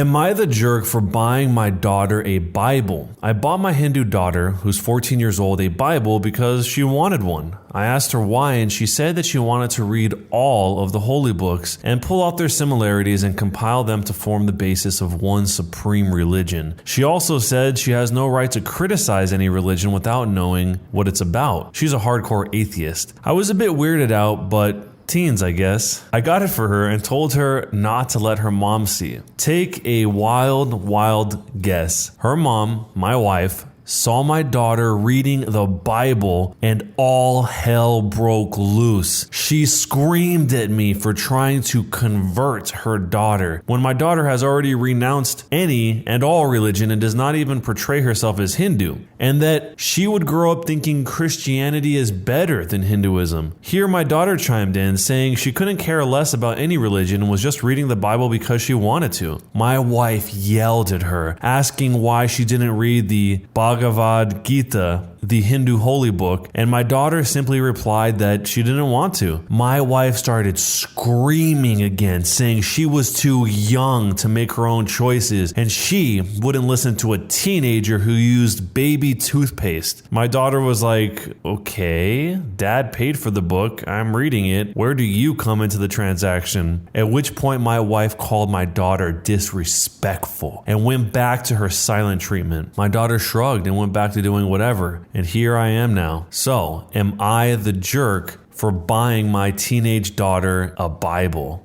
The daughter's stance in this situation seems incredibly mature, especially for being 14 years old. She says that she wants to understand all of the major religions before she can criticize them. I think that's far more than most people are willing to do. Most people, whatever it is, religion or whatever the subject happens to be, try and talk about something that they don't really know about. In this case, she just wants to educate herself. I can't possibly see a reason why there would be anything bad about educating yourself, especially when it comes to a subject like this that a lot of people care so much about. I mean, she's basically preventing herself from becoming ignorant on these subjects that she wants to not be ignorant on. It's almost like the mom is thinking that there's something in the Bible that's going to be so dangerous for the daughter to see that it's going to make her leave her own roots, which it sounds like she already has. And by leave her roots, I just mean that she's not following the same religious ideology as her mom, because as they describe it here, she is already a hardcore atheist, not just a regular atheist, a hardcore one. I mean, the alternative to this, if the daughter is still going to be an atheist, which we're assuming because that's how the story began, the daughter would be criticizing the mom's religious beliefs and other people's religious beliefs without even understanding what they are or what the holy books that the followers of that religion say about them. So let me know what you guys would do if you were in this situation, and jerk or not a jerk, and why. Am I the jerk for getting mad at my wife whenever she talks down about our son's work? So basically, my son is a professional aerial performer and is currently performing in this large and popular horror-themed circus where we live. I know I may be biased, but in my opinion, he's really good, and it's just amazing to watch him perform. Maybe a little bit scary sometimes, and I sometimes worry about him with some of the tricks and acts he does. However, my wife will just tell people that he works in the circus, never mentioning that he's an aerial performer, that he actually works independently, and he is basically a contractor, nor that he works with a very large and popular circus, just simply that he works in the circus, is what she tells people. Whenever we are out and she sees a clown, she will point at it and say, "Look, it's our son.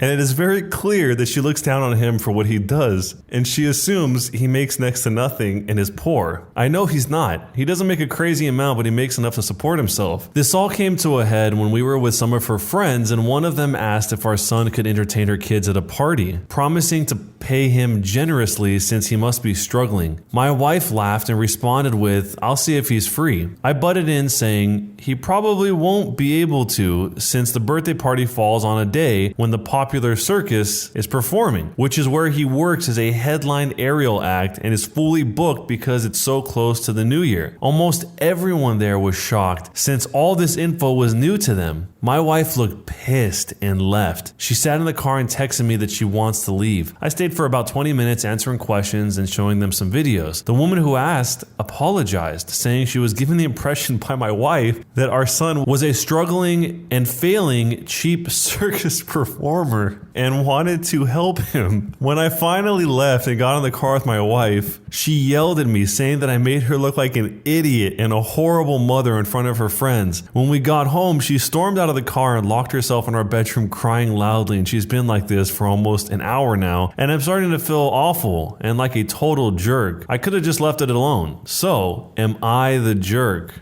Alright, this probably wasn't meant to be funny, but just the way that he described this ended up being unexpectedly funny. I know he genuinely does feel upset that his wife is kind of downplaying what the son is doing, and it does sound like the son is doing really incredible things. I mean, he's the headlining aerial performer act at this huge circus. That sounds awesome, but I can't possibly understand why the wife thinks so little of that and would describe it as, what do they call it? A poor, failing circus clown or whatever that she said earlier. And then she would point at clowns on the street and say, "Hey, look, that's our son." It just sounds like the wife has some sort of preconceived notion about what the son is doing. And maybe it just has to do with the circus and the fact that she thinks that the circus is beneath her. But it sounds like he's not just at the circus. He's doing incredible things at the circus. So I think it totally makes sense why the husband would be so frustrated. And he probably didn't mean to embarrass the wife in the situation where he interrupted her explanation of what the son did in terms of this whole birthday party scenario. But I mean, how long can he continue to watch that go on when she's saying, "Yeah, my son will work at your birthday party," and he would have to say something. He has to step in and say something there. Otherwise, it's going to perpetuate this weird misinformation that the son is a failing clown or whatever she said. So he probably didn't mean to make the mom this upset, but it seems like he had to say something because this is going on for way too long. But let me know what you guys would do if you were in this situation, and is he the jerk or not for getting mad at his wife whenever she talks down about their son's work? Am I the jerk for not wanting my husband to accept a gift from his ex-fiancée? So me and my husband have been together for 4 years and 2 years married. Last year, my husband was being a huge jerk to me and our close friends, so none of us got him a Christmas present or a birthday gift this year. Even after he got his life together and treated us a lot better, we're still trying to see if we want to get him a gift this upcoming Christmas. But considering a lot of us get our Christmas shopping done before Thanksgiving, we decided to get him any gifts a little later, and he would probably get his Christmas gifts in January or February. Recently, however, I saw that my husband had been talking to his ex on Facebook, and she offered to get him a Christmas gift this year. I brought this up to him and told him I wasn't comfortable with him reconnecting with his ex, much less receiving gifts from her. He told me that unless me and our group of friends get him something this year, he's taking what he can get. I reminded him the reason he didn't get any gifts was because he was being a jerk, and he said, "I know I was being a jerk last year, but I'm better now. And the fact that you can't acknowledge the fact that I'm trying to make things better is selfish and narcissistic." He said that unless he gets a Christmas gift from me and one from our friends, he's taking his ex's present because he deserves something this year. So, am I the jerk here or am I justified? There's a little bit of information added on to the end of this saying how exactly was he a jerk, and she says that he was just very rude and we would have a lot of arguments about his attitude. He'd make some insensitive joke here and there, and all around was pretty much annoyed at everything.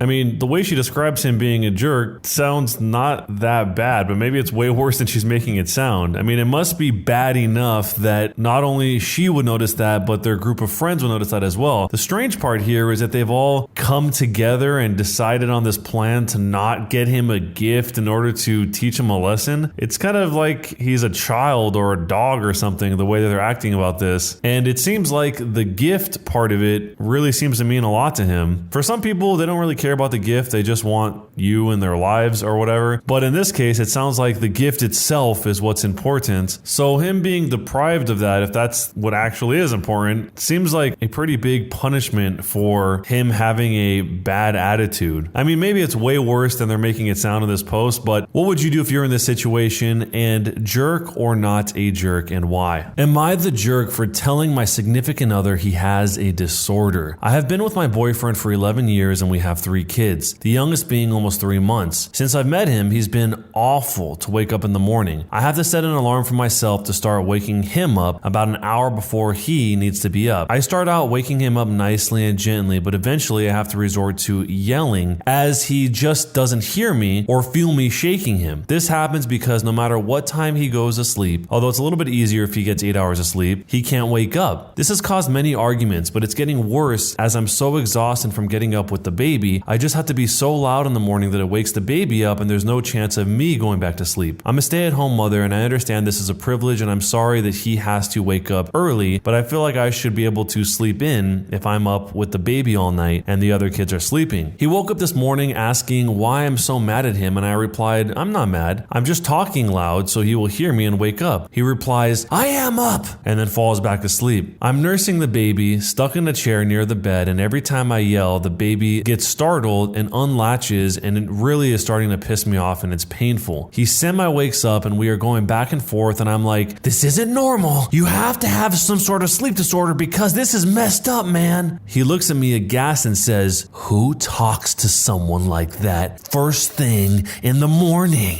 So I tell him it's not the first thing in the morning. I've been trying to wake him up for over an hour. He just grumbled at me and gets in the shower. When he gets out, my middle son is asking for something and he snarks to him, be careful. She might tell you you have a disorder, son. I'm just so frustrated at that point that I tell him to get out of the house and get to work, and I start crying. I'm wondering if I'm out of line for saying he has a disorder and maybe I just need to suck it up and accept it since I don't have a job and get to stay home. What do you think? Am I the jerk? This entire relationship does not seem very healthy at all. It seems like neither person here appreciates what the other person is doing to the full extent. I mean, the husband doesn't seem like he appreciates that she's at home taking care of the baby and that she is the one bearing the responsibility to wake him up to go to work. Maybe he sees it as she's not even working. Why do I have to be doing this or something? And I guess less or so for the mom. The mom does seem like she appreciates him to the degree that she can before he starts snipping at her and getting angry that he has to wake up. But either way, they're both seemingly frustrated at the other one pretty bad. I totally see where the mom is coming from. She probably is not getting very good sleep at all. She's probably up all night with the baby, and then when he's at work, she's dealing with the younger kids who are not the baby and having to juggle all of that with what sounds like very little sleep or maybe no sleep at all. And all she's trying to do is to help him out by getting him to work on time, and he's getting frustrated by that. I mean, it sounds like maybe he does have a disorder. If he's really sleeping more than 8 hours and he cannot get up until she's doing all that, maybe he should get checked out by some sort of sleep specialist. One of the top suggestions in this whole thing was that the first day that he misses work because she stops trying to wake him up, he'll suddenly start waking up on his own in fear of missing work again. They say to tell him he's on his own, it saves you the aggravation, and if he does have a disorder, it forces him to figure it out so he doesn't lose his job. This is the top suggestion with a ton of upvotes, but it's kind of risky because it sounds like he is the only source of income for this house of 5 because they have 3 kids and 2 of them. But let me know what you would do if you were in this situation,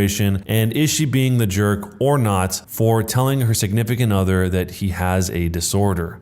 Am I the jerk for asking my wife to stop cooking Russian food? My wife is from Russia and we've been married for 4 years. We decided to start a traditional family since I earn enough money to support a few people and she likes the idea of being a stay-at-home wife/mom. Therefore, I pay the bills and provide for the family in order for her to cook, clean, and take care of the kids. It's been going well so far and both of us enjoy living that way. It's just that I get a bit frustrated when it comes to her cooking food. Don't get me wrong, she's very skilled and I appreciate it, but it's just the type of food that's been bothering me a bit. Her culture is important to her, which I totally get, so she cooks a lot of Russian food. However, I'm not a fan of Russian cuisine because it's bland in my opinion and consists of basically only dough and meat, plus some dishes such as jelly meat that just don't appeal to me. I suggested that she might want to try recipes that are not Russian or Slavic because I'm not a huge fan of it, but she was pretty offended. Yesterday I overheard a conversation she had on the phone complaining to her friend about this situation and calling me a jerk. Am I the jerk for asking my wife to stop cooking Russian food? In the situation where he is at work all day making money and she's at home taking care of everything at the house, I guess the understanding is that she is the one cooking all the meals, but maybe he could just ask her to have one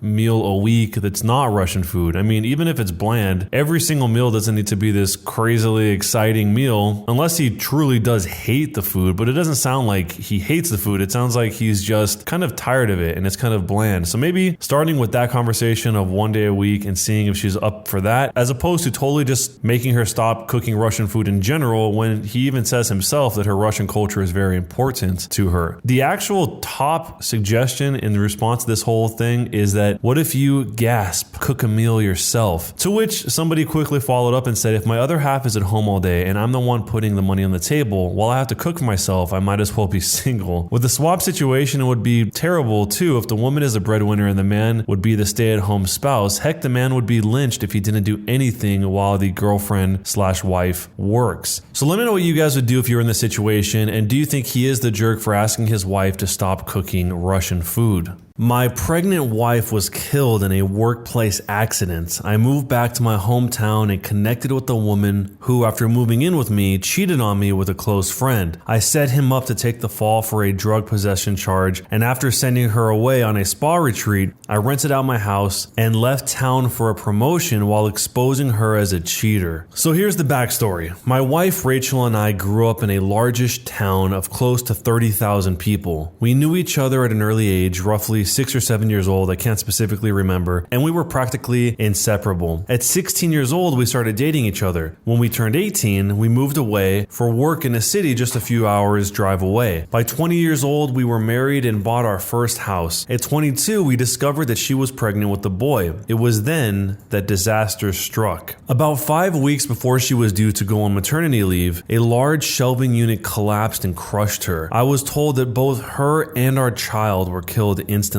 2 of her colleagues had also been injured in the accident. One was left paralyzed. The other lost his leg after it had to be amputated. The company she was working for had, in a cost-cutting measure, decided to continue using old shelving that had been written off as unsafe instead of replacing it. I still haven't quite forgiven those executives and management personnel for making that decision because they cut short the love of my life as well as killing our unborn child. It wasn't long after I was told I had a choice on how I wanted to proceed with what her company called compensation, but what I call blood money. They wanted to settle out of court to avoid a lawsuit. I, on the other hand, was out for their blood. Fortunately, due to the coverage that it got involving several politicians, the case was settled quickly in court, roughly 3 years, in which the payout for all the parties was close to 10 times the amount that they had initially offered. A lot of fines were given to them for breaches on work, health, and safety. Executives were sacked, others were jailed, etc. This whole part is maybe a story for another time, but in this story, in this time, I was still working in my job in telecommunications. My mother, bless her soul, had moved in with me while this was all happening to help me. I think I would have fallen apart if she hadn't been as involved as she was. It was around this time I was offered a promotion, but it involved a lot of travel around the state. I made a request to have an office in my hometown's branch as I wanted to not only take care of business in the state, but in my hometown also, as there was no business representative located there, to which they agreed. After a few months, we settled into a routine of 1 to 2 weeks in the city office,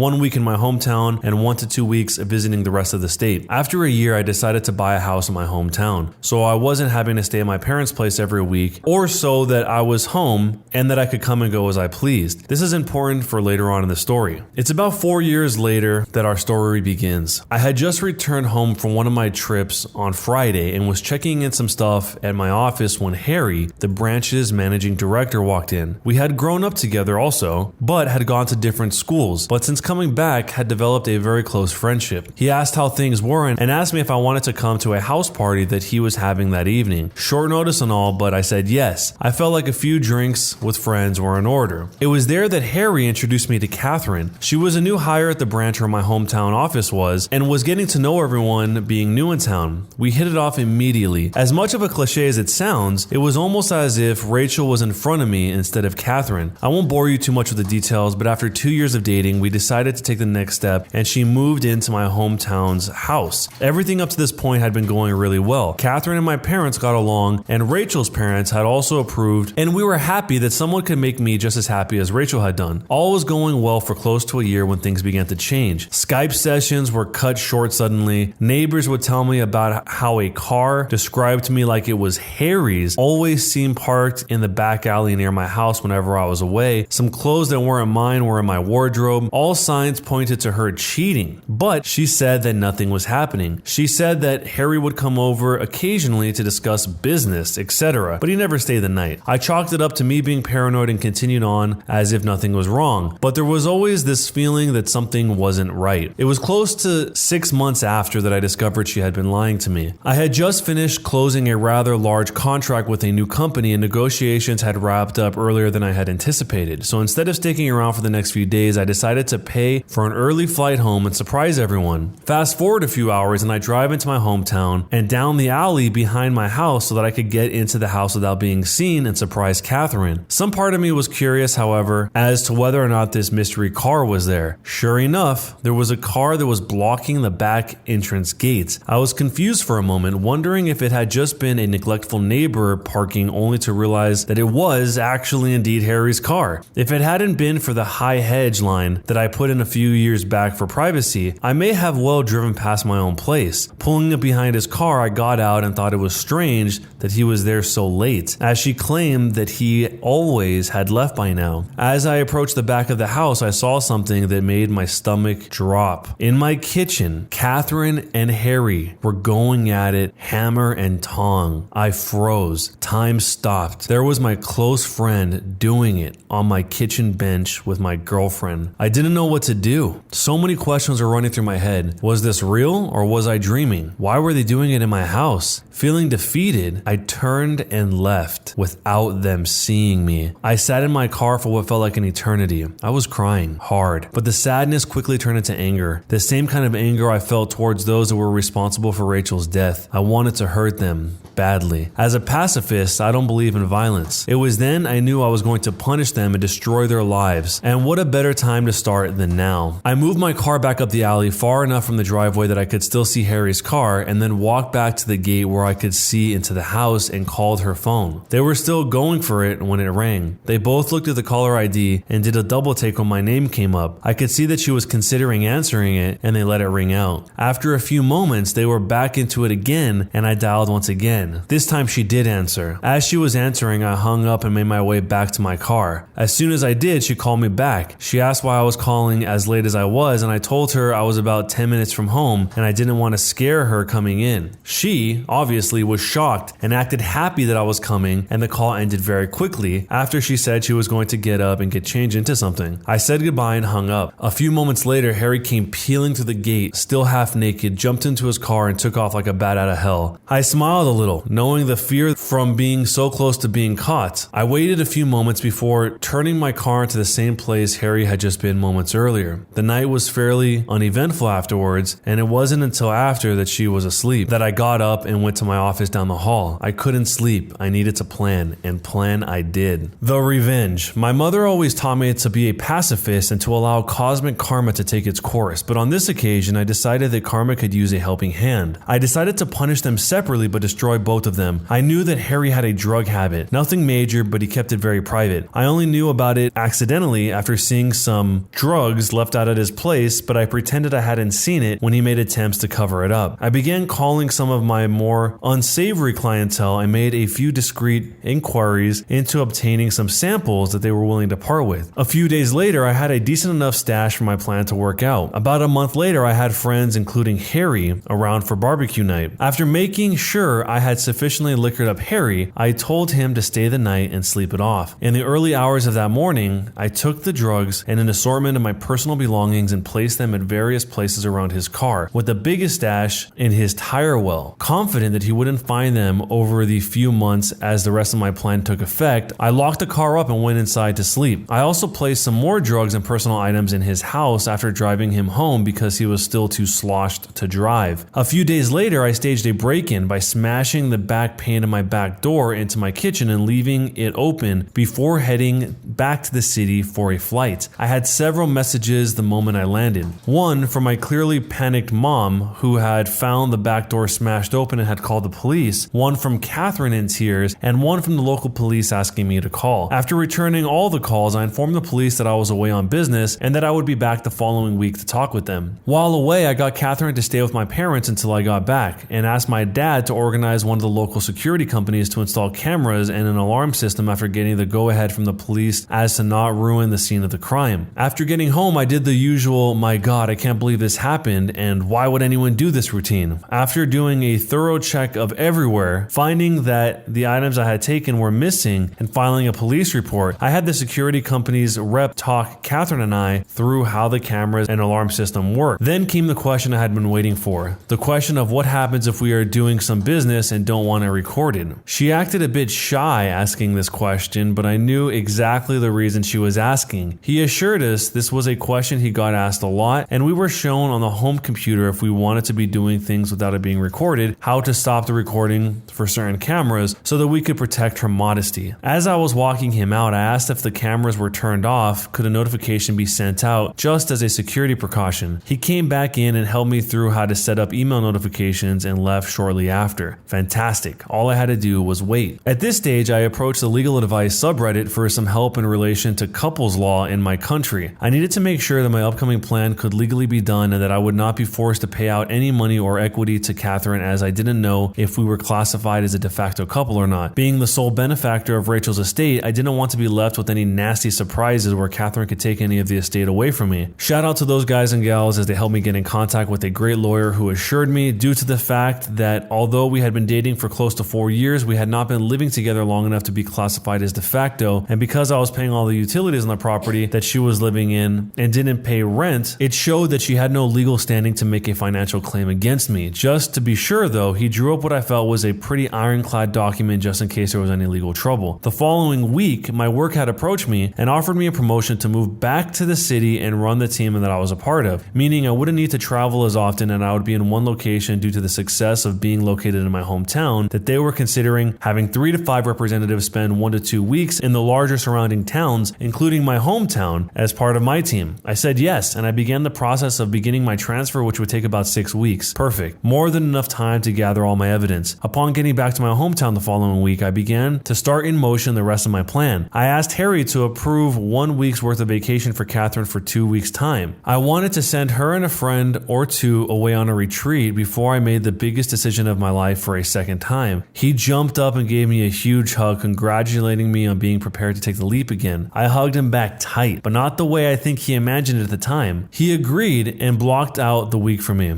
I asked him not to say anything to anyone, as I wanted to make it as big of a surprise as I could. I knew that it would spread like wildfire around the office regardless, but that was my plan. That night I told Catherine that I had booked her and 2 friends to go to a tropical spa resort, all expenses paid for a week. No questions asked. She picked 2 friends and come back to the biggest surprise of her life. She screamed like a kid who had just been told that all the candy in the candy shop was hers to have. I then told her that the following week I was going to spend it in the city city preparing for a large client who was one of my biggest accounts, and that I needed some people in my team to help before flying out the following week, and I wouldn't be home until the Monday that she was leaving, so I wouldn't be able to see her, which seemed to disappoint her, but I told her it would be worth it when she returned. What I failed to tell her was that I had decided to take 2 weeks vacation on the other side of the country, mentally preparing myself for the storm that was about to erupt the moment she stepped foot on the plane, as well as enjoying my first stage of freedom. On Sunday, 2 weeks later, I flew back and began driving home. Once getting there, I did a quick pass around my house, and sure enough, Harry's car was there. Like the first night I had caught them, I parked a little ways back and checked the cameras, asleep in my bed. No surprise, honestly, as I had recorded them constantly do this over the 2 weeks I had been away. I then made my first call to the police, blocking my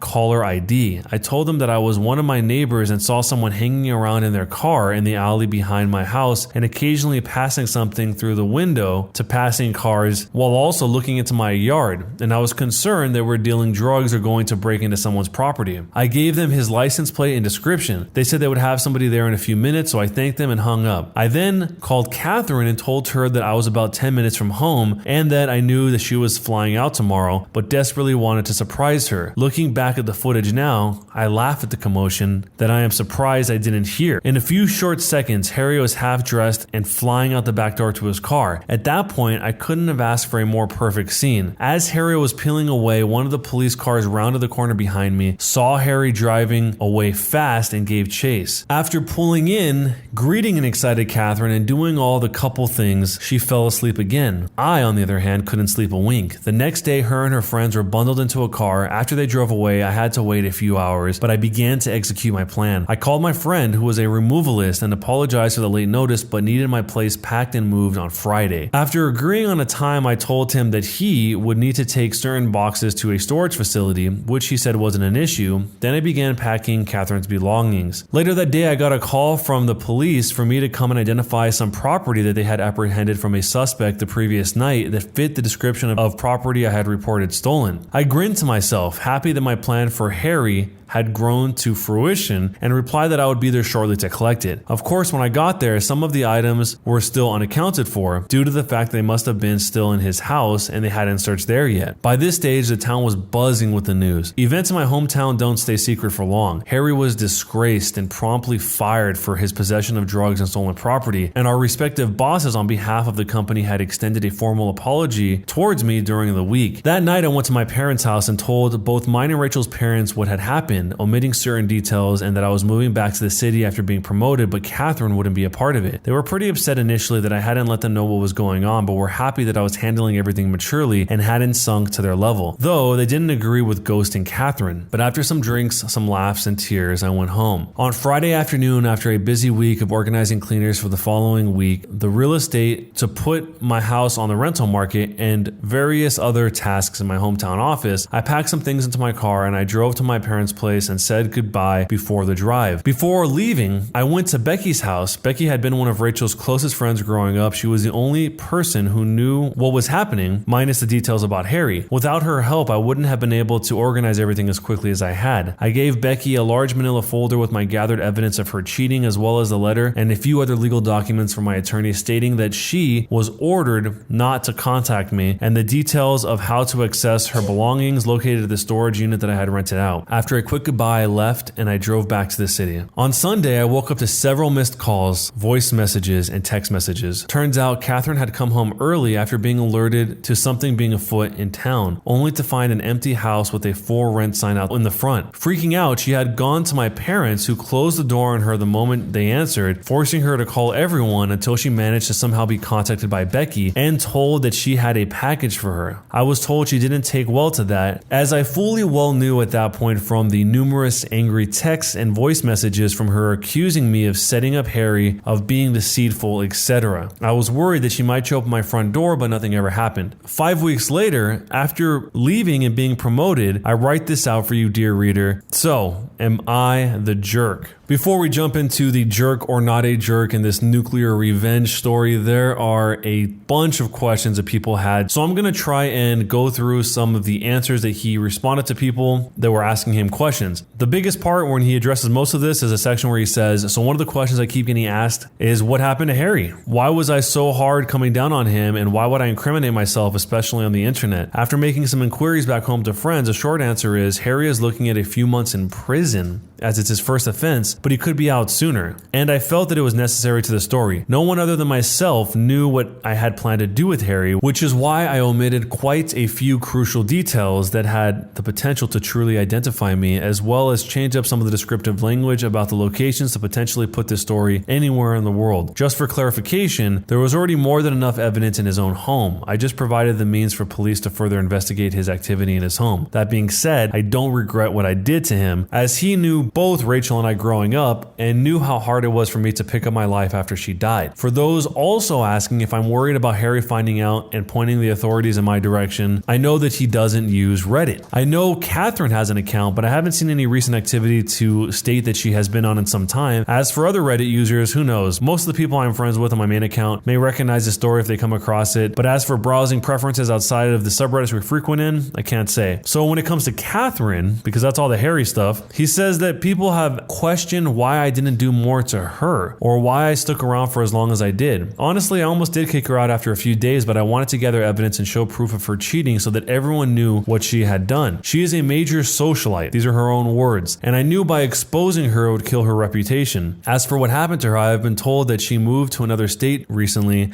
after being transferred. From the people I have spoken to today, she was put mainly on administrative duties before her transfer, as there was quite a bit of backlash after the rumor mill made its way around town. People have questioned the legality of what I did to her, moving all of her stuff out, sending her and her friends away, spending a good amount on the trip. Morally, I can see it's a pretty jerk move to build up her expectations of what she thought was going to happen. This combined with killing her status around town was my ultimate goal, to have her experience what it's like to have everything fall around you. But from a legal standpoint, I had every right. In the time that she had been living with me, she had never updated any of her personal information to reflect that she moved into my house. I found out this information during the course of my preparation with my lawyer, and with no concrete proof on paper to show that she was residing there, and because she didn't meet the de facto status, I was able to do what I did with no threat of backlash. So, knowing everything you know, am I the jerk? Alright, this has got to be one of the nuttiest stories so far in the entire channel. I cannot believe the lengths that this guy went to in order to do this entire plan, to execute the entire thing. I think that what probably motivated this on a deeper underlying level is the fact that his friend Harry had been there when he lost his wife and future child, who he saw as the love of his life, it seems like, and then would go back and do this, all while acting normal with him, all while acting like he's so excited to congratulate him about proposing to Catherine, or at least that's what he thought was going to happen. So maybe all of that just fueled this massive plan, this huge revenge plot. I mean, to be honest, I'm not really a fan of this whole get even by doing all this crazy stuff to hurt people in ways that are equal to how much they hurt you. I think the best thing to do here is the very first moment he saw what was happening, just leave. None of this is worth it. You're spending all this energy and time and really dragging out the hurt. I mean, once you find out that this is happening, just take what you got to take out and just get out of there. I mean, you could spend all this energy in rebuilding your life in a way that's positive for you rather than having to do all of this craziness. But I'm assuming that just due to the deep hurt of losing his wife, having one of his friends that was there during that time being the culprit behind this, and then having his current girlfriend Catherine all in sync against you, deceiving you at the same time, maybe that just unlocked something deep in his mind where he couldn't just let it go. So let me know what you would do if you're in this situation, and who is the biggest jerk in this scenario with all of these different characters. Don't forget to subscribe to the channel, turn on notifications, and if you want to submit your own story, you can do so via the link down below. In today's episode of Entitled People, how to ruin your life. So about 10 months ago, a guy goes down outside a strip mall store, has a medical alert bracelet on about a heart condition. Paramedics get called, which arrive quickly. They show up in a 4-door pickup with bed shell, all fire engine red, flashing lights and sirens, fire department, paramedics all over the truck. They jump out and start hooking this guy up to blood pressure cuff, sticking the heart monitor pads onto him, etc. A Karen rolls up behind the paramedic truck and starts screaming that the truck cut her off at the intersection with the lights and sirens. Then she demands that the paramedic look at her as she melts down while he is starting CPR on the victim. The paramedic is obviously ignoring her entirely, but has to get something from the truck. She blocks his way and gets moved aside. As he goes to the truck, this is where Karen pulls out the pepper spray, hoses the standing paramedic directly in the face, but she's not done. She sprays the second paramedic on the ground, and just for the trifecta, hoses down the heart attack victim, screaming he is too young to have a heart attack. I took it as my cue to remove her pepper spray and hold on to her with others until police arrived. Still, others are trying to help with CPR while some try to wash the eyes of the paramedics. The police arrive, Karen goes immediately into handcuffs and then attempts to bite/kick the police, which results in getting hogtied and her shirt pulled over her face, at which time she screams the R word. And the kicker, when police arrest her, she starts with, "Do you know who I am?"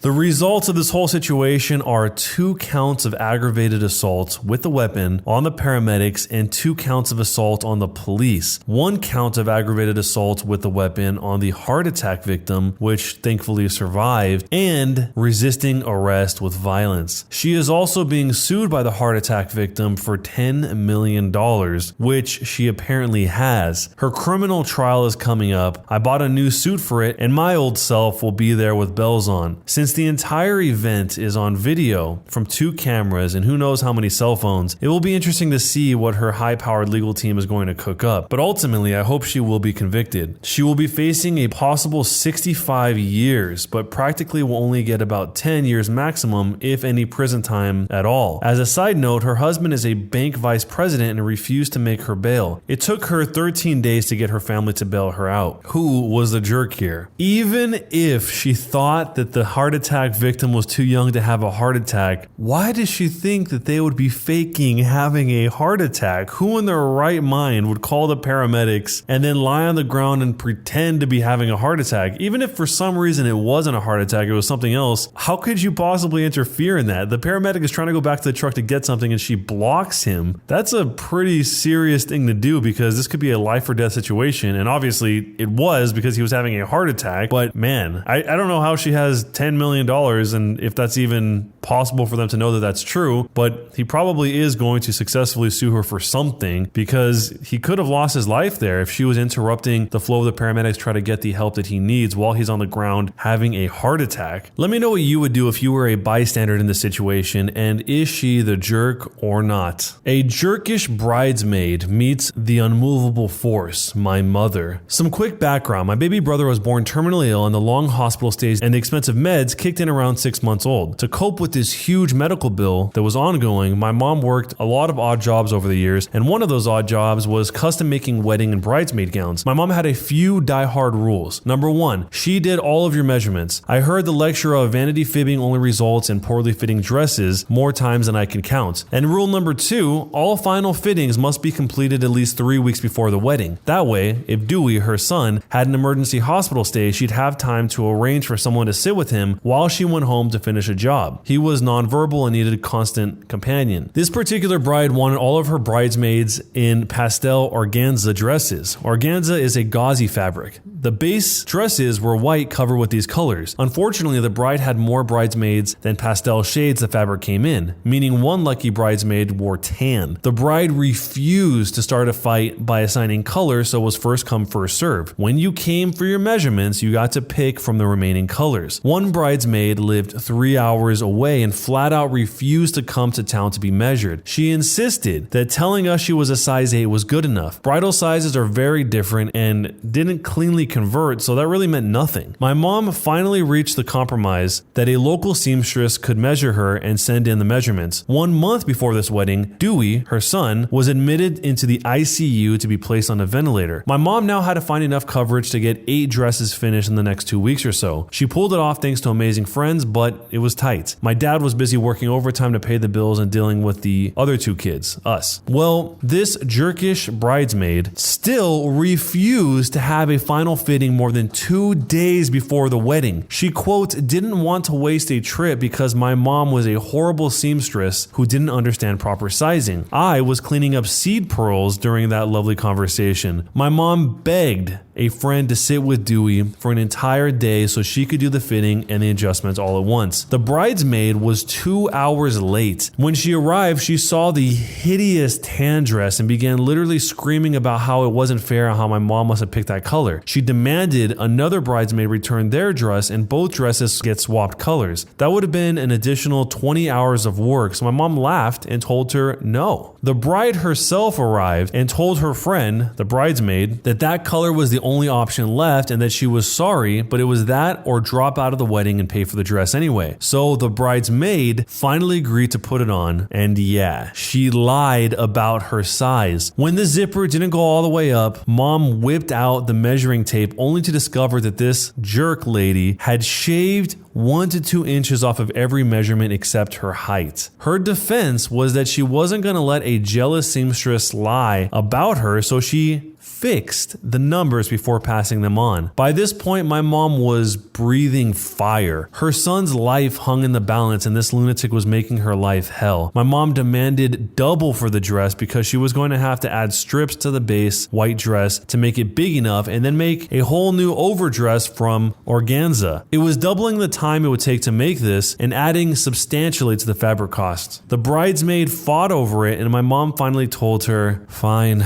pay me the agreed upon amount and take your dress as is. Now the bride herself was bullying the bridesmaid into just paying up. She finally agreed to it and my mom told the bride to get the bridesmaid out of her house. They could come back in 5 hours to get the dress. Thankfully, the redone dress was a perfect fit. The bridesmaid paid the remaining balance and left after that. The day that my brother died, my mom refused to make another wedding dress ever again. She's only made one in the 21 years since as a favor to the friend who spent that ill-fated day with Dewey in the ICU while my mom fought with this jerkish bridesmaid. One of the very first parts that makes no sense at all about this is why would she edit her measurements? So she did go to the seamstress, she did get the measurements, and then she said that she fixed them by shaving off 1 to 2 inches off of every measurement. I mean, this protects nothing here except for her ego, and her ego is about to be shattered when she ultimately has to wear the dress that won't fit her because she isn't 1 to 2 inches off of every measurement. So that part makes no sense at all. It's kind of like a short-term ego boost in exchange for a dose of reality when you actually have to put the dress on or have it made, and in this case, pay twice the amount that you originally thought you were going to pay, and also unknowingly deprive a mother from her dying son when she would want to spend time with him instead of doing all of this. I mean, this is obviously the Entitled People sub, and this is a perfect example of someone that is so brutally entitled that they don't even understand what they're doing to the people around them. I was hoping that there would be maybe a happier ending, but it is sad to hear that the brother did die after all, and moments like this, the mom had to spend her time away from him when he ultimately did die. So let me know what you would do if you were in this situation and who was the biggest jerk. This is a story of entitled people and upgrading to first class. Some background. I'm an airline captain commuting to work. I purchased a full fare first class ticket to get there. I lived in Atlanta at the time, domiciled in Houston, and commuted. Normally, you could get a jump seat in the cockpit, but on this auspicious day, that was already taken. Pass riding wasn't an option because there were no seats in coach and only one in first class. Pass riders can be bumped for fare paying passengers and I needed to get to work, so I plunked down my credit card and bought the last seat in first class. Boarding has occurred and I'm peacefully sitting in my seat waiting for pushback. This is how it starts. The entitled woman says, "You're sitting in my seat. You'll need to move right now." Me, checking my boarding pass. Nope, this is my seat. Not gonna happen, sorry. Entitled woman. "You're an employee. You're sitting in my seat. Move now." Me, may I see your boarding pass? Clearly there's some mistake. Entitled woman. "You may not see my boarding pass. I showed that when I boarded. I've upgraded to first class now. Move." Me, you'll need to resolve this with the flight crew. I'm a passenger. her. Entitled woman stomps off, resembling an irritated Dolores Umbridge, and returns with the flight attendant. Flight attendant says, "Good morning, Captain. May I see your boarding pass?" Me, "Sure thing." I show my boarding pass. Flight attendant, "Ma'am, that's his seat. He paid for it." Entitled woman, Well, then throw him off, dear. I've upgraded to first class and now that is my seat. Flight attendant, I'll need to see your boarding pass, ma'am." Entitled woman, You will not. I showed it when I boarded. I've upgraded to first class. Flight attendant, "How did you upgrade to first class?" Entitled woman, I upgraded to first class. I'm more important than an employee. Now get him out of my seat. someone has called the cockpit and the captain has left the flight deck to deal with this. Captain says, "Ma'am,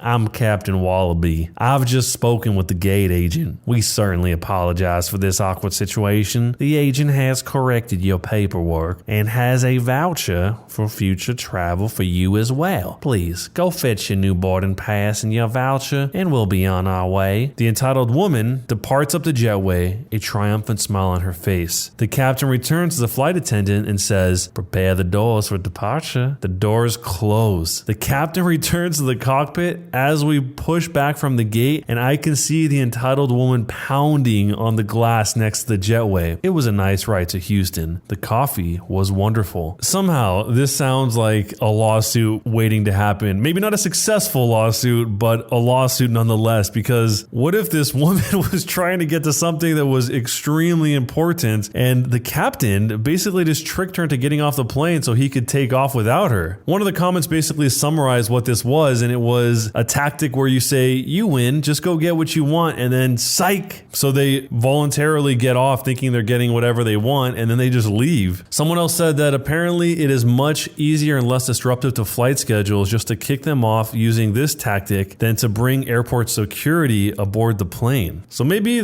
she wouldn't even try suing, but this would probably make her so enraged that she would at least think about it. I mean, if she's banging on the glass as they're moving away, she's going to be pretty mad. And what if she had some carry-ons up there? She just loses her carry-ons? And one last comment to kind of make sense of this a little bit more. According to someone else in the comments, they said that there is a clause in the fine print of most boarding passes that if you leave the plane after you've already boarded, you are giving up the flight. It's for security. Oops, let me go get my backpack that I left that has my paraphernalia, my children's books, but it's great for getting off people who think that the world revolves around them. And the source for this is apparently his father is a captain for American Airlines. So what would you do in this situation, and who do you think was the biggest jerk?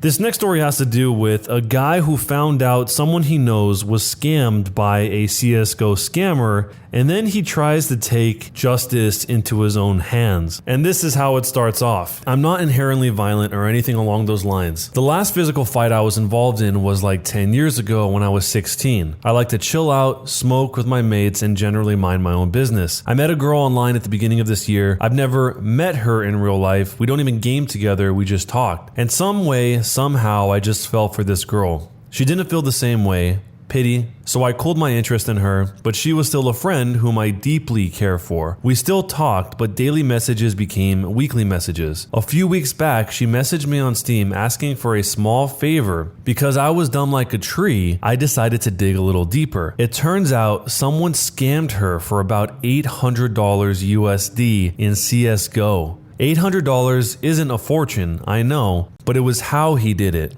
He told her he loved her and all of that stuff, and how he would help her trade up in her game items. Don't ask me why they are worth $800 a pop. Some may argue she was gullible, which she was, but deceiving a gullible person is still deception. Another thing with this girl is she has issues with anxiety, and in her past, she's done some dangerous things to herself. I'm not sure if she would do it again, but I wouldn't put it past her. Let's just say she's really delicate. And he knew, but still did it anyway. I will admit part of my rage is fueled by jealousy. I wouldn't be human if I said otherwise. I don't care about the in-game items or the $800. It's a fact that she did something stupid to herself. Also, while the girl and I are from the same country, the scammer is from the UK. about 6,000 miles away. No problem. That's why we invented planes, no? I had to quit my job because it requires you to have a squeaky clean criminal record lest I start bringing heat on my bosses. Anyways, yeah, I just booked a plane ticket to Heathrow Airport, London. Trust me when I say that costs more than $800 USD. The die is cast and I will carry out what needs to be done. I'm going to break at least 30 bones or we ain't even. Am I the jerk?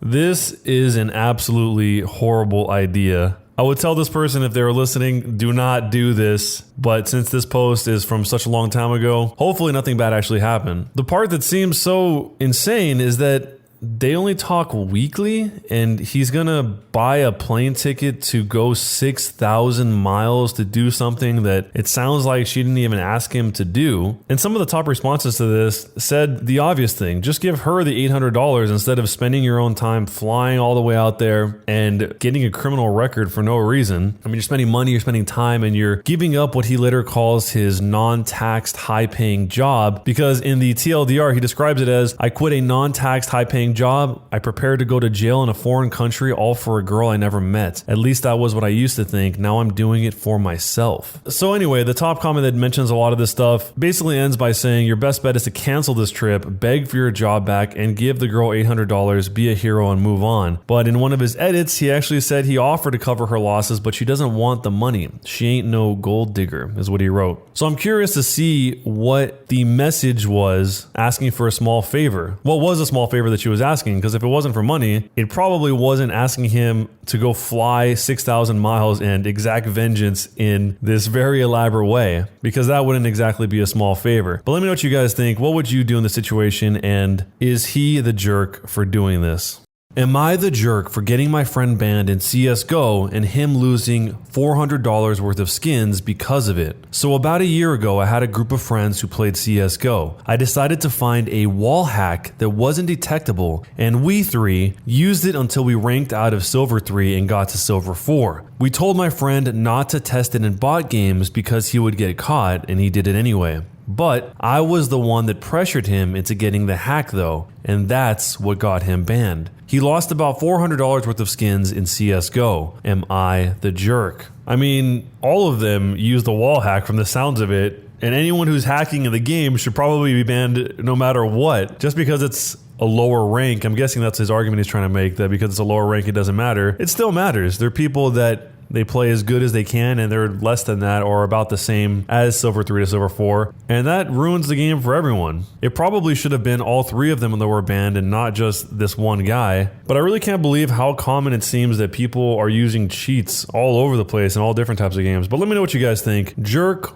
or not a jerk for getting his friend banned in CSGO and making him lose $400 worth of skins? Am I the jerk for demanding my sister pay rents for living at home with my parents and refusing to pay my rents until she does? Some background. I graduated from college 4 years ago to live at home with my parents. My sister graduated 2 years ago and also lives with my parents. We both got jobs pretty much straight out of college, and I pay my parents $800 a month in rent since my very first paycheck. I'm really emotionally charged right now, and last night my parents were talking loudly about their financial problems in the living room. I overheard and I offered to help by paying more in rent. I was thinking maybe bumping it up to $900 to $1,000 a month since it covers utilities, phone, internet. My parents were grateful. Now, prior to this, I never asked how much my sister pays in rent. I always figured my parents charged us the same. So, absentmindedly, I asked a follow-up question. Me. How much is my sister paying for rent?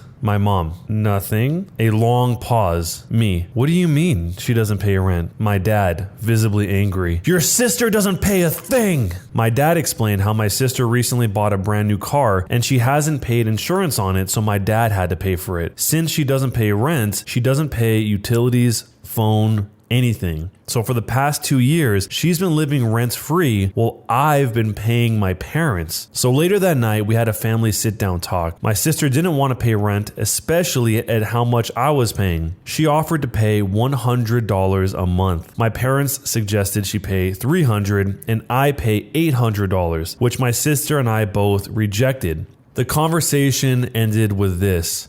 Sister, "Screw you, I'm trying to live my life." These were her exact words, which pissed me off. So my sister storms off to her room, and now it's me, my parents in the living room. I'm extremely upset because this is massively unfair. My mom is upset that everyone's angry at each other, and my dad's angry my sister won't pay rent and she won't move out. And both my parents don't want to get the police involved. So I say my part before leaving. Me. I am not going to pay any more rent until she does. And if I do pay rent, I'll be paying whatever she's paying. It's only fair, right? My mom. What if she pays $300 and you pay $800? Me. No. My mom. But we really need the money. Me. That's too bad. I get up and go off to my room. So this morning, my dad comes in to tell me that I'm a jerk for not paying rent, that I should pay rent because it's the right thing to do and all of this stuff. And I'm like, what the heck? Make my sister pay rent. My mom, who's listening in, says, "You've seen her. She won't listen to us." Me. Well, that's too bad. My mom, really angry. Well, we wouldn't have this problem if you didn't try to make your sister pay rent. That was the last straw that blew it for me. I slammed the door on my parents. As I'm typing this, my parents are in the living room discussing how both their children are rotten and things were better back in the home country / back in their day when kids listened to their parents. Am I the jerk? This has got to feel so disheartening. 2 years of rent, $800 a month, is over $19,000. And that's a lot of money to pay. I don't know what city this is in, but if she's just renting a room, $800 is a ton of money for that. She's paid over $19,000 while her sister has paid nothing. And from what she said in the story, the sister graduated 2 years earlier, which I guess she's trying to imply that maybe she should be more stable and have a job earlier. But it's interesting that the parents don't see it from her point of view. They basically seem to exclusively care about the total amount of rent they get overall and not whether or not something's fair. I think the biggest mistake in this whole part was the parents not being transparent about this at all, because now that the OP, the original poster, has been burned, it seems pretty unlikely she's going to want to play by their game anymore, especially since she probably felt like she was being extra generous by saying, "Hey, I know times are hard, I'm going to pay even more." But now that she figured out she's been bamboozled the whole time, she's probably not going to make any gestures like that on her own anytime soon. But let me know what you guys think, jerk or not a jerk, and what would you do in this situation? Am I the jerk for making fun of a woman for being in her 40s and single? This whole saga started because my husband took my last name. A couple weeks ago, he got his workplace to change it and his coworkers found out. About half of them think this is the funniest thing ever, and about half are deeply offended. Brenda is in the offended half and has made that clear. He and I are in a group chat with his coworkers where we organize carpooling during the pandemic. It is very helpful to us, so we can't leave the chat. Since he changed his name, my husband and I have been dealing with a lot of dumb jokes in the chat, which we have mostly been ignoring. Yesterday, Brenda, his coworker, and I got into a bit of a spat. I messaged the group asking if someone could take my husband home since I wouldn't be back from work until late and I needed the car. One of his other coworkers agreed, and I thought that was that. Brenda messages the group saying, "Maybe if you spent less time at work and more time being a wife, your husband wouldn't come into work with dirty shirts." I took this as a bad joke initially. My husband is a rural mail carrier, so his shirts look like shirts worn by someone in 90-degree heat on dusty roads. I do wash them, but there's only so much that can be done. Me. I could make cleaning those shirts my full-time job, and it wouldn't do much. Lol. Brenda, you wouldn't be married very long if you keep trying to be the man in the relationship. I'd be embarrassed as a wife if I did so little for my husband. Me. Well, I work more hours and pay the bills, so I think he can OxyClean his own shirts if it's so important. Brenda, maybe you should learn to take proper care of your husband or you'll find yourself divorced. Me. I'll let you know when I need relationship advice from someone who is 42 years old and single. Now, apparently, Brenda is going around saying that I, quote, mocked her for being single in her 40s. I don't care if someone is single in their 40s, but I think it's absolute nonsense that she can call me a bad wife, but I can't point out that she has no frame of reference. So, am I the jerk? I really don't care why people care that much if somebody changes their last name, whether it's the guy or the girl. I mean, even if it's something that they would never do, I don't really know why somebody would care if somebody else did it, to the point where they're going to be trash talking in a group chat where you're supposed to be talking about carpooling. That part really doesn't make sense to me, but maybe it really does just bother people that much. The way someone described this was by saying, it's like watching Wile E. Coyote trying to catch the falling anvil, only to hold up a little umbrella and a sign saying, what am I doing? And in terms of the people saying that was going too far, her saying this thing about her being single in her 40s, I don't think that's going any further than trying to clown on the husband and her for living life the way they want to live it. From the way she tells it, they weren't really bothering anyone. And apparently some people were saying that maybe the wife hurt the husband's feelings by saying that she pays the bills. And she wanted to clarify that by saying that he texted her and said, sometimes I forget you're a hard little bee who takes no prisoners. I'm so proud, lol. So with all of that said, is she the jerk or not for making fun of a woman for being in her 40s and single? Am I the jerk for calling out my kid's future stepmom for treating me like a surrogate? I am a 29-year-old female. I dated a guy, Joe, who's a 30-year-old female, for 3 months before he left me to go back to his ex, Kim, who is a 30-year-old female. Right after we broke up, I found out I was pregnant. Now I'm at 24 weeks. I let him know and he was ecstatic. Turns out his girlfriend had fertility issues and would likely never be able to get pregnant naturally, and he has always wanted to be a father. Getting back together was out of the question for both of us, so he's still with his girlfriend. Joe was only allowed at the initial appointment because of the global illness, and we found out I was having twins. According to Joe, when he told Kim, she had a mental breakdown about her infertility and wanted to talk to me. I met them at their house, and Kim stated that she wanted to be involved in my pregnancy because she would eventually be the children's stepmother. She started telling me that I need to do an at-home birth, that I needed to formula feed so that they could have the babies half of the week, that she wanted one boy and one girl, and that she wanted the kid to call her mama since they would be calling me mommy. I shut her down and said I would make the best choices for my children and my body, and I left. Kim continued to be overbearing and texting me every day about my eating habits, exercise habits, complaining about how her job wouldn't let her take maternity leave. At the virtual genetics counseling appointment she attended instead of Joe and took over the whole meeting trying to talk about her family history, which wasn't even relevant. When it came time for my 20-week level 2 scan, they allowed me one guest and Joe suggested I take Kim instead of him, which I refused to do. Joe did end up coming and he found out the gender because I wanted to keep it a surprise for me so we could throw a gender reveal party. I put a pregnancy announcement on my social media and then she put up an announcement saying they were expecting twins the non-traditional way and how blessed she was. I was irritated, but I kept my mouth shut. Then she threw a gender reveal party and posted it on social media. I wasn't even invited. She also announced that she's having a baby shower. I commented on her post and told her to stop treating me like I'm a surrogate, that the kids weren't hers, and that Joe didn't have any claim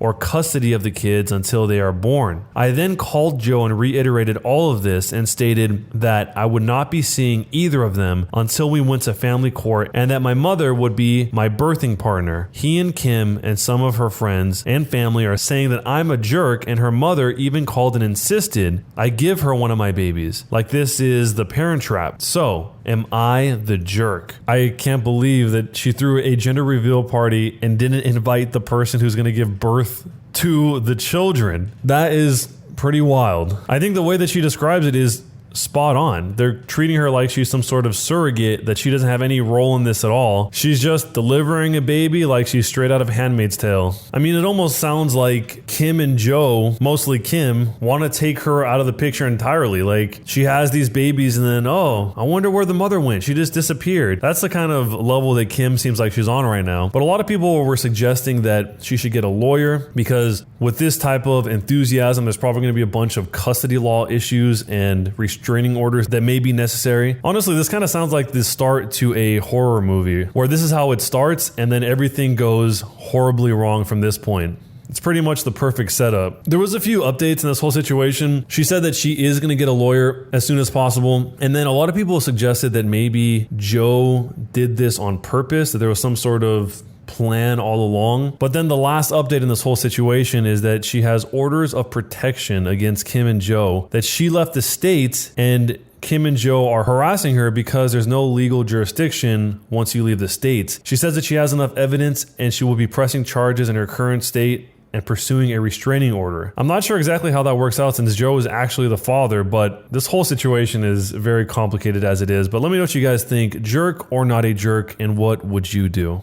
I fell in love with a viewer of my stream on Twitch. I'm a small streamer on Twitch with a little over 100 followers and I average around 7 to 11 viewers concurrently. I met him when I got queued up against him on Valorant. He was smurfing. He followed me and he's become one of my active followers since. He then asked to be one of my mods and I agreed. It started as something small. Whenever I would go live, he would bring his friends to the stream. It's something some of my viewers did to show support. One of his friends pretended to hit on him in chat and I shipped them. But he corrected him immediately and said, I wouldn't troll my streamer. That line kept repeating in my head. I don't know why, but I started to notice him then. As a good mod, he would police scary viewers and protect me when people make me uncomfortable. I appreciate everything. Then, we were friends in Steam and Valorant. My viewers would often chat me in-game to encourage my grind and he would do the same. One thing I love doing is check their careers and celebrate with them whenever they would rank up the next stream. 2 weeks passed and he still hasn't visited my streams. I got curious and checked if he's still on my Discord, on my Twitch followers, etc. He is still there, but a few days later I find myself constantly checking his Discord activity status and Steam status. Whenever I see him playing Valorant, I would open mine and play for a bit to see if he'd chat me as usual. He doesn't. Another week passed, he visited my stream and he brought another friend, girl number 2. His friend cheered him on because we were playing Valorant together on stream. We played with her and she was quiet most of the time. A month passed then and he hasn't visited my streams. At this point, the Discord activity and the Steam status checking has been something I do as a habit. Turning for the worse, I would think of his voice as I would sleep at night, daydream of what if I talked to him and occasionally replay some of our games together. Every sane person should have sent a DM, right? A quick, hello, don't make it awkward, how are you?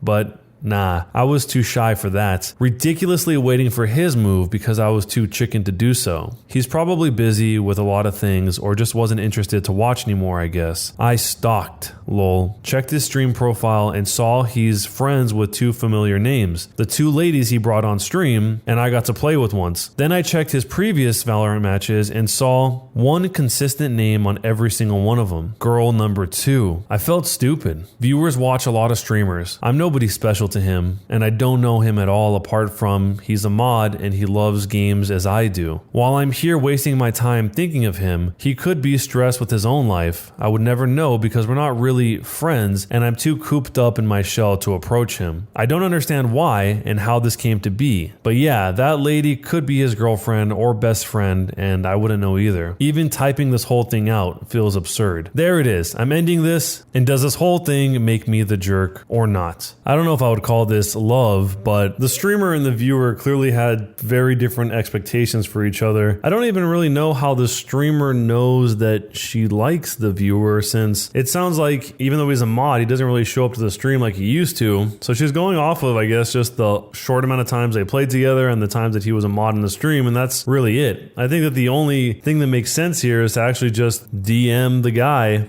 and get to know him to see if he's even somebody you would want to know further to begin with. Whatever happened on those Valorant streams and the chat must have made a pretty big impact, but it seems like the viewer has no idea that the streamer is in love with him. So anyway, let me know what you guys would do in this situation if you were either the streamer or the viewer here. Am I the jerk for letting my brother call me dad and refusing to tell him the ugly truth? I'm well aware this story sounds extremely hard to believe, and I'm aware there will be many people that will think this is fake. Sorry, but this story is 100% true, and it is a hot topic of discussion in my family at the moment. I was born when my parents were both 19, and my only other brother, let's call him Josh, was born when they were 42. They divorced shortly after Josh was introduced into the world. He was 4 months old at the time, and they both wanted nothing to do with the child. At the time, I was 23 years old. I was living alone with my then girlfriend who was 21. now my wife, and I've done my best to convince at least one of them to take care of young Josh for his sake and the family's sake, but they refused adamantly and said that I should be taking custody of him instead. So I became legal guardian of my brother, and he's been living with us for the past 12 years, and things have been going really smooth for us. Josh, now almost 13 years old, has been calling me dad, and my wife mom, and our two children, a 4-year-old girl and 9-year-old boy, his siblings, and he has absolutely no idea about his real parents. And to be honest, I let all of that slide. He has no idea that I'm really his blood brother and not his father, and I'm starting to feel guilty and a little weird. Some of my uncles and aunts come to visit occasionally, and they are really disgusted at the fact that he calls me dad, and they are surprised I haven't told him the truth. They constantly message me, talk to me in private, and I cannot chat to them without this one particular topic rising up, badgering me to let him know already, but I refused. I discussed this with my wife, and she thought it would be wrong to tell him the truth because none of my parents wanted to take care of him, and I'm the only one in the world who gave him the father figure everyone deserves. I feel that he has the right to know what he is to me and what I truly am to him. But he's suffered enough already, and I just want things to continue how it is. So, am I the jerk, and would I be the jerk if I let him know the truth? This has got to be absolutely shocking to the kid, and I'm really surprised that of all the other family members, nobody said anything or hinted or given it away up to this point. I don't really understand why exactly he hasn't told Josh that he's his brother this entire time, because it seems like if you would have told him as a little kid and he would have already known that over time, that would probably be the more simple thing. But the older he gets, the more complicated this seems like it's going to be. There was a massive response to this that had almost 20,000 upvotes on it that said, "My understanding is that it can be very distressing to a child or an adult to abruptly find out they've been adopted. Most things I've read indicate it's best to let the child know early on that they came from a different mommy's tummy and went to their mommy and daddy," or something along those lines. Your brother is past that point, but you are better off acting on this sooner than later. It's better that he finds out now from you and your wife, otherwise someone is going to spill the beans. So unless there's a big update, a lot of times I don't include the update because usually they're pretty small, but this one actually had an update to it in the future. So skipping forward in time, the husband and wife actually told Josh that he is Josh's brother. So there's a lot of information here. I'll try and break it all down. He actually went to a therapist to ask some advice, and one of the first pieces of advice was to tell him as soon as possible for multiple reasons, and to also make sure that his biological children are present for other multiple reasons. So starting from that point, he says, "My wife and I decided to sit the kids down and burst a big bubble. I asked my brother Josh to come closer to make sure I held him close and make him feel comfortable. He asked what's going on, but I started by telling him how much we cared and loved him. Then told him everything about my parents. I put them in a bright light in hopes of a reunion and who I am to him. Then quickly hugged him and my two other kids, and I told him that I love all my children the same and nothing is going to change my love for him. He was shocked and asked if I was joking, but I was starting to cry. So he knew I was serious. My biological children were very surprised too. He was in tears and asked me why I didn't tell him sooner. I didn't know what to say and said, I was just trying to protect you. I'm sorry and I hope you can forgive me. But unfortunately and understandably, he left. He didn't talk to me as much again, and understandably so. I continuously offered him to go out to the park and play a little bit of football and all of his favorite things, but he just outright declined. And he even got a little angry sometimes for me even talking to him. I thought I messed up big time until one day my wife and two children were out doing shopping and we were alone. He came up to me and said, I know you're not my real father, but I want to let you know you're the best dad in the whole world. Sorry for before. I hugged him and things got pretty emotional. It would be a big lie to say my house is normal now. It's far from that, but things are slowly, ever so slowly starting to brighten up. There is no longer anything to hide anymore, and it feels like we are born again. So from the way he tells it, it seems like Josh is taking it as well as you could expect, taking something that serious. But let me know what you guys think. Is he the jerk or not for this whole situation unfolding in the way that it did? Am I the jerk for barring my husband from the bedroom tonight? So here is the situation. Me, I'm a nurse working 50-ish hours a week in the pediatric ICU. I cry at least once a week because the job is hard. My salary pays our bills, all of them. My husband is 25 years old, has a degree, but isn't looking for a job. He works 2 days a week at the grocery store and spends most of his time playing League of Legends. By the way, all the events here are in accordance with the global illness legislation. Today was supposed supposed to be a good day. I had been begging my husband to swap his Saturday shift to literally anything else so we could have days off together. We haven't had a weekend together since our wedding 18 months ago. Today was supposed to be our first Saturday night off together. We were going to an animal sanctuary. He starts the day by going to breakfast with his best mate, leaving before I even wake up. I wake up around 9 and realize he is not home. I call. He says he's helping his mate set up some lights and that the weather was too rainy for the animal sanctuary anyway.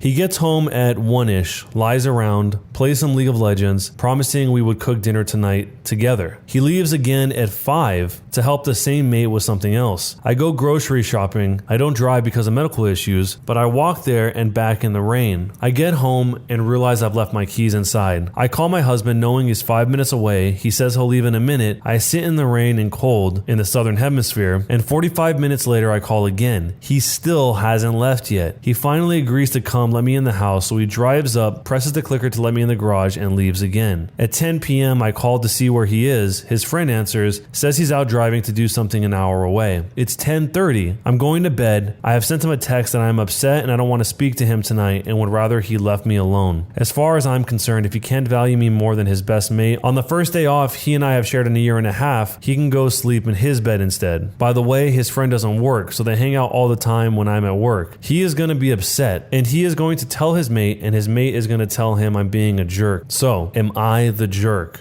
Immediately, a lot of people seem to think that he is having an affair, but she responds saying that she is confident he is not having an affair. I mean, I guess you could hope that maybe this is all a big mystery secret where he's trying to get a job and he's going to surprise you with a job, because I've known people in the past that they don't want to get others' hopes up by saying, I'm going to apply for this, I'm going to apply for that. They just do it, and then if they don't get it, they don't bring it up, and then if they do get it, then they can finally just say one thing, and that is, I now have this job. It's probably not that, but that would be the best case scenario here from her perspective. That whole thing about being 5 minutes away and leaving her in the rain for 45 minutes is really messed up though. It's either that he wasn't actually 5 minutes away or that he truly just doesn't care, because she had to call again 45 minutes later while she's standing outside in the rain in front of her own house with all the groceries. I mean, depending on what's there, it could have melted or gone bad. But then when he gets there, he doesn't even say anything to her. He just drives up, hits a clicker, and drives away. From the way she tells it, it almost just seems like he's kind of just over her. There's actually a mini story in response to this where somebody said, I used to be married to a man like this. Our marriage cracked up at about 18 months too. He wanted to take his best friend on vacation with us, except they were going to travel separately by motorcycle, which would take a week, and I'd fly alone. He wanted to spend our anniversary with his best friend. Post-divorce, he and the same best friend bought houses next door to each other where they lived with their beards/wives. The whole thing sounds pretty awful, but let me know what you guys think. Jerk or not a jerk, and what would you do in this situation?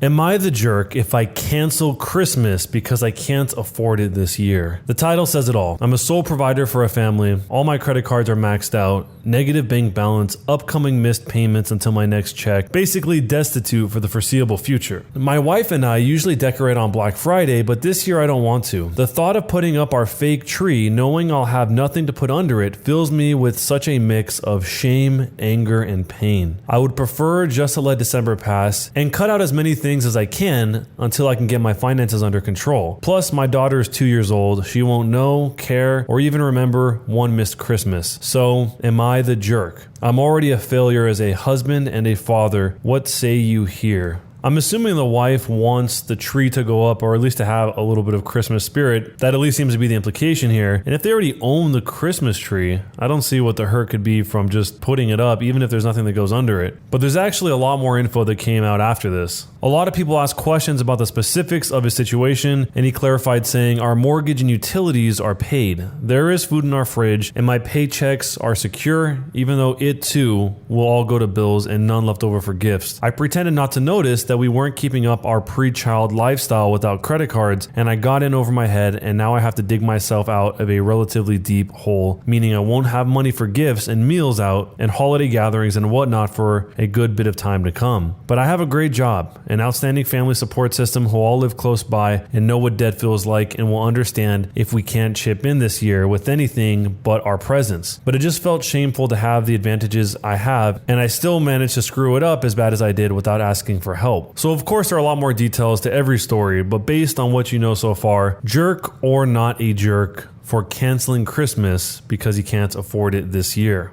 Am I the jerk for telling my family if they gift us money for our wedding, there will be no strings attached, or we will politely decline? I hate wedding culture. It's nonsense. My fiance and I thought we would escape all the nonsense and the money by having a small thing. Well, the family started trying to throw money at us to make it bigger and more spectacular. We were surprised, but it was a good surprise. Then the demands started coming out. They wanted this, they wanted that, they wanted this person to come, these colors, dresses can't do this person has to be a flower girl, this person has to be a groomsman, etc., etc. Suddenly, it didn't feel like our wedding, but an excuse for our families to have a family reunion. We put our foot down and said this: thank you all for your kindness and generosity when it comes to our wedding. Unfortunately, it looks like we may not have been on the same page as the rest of you. When we were offered money for this wedding, we did not realize it came with strings attached. With so many requests and so many demands from people we didn't expect would think they had a say in our wedding, we decided to give everyone their money back. Our understanding of what a gift is must be very different. If you would like to give us money without strings attached or requests or demands, we will gracefully accept it. But if you believe a gift should come with stipulations, we must regretfully and politely decline. This caused an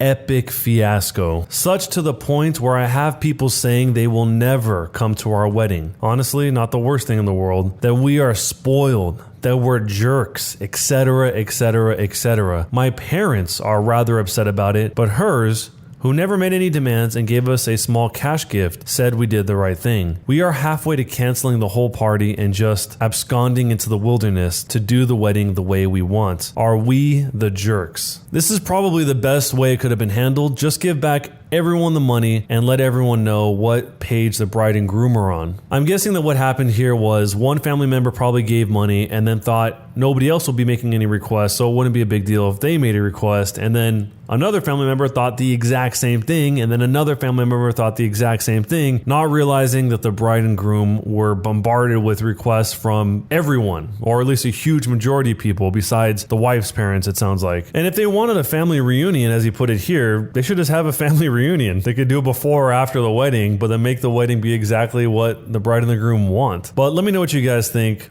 Are they the jerks or not for returning all the money and saying that they will only accept money for their wedding that has no strings attached?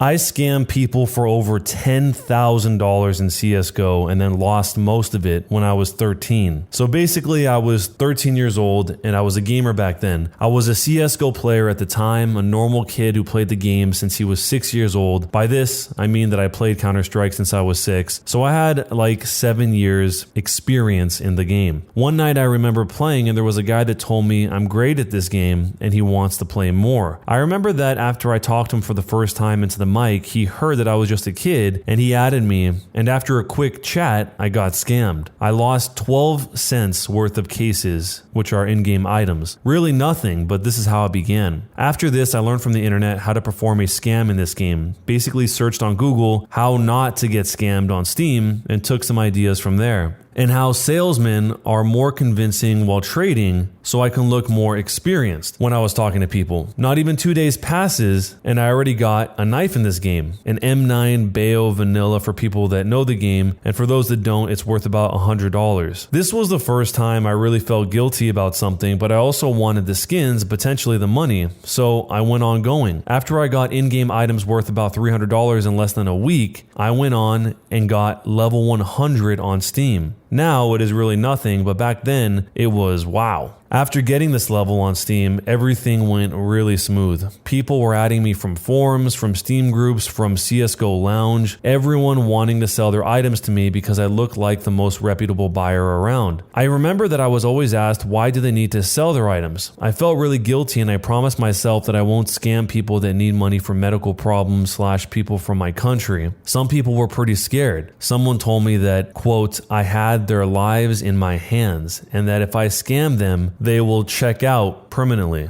I called it a bluff and proceeded on scamming them. Nobody ever checked out as far as I know, but there were times when people would just add me, ask me if I was willing to buy their items for X amount of dollars. I tried to negotiate with them, etc., to make it seem like a real deal, and I couldn't even finish my messages because they were already giving me their in-game items. This went on, and I had a stack of around 30 knives at once. Now, I think it was around 2013, and I discovered CSGO gambling websites. Oh boy. I would stay up all night winning and losing on those websites. I would end up having nothing and then scamming people more just to gamble. I've made a total of how much I scammed. I always save screenshots of them, like a diary you can say, and it was around $10,000 when I was 13 years old, and all I had left was $400 after using all these websites. There's actually a bonus story he includes here that I'm going to keep all together because they share the same theme. But he says, after this, I used to scam people randomly like once every 2 weeks when I was bored, and finally quit scamming when everything became too hard and everything became automatic. Item selling websites appeared and people were no longer that new to the whole trading part of the game. The urge to scam didn't stop, and now I had no more money, just an $800 inventory that I wanted to keep and not trade, and no money for other games. And now it hit me. I could scam indie game companies too. I'm not going to give details on how I managed to scam over 500 indie game developers / companies into giving me key codes to their games, but believe me,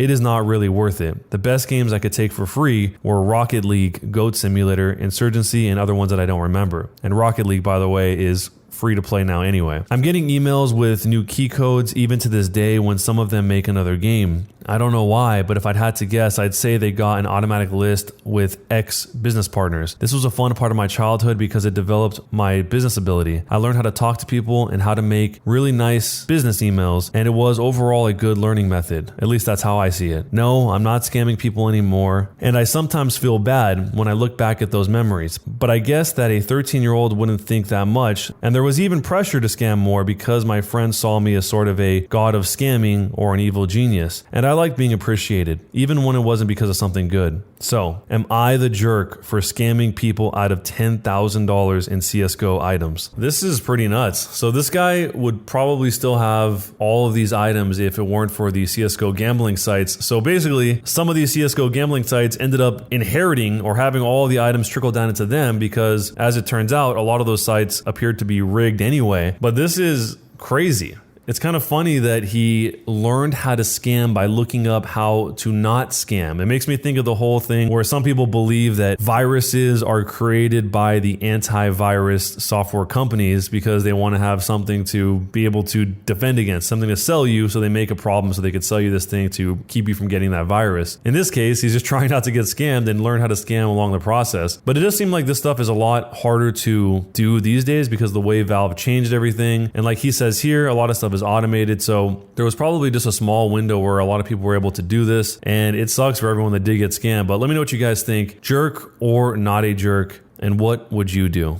I scammed my cousin out of his $250 CSGO knife. So my cousin and I were contemplating whether or not to gamble our $120 knives in CSGO. Like the dum-dums me and him were, we decided to do it choosing the 2x multiplier. Long story short, I lost mine and he won a $250 knife. Feeling bad, he said I could borrow the knife for a week, something that eventually became his downfall. I eventually made up this elaborate story about how this Russian scammed me and that he, quote, took all my skins. Really, I just traded the skins to an account and privated it. Somehow he believed me, and now I'm $250 richer. But considering he stole $200 from his parents, I think he deserved it. Am I the jerk? This is awful. The cousin here cares enough about his cousin, the original poster here, to let him borrow his item because he feels bad that he lost it. And the OP, the original poster, just completely takes advantage of that and tries to grasp for straws, saying that it's justified because he got the money from his parents or whatever his reasoning is. This is pretty sad. And it sounds like he's not remorseful about it at all because he's making justifications for why he did it. And of course, the classic blame it on the Russian scammer technique is what he's trying to use in order to get away with it. Somebody brought up the fact that, he'll know sooner or later when he sees you playing with this item in the game, because obviously CSGO is a team game, you're going to see what the other person has equipped, and the items are somewhat unique, so you're going to be able to tell that it's that same item. But he responded to that saying that he already sold it, and even if he hadn't, he would have made sure that he wasn't using the account when he came to his house. Man, keep your enemies closer, I guess. I feel bad for the cousin for not knowing that this OP has such an evil outlook towards his own cousin. But let me know what you guys think, jerk or not a jerk, and what would you do if you found out that your cousin had taken your $250 item in CSGO? Am I the jerk for hacking into my daughter's bank accounts? Or from the perspective of the daughter, would I be the jerk for confronting my dad about hacking into my bank accounts? So my parents got divorced a couple of years back. My dad had been pretty involved with streetwalkers and blew thousands of dollars of family money on this habit. The divorce started out pretty amicable, but when my dad started to realize he was going to lose a lot of his money, he wanted to cut my brother and I off his health insurance plan, take away college money, etc. I was 21 years old at the time, and my brother was 19. My dad was also pretty intensely cyber stalking and physically stalking my mom once she had started to move on. He put a tracker on her car and set up everything he needed to be able to hack into whatever he wanted. We changed all of her logins, her passwords, and then the next day she was locked out of her accounts because my dad had changed them all back. It took lawyers getting involved because of this harassment to get the insurance details righted, college money restored, and reparations paid back to my mom for all of the streetwalker money he used. I contemplated cutting him out of my life back then, but I just felt terribly guilty about all of it, even though my brother cut off communications. Fast forward to now, and my dad and I have somewhat of a relationship. It's improved a lot since the divorce years, even though I've caught him in a lot of lies/shady behavior still. However, I recently got married back in May, and my husband and I found out we are expecting a baby in April. We've been working towards merging our finances when I get this notification from my bank that the contact phone number on my account had just been changed to my dad's phone number. I just feel so sick. I know he was the one who put that number on my account, which means he's probably yet again hacking or doing something shady to access my bank accounts. I told my brother about it and he's livid and ready to confront my dad, and I think I am too. I called my bank about the number change, and while they won't give me the IP address the change was made from, they can confirm it was done through a verified login and it was not my husband or myself. So, would I be the jerk for confronting my dad and possibly cutting off contact? I'm so sick of being locked out of accounts, having my private information messed with, and at this point, I don't want my future child/family having to deal with all this harassment and stalking. Am I the jerk? This is always a sad situation when there's a parent who's clearly taking advantage of his family. I mean, it sounds like he definitely has some sort of issues if he's blowing all of his money on his bad habits and then he's trying to do what with the ex-wife? I guess annoy her? I'm not really sure what that would happen because I don't know if he can actually even pull money out, even when he does change all of her login information. And with the daughter, I really don't understand what he's trying to do there. I guess maybe assume that since they're merging their accounts, that's the perfect time to get some cash out of the situation because there's going to be the most confusion. Either way, this is going to be a hard situation to deal with because you're going to have to either cut your dad out of it or he's going to keep trying to basically break his way into all of your private accounts. Even if you absolutely have to, you might even have to change bank accounts. But let me know what you guys think, jerk or not a jerk, from either perspective. And what would you do? Am I the jerk for calling my sister's husband useless? I'm a 17-year-old female and my sister is a 34-year-old female. She called me saying that her work had an emergency and she needs someone to get there ASAP and needed me to watch her kids because no one else can. I rushed over there just to find her husband locked in his game room playing video games. I asked her why she called me over if he was home, and she said he didn't want to babysit because it was his only day off. My sister left and I started hanging with the kids. I was changing the baby's diaper and the other kids wanted a snack. I told them to go ask their dad to make them a snack since the baby had a blowout and it was going to take a while to clean him up. Well, their dad sent them back upstairs and told them to ask me again. After cleaning the baby up, I made the kids a snack and their dad came out to eat and told me not to let the kids interrupt him on his day off. By the way, he works part-time time from home, 6 days a week. I kind of snapped at him and told him it was my day off too, and that he's a useless father and husband if his wife has to rely on her teenage sister rather than her own husband. He started telling me I was disrespectful and I didn't understand how hard parenting is, and I told him he clearly doesn't understand how hard it is either, since he considers parenting his own children babysitting. He ended up kicking me out, and apparently my sister was forced to come home because he told her she needed to figure it out since I'm her sister. I feel like I may be the jerk because my sister is mad at me, her husband is mad at me, my mom is mad at me for causing drama, but my dad thinks it's funny and agrees with me. I definitely didn't need to call him names, but I just hate this guy so much. We have argued about things in the past as well, so we already don't have a great relationship. My sister is saying I need to apologize to him, and he is threatening to never let me into the kids' lives if I keep disrespecting him. So am I the jerk? Most of the time, or pretty much all the time, if somebody is using their kids as some sort of tool to extract what they want from other people, whether it's the other parent or it's, in this case, the family of the person, in order for them to behave a certain way or else you're not going to be able to see the kids, it's pretty twisted. It's kind of a strange concept that I feel like a lot of people, especially in all these stories, tend to go to pretty often. So if she doesn't behave exactly how he wants her to behave, she can't be in the lives of the kids, even though she's directly related to them. She's their aunt. And not for the sake of the kids, it's for the sake of him not having to babysit, as he calls it, even though they're his own kids, which is wild to think of it like that. And the whole concept of him valuing his day off more than her day off is very strange too, because they're his own kids. So what do you guys think? Jerk or not a jerk in this case?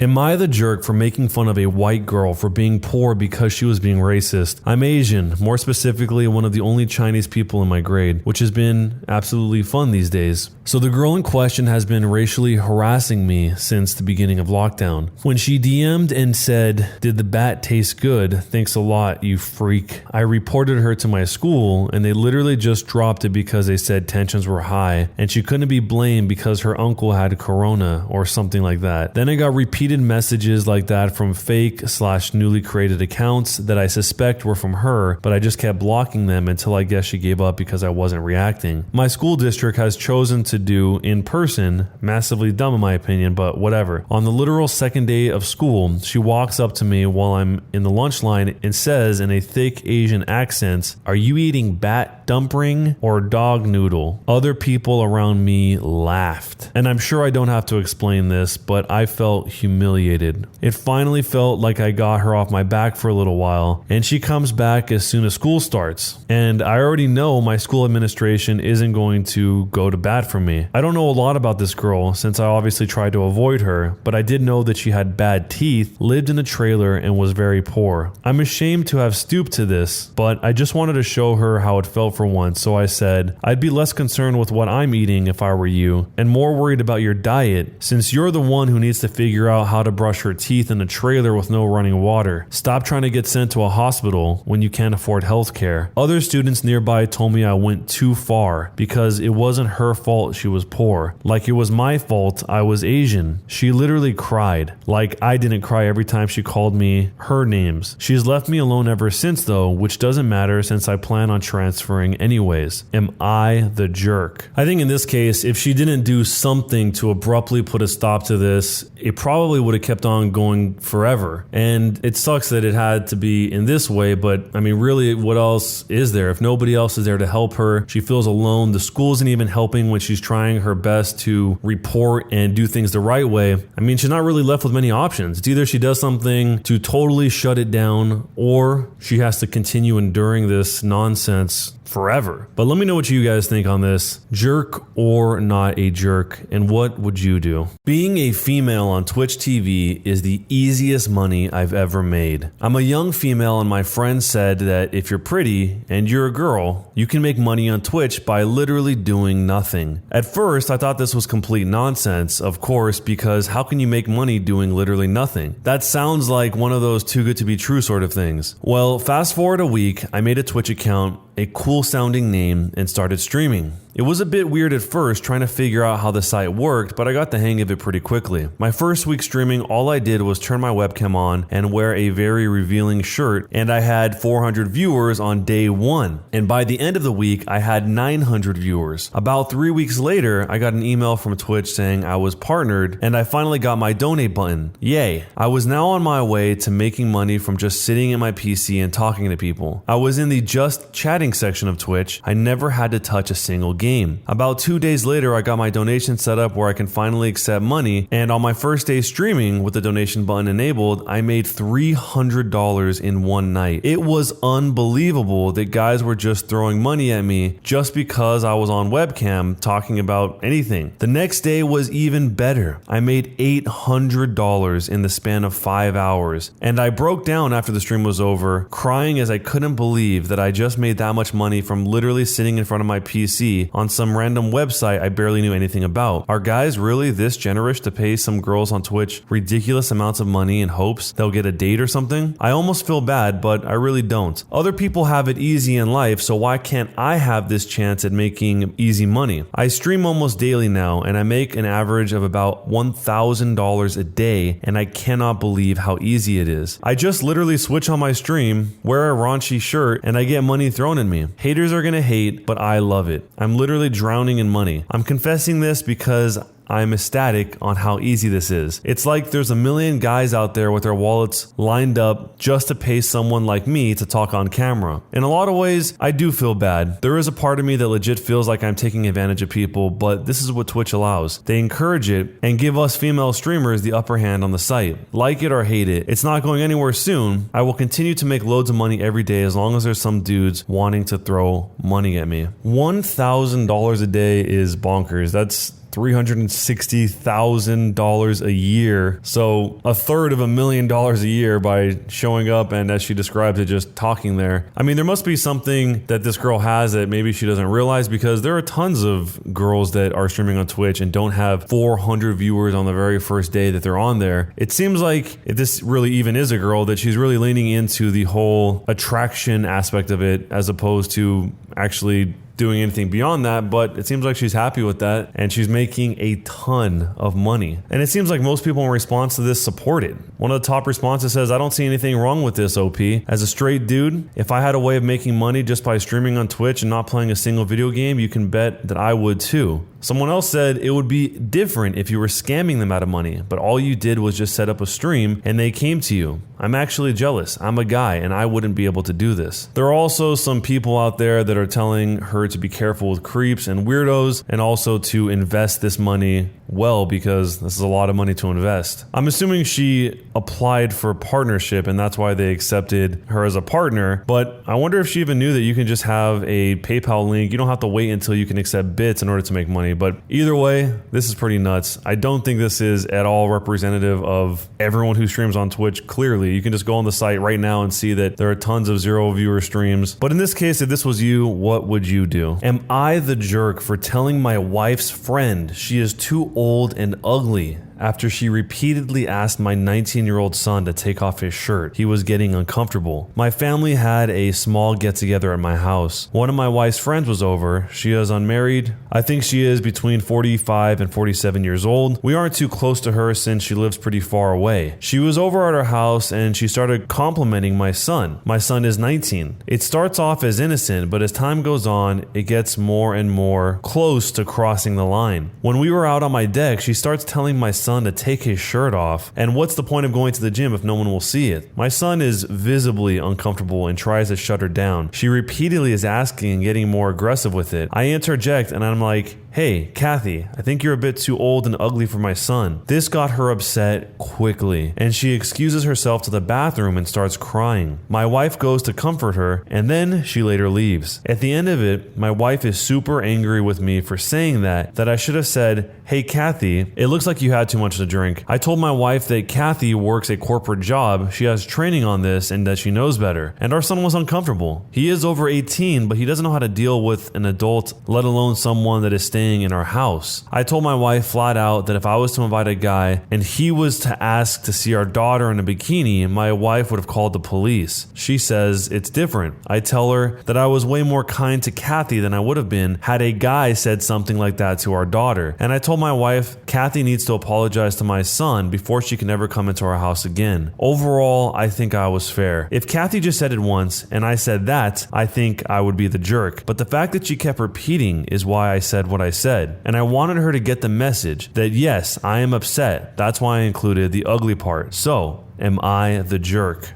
This definitely sounds like a double standard. It would be super weird if there was a almost 50-year-old guy saying the exact same thing to the daughter. I mean, pretty much what he says is true. Maybe he could have said it in some way that didn't hurt or offend her so much, but it sounds like she wasn't getting the idea from him saying it in the way he was trying to say it originally. I mean, instead of making a comment on how she looked, he could have just told her, hey, this is not okay, you need to leave. So I feel like adding the comment on how she looks kind of complicates the whole situation and muddies the message. There was actually a pretty well thought out opinion on how making the distinction between the son being out of her league versus that the behavior is unwelcomed, where somebody said, by saying that the behavior is unwelcome because of her age and perceived attractiveness, her behavior isn't described as perverted, but instead as simply out of her league. It is explicitly saying that if she were younger and more attractive, it would be fine. It's explicitly saying that either the son is only uncomfortable because she is not attractive enough, or that the son's discomfort wouldn't matter if she were hotter. I think that's pretty spot on.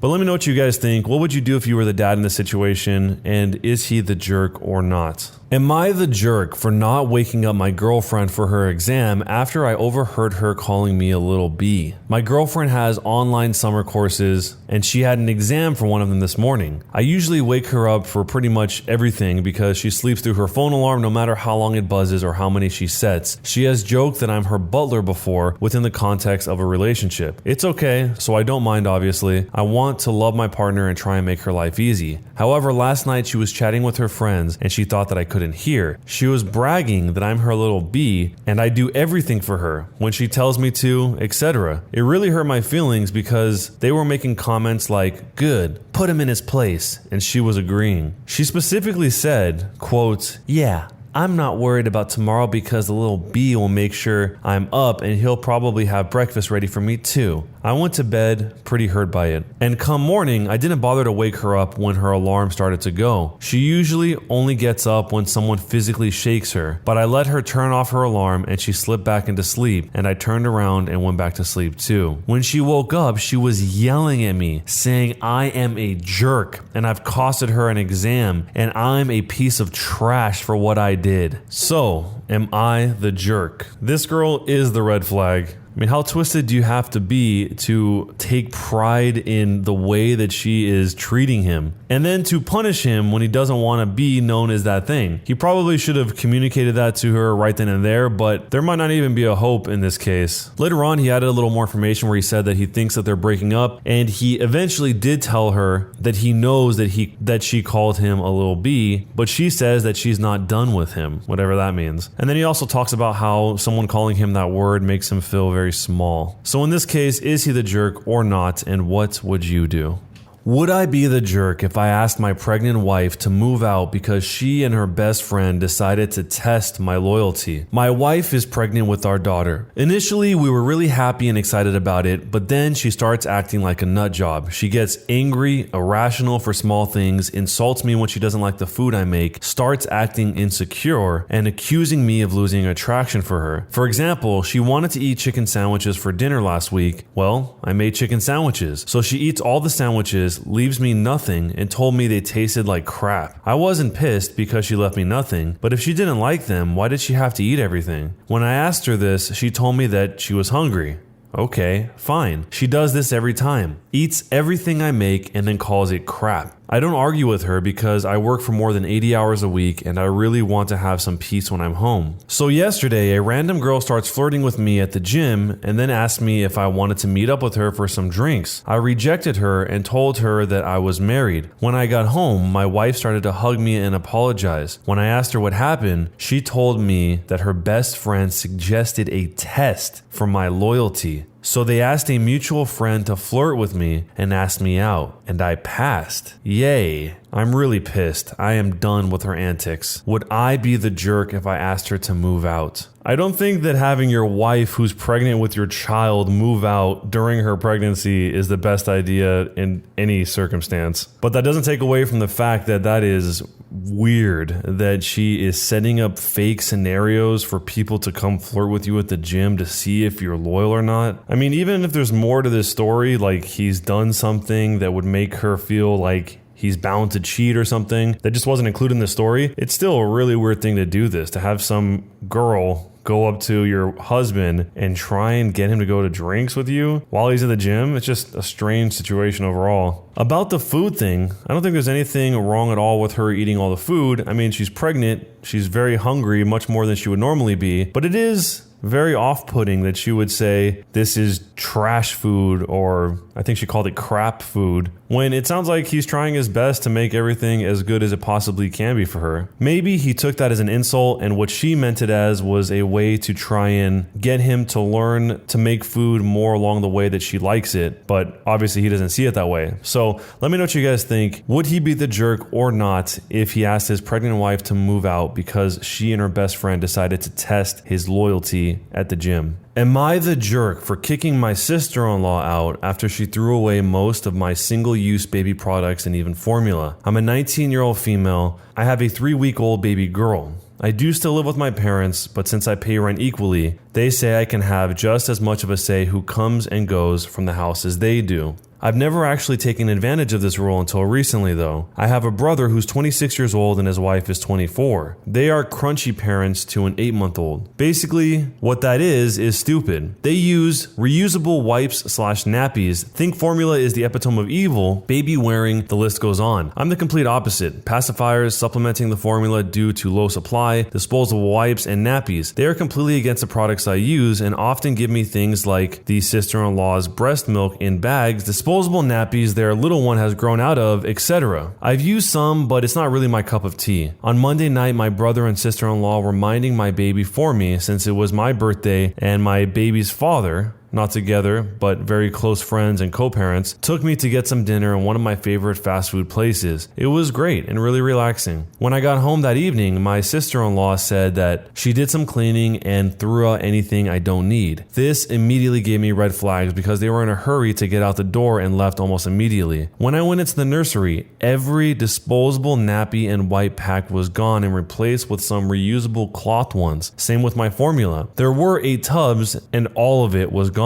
I'm not able to replace them at the moment, and solely breastfeeding isn't sustainable for us. I was extremely angry, and I just turned off my phone to avoid being mean to my sister-in-law. She and my brother came over yesterday to collect something that they forgot, and that was when I confronted her. I told her she has to replace everything she dumped. When she said she can't afford to, I said, fine, just get out and do not come back until I've been reimbursed or everything is replaced with the original items. My brother thinks I'm being a massive jerk, and he's on his wife's side. Our parents think I'm being completely reasonable here, but they think telling her essentially not to come back is taking it too far. So, am I the jerk? I can't believe how often people will go into other people's things and determine what needs to be thrown away, especially in this case where they're unused products, and it sounds like neither of them have the money to replace them, neither the sister-in-law nor the original poster here, or even the family from the sounds of it. So even if she was going to throw all this stuff away, she's going to provide her with no alternative. Not that that would make it right, but she just gets rid of it and then tells her to figure it out, basically. It sounds like the sister-in-law has a very warped sense of reality, and the husband is just trying to bend to whatever she wants to do. Hopefully in this case, the baby's daddy can help out and understand the situation in terms of everything that happened here, but let me know what you guys think. Jerk or not a jerk? And what would you do?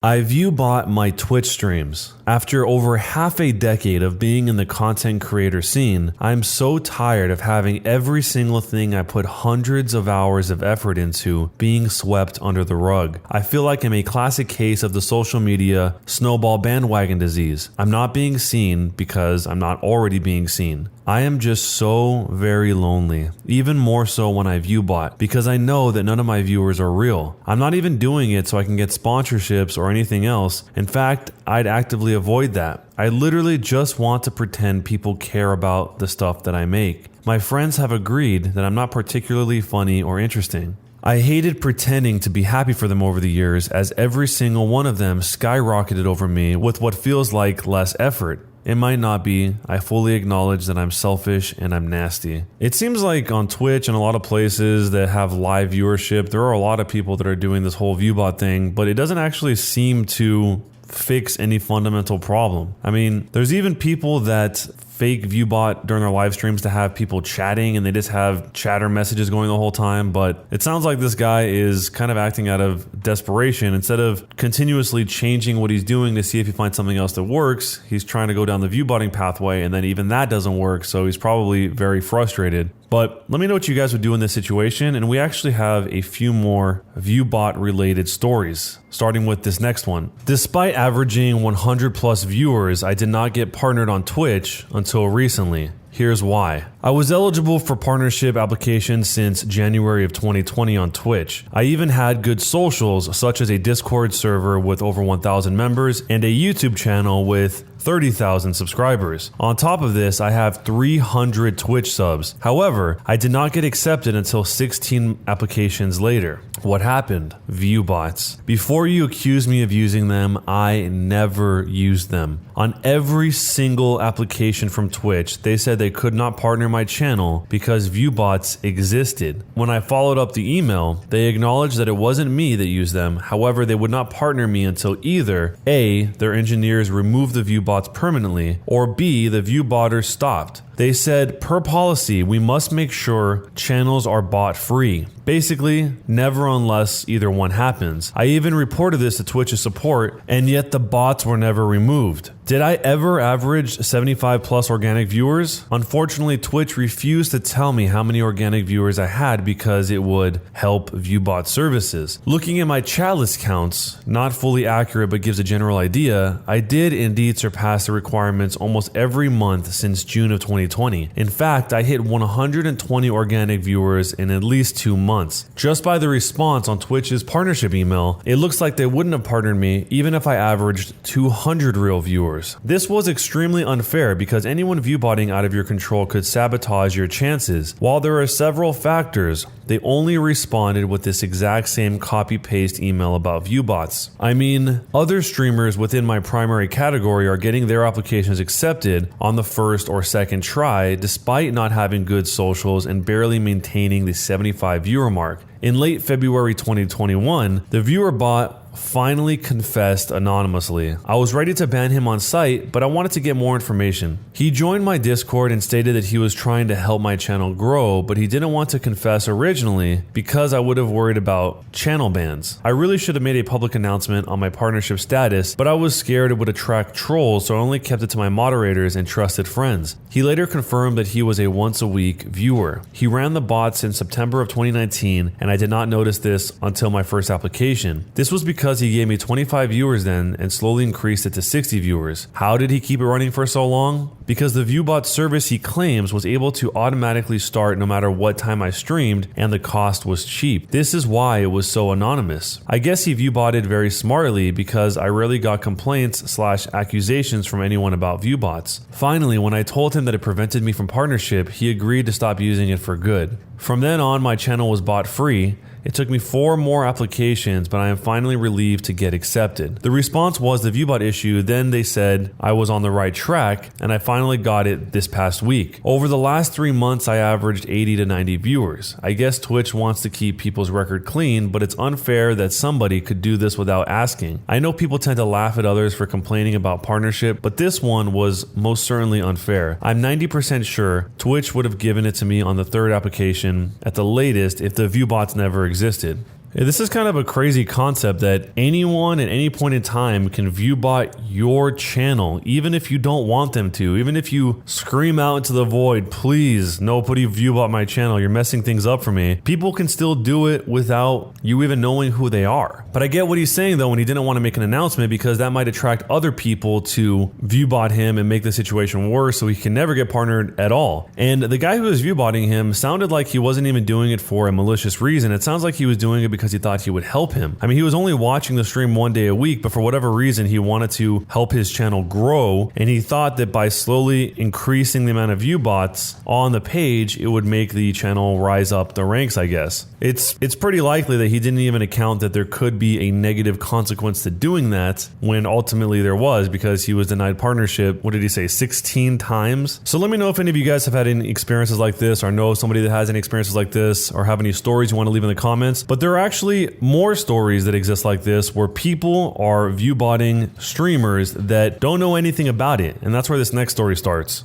I've boosted 100,000 fake viewers in Hearthstone, and I'm sorry. I'm writing this because I want to help end view bots on twitch.tv. I feel guilty about what I have done, and I want to give more information about exactly what went down. You could say that I'm pretty salty about this job and I'm exposing their work. I won't be revealing my customers who I handled due to legal reasons, but I will reveal details of relationships I've had with the company and what I actually did to the Hearthstone scene. The deal I had with the company was simple. I take 1/3 of whatever income I bring to the company. I was also asked to test bots from time to time and given 10,000 bots at my disposal to use on my own. I was also asked to use them mostly in one industry to fool Twitch's scan to think that they're real viewers before being marked and banned from watching only selective, suspicious groups of people. Due to the reasons above, I deployed a large amount of bots in the Hearthstone scene. At the peak, I was able to bot one particular streamer up to 60 to 70,000 viewers from this service. This isn't possible anymore since Twitch has stopped letting one IP increase up to 10 viewers instead of one for now. I took the liberty of botting many other channels, and I started to add 2,000 to 4,000 viewers to other channels starting in May of 2015, where they would come on automatically if they start their stream within 20 minutes. He actually includes before and after links to the botting, but all of these links have expired, so we're just going to go off of what he says. After a month, streamer A was getting near 20,000 viewers in the first hour, and streamer B was near 10,000 viewers in the first hour, although both of them were given the same 2,000 to 4,000 viewership in the first 20 minutes. I also took another challenge on my own and decided something more dramatic. I chatterbotted streamer A's channel so that they speak every second, mostly spams, and a different set of chatterbotters to streamer B's channel to speak sentences that were banned in chat from the channel. You can imagine what happened next to the chat. I have now stopped botting all channels, and you might have noticed that many of the Hearthstone streamers lost a good chunk of viewership since. I'd like to apologize for the damage I have done to the industry, and I hope that you all don't fall for these cheats. Sooner or later you will be found and will cost you more than what you earn most of the time. Just like many who got banned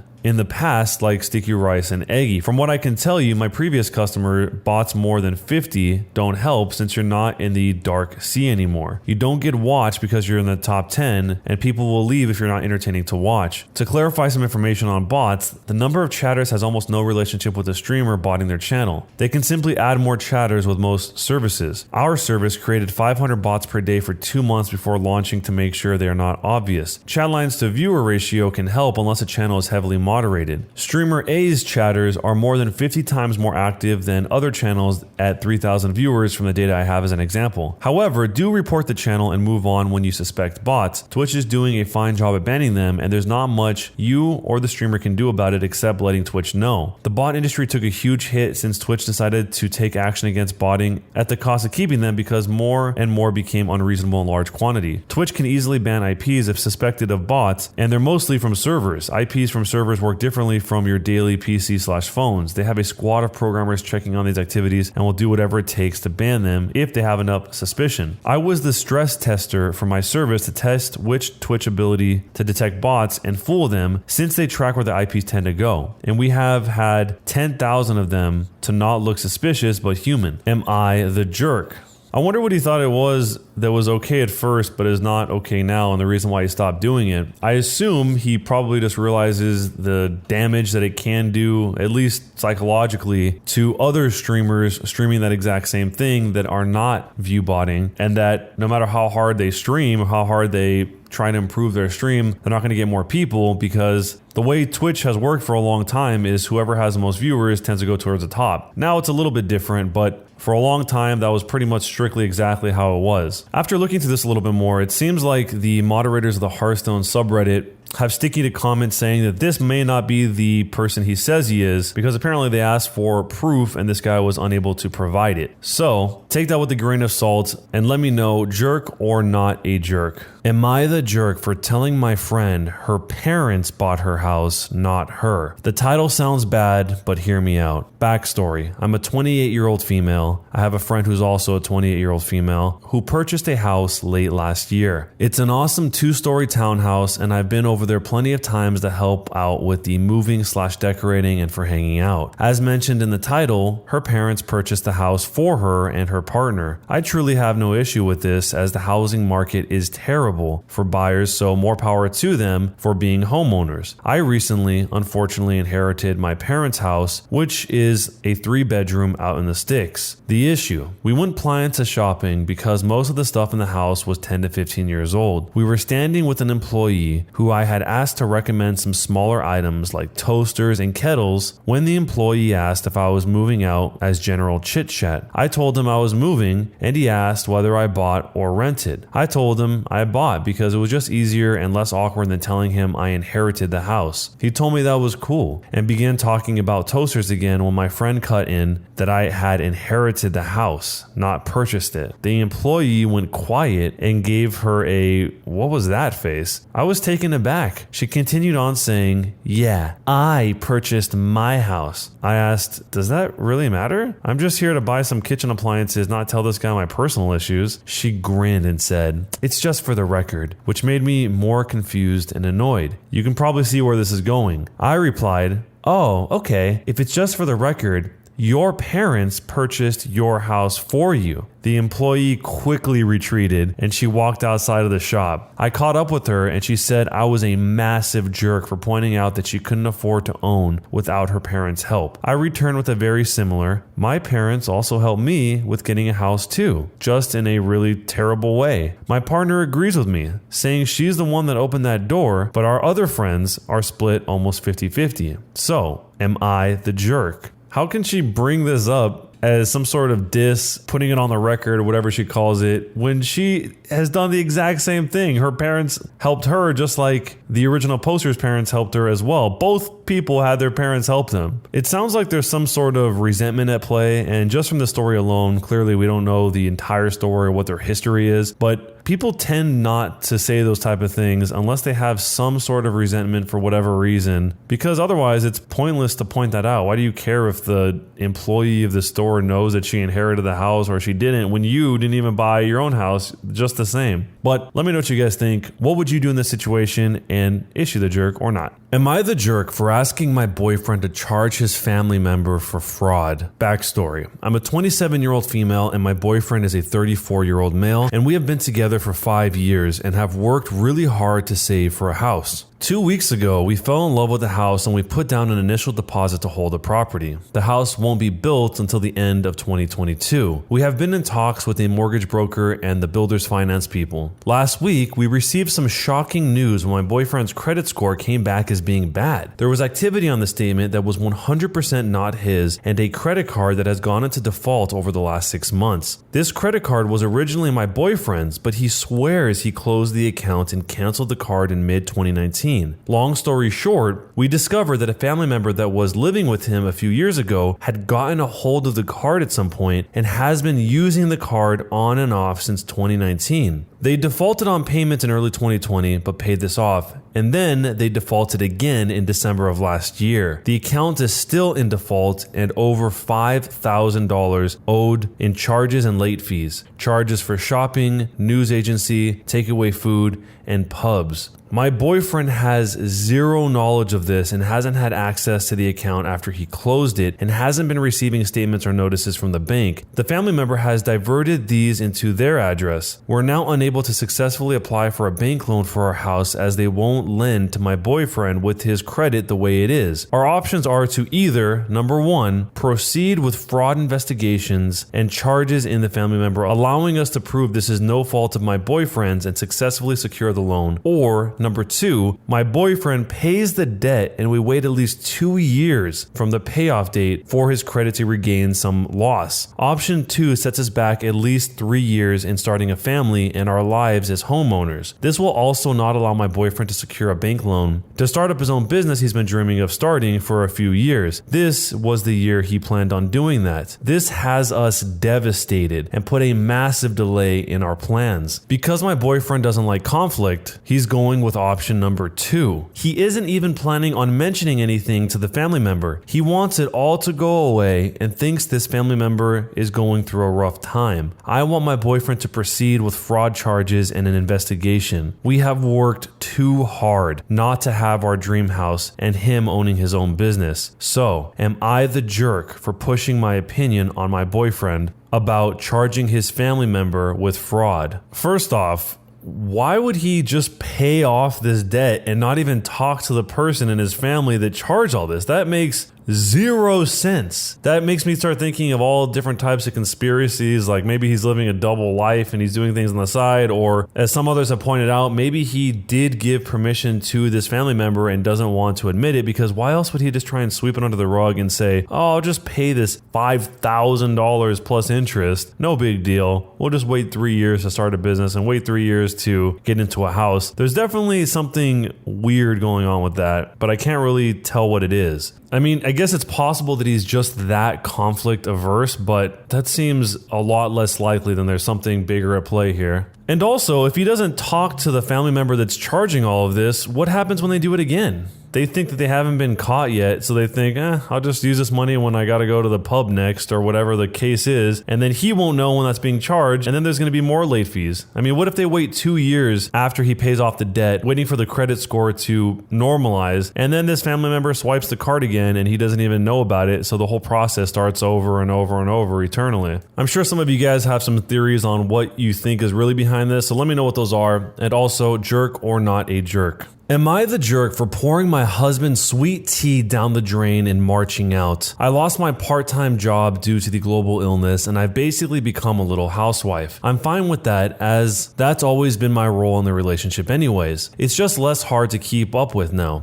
I'm also in school for nursing, but obviously I'm doing that from home. My husband works full-time and works hard. His commute to work is very long, over an hour each way. We go running together every day, and because I know it's a lot of stress for him, we meet 20 minutes away from our home so he doesn't have to come home and drive back out. He calls me when he's 20 minutes away and I leave. Today, I was 7 minutes late as I had to turn off all the lights and get myself together before leaving the house. When I got there, he copped a major attitude with me for being late. He refused to even speak to me for being 7 minutes late. I tried to explain. I had to put my shoes on and turn out the lights, but he wouldn't talk to me. The run was very awkward, and when we got home, he said that he felt he had every right to be angry and stomped off upstairs. I've had a lot of pent-up feelings about the fact that he always expects me to be at his beck and call. It's like he thinks the whole world revolves around his time schedule because I lost my job. Anyways, he's hungry, thirsty, he yells my name, he doesn't even serve his own plates anymore. It's like he thinks I just sit in the dark with my hands folded waiting for him to call. At this point, I knew he was being ridiculous, and I was just so upset that I did something that made me the jerk. When he came downstairs, I told him he could make his own dinner, his own lunch tomorrow for work, and I looked him straight in the eye as I poured the pitcher of sweet tea I made him every week down the drain and said, "You can make your own damn sweet tea too, you ungrateful brat." And I walked out and drove to my mom's house. So, was I the jerk for that overreaction? I was just so annoyed. It seems like part of the problem here is that he just straight up wants a housewife, and that's not exactly what she wants to be. Or at least that's not what she entirely wants to be, because it sounds like she is okay with being a housewife to a certain degree, but doesn't want to be this robotic serving machine. I mean, it is pretty ridiculous that he was that mad about her being 7 minutes late, and apparently he's 31 and she is 19. For some extra background context, she says that she met him a few weeks after her high school graduation. She was out at a diner with a bunch of friends, and at that point she had been kicked out of her house. So after everyone would leave the hangouts, she'd hang out until it closed. The owner was nice and let her stay as long as he wanted, and she didn't have anywhere else to go anyways. This guy that became her husband was a regular at the diner and saw her there several times a week, and then one day he approached her and sat with her. The fact that she was kicked out, I'm guessing, probably put her in a spot of vulnerability, or maybe this whole thing was built from that point forward. But let me know what you guys think. Jerk or not a jerk, and what would you do? I stole $2,000 of my dad's money for Minecraft server cosmetics. When I was around 9 years old, I played on a Minecraft server that you could buy crates and cosmetics. Being the way that I was, I thought it was a good idea to take my dad's credit card and pretty much buy everything that stayed over the different game modes. This added up to a stupidly high price of $1,500. Want to know where the rest of the $500 went? Into crate keys, where you can get completely useless items 90% of the time. The $2,000 took about 1 month to spend. 9-year-old me was not holding back. My dad only saw $300 being spent in his bank statement and banned me off all devices for 3 months. Fast forward a year and guess what? I haven't learned my lesson. I was watching a Twitch streamer and I saw I could donate and I wanted to make the streamer like me. I donated $400 over the course of a week and then I got banned off all devices for a year. And then I finally learned my lesson that money isn't something you can just throw away. I was spoiled. This kid was hardcore balling out. He spent $2,000 on a Minecraft server. I'm trying to think of even what kind of cosmetics would make you want to spend that much money on it to begin with. Or maybe they weren't even that great, but he didn't know the value of $2,000 and just wanted those things regardless. I do wonder if they got the money back or how that worked out. In the case of the Twitch streamer, that's got to be really disheartening as well for the streamer if they ended up taking the money back via some sort of chargeback or something, because a lot of times streamers are counting on what they get as donations to actually be donations, not be pulled from them later on. So there's actually no more information about that, but let me know what you guys think. Jerk or not a jerk, and what would you do in this situation? These next two stories have to do with spending money on Minecraft servers as well, and I guess it's a little more common than I expected. This one is, I spent $200 on a Minecraft server with my mom's credit card. This was during the golden era of Minecraft, so there was a server that I had found which had a ranking system. Depending on what rank you were, you could get different items for when fighting. It was a medieval type server. One night I got up on our family computer and I took my mom's credit card. I have no idea how much I spent the first time, but because I wanted to be the highest donor, I kept buying ranks. There was another person who was trying to compete with me, which fueled my desire even more. Eventually my parents found out but never knew that it was me that did it and thought that someone hacked our credit card. I got banned from the server for fraud or something along those lines. To this day my parents still have no idea I did it, and it goes to show how easily you can burn through cash. Do I regret it? Yes. And am I the jerk? In this one, I'm guessing that they did charge the card back, which is why he was banned for fraud. But essentially, this boils down to pay to win. I mean, if you have a game where you're paying in order to get a better rank, what kind of game is that at all? You might as well just play Pokemon Unite. I'm guessing the server was set up in a way so if you were the highest donor, you had the best rank. Let me know what you guys would do in this situation, and we have one more Minecraft story that has to do with the server. I was 9 years old, but I stole $5,000. This was after the 2008 recession and my parents were still struggling to get back on our feet. One day I was playing Minecraft and I already stole $200 for a rank from my mom's credit card. I wanted to be a staff on the server and someone jokingly said you can buy the server for $5,000. I did it and I got the server because they desperately needed the money because they were going to lose the server soon. The credit card company instantly called and asked my parents if they actually did that transaction. I lied and said it wasn't me. It is really awkward talking to my parents about it, and I still to this day don't know if they know it was me. And then later on he adds that his parents refunded the $5,000 but the $200 was gone and he was also banned. These both sound very similar, but they're actually from two different people. And on this one I'm guessing by buy the server he means buy a slot to be a staff member on the server. But let me know if any of you guys have experience on Minecraft servers that are anything like this. And now it's time for some Am I the Jerk? Am I the jerk for purposely stopping my classmate from winning an award and subsequently making her cry? This issue is honestly making me frustrated. Almost everyone is saying that I am the jerk, and people are talking behind my back, and I genuinely don't know if what I did was correct or not. I just feel so lost, so please do help. I am 17 years old. I suffered a major accident when I was cycling at 13 years old. I have 2 really deep, long facial scars, and I've been bullied really bad because of it. I am tall, ugly, and intimidating as per most girls. People make fun of other people by saying, why don't they just hook up with me? And I'm honestly used to it. Those people don't matter to me anyway. But there is this girl that I've known since middle school. Let's call her Beck.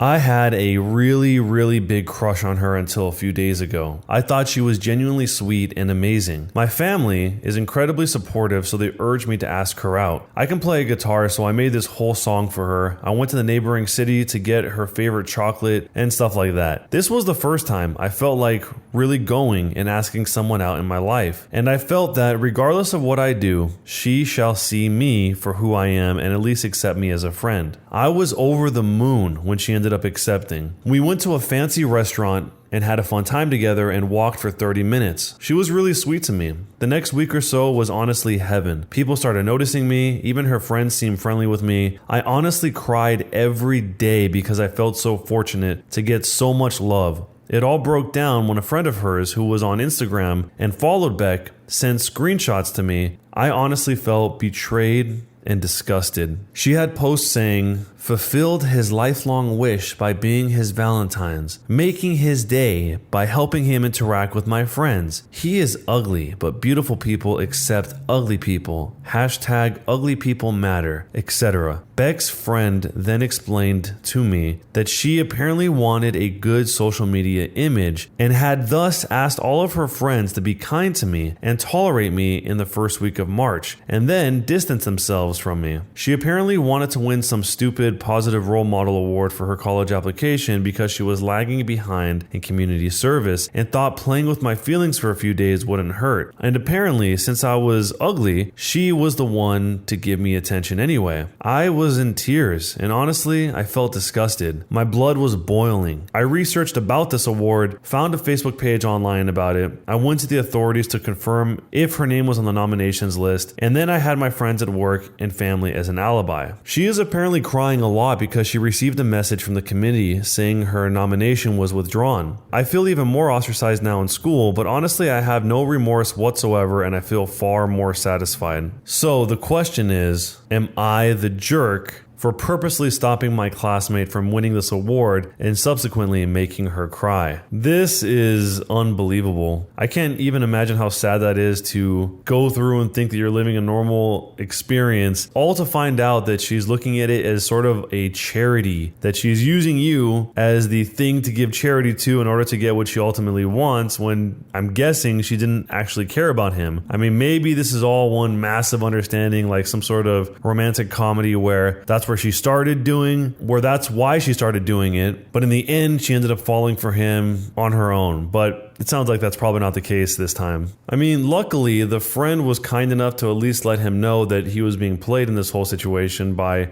explaining what was going on in these conversations. But in the end, all that really does is save him time. It doesn't help him not be sad. It kind of is almost like she didn't even see this guy as a person, just a tool to get where she wanted to go. But let me know what you guys think, jerk or not a jerk, and what would you do?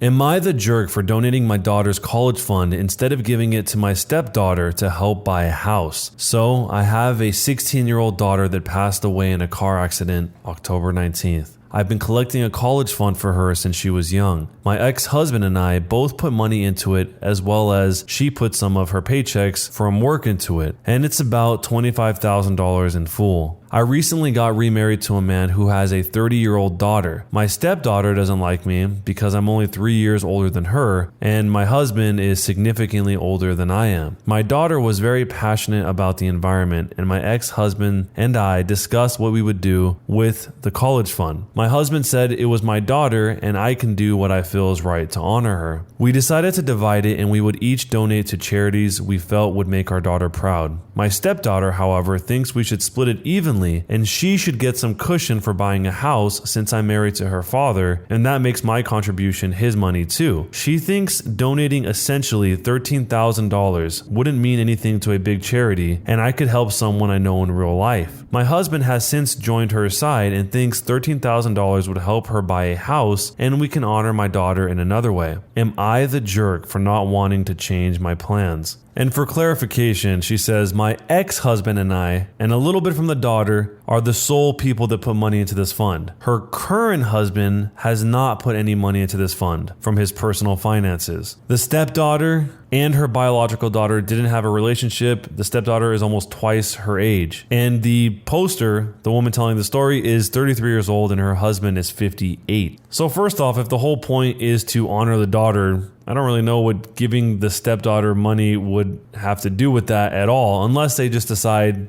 this is not for honoring the daughter. This is just to give money that was here and we can honor her in some other way. But it sounds like she already has her mindset on doing this, which makes sense. I'm sure this is probably one of the ways she's grieving with losing her own child. It seems like it's probably going to cause a lot of problems since the current husband is now siding with the stepdaughter when neither of them, the stepdaughter nor the current husband, contributed towards this sum of money. In fact, the daughter that died was a contributor to this money, and the mother herself. I think maybe the stepdaughter thinks that it's the obvious choice just to give the money to her because giving it to a charity would just be wasted, at least from the way she says it, because the way it's described is that $13,000 wouldn't mean anything to a big charity. So let me know what you guys think. Is she the jerk or not for giving her late daughter's college fund to a charity instead of her stepdaughter?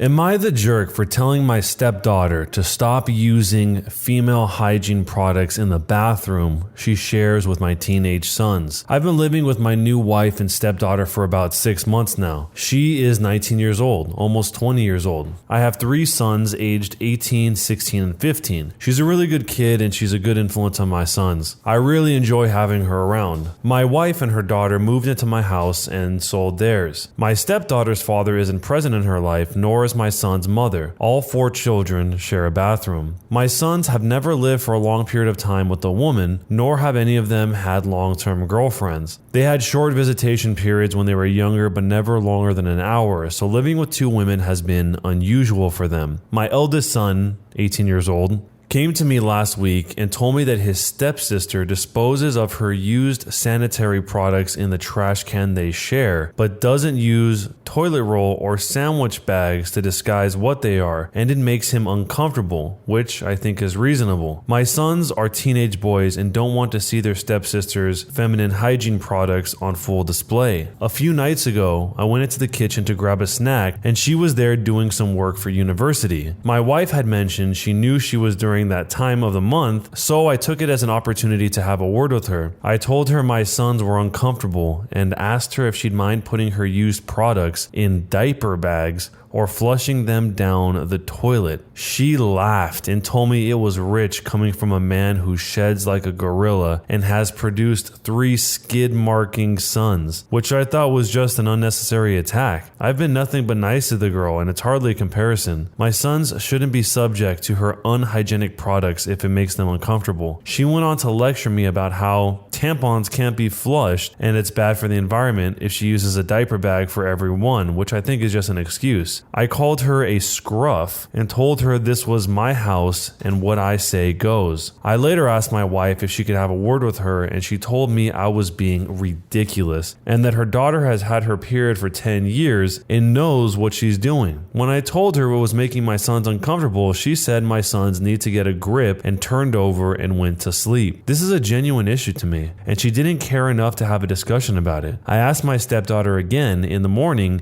and she did the same as her mother. Completely dismissed it. Both of them have told me to stop being so silly, but I don't see how I'm being unreasonable when it makes my sons uncomfortable. Am I the jerk? What could possibly be so uncomfortable about what is in the trash can? That part doesn't make sense to me. I do admit that the wife seems like she dismissed him. It's obviously important to him, even if it doesn't make sense why it's so important to him, and she didn't even want to discuss it. So that probably makes things more tense than they need to be, but I really don't understand why he cares about this so much. I mean, what's going to happen to the boys if they're exposed to feminine hygiene products? Their whole lives are going to be turned over? Are they going to be completely scarred for life? I don't really understand the issue. It's not like she's leaving it on the floor or something. So even though this guy makes no sense to me, what do you think? Jerk or not a jerk? And what would you do? I am sick of my boyfriend playing video games. I play video games too, but I am so tired of his entire life being about video games. He works from 7 to 4 and then Twitch streams from 5 to 11, and from 11 a.m. until 10 p.m., usually later until 12 or 2 a.m., and somehow thinks it counts as spending time with me if he plays a game I play too. I do not want to play games with you. I want to see you. I want you to take me to dinner. I want you to watch a movie with me, to have a conversation with me, to touch me more than once every other week. I am so sick of this. The whole time we've been dating, I've been supportive because it's your dream to make it big as a streamer. But I want to say so badly, it's been over a year and you only have 500 followers. No one talks on your channel. Maybe once every 5 streams you have someone talk on your channel. You're 26 years old and you are wasting your time on a child's dream. You spend 50% of your life playing video games, but do nothing to try and make more money per hour at a job with no benefits or a foreseeable future. Even when you have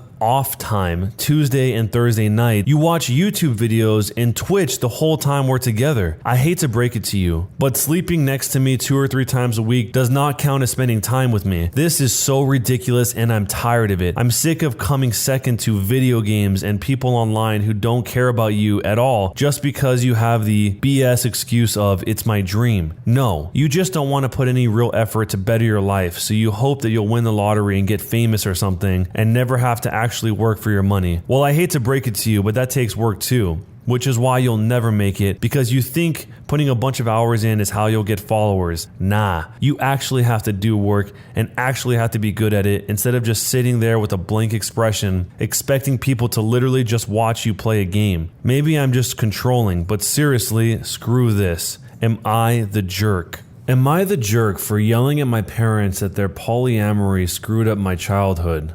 I believe it started when I was around 6 years old. My parents often had friends over in the house. I didn't know they were polyamorous, of course. One day I was outside playing, got hurt, and when I ran inside, I caught my parents making out with some random guy. They told me they have other adults that they love, and it's completely a normal thing. Me as a child just accepted that. They gave up being secretive and their partners would constantly be around, even joining on outings. I remember that on my 10th birthday, they invited 3 of their partners, one of who I'd never seen before, and the rest of my day, my parents just withdrew from my party and hung out with them. I never saw them doing anything explicit again, but they would kiss their partners, hug them, make flirty comments, something that would be normal between parents, but with many more people. Sometimes I came home from school and my parents were gone, and there was some random adult in our house. Some of them seemed surprised that my parents even had a child. I always hated it, but since my parents had told me this was normal, I just assumed many adults probably did similar things, and it's just an adult thing that all kids hate. Later, they had less partners and eventually seemed to stop. Not that I know for sure, because I moved out when I was 17. I didn't think about it anymore. A year ago, I started therapy for other reasons. As usual, the topic of my upbringing came up, and it brought back many feelings I wasn't aware of. I realized that although my parents were always good to me, I never really felt close to any of them, and still have a lot of resentment that they made me feel like I had to compete for my parents' attention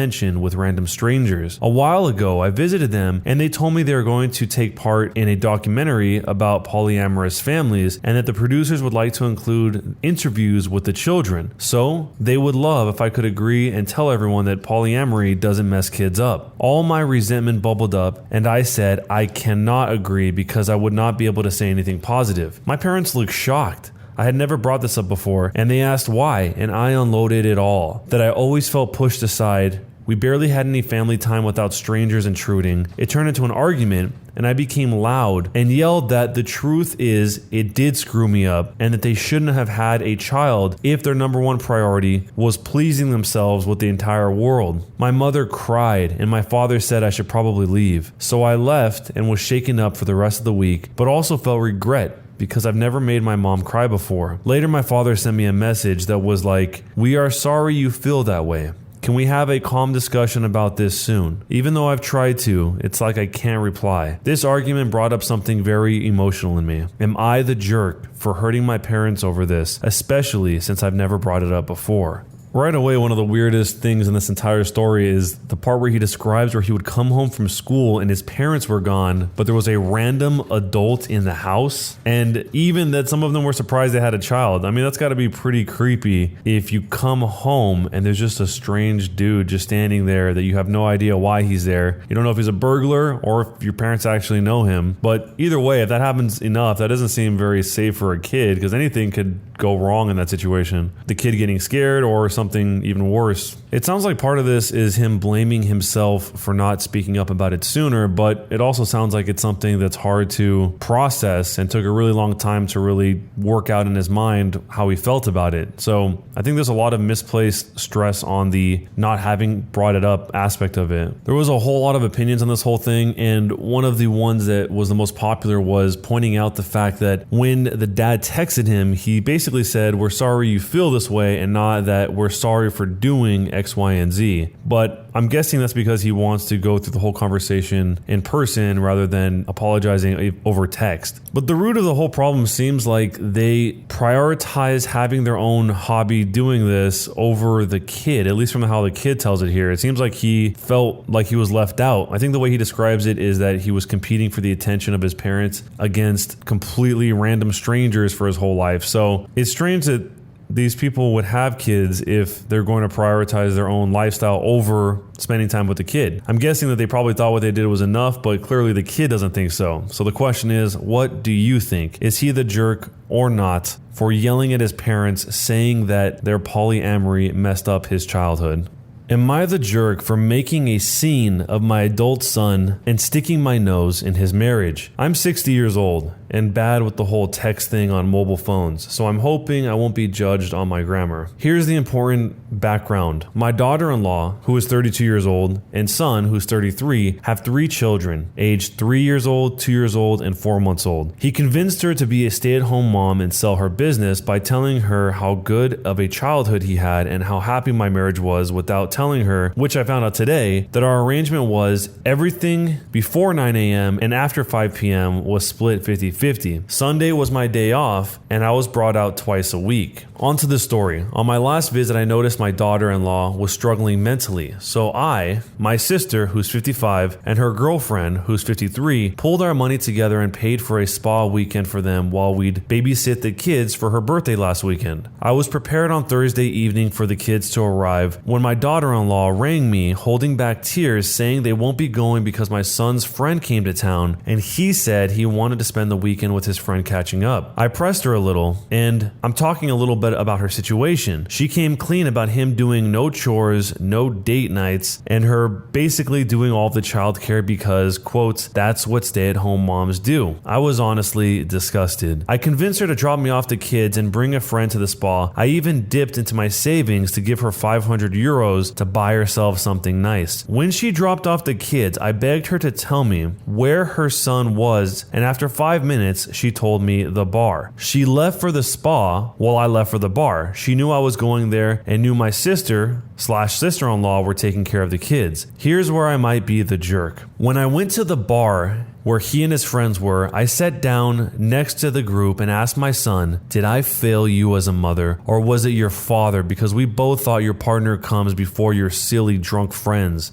Long story short, I humiliated him and got myself banned from the bar. My daughter-in-law says she will be taking the kids to her parents when she gets back tomorrow, and my son is calling me a jerk for humiliating him/sticking my nose in his marriage. Maybe I should have stayed out. I don't know. Am I the jerk? In this case, it sounds like the mother did what she thought needed to be done. Maybe she could have talked to him in private, or maybe this is the only way it could have got through to him, but it sounds like a lot of it was in the heat of the moment. She was really frustrated when she heard that his wife was going through all of this, and she probably felt a little embarrassed because that's not how she wanted to be perceived as having raised her son. So, do you think that she went too far in humiliating him in the bar, or was she not the jerk here? Let me know what you guys think and what you would do. Am I the jerk for kicking my cousin off of my sister's wedding Zoom call. I'm a 27-year-old male. My older sister, a 30-year-old, and her fiance, a 31-year-old male, were planning for over a year for their wedding to be this month. Obviously, they can't have the wedding as planned, but they would still like to get married, so they decided on a Zoom wedding where all of my family and friends would just call in to watch the officiant, my sister and her fiance. My sister didn't want to be in charge of hosting the Zoom call because she thought it would stress her out, so she asked me to, and I gladly accepted. She and her fiance decided to invite everyone they originally wanted to, and it was a very big list. When we were going over the list, my sister mentioned to me that she wanted everyone else to be muted for the majority of the wedding as she was worried that others would talk over her and her fiance and, quote, overshadow them on their big day that was already scaled down. However, her and her fiance said that I should unmute everyone at one point so everyone could talk and have a nice time with each other. Fast forward to the day of the wedding, everyone is muted during the ceremony, which goes great.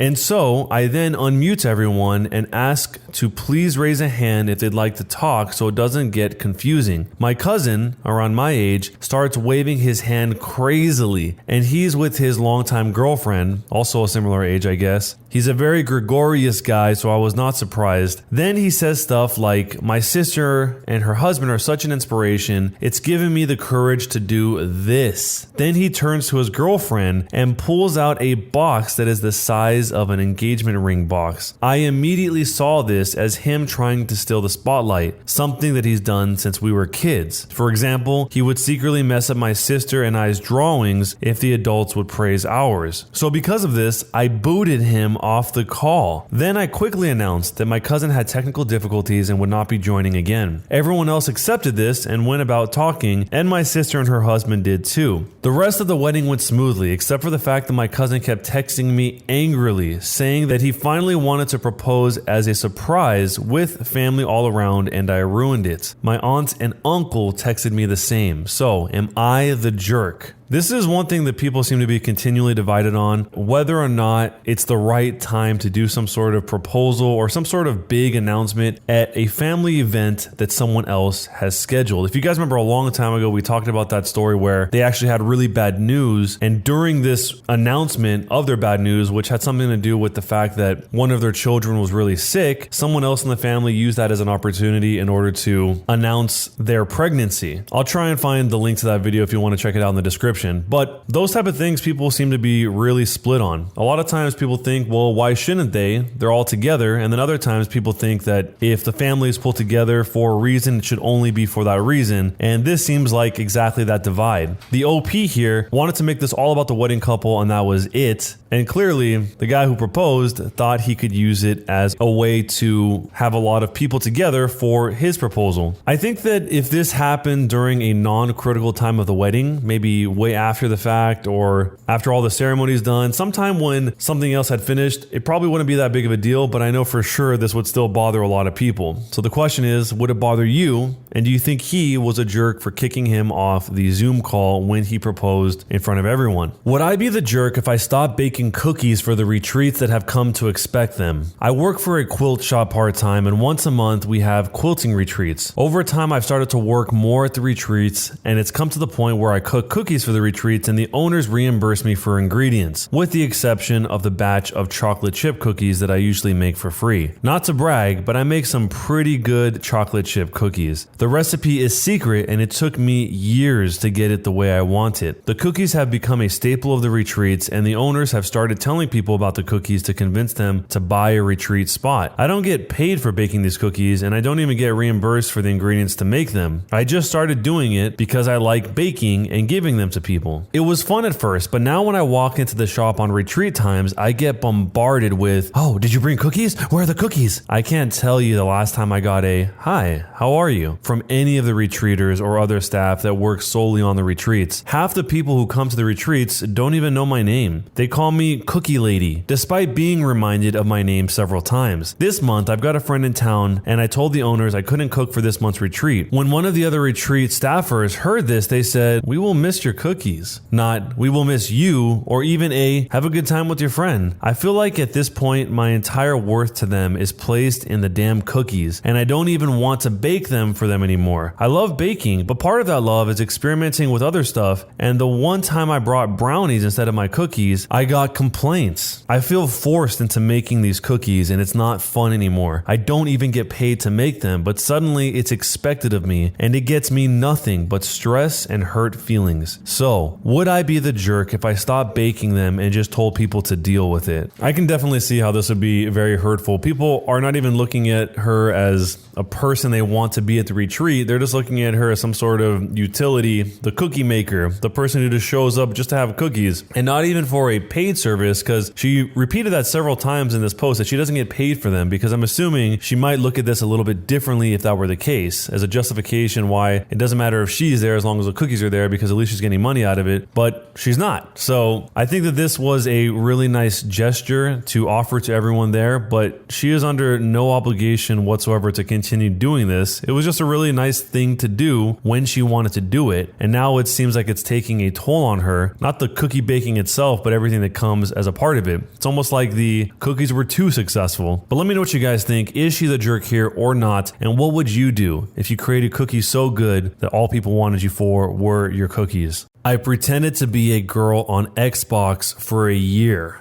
So back in the day of Xbox Live, specifically Gears of War 1, I played a ton. Other than school, it's all I did. I was in 6th grade, I think, so whatever age that is. Like 11 years old, I guess. I needed a gamer tag, and since my name starts with ALA, and I like dogs, and my birthday was in 96, my dad suggested Aladog 96. That sounded cool at the time, so here I am trying to enjoy Gears of War, but every time I try to say something, I get called names. I don't know what you can say here, but basically, I sounded like a girl, and they would treat me like a girl until I said I was a boy. As soon as that was known, it's time to call me slurs, or don't talk to me until they drop. Kind of weird for guys to be so concerned with that. After a while, I got sick of it. I figured it was because of my gamer tag. So I saved up some money and got some points to change it. The name change didn't help. I was still a little kid that sounded like a girl. I even got invited by a guy to join his all-girl clan, which is hilarious and creepy. I eventually decided to pretend to be a girl. It didn't take much, just say, yes, I'm a girl, and start talking slightly more feminine. Well, I should mention I also don't really have Xbox Live friends. So obviously now I was getting friends, and it eventually escalated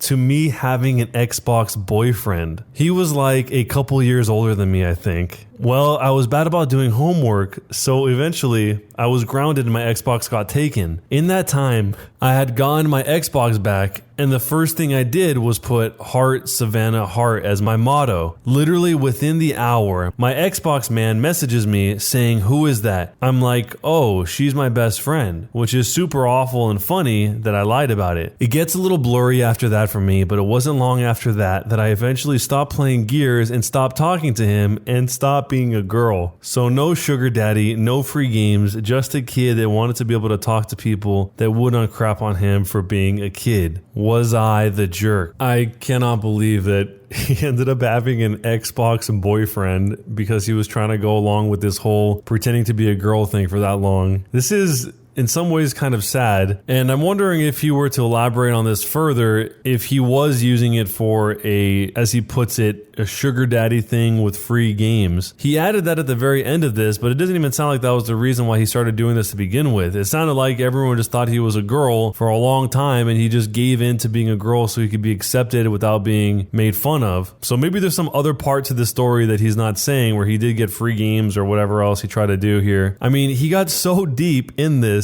that his Xbox boyfriend got jealous, it sounds like, when he put Heart Savannah Heart as his motto. So this guy was very deep into this, pretending to be a girl on Xbox for an entire year. Let me know if any of you guys have any experiences like this down below in the comments. And also, was he the jerk here or not for doing what he did? Am I the jerk for fake sleeping all night to see if my wife is lying? The past couple of months, my wife has been complaining about our cats. She's claiming claiming that the cats wake her up constantly and she's frustrated every night that she, quote, has to get up and open the door for the cats, or, quote, the cats keep making noises, or the cats keep jumping on her. It got to the point where she started saying she wants me to get rid of them. I told her I've never seen or heard any of this, but she claims I sleep through it all. She kept telling me she was getting less and less sleep and kept acting aggressive, blaming lack of sleep from the cats, and that if I didn't get rid of them, she'd leave me. I legitimately started considering giving the cats to my sister until I noticed something. One morning, she claimed she had gotten up multiple times throughout the night to help the cats. She listed a bunch of times, and I thought it was weird because I had been up until 4 a.m., and she claimed that she got up at 1 a.m. to open the door for them, and a few times around 3 a.m. because they were meowing and jumping on her. I was in the bedroom the entire time while she slept, and I know that none of that happened. Things weren't adding up, so I decided to run a test. I waited until she said she was going to bed, then I let the cats out of our bedroom, lowered my phone brightness, and faked going to sleep. I just laid there in bed for the entire night, bored, but I definitely did not fall asleep. I made sure to make timestamps every 30 minutes on my phone through Discord just to be sure. I marked down every noise my cats made. One cat had jumped down from something and made a little sound at 3:18 a.m., and one ate food relatively quietly by the bedroom door at 4:57 a.m. Other than that, nothing happened. Sure enough, my wife slept from 11 p.m. until 9 a.m. and that morning she claimed she had woken up at least 7 times to open doors and from cat noises and the cats jumping on her. At this point, I was pissed because she was clearly lying to me. I was exhausted and fed up with the lies, so I just bluntly called her on it. I told her, "That's funny. I stayed up all night to monitor the cats and they weren't even in the room at all last night. I have timestamps and everything. So you've been lying to me, trying to convince me to get rid of my cats. Why?" She just sat there quietly, shaking and looking pissed. Then she got up and left without answering. She came back hours later and ignored me whenever I talked, and when I asked her how I'm the bad guy in the situation, she finally said that I was treating her like a child by lying about sleeping and staying up all night just to see if she was lying or not, and that making timestamps and everything as if I was an investigator was going too far and made me an obsessive jerk. I did it because she was threatening to make me get rid of my cats or she'd leave me, and her claims don't add up. So, am I the jerk? Okay, so there is a ton of updates to this. There's obviously a lot of questions that you might have here, like I had.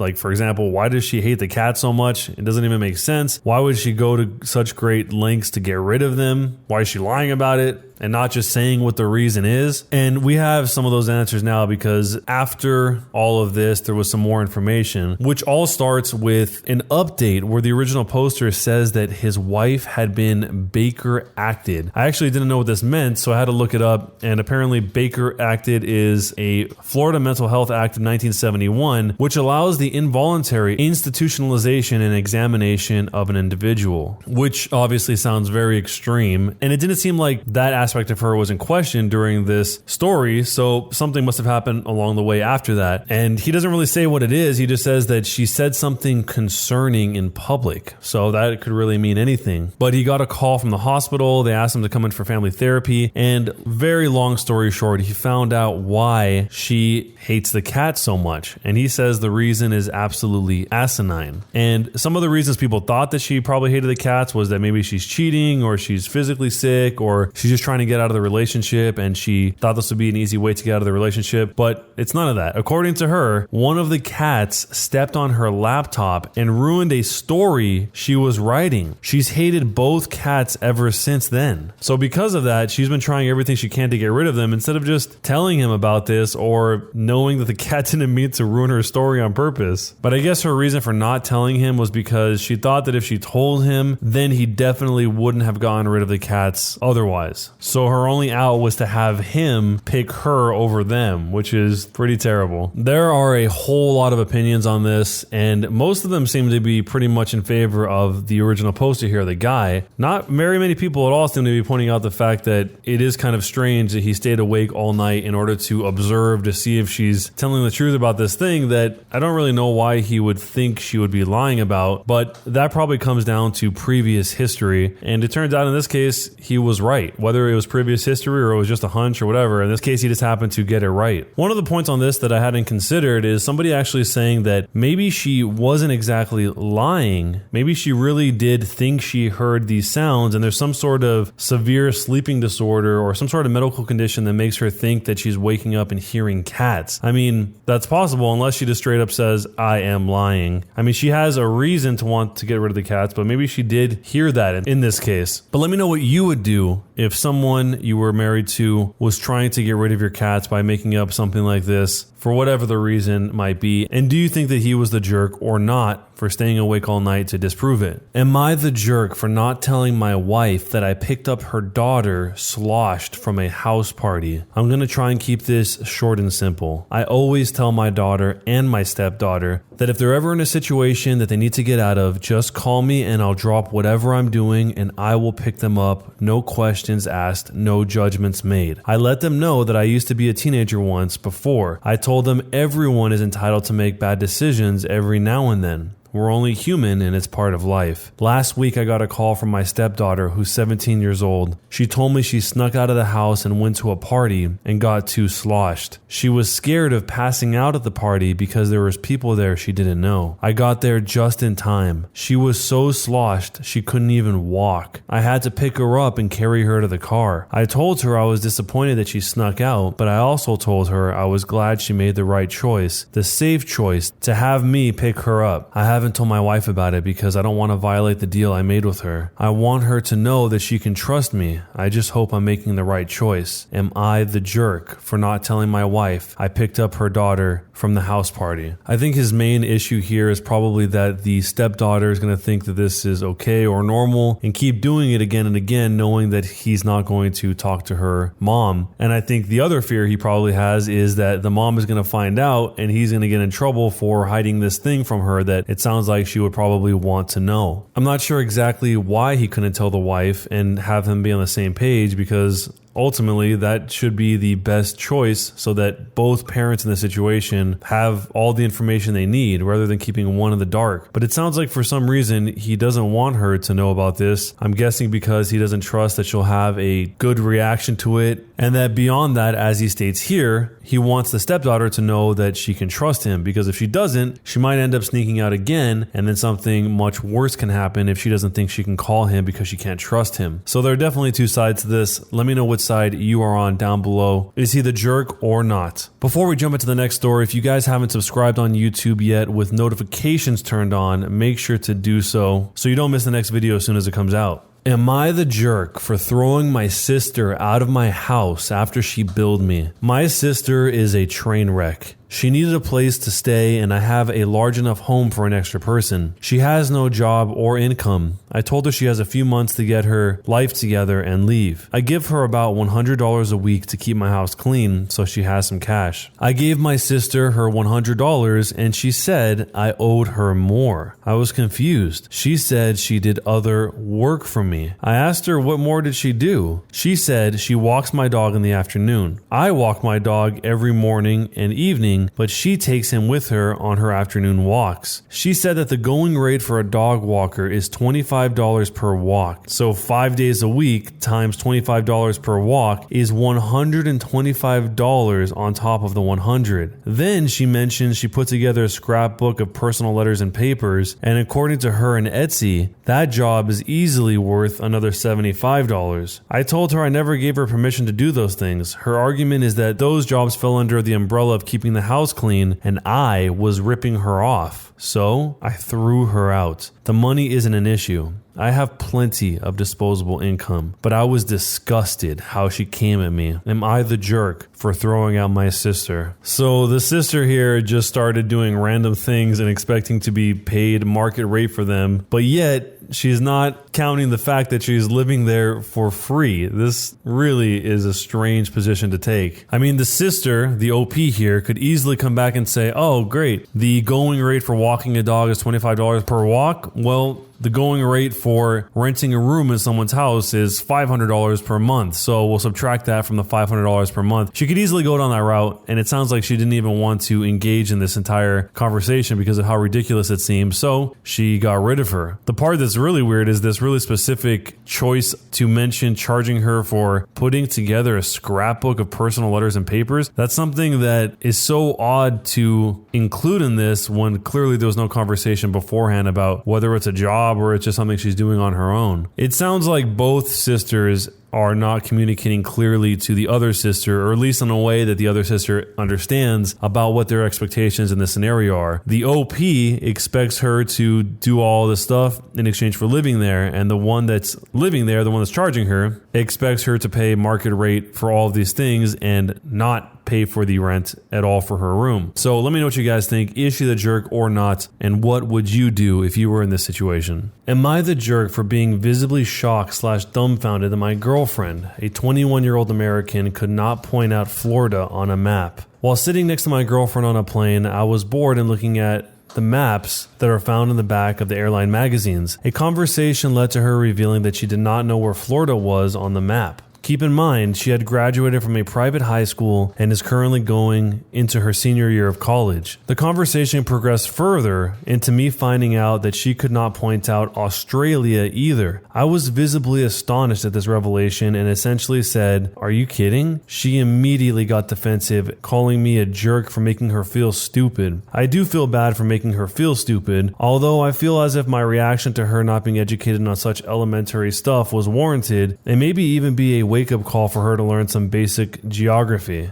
Am I the jerk? Usually people, even if they're not from America, know a couple of the big states like Texas, Florida, California, and maybe a handful of other ones depending on where they live. But that is kind of crazy that she lives in America, or at least she's American, and doesn't know Florida, because that's pretty easy to point out. And Australia has got to be one of the most recognizable things to point out on a globe as well. But I'm guessing he probably wasn't trying to make her feel bad. He probably just was truly astonished. Someone else that had the same level of experience as the OP here told their own experience and said, "My husband did the same to me, so I realized how straight up dumb it was. I downloaded an app for kids to learn basic geography. Now I know where more countries are than he does. Learning and realizing the need to learn things is so important." So the way that she saw this was that him kind of making fun of her was what gave her the motivation to go through, get this app, and learn all the countries and where everything is at. Not everyone knows where every single country is or where all the states are in the US, but knowing a couple of the major ones probably helps a lot. But let me know what you guys think. Is he the jerk or not for being shocked and pointing out that his girlfriend could not point out Florida on a map?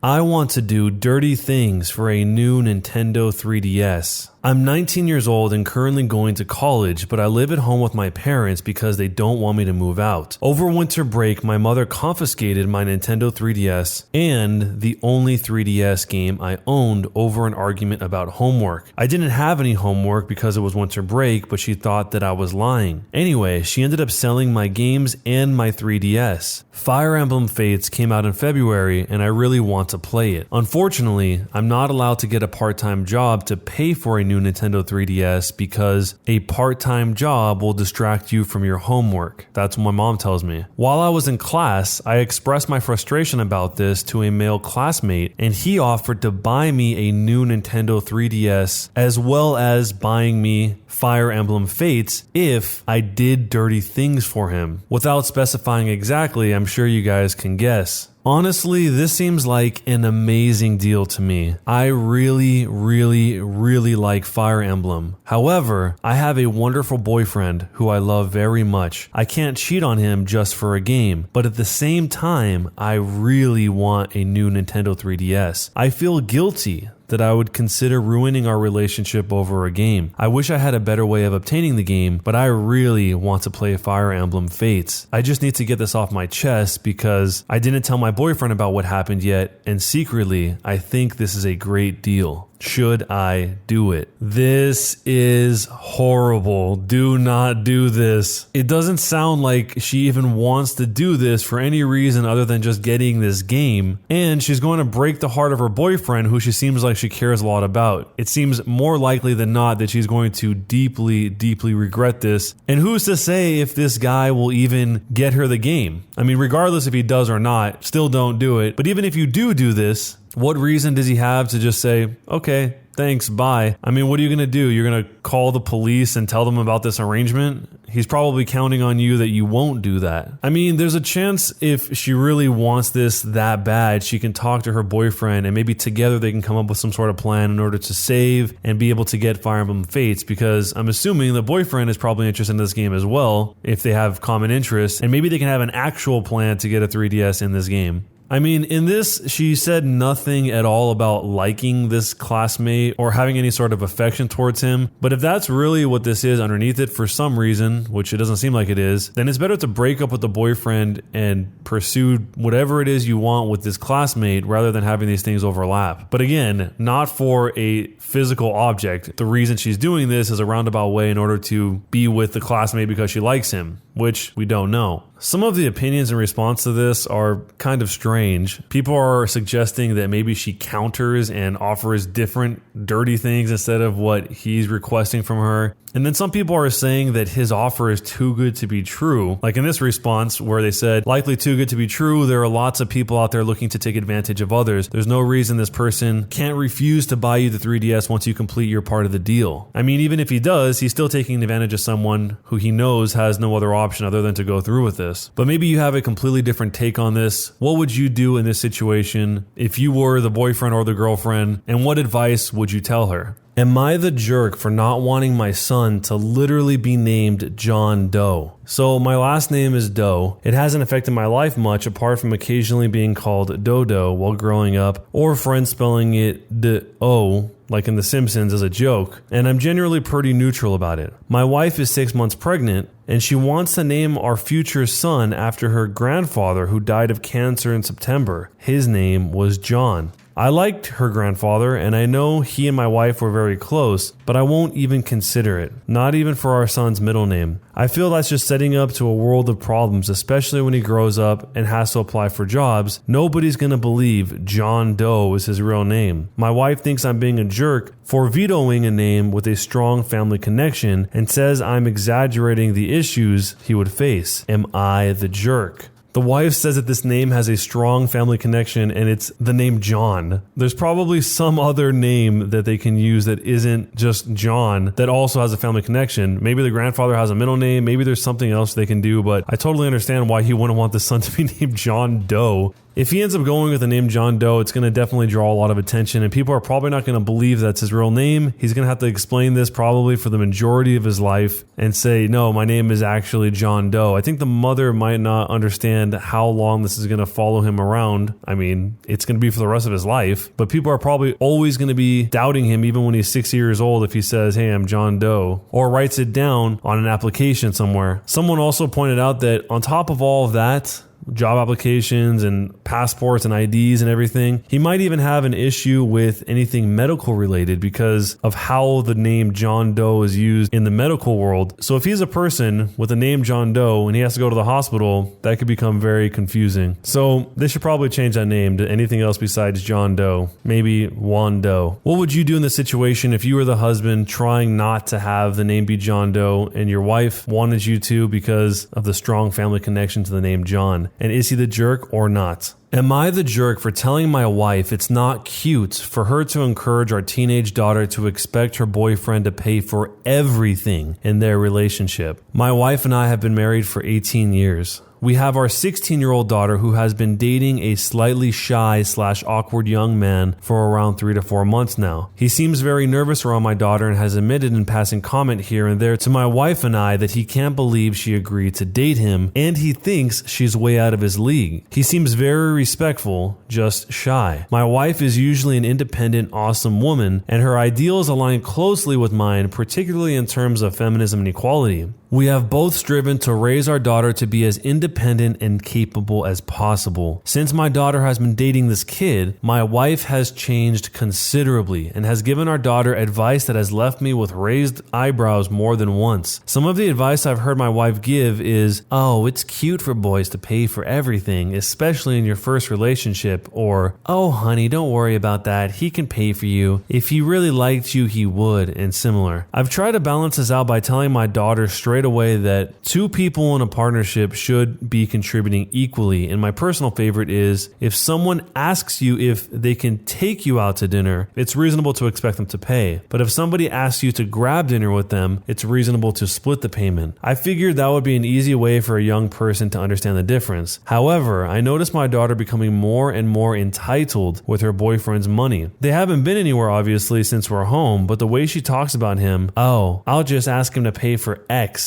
etc., it leaves a bad taste in my mouth. She's also flippantly bragged/mentioned that she gets him to buy her gift cards by mentioning her mother's advice, i.e., if you really liked me, you'd pay for X. I spoke to my wife privately and told her my concerns. She insists it's a rite of passage for girls and it's cute, that she should feel a guy is completely spoiling her. I told her that it's not cute for her to be thinking it's acceptable to view relationships as personal ATMs, and my wife became very angry with me and is now calling me a jerk with a lot of hostility. So, am I the jerk? This sounds like it's going to set up the daughter for a really bad mindset. It might end up in a situation where the daughter starts putting her time and energy into how to get things from guys instead of how do I build myself up into something I want to be so I can get it for myself. And maybe not through this one single interaction, but if the mother continues to push the daughter in that direction, I mean, what else is it really saying? This whole excuse of it's cute doesn't really seem to mean anything other than a justification in order to keep pushing to get the boyfriend to buy her things that aren't even in the moment. I mean, she's asking her to buy for gift cards. It just seems like the mother is setting up the daughter for a really unhealthy foundation. And it also seems like the father is surprised that the mother would be like that at all, because he talks about how she's all about equality, and then she's just randomly giving the daughter all this advice. And he's probably surprised by that because that's not how the wife has been with him, at least from the sounds of it. One of the opinions from the perspective of a girl that would be in that situation said that she always paid her own way on dates because she was not for sale. She says, because if I kissed him, I wanted both of us to know it was because I wanted to, not because he paid for it with dinner or tickets to a show, because I wanted friendship and love, not dependence and manipulation and stupid games. What your wife is encouraging in your daughter is not cute. It's ugly and potentially dangerous. So in this case, if you were the father and this is what your wife was telling your daughter, what would you do? And do you think he is the jerk or not? Am I the jerk for refusing to pay back my cousin after my baby ruined her blouse? Hi, I gave birth 4 weeks ago, and we decided to have a baby ceremony where everyone gets to meet our lovely daughter, Charlotte. My cousin Alice and her parents were among the guests. The first thing I'll say about her is that she has expensive taste. She's the sort of person who has a minimum price range for how much she spends on clothing. She doesn't own anything that isn't designer and has some items of clothing that cost thousands. She's a banker and still lives with parents so she can afford the lifestyle. It was Alice's turn to hold a baby and she was happy to at first, but suddenly Charlotte vomited on her. Alice handed Charlotte back to me and ran off crying, and she spent the rest of the evening crying in the car. I went to see her to apologize, but she didn't want to hear any of it. My mom gave her one of her shirts, which was too big for her, and she felt completely upset and humiliated. Today I got a call from my mom saying she'd been on the phone to her sister, Alice's mom, saying they want me to reimburse the cost of the blouse, roughly £1,800, since it was completely ruined. I've said no. At the end of the day, we all know what babies can be like. She took a risk wearing something so expensive knowing a baby was nearby, and unfortunately it backfired. I feel bad for her, but it was not my fault. Am I doing the right thing by refusing to pay up? Yeah, this really makes no sense why you would wear a blouse that costs almost $2,000 equivalent while you're going to hold a baby. That doesn't even make sense. Or if you have absolutely no choice because you're coming from somewhere else and you can't change, you could just ask for a bib or something to put over it. Maybe a poncho, maybe a rain poncho. I mean, it boils down to the fact that in this case, Alice could have just said no when it was her turn to hold the baby, or that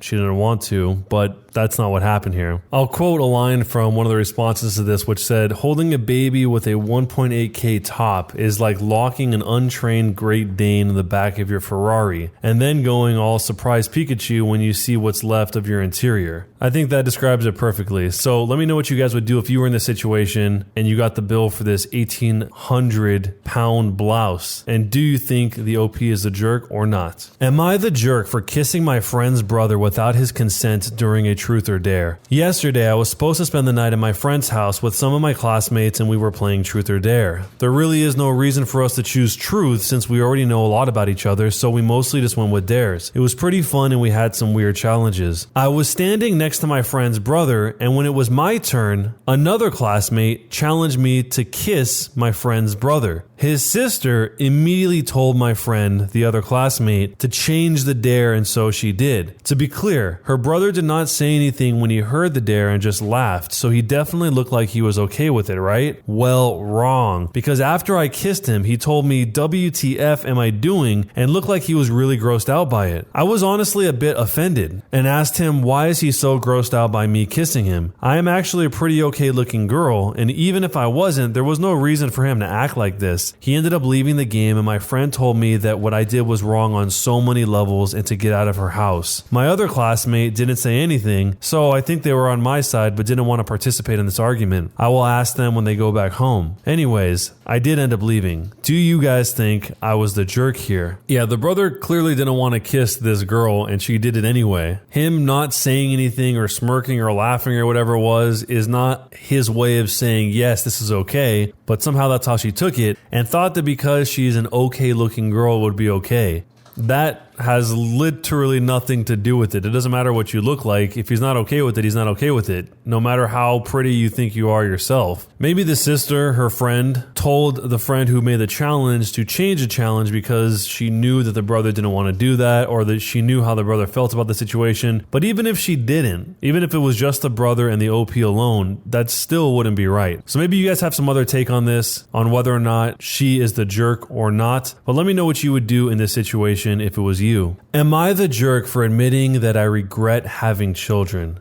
My wife and I are both 42 years old and we're in marriage counseling after our marriage basically fell apart after having kids. We have a 6-year-old and 4-year-old twins. A lot of issues and disagreements have come up in our marriage that have driven us apart, and I have been working through my resentment that going back for one more baby resulted in twins, including one which we are pretty sure has ADHD and ODD and is a nightmare child. Our counselor asked me if I would have children if I had to do it all over again, and I said, honestly, no. I love my kids and I would take a bullet for them, but if I had the chance to go back to 24 when I finished grad school and I could do my life over again, I wouldn't choose fatherhood. It is not the most fulfilling experience everyone claims it to be, and while I love my children, the sacrifices are not worth it to me. I had a much happier life before having children and have gone from someone who loved life to someone who just makes it through the day, working a job I hate to provide for the wife and kids while silently wishing this wasn't my life. My wife is furious and taking it the wrong way, and even told our 6-year-old that daddy wishes you were never born, which makes me livid. You don't tell the kid that. Yes, I wish I never had kids. I do love them. I would never hurt them or want to upset them. And I didn't say it to/in front of my kids, and I never will. I said it in marriage counseling, which should be a safe space to talk about feelings. It has become a huge fight, and our marriage is not going to be saved now. And I know she will try and use this against me in divorce court to try and get sole custody and take everything and lie to the kids who I do love and still want to be a dad to them. She is incapable of understanding understanding that you can love your kids and also feel that parenthood wasn't the best choice for you. But am I the jerk for saying it though? So I think most of you guys know what ADHD is, but I actually didn't know what ODD was. I looked it up and it stands for Oppositional Defiant Disorder, which apparently is a type of behavior disorder where the child is uncooperative, defiant, and hostile towards peers, parents, teachers, and authority figures. They are more troubling to others than they are to themselves, is the first thing that comes up when you Google this. The OP's interpretation of what it means to have ODD is the child always refuses to do what is asked, gets angry and throws a tantrum when he's asked to do something he doesn't want to do, hits and kicks others, deliberately annoys and hurts others, is extremely spiteful, screams and kicks me constantly, always, all day, every day. It's exhausting and it is hell. He then says, yeah, I wouldn't have him again. Most people wouldn't if they had to raise him. He reinforces the fact that he is committed to being a good dad and he's going to be present in their lives, and then explains a little bit more about the ODD at the end. That whole section where he's calling it a nightmare. He says, regarding calling ADHD/ODD twin a nightmare, it is very difficult to manage, and he has even been kicked out of 3 daycare places because they could not handle him, and my parents even refused to babysit him. We never get a break from home, and no one can handle him. I've never heard of this before, but that sounds very intense. During the marriage counseling, if that's how he actually felt, then I think that he was right to have said that, but it sucks that he feels that. And it's just as bad that the wife is going to use that against him, or it seems like she's already started to use that against him, and he thinks that she's going to use that against him in divorce court. But just because he admits that's how he feels, he reiterates again and again and again that he's not going to abandon his children or something. He's still going to be there. He's still going to continue working at a job that he hates in order to raise them, but he's honest about how he feels about the situation. I feel like somehow, some way, eventually that's going to leak into the kids, even if it's not literally spoken to the kids. When the kids grow up, they're going to feel that type of energy or vibe from him one way or another. But from the way he talks about it, it seems like he doesn't seem to think so. One of the opinions in response to this was actually another experience that is sort of similar, where someone said, I love my 2 daughters so much, but if I could do it all over again, I wouldn't be a mom. It is still a big taboo to admit that having children isn't the most amazing thing in the world, but for a lot of us, the lows far outweigh the highs. I'd never ever tell my kids I feel this way, but I think this is something you should be able to be honest about with your partner and in marriage counseling. And the fact that she told your child is disgusting. Yeah, telling the kid that daddy doesn't love you is going way too far. But let me know how you guys feel about this whole situation. What would you do if you were in this situation, either as the husband who felt that he regrets having kids, or as the wife who heard that? And is he the jerk or not for saying how he actually feels about everything?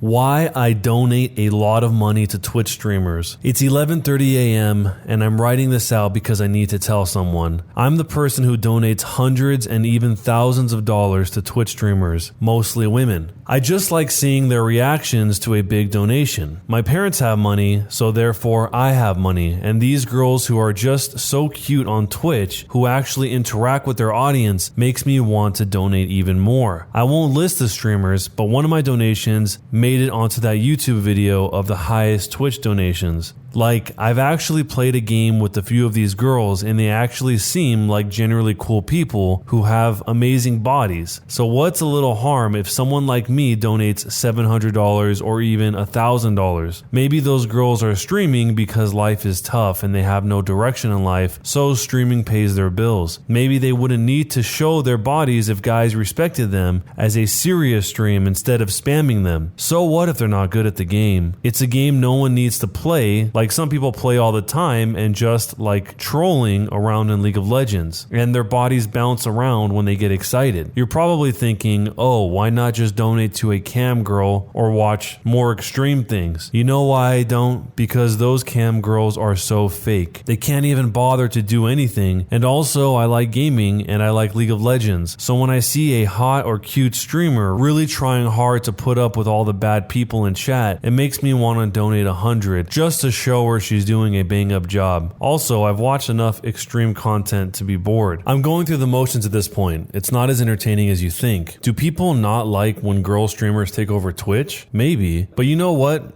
it's my money and I'll spend it however I see fit. I can go spend my money on some crappy green light, but giving money to a girl streamer is bad. I find female streamers less serious and more entertaining than some dude who's ranked 10 in the game who just talks trash about others. Am I the jerk? I thought about it for a second and I can't figure out what a green light is, referring to the part where he said he can spend some money on a green light, but giving money to a girl streamer is bad. So let me know if you guys know what that means. But overall on this, I don't think there's anything wrong with him spending his money however he wants to. I know people get really upset about this type of thing for some reason, but I don't think a lot of the reasons people are upset are actually true. I don't think it ruins it for anyone else. It sounds like he probably wouldn't be donating to other streamers that didn't fit this exact criteria anyway, so I don't think there's any loss by him donating to these streamers that he chooses. I think the most common mentality is probably that if somebody else wins, then you lose, but I don't think that's necessarily the case. And with all that said, that's only referring to the overall concept of this. The way he actually wrote this was kind of weird because he's talking about how these streamers satisfy some part of him that guy streamers can't, even when they're ranked 10 in the game, they talk trash. But the parts that he focuses on are the physical aspect of these streamers. So it is weird how he presents all this. One of the most popular opinions about him spending thousands of dollars on female streamers is why not spend it on local food banks or homelessness or anything that has people in a position where they really need help. So let me know what you guys think. Jerk or not a jerk, and what would you do? Am I the jerk for telling an employee she can choose between demotion or termination? I own a vape shop. We're a small business, only 12 employees. One of my employees, Peggy, was supposed to open yesterday. Peggy has recently been promoted to manager after 2 solid years of good work as a cashier. I really thought she could handle the responsibility. So I wake up 3 hours after the place should be open, and I have 22 notifications on the store's Facebook page. Customers have been trying to come to the shop, but the store is closed. Employees are showing up to work, but they're locked out. I call Peggy and get no response. I text her the same thing. So I go in and open the store. An hour before her shift was supposed to be over, she calls me back. I ask her if she's okay, and she says she needed to, quote, take a mental health day and do some self-care. I'm still pretty pissed at this point, but I'm trying to be understanding as I know how important mental health can be. So I ask her why didn't she call me as soon as she knew she needed the day off. Her response was, I didn't have enough spoons in my drawer for that. Frankly, I don't know what that means, but it seems like she's saying she cannot be trusted to handle the responsibility of opening the store in the morning. So I told her she has 2 choices. Number 1, go back to her old position with her old pay. Or number 2, I fire her completely. She's now calling me all sorts of ist words and says I'm discriminating against her due to her poor mental health and her gender. None of this would have been a problem if she simply took 2 minutes to call out. I would have got up and opened the store on time. But this no call, no show is not the way to run a successful business. I think I might be the jerk here because I am taking away her promotion over something she really had no control over. But at the same time, she really could have called me. So I leave it to you. Am I the jerk? I mean, this guy is nice enough to be able to give her time off for whatever she needs, it sounds like. All he's asking is that she calls in. And that's probably not that different than when she was working in the cashier. So it's strange that something would have changed between her working as a cashier and her getting promoted into her having some sort of understanding that she could just no call, no show, whatever the reason was. I mean, even if it was something totally different, it sounds like he's okay with it as long as she calls first just to let him know, because the other employees that he's paying can't even get into the store. That seems pretty ridiculous. The original poster of this was responding to somebody asking a question, and he said that he gave her the choice because he kind of feels like this whole thing is his fault. He promoted her past her level of success, and she was an amazing cashier, so he thought he'd reward her for that. But being good at sales doesn't really translate to being a good manager. Even though she seems to be claiming this, the whole situation seems like it has nothing to do with discrimination at all. It just seems like if anyone were to no call, no show and have the store closed when customers are trying to get in, I think he said that over 20 of them were leaving notifications on the Facebook page, then they would all be fired, whoever that person would be, if I had to guess. But let me know what you guys think, jerk or not a jerk, and what would you do if you were the boss in this situation? Would you give her the option to go back to her old position or fire her completely?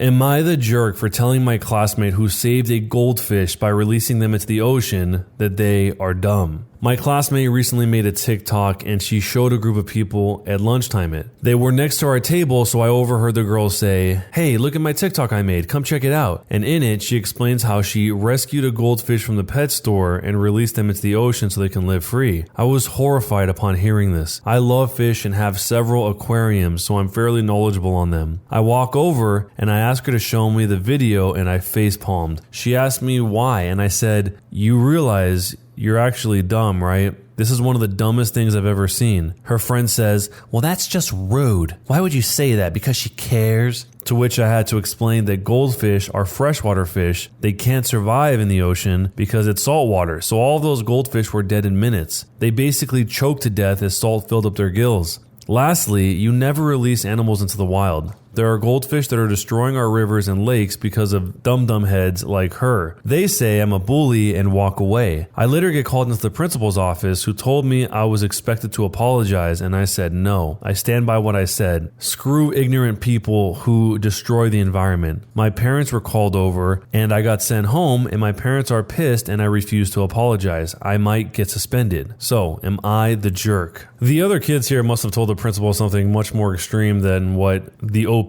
is describing here, because why would the principal ask the OP to apologize for just saying that they're dumb? Or whatever insult was actually used here. But it sounds like the OP is just knowledgeable about fish, has a passion for fish to some degree because they own aquariums and fish tanks and everything, and was probably very upset when they found out that this fish was choked to death and it's also damaging the environment. So maybe if they explain that to the principal and explain what actually happened in that conversation, things would be a little bit different. But let me know what you guys think. Jerk or not a jerk for saying this to a friend who made the TikTok about saving a goldfish? Am I the jerk for not baking much for my family? I'm a 16-year-old male and I started dating my girlfriend 2 years ago. I got super into baking around that time. I bake a lot. My girlfriend loves desserts, so I've given her a ton of stuff I bake, all kinds of different stuff. I often try to bake something new and then she gets to try something new. I honestly love baking way more than eating it. My girlfriend is the opposite. Well, recently she gave me a scrapbook she made and she counted everything I baked her apparently. And she gave me the scrapbook after I baked her 100th dessert. It was filled with a picture of every dessert I've baked and pictures of me baking and her eating. She wrote a paragraph about each item I baked.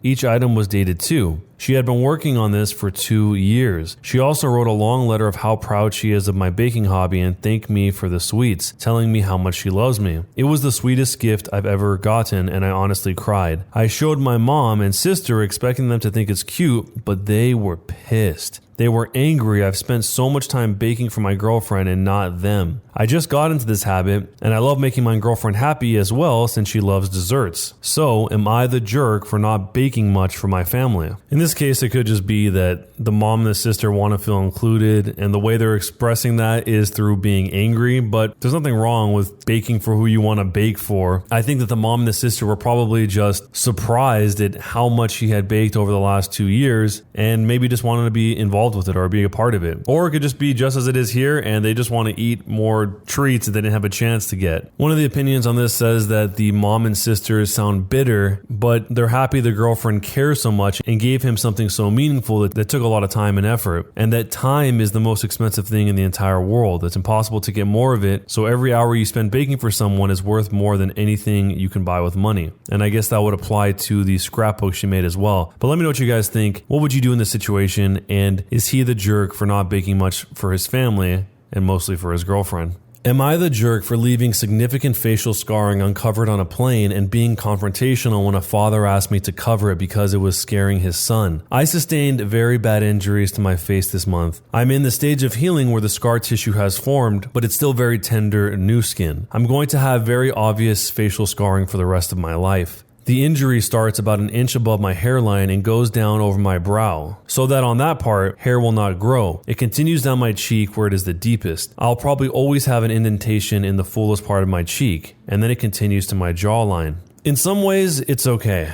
I'm happy it was just cosmetic damage. My friends are super reassuring, telling me how tough and sick it's gonna look. They say I'm still hot as ever and even a little more mysterious. But in some ways, it really sucks. I know I'm always gonna be seen first as the girl with the scar, and it feels especially bad when people look at me differently. This week, I had to fly home for a family thing. It was a plan I'd made long before my injury. I wasn't really looking forward to the pity or people making a big deal of it. I'd rather it not be acknowledged. I'd also met with my dermatologist who said that I was at the stage of scar tissue formation, that I no longer should be dressing the wounds. The skin was healing, and instead I needed to be applying topical cream and Vaseline to keep the site clean and moist. It also looks a bit ugly. The building scar tissue is very red and tender, and with the Vaseline over it, it looks slick and shiny. So I get on this flight, I have the window seat, and I put my headphones on and drift off to sleep when the plane is still boarding. I wake up to this kid, maybe 4 years old, who sat next to me throwing a tantrum. I didn't catch the first part of it, and I honestly couldn't understand what he was yelling about. So his father said to me, "Can you cover that injury?" I said that my dermatologist recommends I don't, so no, I don't think I will. He started snapping at me, saying, "There is no need to be so rude. That injury is graphic and it's scaring my little one." I said, "This is my face. The only face I've got. It sucks I'm being told I'm so ugly I can't show my face in public." He started to backtrack saying, just until it's healed. And I said, "It'll always be with me." Maybe teach some compassion and respect instead of telling a girl half your age what you think about her face. That's rude. He actually got up after that, and I think he went to the stewardess about a seat change because a young couple came to sit next to me in a few minutes instead. I gotta admit, I felt so low I put my sunglasses on and had a quiet cry for a few minutes. Am I the jerk for not covering my healing scar and for being so confrontational about it? That 4-year-old son is gonna have to learn eventually that some people have scars and there's nothing wrong with it. So it doesn't really make sense to hide the fact from him that people have scars. It's a real thing. It actually exists out there. But maybe the parent is trying to just keep deferring that into the future, trying to delay until the little kid has to inevitably figure that out way down the line. It sounds like the dad wanted to have the convenience of having the kid not act out at the expense of making this girl feel pretty terrible and not even realizing probably that he's even doing that. One opinion went into more detail about how the father squandered a great teaching moment, where they also said, "I'm guessing the kid's over-the-top reaction was a learned behavior, quite likely from the dad, which puts him firmly in the position of a jerk, not just for what he said to the OP, but also for teaching his kid to actively fear or be disgusted by anything that doesn't fit his version of normal." It's a small slide from, "Ew, that's a horrible scar," to anything else that could be different about a person. So in this case, jerk or not a jerk, and what would you do if you were in this plane and somebody said that to you?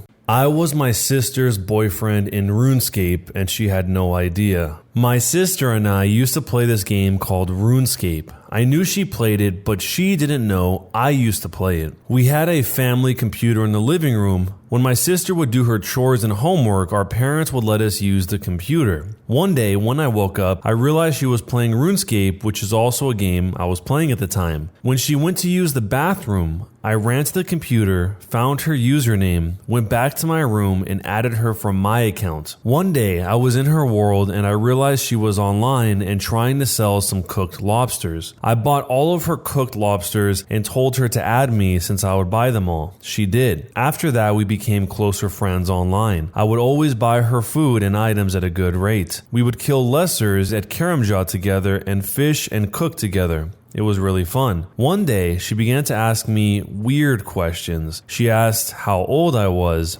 and what grade I was in. I lied and told her information that I was closer to her age and in the same grade as her. She liked that, and we began to talk about school, our country, and our family openly. I learned a lot. She once asked if I was a boy or a girl. I told her I was a boy. She later asked if I had a girlfriend. I pretended to say words like ew and gross, but wanted to see what would happen next. She asked if we could be boyfriend and girlfriend in RuneScape. I shouldn't have said it, but I said yes. We played a lot together after school, doing quests and basically doing anything not boring until I realized that my high school homework was piling up and I would have to get a job soon. So one Friday night, I told my sister to trade me. I gave her all my money and valuable items. She asked what I was doing. I told her that I wanted her to give all the stuff to my other account. She said, okay. After the trade was completed, I messaged her and told her that I was going to quit RuneScape after being boyfriend and girlfriend for almost a year. This was my final goodbye. She told me to wait, but I logged out. I closed my PC in my room and lay down on my bed. I cried. My heart hurt. I couldn't complete any homework. When I came downstairs after an hour or so, I saw my sister on the computer walking around with my stuff at the exact same spot that I gave her everything. She just kept clicking, probably thinking I was coming back. My message was on the screen and she was crying. The next few days, she didn't eat much and didn't talk much. I felt the exact same way, but I knew it was for the best. The TLDR is heartless brother befriended and broke his 9-year-old sister's heart. I can't really imagine why someone would want to do this. It feels like a deep betrayal of trust, even though it seems like I might be one of the only ones that thinks that, because most of the conversation around this whole story seems to be people being more on the side of thinking it's cute, that it's hard to get to know your family, so this might be a way to connect with your siblings, but I just can't see that. This seems like the weirdest, creepiest possible way to do that. Not creepy because he's trying to do something that is extreme, but just the fact alone that he is pretending to be somebody he's not for a year straight, having his sister divulge things that maybe she wouldn't want to divulge to her sibling or her family member or to anyone else that's not who she thinks is her RuneScape boyfriend. One of the top responses on this says, I find it kind of adorable. He got to know his little sister from scratch. No bias, no jealousy, just as a random stranger online. That moment when he quit was part of growing up and changing roles from being a brother to an adult. I saw nothing in the post about anything explicit, just being an online boyfriend and girlfriend. At 9, that's simply cute and not creepy. So when I say creepy, I don't mean creepy in the way that he's talking about it. I just mean in the fact that you're taking away the choice for this little girl to be able to determine if she wants to say those things or not to you, because you're not telling her who you are, and you know things about her that you could only know because of your relationship to her in real life, like her screen name, for instance. He finishes saying that 2 9-year-olds would be cute by default, but in this case, he was older and simply acted 9 years old. From what I gather, with the whole ill and gross thing, he played a 9-year-old accurately. So there's definitely a split on this. Let me know what you guys think about the situation, jerk or not a jerk, and what would you do? Am I the jerk for calling my coworker chunky after she repeatedly calls me slim and makes references to my weight after I asked her multiple times not to? I have a female coworker who repeatedly calls me out regarding my weight. I'm a female, I'm 5'9", I'm 115 pounds and very thin. She is very overweight. All the time she makes comments about my weight. She doesn't call me by my name, she calls me slim. I even heard her say one time, go ask Toothpick, and she said stuff like, you need some meat on your bones and you need to eat. I have only worked there 8 days. I have asked her very nicely to stop. Yesterday, I asked her to stop calling me slim again, and she basically said it's in her mouth and she can say what she wants. Today when she said, morning slim, I replied, morning chunky, and she got upset and actually started crying. Everybody here at work, there's only 6 of us total, is saying I'm wrong and I should apologize because being called fat is different than being called skinny, because being called skinny is a compliment. I said as long as she calls me slim, I will call her chunky, and now I'm the bad person. Am I the jerk if I don't apologize? The owner/manager has completely ignored the situation, saying it's a high school issue that we should figure out. So in case you're wondering, she's saying that this is actually taking place in a cupcake shop of all things. But if someone asks you to stop calling them something and they continue to keep calling you that thing, in this case, her excuse was because it's in her mouth and she can't stop, then of course something's going to happen. Somebody's going to clap back at you. Somebody's going to come and say something that is going to hurt you in the same way that they probably feel like they're being hurt by hearing that. Some people might enjoy being called slim, but this person has clearly made it clear that they don't. I mean, in this case, it doesn't matter what the popular vote is because it seems like everyone in the cupcake shop is saying that the OP, the original poster, is in the wrong, and the other girl, the one calling her Slim, is in the right because Slim is a compliment and Chunky is not. But it doesn't matter what the popular opinion is. If somebody asks you not to call them something and you continue to do it, this is probably what's going to happen. But let me know what you guys think. Was she the jerk or not for replying back by saying, "Morning, Chunky," and what would you do? Am I the jerk for telling my wife and her in-laws to piss off after they told me to stop cuddling my daughter? I have 3 kids, a 15-year-old female, a 12-year-old female, and a 7-year-old male. My oldest has always been a cuddler, and that suits me fine because I am too. Recently, my in-laws were over and we were all watching a movie together. It was a kid's movie, and so my 15-year-old was bored out of her mind and tired, so she started to snuggle up to me and go to sleep. After the movie was over, we sent all the kids to their bed/rooms and got chatting for a bit longer. There was a fair bit of wine involved. I was sober though, and eventually after a short silence, my father-in-law let it drop that he thought it was inappropriate that I still cuddle with my 15-year-old. I don't really know why he brought it up suddenly, but I was prepared to laugh it off and just assumed it was the alcohol. To my surprise, my wife and mother-in-law both agreed with him. I have a lot of respect for my in-laws. I get along with them great, and I consider them closer than my own parents. Obviously, I'm quite fond of my wife as well, but I outright told them to piss off and go boink themselves. And then I left them and went to bed. I've never spoken to any of them like that before, but it felt like the right thing to say in the moment. They all want me to apologize for being so rude to them. Am I the jerk? So there were some people that were requesting more information, and he wants to clarify that they were not spooning. He says that she was sitting next to me and laying on his chest. One of the final things he added in the edit was that he loves his wife, but it hurts that she doesn't trust me. The worst part about this seems to be that they're implying something pretty horrible between the daughter and her father. Something that there's either more context to that we don't know about, or they're completely off base. And from the sounds of it, the original poster, the father here, thinks that they're completely off base, which is probably why he snapped on them in that way, since there's probably nothing to suggest that he's being weird or creepy. I think he might not have handled this in the perfect way because it doesn't really solve what the issue is. I think, as suggested by somebody in response to this, a better way of handling this was to get a little more clarification and say, oh, why would that be inappropriate? And have them explain exactly what they think is inappropriate and what exactly do they think in general. But let me know what you guys think on this one. Do you think the father is the jerk or not for saying this to his wife and his in-laws? And what would you do if you were in the situation?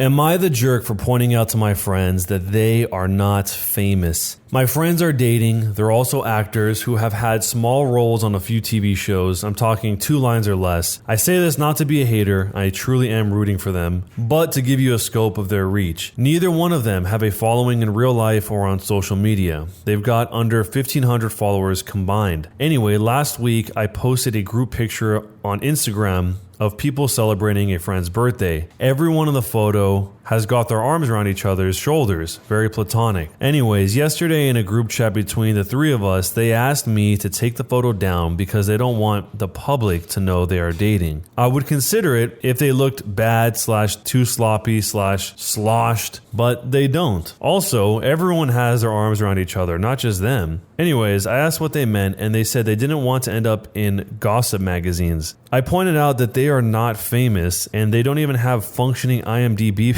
and that they do not even have functioning IMDb pages. They were livid and called me a bunch of names. I think they're delusional, but they've been texting me demanding it and even sent me screenshots of them reporting it. Nothing has happened. At this point, I don't even want to be their friend. However, probably because I'm a jerk, I don't want to delete it based solely on principle. So, am I the jerk? This one made me laugh just thinking about it. The part about the fact that they don't even have functioning IMDb pages. It's just a funny little detail to add in there. But all of that aside, I think in this case, it doesn't matter if they're famous or not. If somebody asks you to take down a photo, especially if you're their friend, it doesn't matter what the reason is. Just take down the photo. I can't really understand why you have to determine whether or not that reason is good enough. If they're asking you to do it, just take it down. Everything else is just funny. It kind of seems seems like this is something he probably notices from them all the time, and it just happened to come out during this specific interaction. And this whole obsession over followers and all that stuff is very Black Mirror-esque, because it shouldn't even be a part of the decision-making process at all in a case like this whatsoever. But let me know what you guys think. Is he the jerk or not for refusing to take down the photo by pointing out that his friends are not actually famous?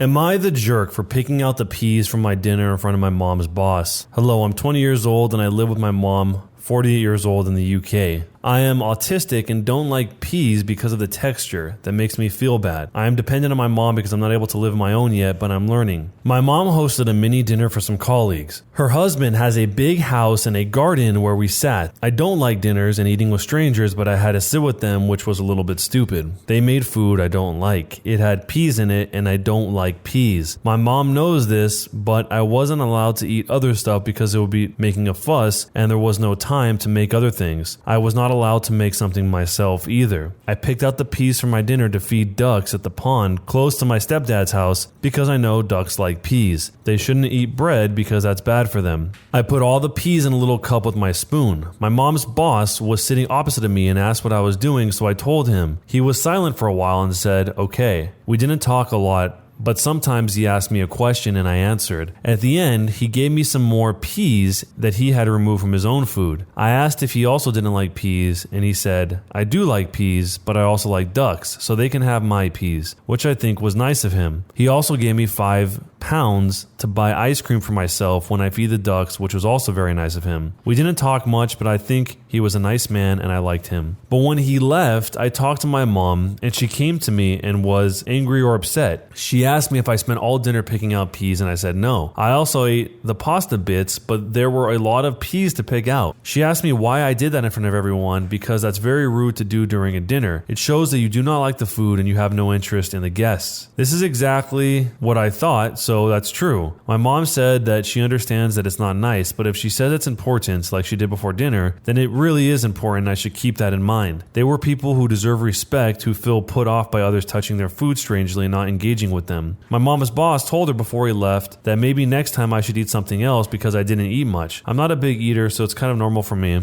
but he doesn't know that, of course. But the point is, he said something negative to her that could have been avoided if I didn't pick those peas out of my food. I don't know what to think about this. I understand that it's not a good thing, but my mom was genuinely upset, and I think that it's a little bit much. It was just a dinner, and he was a nice man. I don't think he's angry at her. I was just wondering if I'm not saying something important here that makes me a jerk. Am I the jerk for picking out the peas? It sounds like the mom's boss didn't actually care. He didn't say it in some sort of insulting way or anything like that. He probably just saw that the son wasn't eating and suggested for maybe him to have something else to eat. And the mom probably took that as something more serious than it really was. Like, oh no, my boss, he thinks that I'm a bad mother. And so she took out her anger and frustration on her son, when in reality, the boss is probably just making a neutral statement. And also, the mom's boss might not know that the son has autism, because when this story was first posted, it was actually without the edit that he did have autism and he had this whole thing with the texture of the peas that makes him feel bad. So most people that saw the story the first time actually had no context about the autism part of it, and the mom's boss probably didn't either. So let me know what you guys think down below in the comments. Jerk or not a jerk for picking out the peas during dinner in front of his mom's boss?